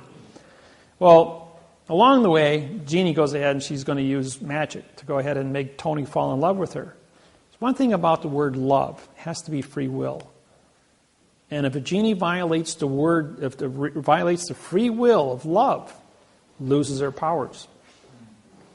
So Jeannie went ahead and played her trump card and Tony fell in love. Well, Jeannie's dad shows up to Jen and says, you broke the rules. You got no power. So now she's back to an ordinary woman, living a mortal life, having to learn how to cook and clean and iron and do everything domestically.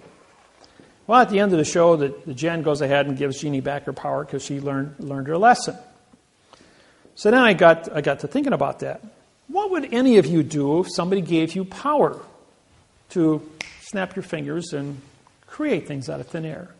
Give you absolute power over all things. What does that mean to you? Will you be responsible for power? Will you be a teacher? Will you acquire wisdom from this here? Or will you go out there and practice mischief? Well, I looked at myself in the mirror one day and I said to myself, will you make a contract with yourself, David, that if you were given the power, absolute power, will you be responsible for that? And I said, yeah, I can do that. But would you do that at the point of death? In other words, if you violate the rules of absolute power, which is the word meek, M-E-E-K, that you will be struck down and you will die without cause. I said, yes, I'll make that contract with you. And what I'm doing is I'm talking to the mirror. So the mirror is a reflection of the opposite. But when the opposite goes through your eye, it's put in your brain as the correctness. A correct image appears in front of your brain. So I made a contract with myself and with God that I will be correct if given the power to be correct, to fix it. And what is syntax? Syntax controls all the contracts on planet Earth. Parse, syntax, grammar. And so 7 years later goes by, and I die on the operating table. And I'm reborn. And my whole personality is different. My 6-year-old daughter walks up to me and says, you don't smell like my daddy. You got green eyes now. You don't look like my daddy. My daddy had hazel eyes. You got bright green eyes. You don't look like my daddy. You don't smell like my daddy. My daughter was estranged from me until she turned 16 and then never talked to me again until she was 28. True story. My other children are very close to me.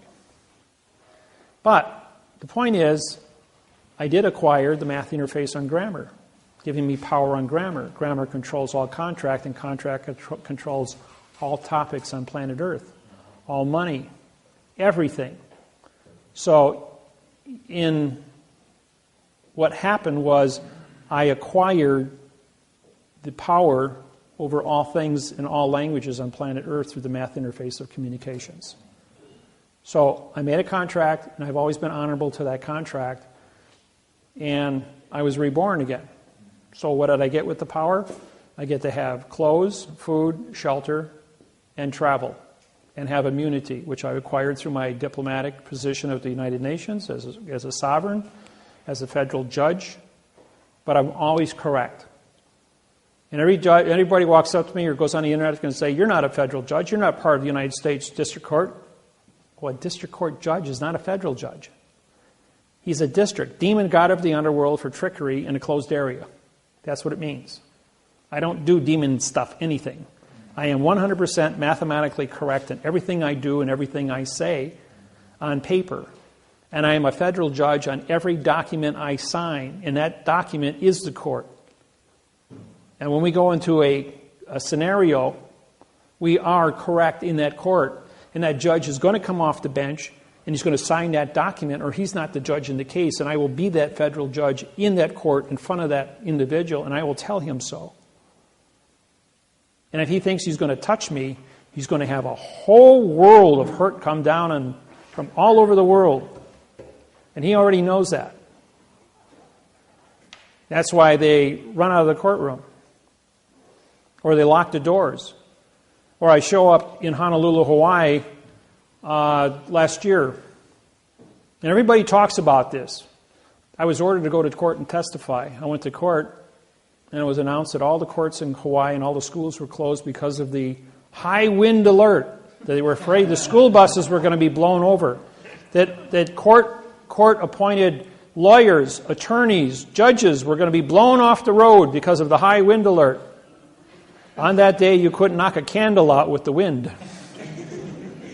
But I went to court with a whole parade of kapunas behind me. We got to the court, and the sheriff was standing going like, the court's closed. It's Friday. It's declared a court holiday. There's nothing on the books for that.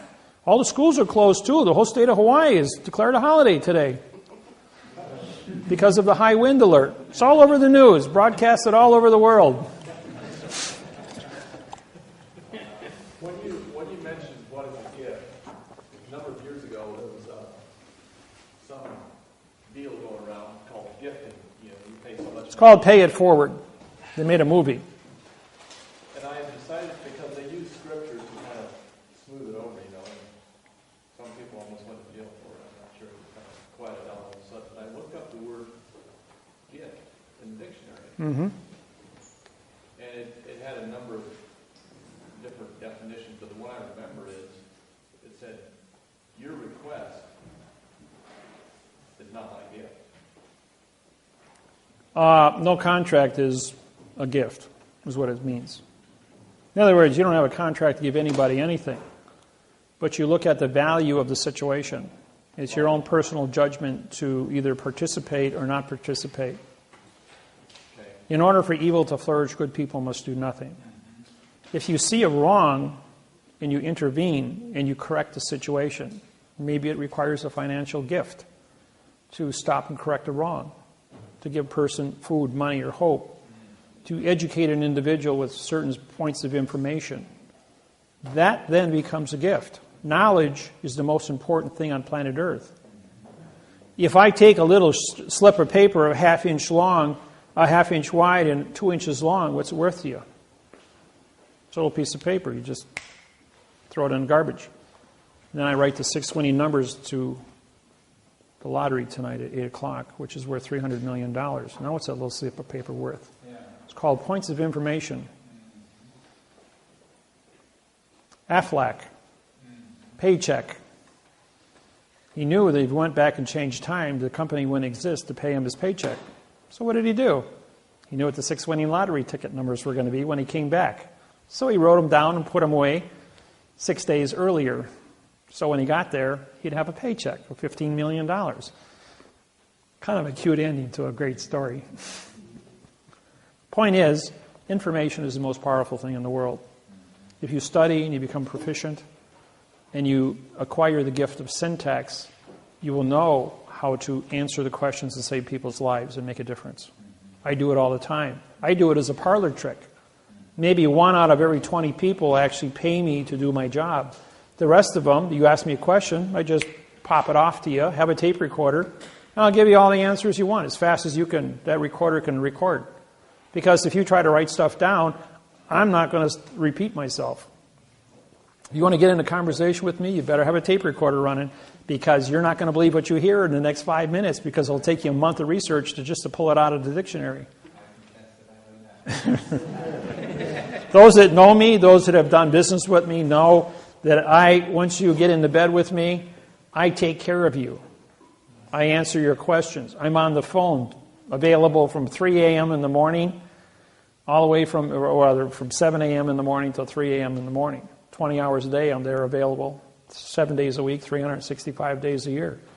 How many judges do you know you can call at 2 a.m. in the morning? They're just going to answer the phone and give you an answer to a problem. I'm there. I do it all the time. But only the people that are supposed to be there and talk to me get through on the phone. Look at all the billions of people I have on my website, and yet only the people that are supposed to call me with important questions that are under contract with me are the ones that get through. Everybody else doesn't know how to do it. Yes, question? Oh.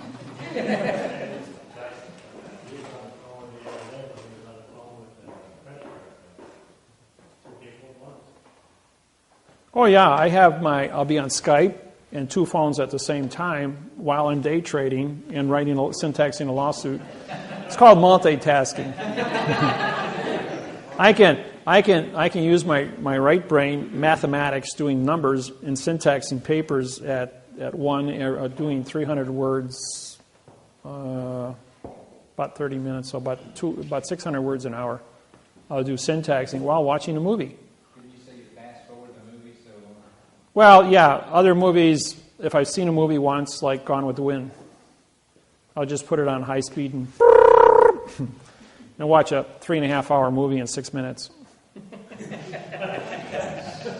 Or for entertainment, I'll walk through a video store and use 1 second on each title and go like, I know all the plots, I know the actors, I know the whole thing, and bang, bang, bang, bang, bang, bang, bang, watch 20,000 movies an hour just by reviewing my mind as to what I've seen in my life at 63 years. So I was 18 years old before I had my first TV set. So I grew up with a crystal radio that I built myself. I had to learn how to read books. I used a library and library card catalogs. I lived in a library 40 hours a week, 7 days a week. And I did that from the age of 8 to 18. So I was an information junkie, studied to be a doctor at the age of 12, and at 18 I put it all away and became a welder. Metallurgy, engineering, heat treating, all the things that build the world, because I was a builder. Built my own homes, built my own car, built my own boats. Built 3 cars, as a matter of fact, 3 Corvettes. I drive the only Lexan plastic bulletproof Corvette in the United States. Does 0 to 60 in 4.2 seconds, weighs 2,400 pounds, and is 380 horsepower. It'll blow anything off the line outside of a Cobra, which goes 0 to 60 in 4 seconds. But if I want to put a turbocharger on it, I could probably get it down to 3 seconds without too much trouble. I built one with lock-positive traction. Took the universal apart and welded it together with super missile weld so that both tires sped at the same time. And that was a quick little machine. That only weighed 2,200 pounds at 380 horsepower. That was kind of dangerous, so I got rid of it. So sold to a guy that does stock car racing. Yeah. You said your bill collector, Hiram William, you have his phone number and address? They're on the forms I give you. So, yes. There was a gentleman here earlier that wanted me to ask you why, or if your patent would supersede the U.S. patent, and why? Hawaii doesn't have any patents with the United States government. Is that what you're asking? Well, he just wanted to know. He wanted it to be on the video so when he come back and watch The United States government never had the correct parse syntax grammar to invade the Hawaiian Islands. Pearl Harbor was gifted in 1848 to the United States Postal Service by King Kamehameha I. That was it. Everything else in 1893 was an issue of coal, C-O-A-L. The Germans, the French, and the Portuguese all planned to take over the Hawaiian Islands 6 months after the takeover of the United States taking over Hawaii. They just beat them to the punch because the population stood by 1893 at probably 60,000 Hawaiians versus 3 million invaders back then. So, questions? If you become president, will you get the peace treaty signed between Israel and the Palestinians? Yes, Ron, I told you a story about Helm. That already was signed way back about 7 years ago. That's why there hasn't been any commotion there. They both are familiar. That was already signed. Yeah, that was already done in quantum 7 years ago. Even though the people are still making noise, those are satellite groups, but the people who originally signed that have not been fighting with each other because of the words. But then there's been the people who were involved with the original treaties are senior citizens, bad health, some have died. So the new people coming in are not familiar with the new terminologies, and so therefore they're drifting back into fiction, whereas they had quantum before. And if you don't take time to study, you're not going to be proficient. So every generation, just like ambassadors at the UN are traded off every two years. They run a 6-year ambassadorship, and every 2 years, 1/3 of all the ambassadors in the UN are changed out. So from the time I got my ambassadorship in 1999, under sovereignty, I'm still hold that position because there's only 2 of us, Russell and I. All the rest of the people in fiction are changed out, but I have a lifetime appointment as a director of a sovereign country called Quantum Grammar. So that's where that stands. Yes? There are some of us without birth certificates and Social Security numbers. Is there a certain way to interact with the world? Or? Well, if you don't have a Social Security number, it's pretty tough to get a driver's license or a passport. And because the world of fiction, you can travel anywhere you want, except the corporation of airlines, trains, buses, and automobiles are all controlled by Social Security. In other words, you have to have that number to move between point A and point B. As long as you stand still, nobody's going to bother you.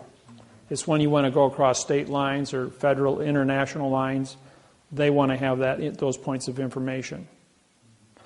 Otherwise, I would recommend you send your identity, do a claim to life, mail it to yourself, registered mail. That way you've got a quantum registered mail with the post office. Use that as your identity to go and mail yourself anywhere you want to go, registered mail. And then send yourself, put a post like I did Russell. My business partner, Russell Gould, is the only person in the history of the post office to be mailed from the United States out of Pennsylvania through Montreal, Canada, into Paris, France, and back to the United States, to Philadelphia, registered mail, by me as the postmaster, transporting him as registered mail to there and back in quantum language. They had no remedy for quantum language.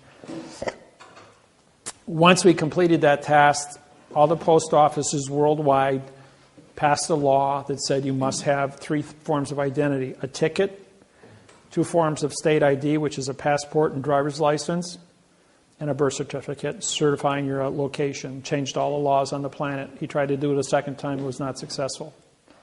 The U.S. Department of Immigration and Customs said, yes, you can go. We have no way to stop you. But the insurance company that controlled the United Airlines flight says, no, we will not insure you to get on our plane. You're not a dead person. Only dead people can fly on our airplane. In case it crashes, there's no liability. You must be a nom de guerre dead person on our plane. That's why all plane crashes never have survivors. Because they don't want people surviving. Otherwise, they'd sue you out of existence. For public, were secrets. And a lot of stuff was lost languages. Well, because of our syntaxing capacity, we were able to break the codes on these and put all the correct language in, syntaxing these. We had cardinals and bishops for 3 days follow us around as we told them all the secrets. After that exercise was done, we then wrote an international bank treaty for Cardinal Sedana, and we were awarded key masters as the first persons to ever write a quantum treaty with the Vatican.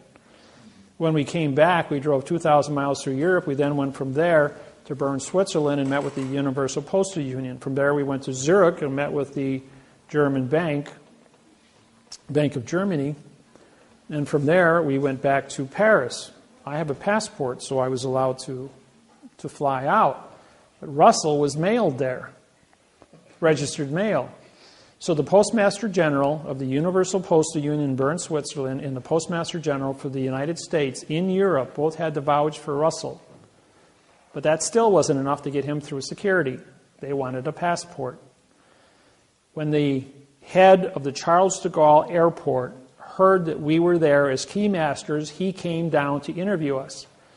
The man who was in charge of the Charles de Gaulle Airport is the great-great-great-grandson of the Joan of Arc, who was a keymaster with the Vatican. Going all the way back, he's a direct descendant. And when he heard that there was 2 keymasters from the Vatican at his airport, he shut down the airport, held 300 people in a DC-10 for 3.5 hours as he interviewed us for 3 hours, and did syntaxing exercises with us for 3 hours about Vatican secrets using a Bible. After which time he gave us red carpet VIP treatment through security onto the plane. We flew back and were accepted. We had to be debriefed by the post office when we landed in Philadelphia, but everything went smooth. Got him there, got him back. All postmasters in the world were notified that Russell was mailed to Europe and back registered mail successfully.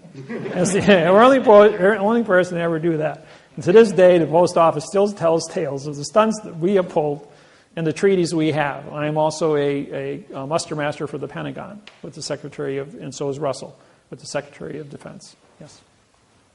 Why are the secrets of the Vatican so secret? Well, first off, you don't have Manly Hall's Secret of All Ages. There are only 5 copies on the planet. Number 2, you don't have a deluxe copy, which have been syntaxed by me. There's only one in existence, and I own it. So therefore, the secrets that exist are so complex.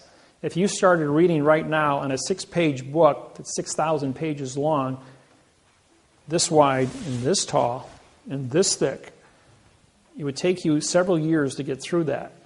And you would also have a syntax background to understand what it says. Russell and I both do. And we concur on different things. I'm 25 years older than Russell, by the way. Go ahead. Is there a book of Enoch. Enoch. I know what Enoch means, yes. But no, there's not a book of Enoch. It's a tale about a UFO.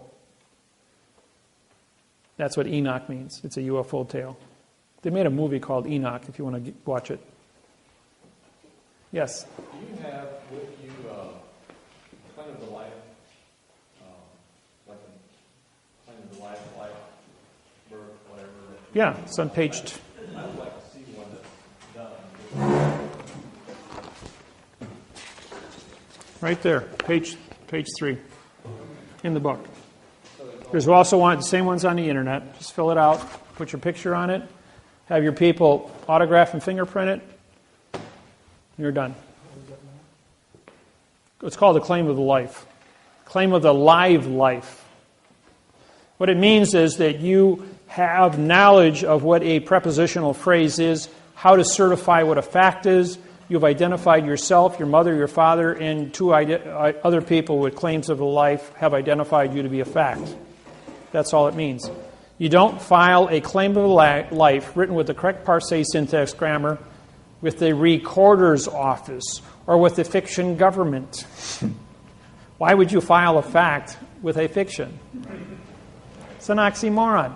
It's only for you to use. If you want to attach it to a federal lawsuit, and if you want to go to The Hague and file a claim of the life, take a lawsuit into the Hague, showing that I'm a live person who's been violated under a genocide or apartheid situation, then they would accept your paperwork.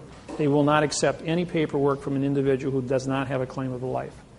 People, you cannot file lawsuits at The Hague. The Hague is a branch of the United Nations. You must be a United Nations member who has paid your dues of $1.6 million a year, and you must be a country. Private citizens are not allowed to bring cases. The Blood Diamond case took 14 years to get to court. 235,000 people died under the Blood Diamond Civil War. And that's why the Blood Diamond movie was made. For those that haven't seen it, yeah. A break? 7:30. We're just for an hour?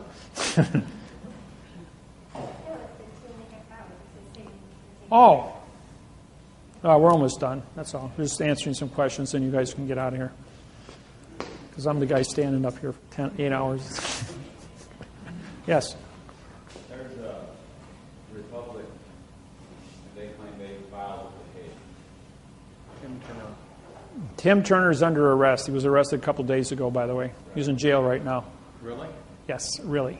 Tim Turner, re means no public. A no public document written in adverb verb is nonsense. So he's trying to promote a negative condition of state in the world of quantum. Therefore, the U.S. Attorney's Office, or the federal attorneys, are now using my quantum technology to arrest any organization in fiction anywhere in the United States that would take money or mislead American citizens. They're going to shut down the whole thing. In May 1993, I went on the radio to do my first quantum radio show. In 6 weeks, 2,800 organizations in the United States were put out of business. There was only 10 organizations left standing. Today, there's only, I don't know, maybe less than a dozen that actually are still in existence. Otherwise, my technology has completely rolled across the planet, and anybody attempting to start anything up, do anything with IRS, or anything, redemption, strawman, UCC, acceptance for value, all nonsense, all being arrested under false and misleading statements. So this is the only program that's replacing the entire planet. Question? Fred and Nina Gutierrez. What? Fred and Nina Gutierrez. What does that mean to you? Fred and Anita. Nina. Fred and Going around Nina? the countryside doing seminars. Set off debt, doctor. Set off debt. They'll probably be arrested shortly for false and misleading statements. I'm serious. I don't know anything about them, but if you show me, if you got a website, something I can look at, a piece of paper that they've written, if it ain't in quantum, or if it isn't in quantum, I should say, it'll be nixed like that. You mentioned also the UCC. It's copyrighted by England. It's private property. Right. So how does the UCC affect us over here in the United States? It doesn't, or isn't it still? Lawyers and attorneys are work in a foreign vessel in dry dock. The foreign vessel in dry dock of the courthouse is the same in all 250 countries using the same UCC, only in the courthouse, only by judges and attorneys and lawyers.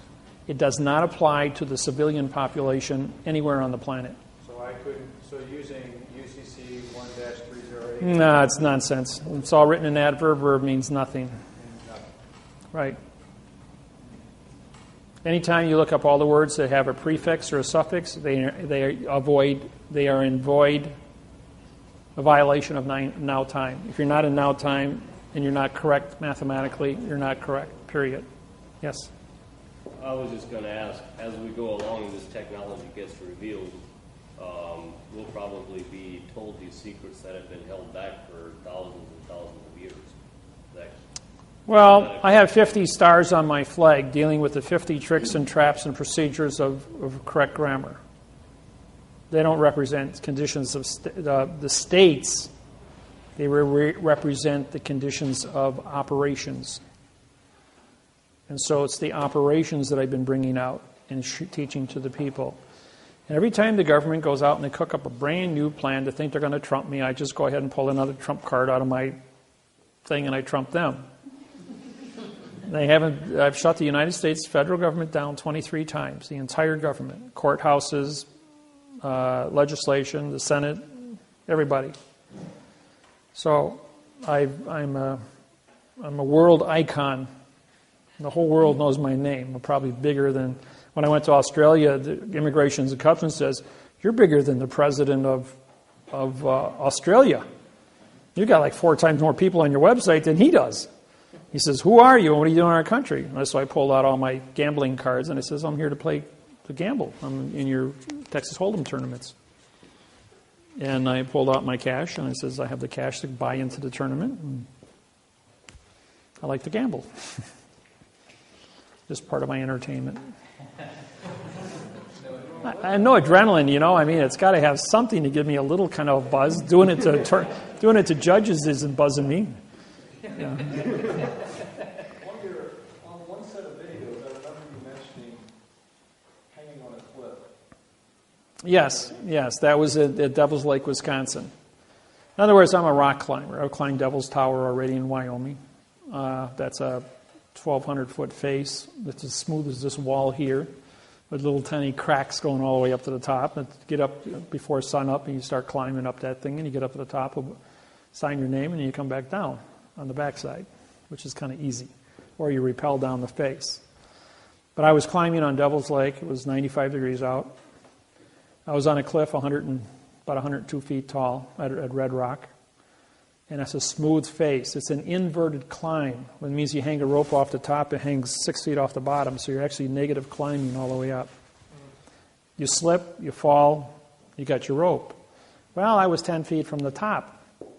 And where my carabiner was tied off was 10 feet below from the guy who put it up on top. He had climbed down, but I was out of location. I went up the wrong crack. So here I am in a wrong location, and I had to disconnect. So now I'm on a 90-foot cliff after an hour climb, 10 feet from the top, and it's all smooth. All I got is a 3-inch crack in front of me. So I had to put my fist inside the crack and tighten it so hard that I could do a one-arm pull-up and do that hand over hand for 10 feet to get over the top. Otherwise, fall to my death. There was no way up, no way down except to go over the top. The rock doesn't care if you die. So you're there, and you have one responsibility. You either put away your pain, you put away your stupidity, and you tough it out. You get over the top. You pull yourself out of the situation. And when you get done with that, and you survive, everything else is nonsense. I don't believe that. And that's what it means to do something. Now, I've taught all my children, all 6 of them are rock climbers. My son and my daughter used to be teachers of rock climbing at Devil's Lake, Wisconsin. My son, Mark, he was climbing one day, and he had been instructing for 3 years. And we were up at Red Rock, and he had tied all the ropes off. I mean, he had done everything. And he was so busy doing what he was doing, he didn't pay attention. Put his carabiner on all nice, his harness, tied his knots off, and then he flew his foot out backwards to rappel down. Except the pile of rope was still 10 feet in front of him. Around the base of the tree, sitting there in one neat pile, and I was about 12 feet away, and I was tying my shoe, and I looked at him, and I looked at the rope as he swung his foot out, and he was already past the point of return, which means he was going to fall 90 feet to his death. And from a squat position, I sprung like a frog and caught the end of the rope as he hit a 45-degree taut. He pulled himself back on and sat there and shook and cried for 20 minutes, realizing that he had just died and got his life back. And me, I caught that rope with both hands, and you could see the marks in my hands from squeezing.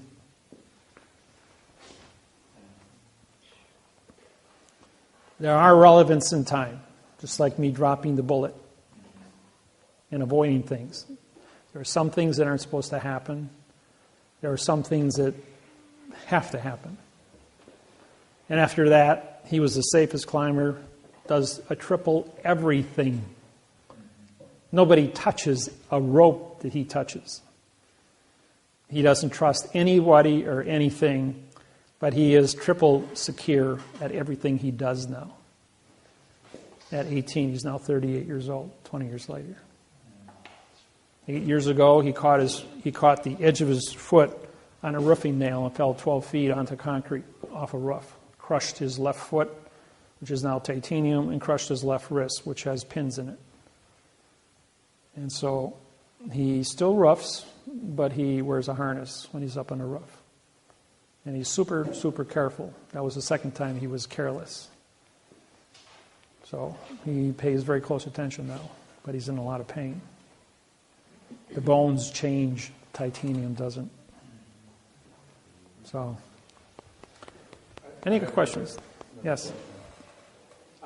Oaths of office, if they're upholding an oath to the Constitution, which is not the Constitution, but you're saying just to the state, is that what you said? All right, I'll explain what that means. The judge says, I swear to support the Constitution of the United States. Correct? What does the word United States mean? United means no citizen, condition of state. He supports the Constitution of the piece of paper that is in front of him between two or more people. As there are two people that are nom de guerre names on a piece of paper. That piece of paper, which is the lawsuit, yours is traffic, his is divorce, yours is speeding. Doesn't matter what you're there for. Misconduct. Everybody's in court for something. You want to collect rents. The point is, every piece of paper in court is a different constitution of two or more people between him and the person in front of them asking for something. That's what it means. The word constitution means contract. Has nothing to do with Washington. So how can, for example, the oath that I showed you of the police officer, how can I use that to my advantage to avoid something that's going on? Oh, real simple.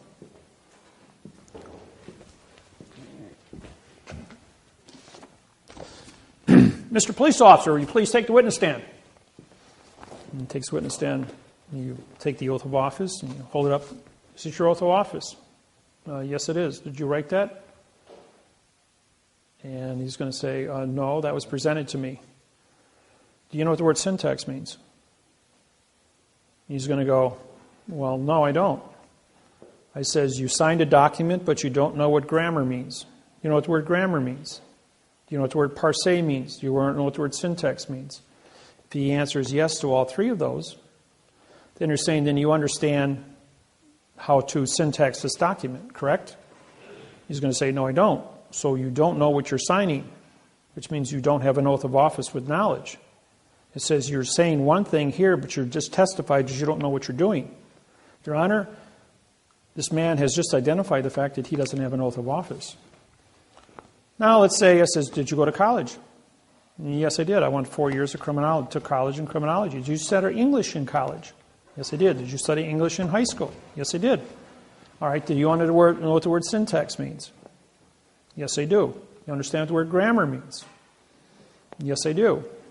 You understand what parse means? It's a French word. If you don't, I'll explain it means parts of a word. Okay, that's fair. You can give him a hint. So now you understand parse, syntax, grammar. Is that correct? He goes, yes, it is. Did you write this? You're going to say, well, it's an oath that I signed. Again, do you understand what it means? He's going to say, well, yes, I do. Then if you understand what this means, did you modify your facts with adverbs and adjectives?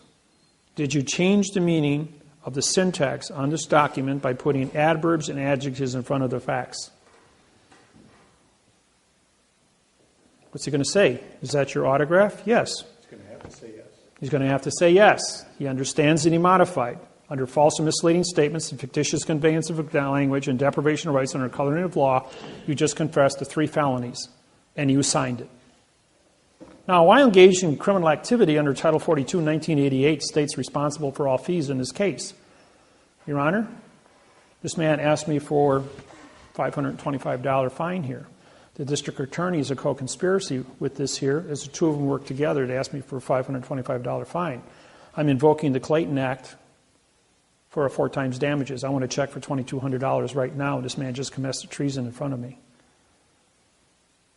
And the state pays all fees.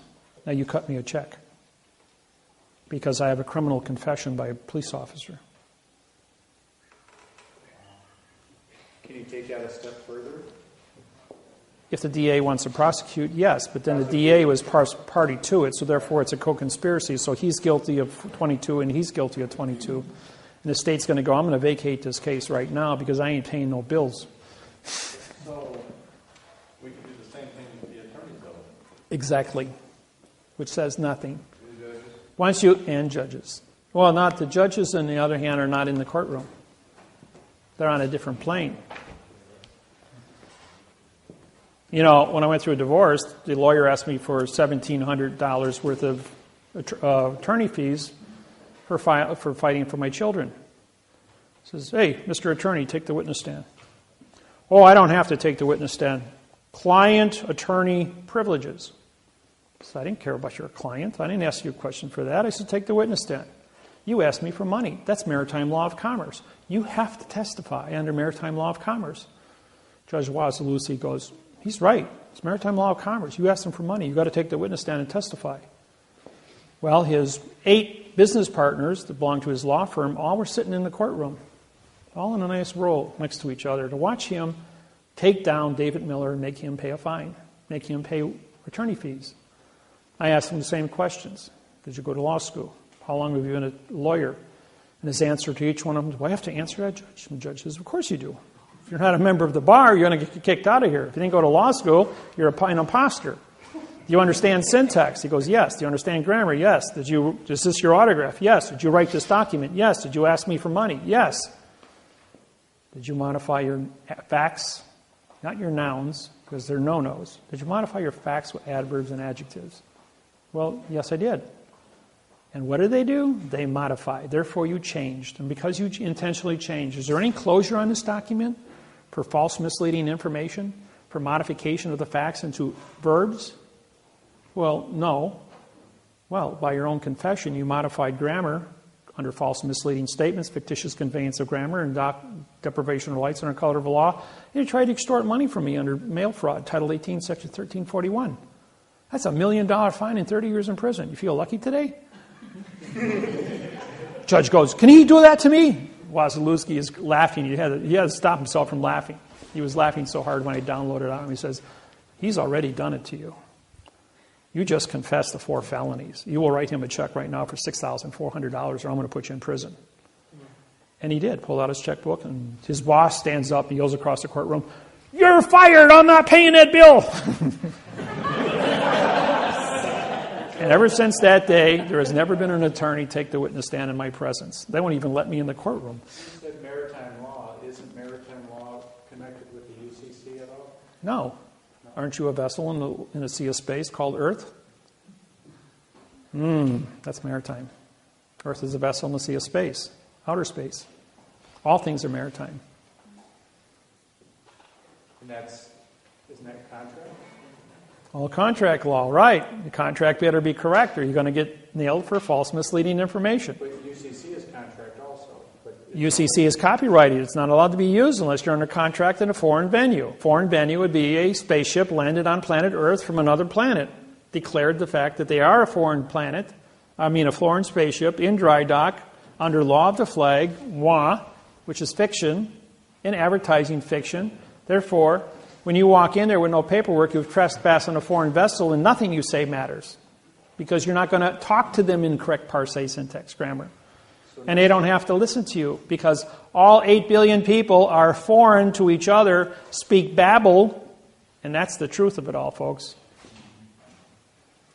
Only thing that matters is what you write on paper with a stamp, a flag, and the correct mathematical grammar, and you take responsibility for every word, your laws, rules, regulations, and codes on that paper.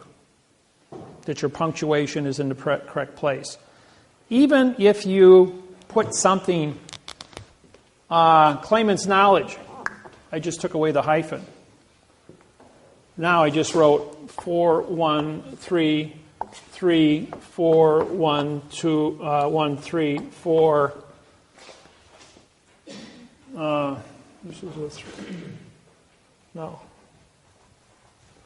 1 2 1 2 1 3 4 1 2 comma 2 2 and 4 no. 1, 1, 3, 3, 3, 3, 3, 3, period. So that would be a 4. No, that would be a 1, 2. But because of the period, because it's abbreviated, then all of these would become 4s.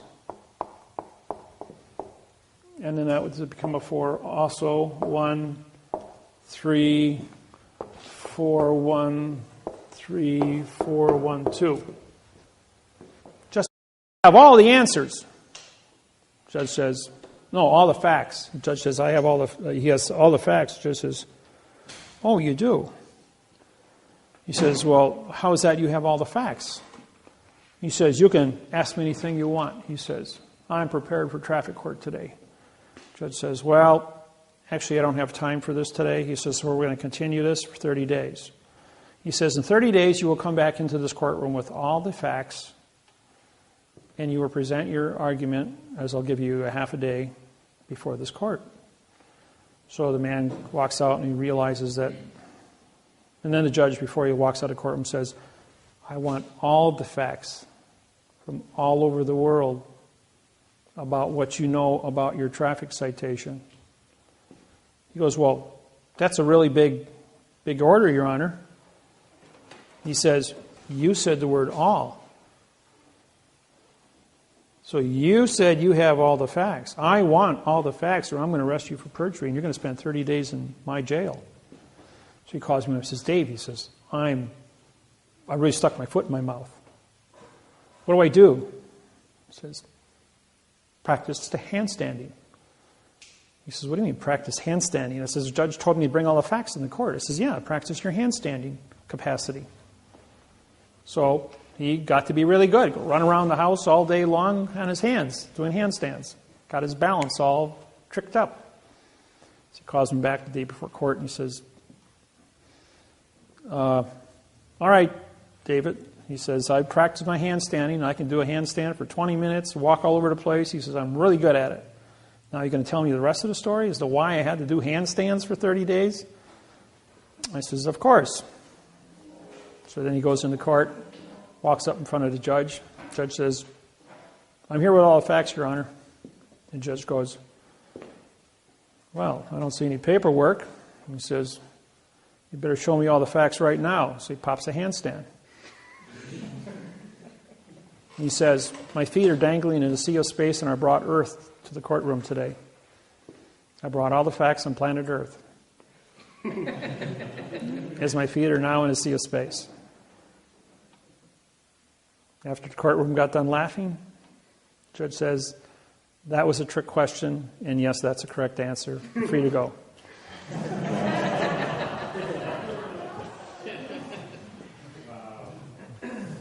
You see, sometimes it isn't about syntax or it's about knowing where to look.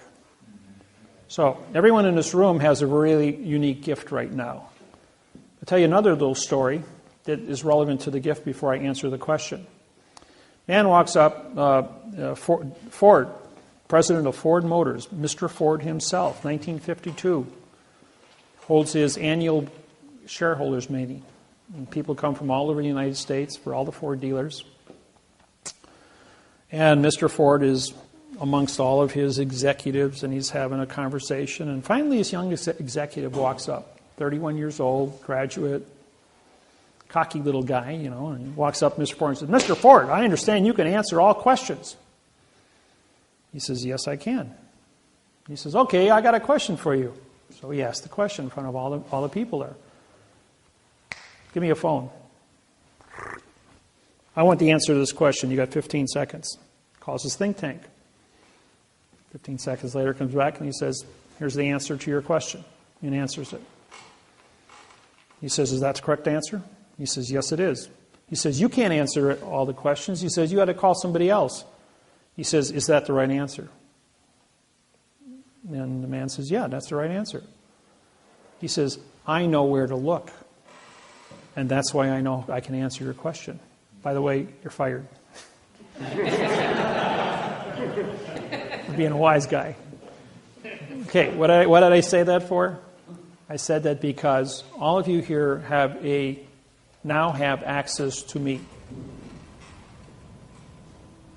So therefore, if somebody presents you with a scenario, an argument, a document, anything, trick question, craziness, no matter what you think it is, say, hey, I got Dave's number. Call Dave.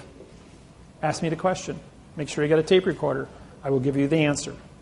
And you won't have to wait, week or so for me to research it. I will give you the answer while you're on the phone immediately. I haven't been defeated in 100,000 questions at 2,500 seminars, so you guys just cook up your best things. I hope I've answered everyone's questions here today and showed you the necessary points of information that are necessary. Yes? I got another question. With all these people that know about you and have your phone number from being on the website, all your students all over the world, how can you have time to answer? I think you'd be getting 2,000 calls a minute. I get 200 emails a day. I hope everybody sends me by email because you can write things out and you get to think about things when you write them out. And so it gives me an opportunity then to answer then when I'm not on the phone, but between the phones and the emails and the lawsuit writing and my day trading and research. I do have a full mental capacity. I don't watch television because that's just... If I'm going to syntax documents or actually going to sit there and write, I'll watch TV because it gets boring when you're doing numbers at 300 words every half hour. So I watch TV because it's all my right brain does the work while my left brain is entertained watching. Or if I'm talking to you on a phone, I'll be syntaxing at the same time. But I'm always syntaxing. It's just automatic after 12 years, and I don't even think about it. My question is, how do you have time to answer all these questions? I do. I take care of everybody, and I get it all out in record time. Right. People that are doing nonsense don't get through to me. People that are actually legitimate, have a legitimate question for a legitimate reason, and have an emergency do get through to me, and I answer your questions. New people are always going like, you answered your phone. He says, I see how many people you got on your website. The numbers are posted. He goes, how can you possibly get through to me? Well, everybody gets through to me.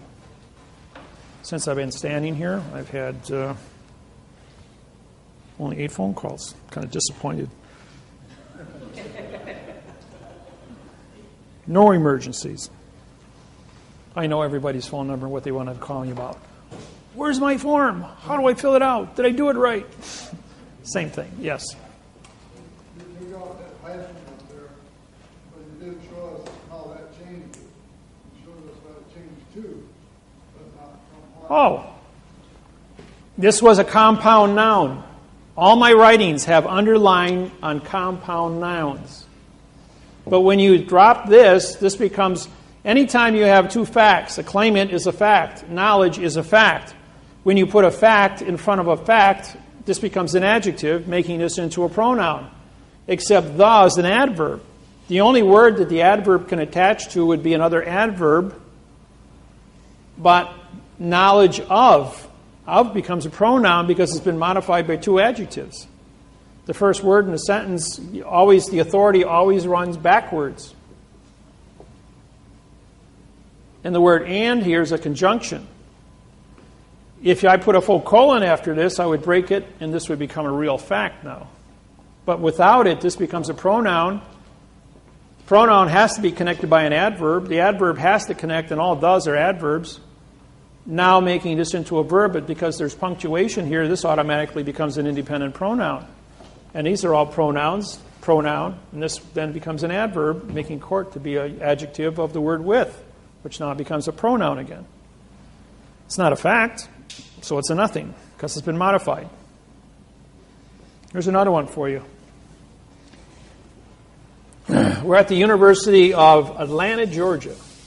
3 PhDs in grammar are in the audience. And I'm about 3 hours into the seminar, and I write this little sentence up there.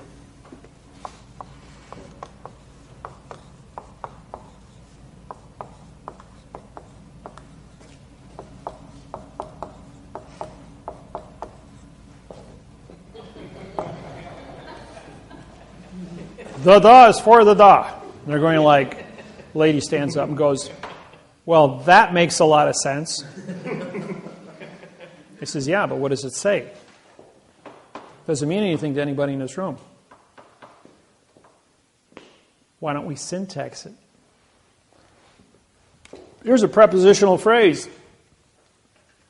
Can you put a verb in front of a pronoun? Or, a preposition.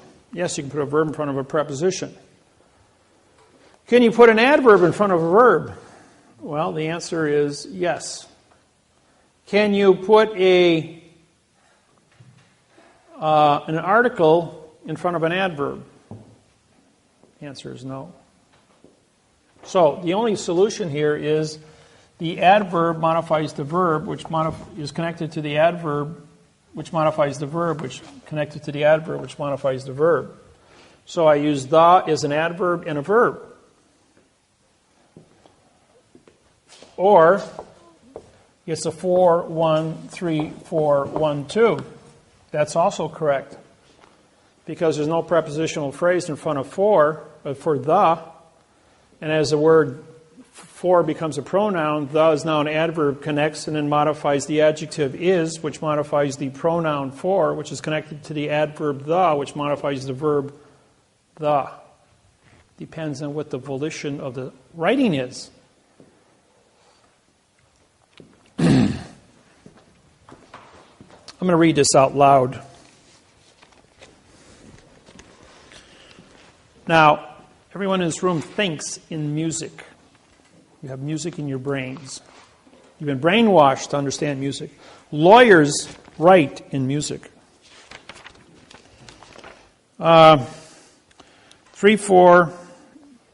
4-1-3-3-4, 4-0, 3-4-4, 4-4, 3-3-4-4, 4-4-1-2-2, 2, 1-2, 1-2, 1-2, 1-2, 1-2, 1-3-3-4, 1-3-3-4, 1-3-3-4, 1-2, 1-3-3-4, 1-3-3-4, 1-2, 1-3-3-4, 1-3-3-4, 1-2. You see a pattern here? You're either doing a two-step, a quick step, a waltz, country two-step, rock and roll. And this is the pattern that the brain goes through. So you write with patterns, you read with patterns. And when you start getting into numbers, you see the patterns. Here the guy is using, there's a quick step, 1-2, 1-2, 1-2. A judge would say, this is the way I want it.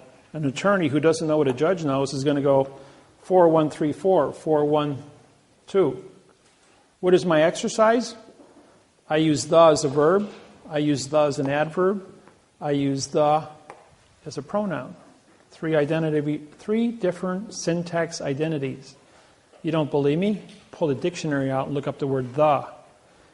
It's used as an adjective, an adverb, a pronoun, a preposition, an article, and a noun. And if I want to do it a different way, I could do a 1-3-4, 1-3-4. That's also legal. So now I used it as a pronoun, an adjective, an adverb, and a verb. 4 different identities. And all three of those are correct.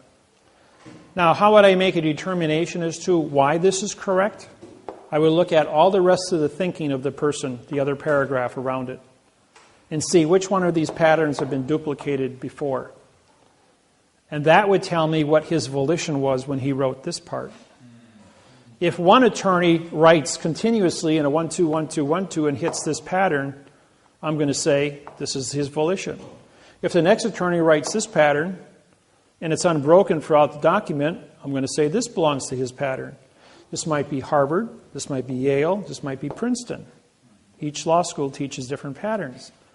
So you got to know where the music came from. And when you see the music, you know what your thinking capacity is, and you're going to say, oh, Benjamin Franklin wrote this in the Declaration of Independence. But then he went ahead and he helped Thomas Jefferson write the Constitution of the United States of America. But then there was a few other little individuals that got their fingers in the pie. So he wasn't the only guilty party up there. Yes? Do you recommend sending your kids to college? Did your kids go to college? Well, we're only talking about English here right now. If you want to study electronics, mechanics, car repair, motor engines, technical schools, yes, there's nothing wrong. Remember, what is the law of the mafia? You keep your friends close. You keep your enemies closer. Don't forget, who is the enemy? The fiction is the enemy. Smith is going to come after you as Zion. The machine, which is government, is going to try and control you through videotapes, mechanics, automobiles, houses, contracts. So you got two enemies in the world. One is a machine, the other one is a virus. So you have to exist and know who the enemy is. You have to be proficient to understand how the enemy thinks, how the enemy works. But you also have to know what the facts are and how to be proficient in the fact. And by doing so, you can protect yourself and your family and teach it on to other people. You know what the world of syntax pays an hour? It's a $1,000 an hour paycheck. When the world switches gears, they're going to need every document, every topic in the yellow pages rewritten in quantum language. It's a $1,000 an hour paycheck if you can write contracts for what is a refrigeration contract, what is a law contract, what is a real estate contract, what is a bank contract, what is a mortgage contract. How much do you think Bank of America would pay you to write a mortgage contract in quantum grammar compared to the 15-page one of nonsense you now possess? I can take that document and probably, that's 6,000 words. Let's see, 18 and 8, 20, 30, probably about 44 to 46 hours I could have an entire 5,000 word document written in quantum grammar to cover all the topics there, all the scenarios of weather, pesticides, pollution, contracts, and do it in quantum. At which time the banks would then pay a very nice paycheck because how much money is carried in mortgages in the United States? Anybody know that number? Yes, it's trillions. It's a $60 trillion is carried in mortgage in the United States. So therefore, what would be your paycheck? To just know how to write a 15-page quantum document. For Bank of America, Wells Fargo, Citibank, Chase, Wachovia, J.C. Morgan. Do the math. You got 38 major banks. They're all going to want mortgages. Learn how to do syntax. One contract, you're financially independent. There is no substitute for knowledge. The only security you have in life is your own daily capacity to earn. Earn doesn't mean money. Earn means respect, love, ability to communicate with other people about anything. And as you go through life, you have to continually beat your own record every day. That means you will learn and improve yourself every day and be more than you were the day before. Don't cry about the fact that you're in debt. Don't cry about the fact that you can't pay your bills. I worked 2 full-time jobs since I was 12 years old. I was financially I was emancipated at the age of 12 with a paper route of 147 customers in 1961. I had that for 2 years. I made $47 a week as a 12-year-old.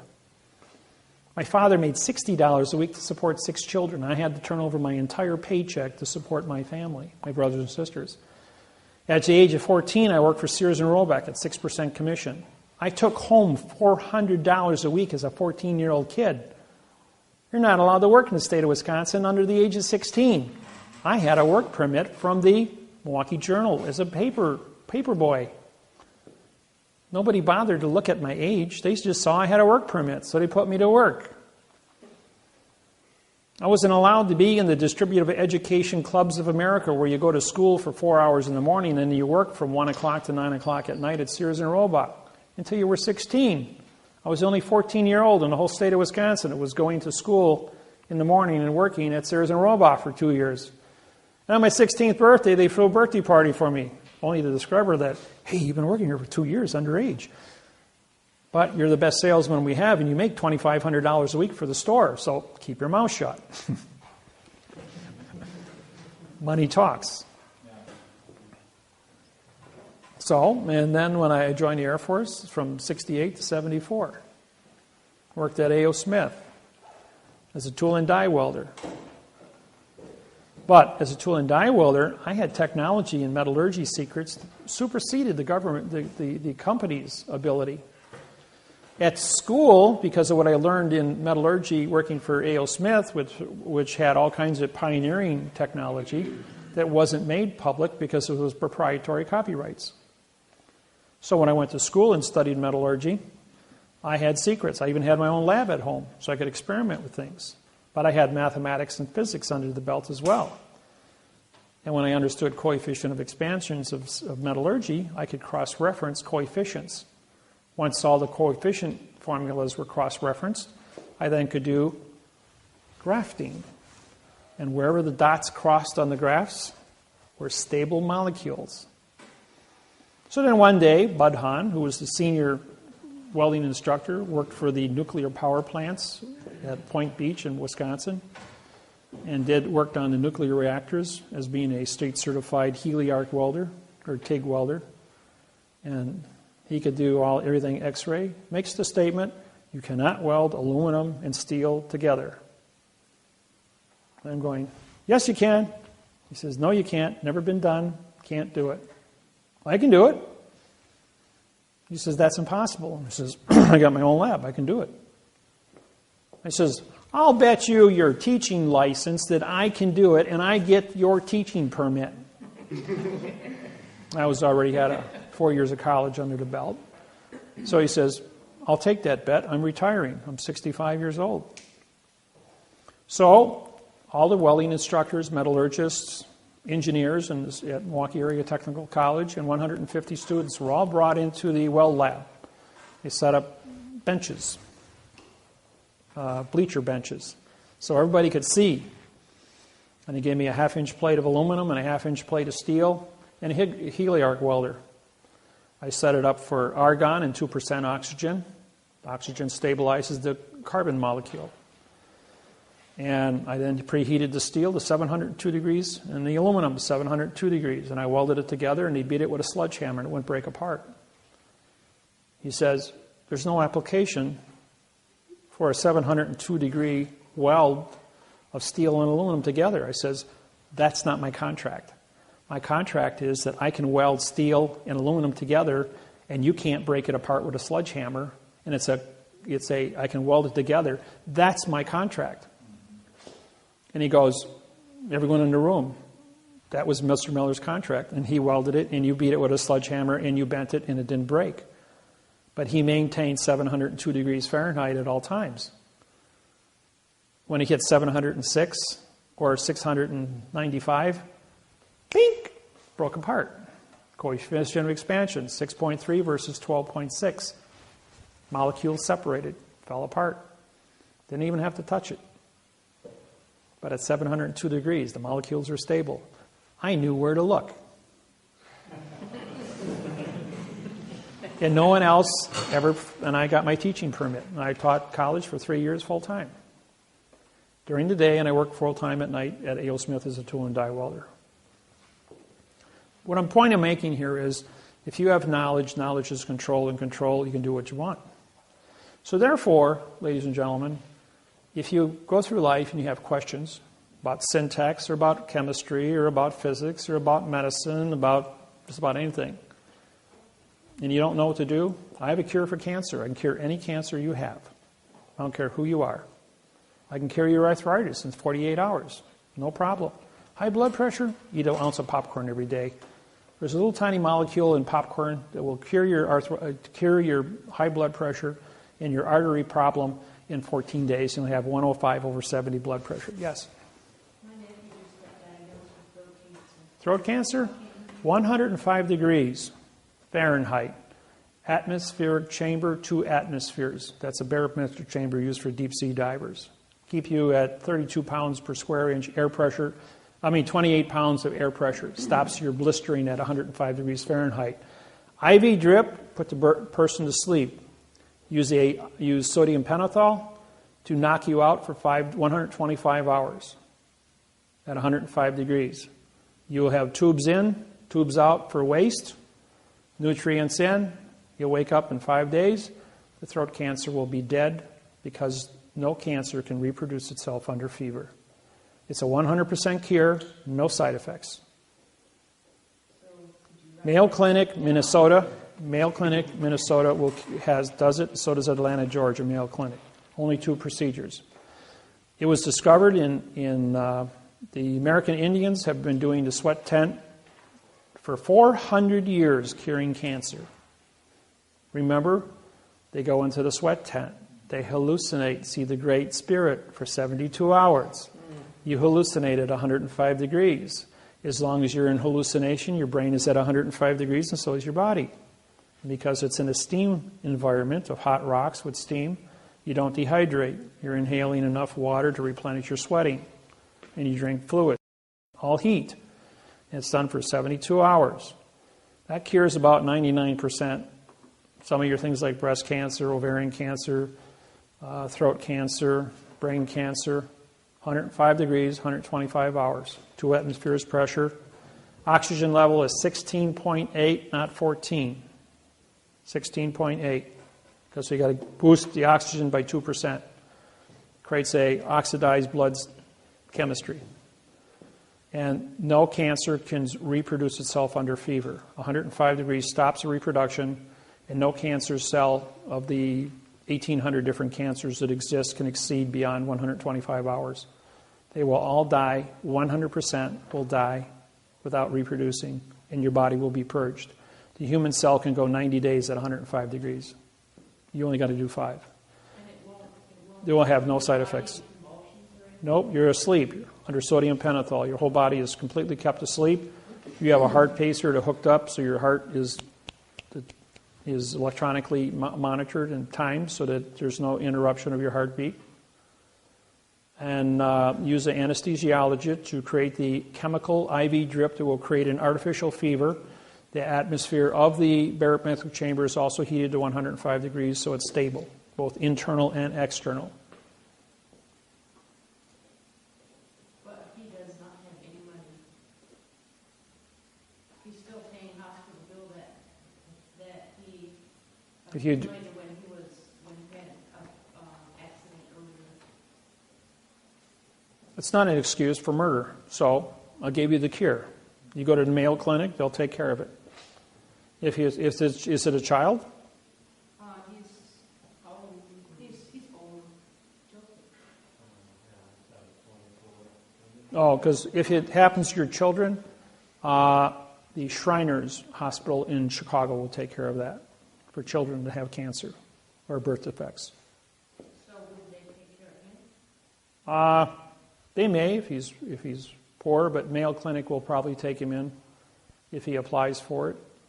He's also hemophilia. It's a 5-day cure. So my recommendation is go to Mayo Clinic, explain your situation, and you might qualify. Obamacare might kick in.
else.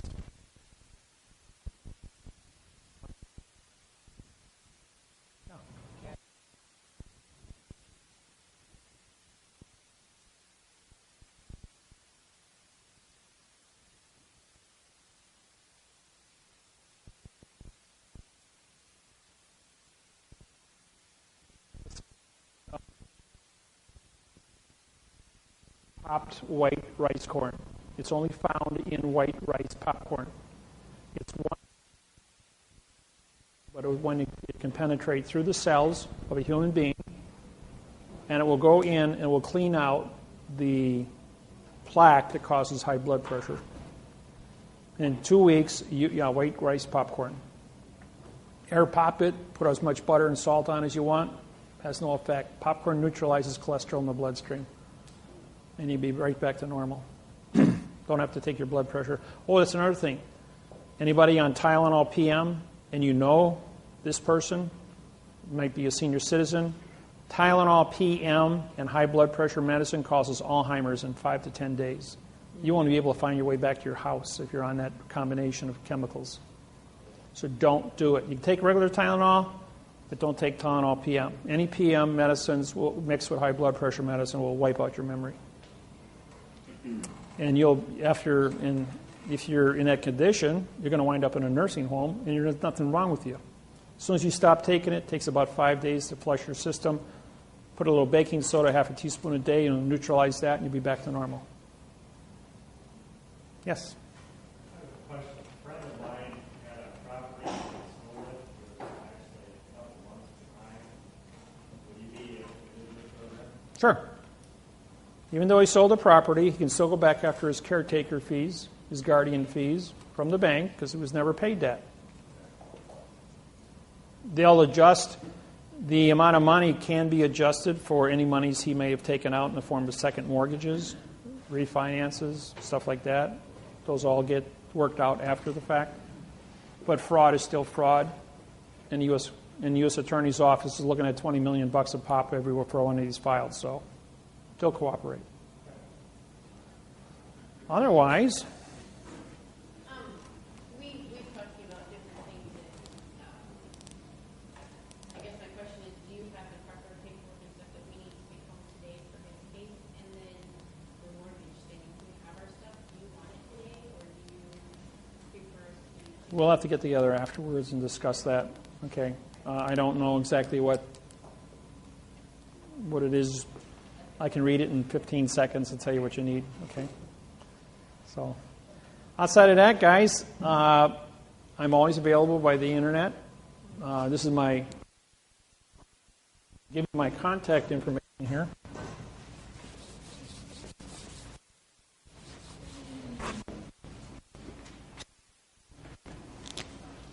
My DWAWRO.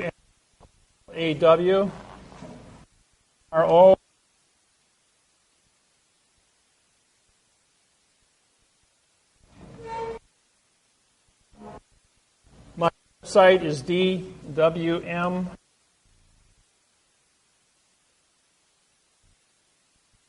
Address, all correct. And my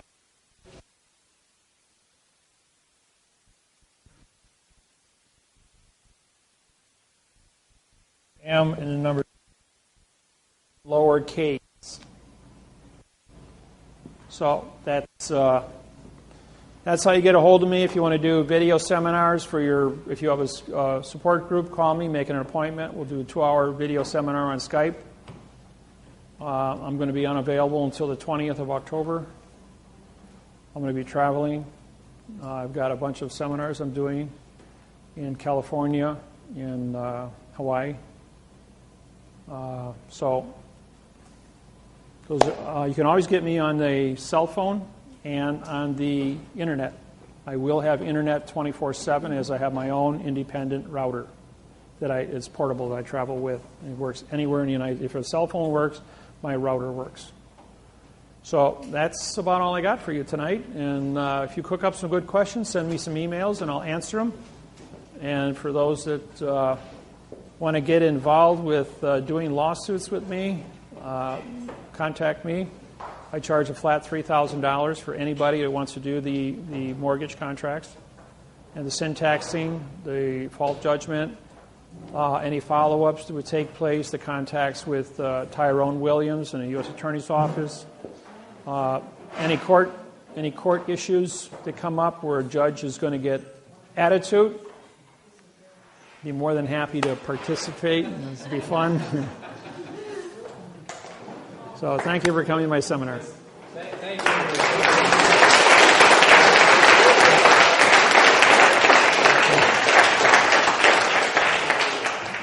Thank you, everyone.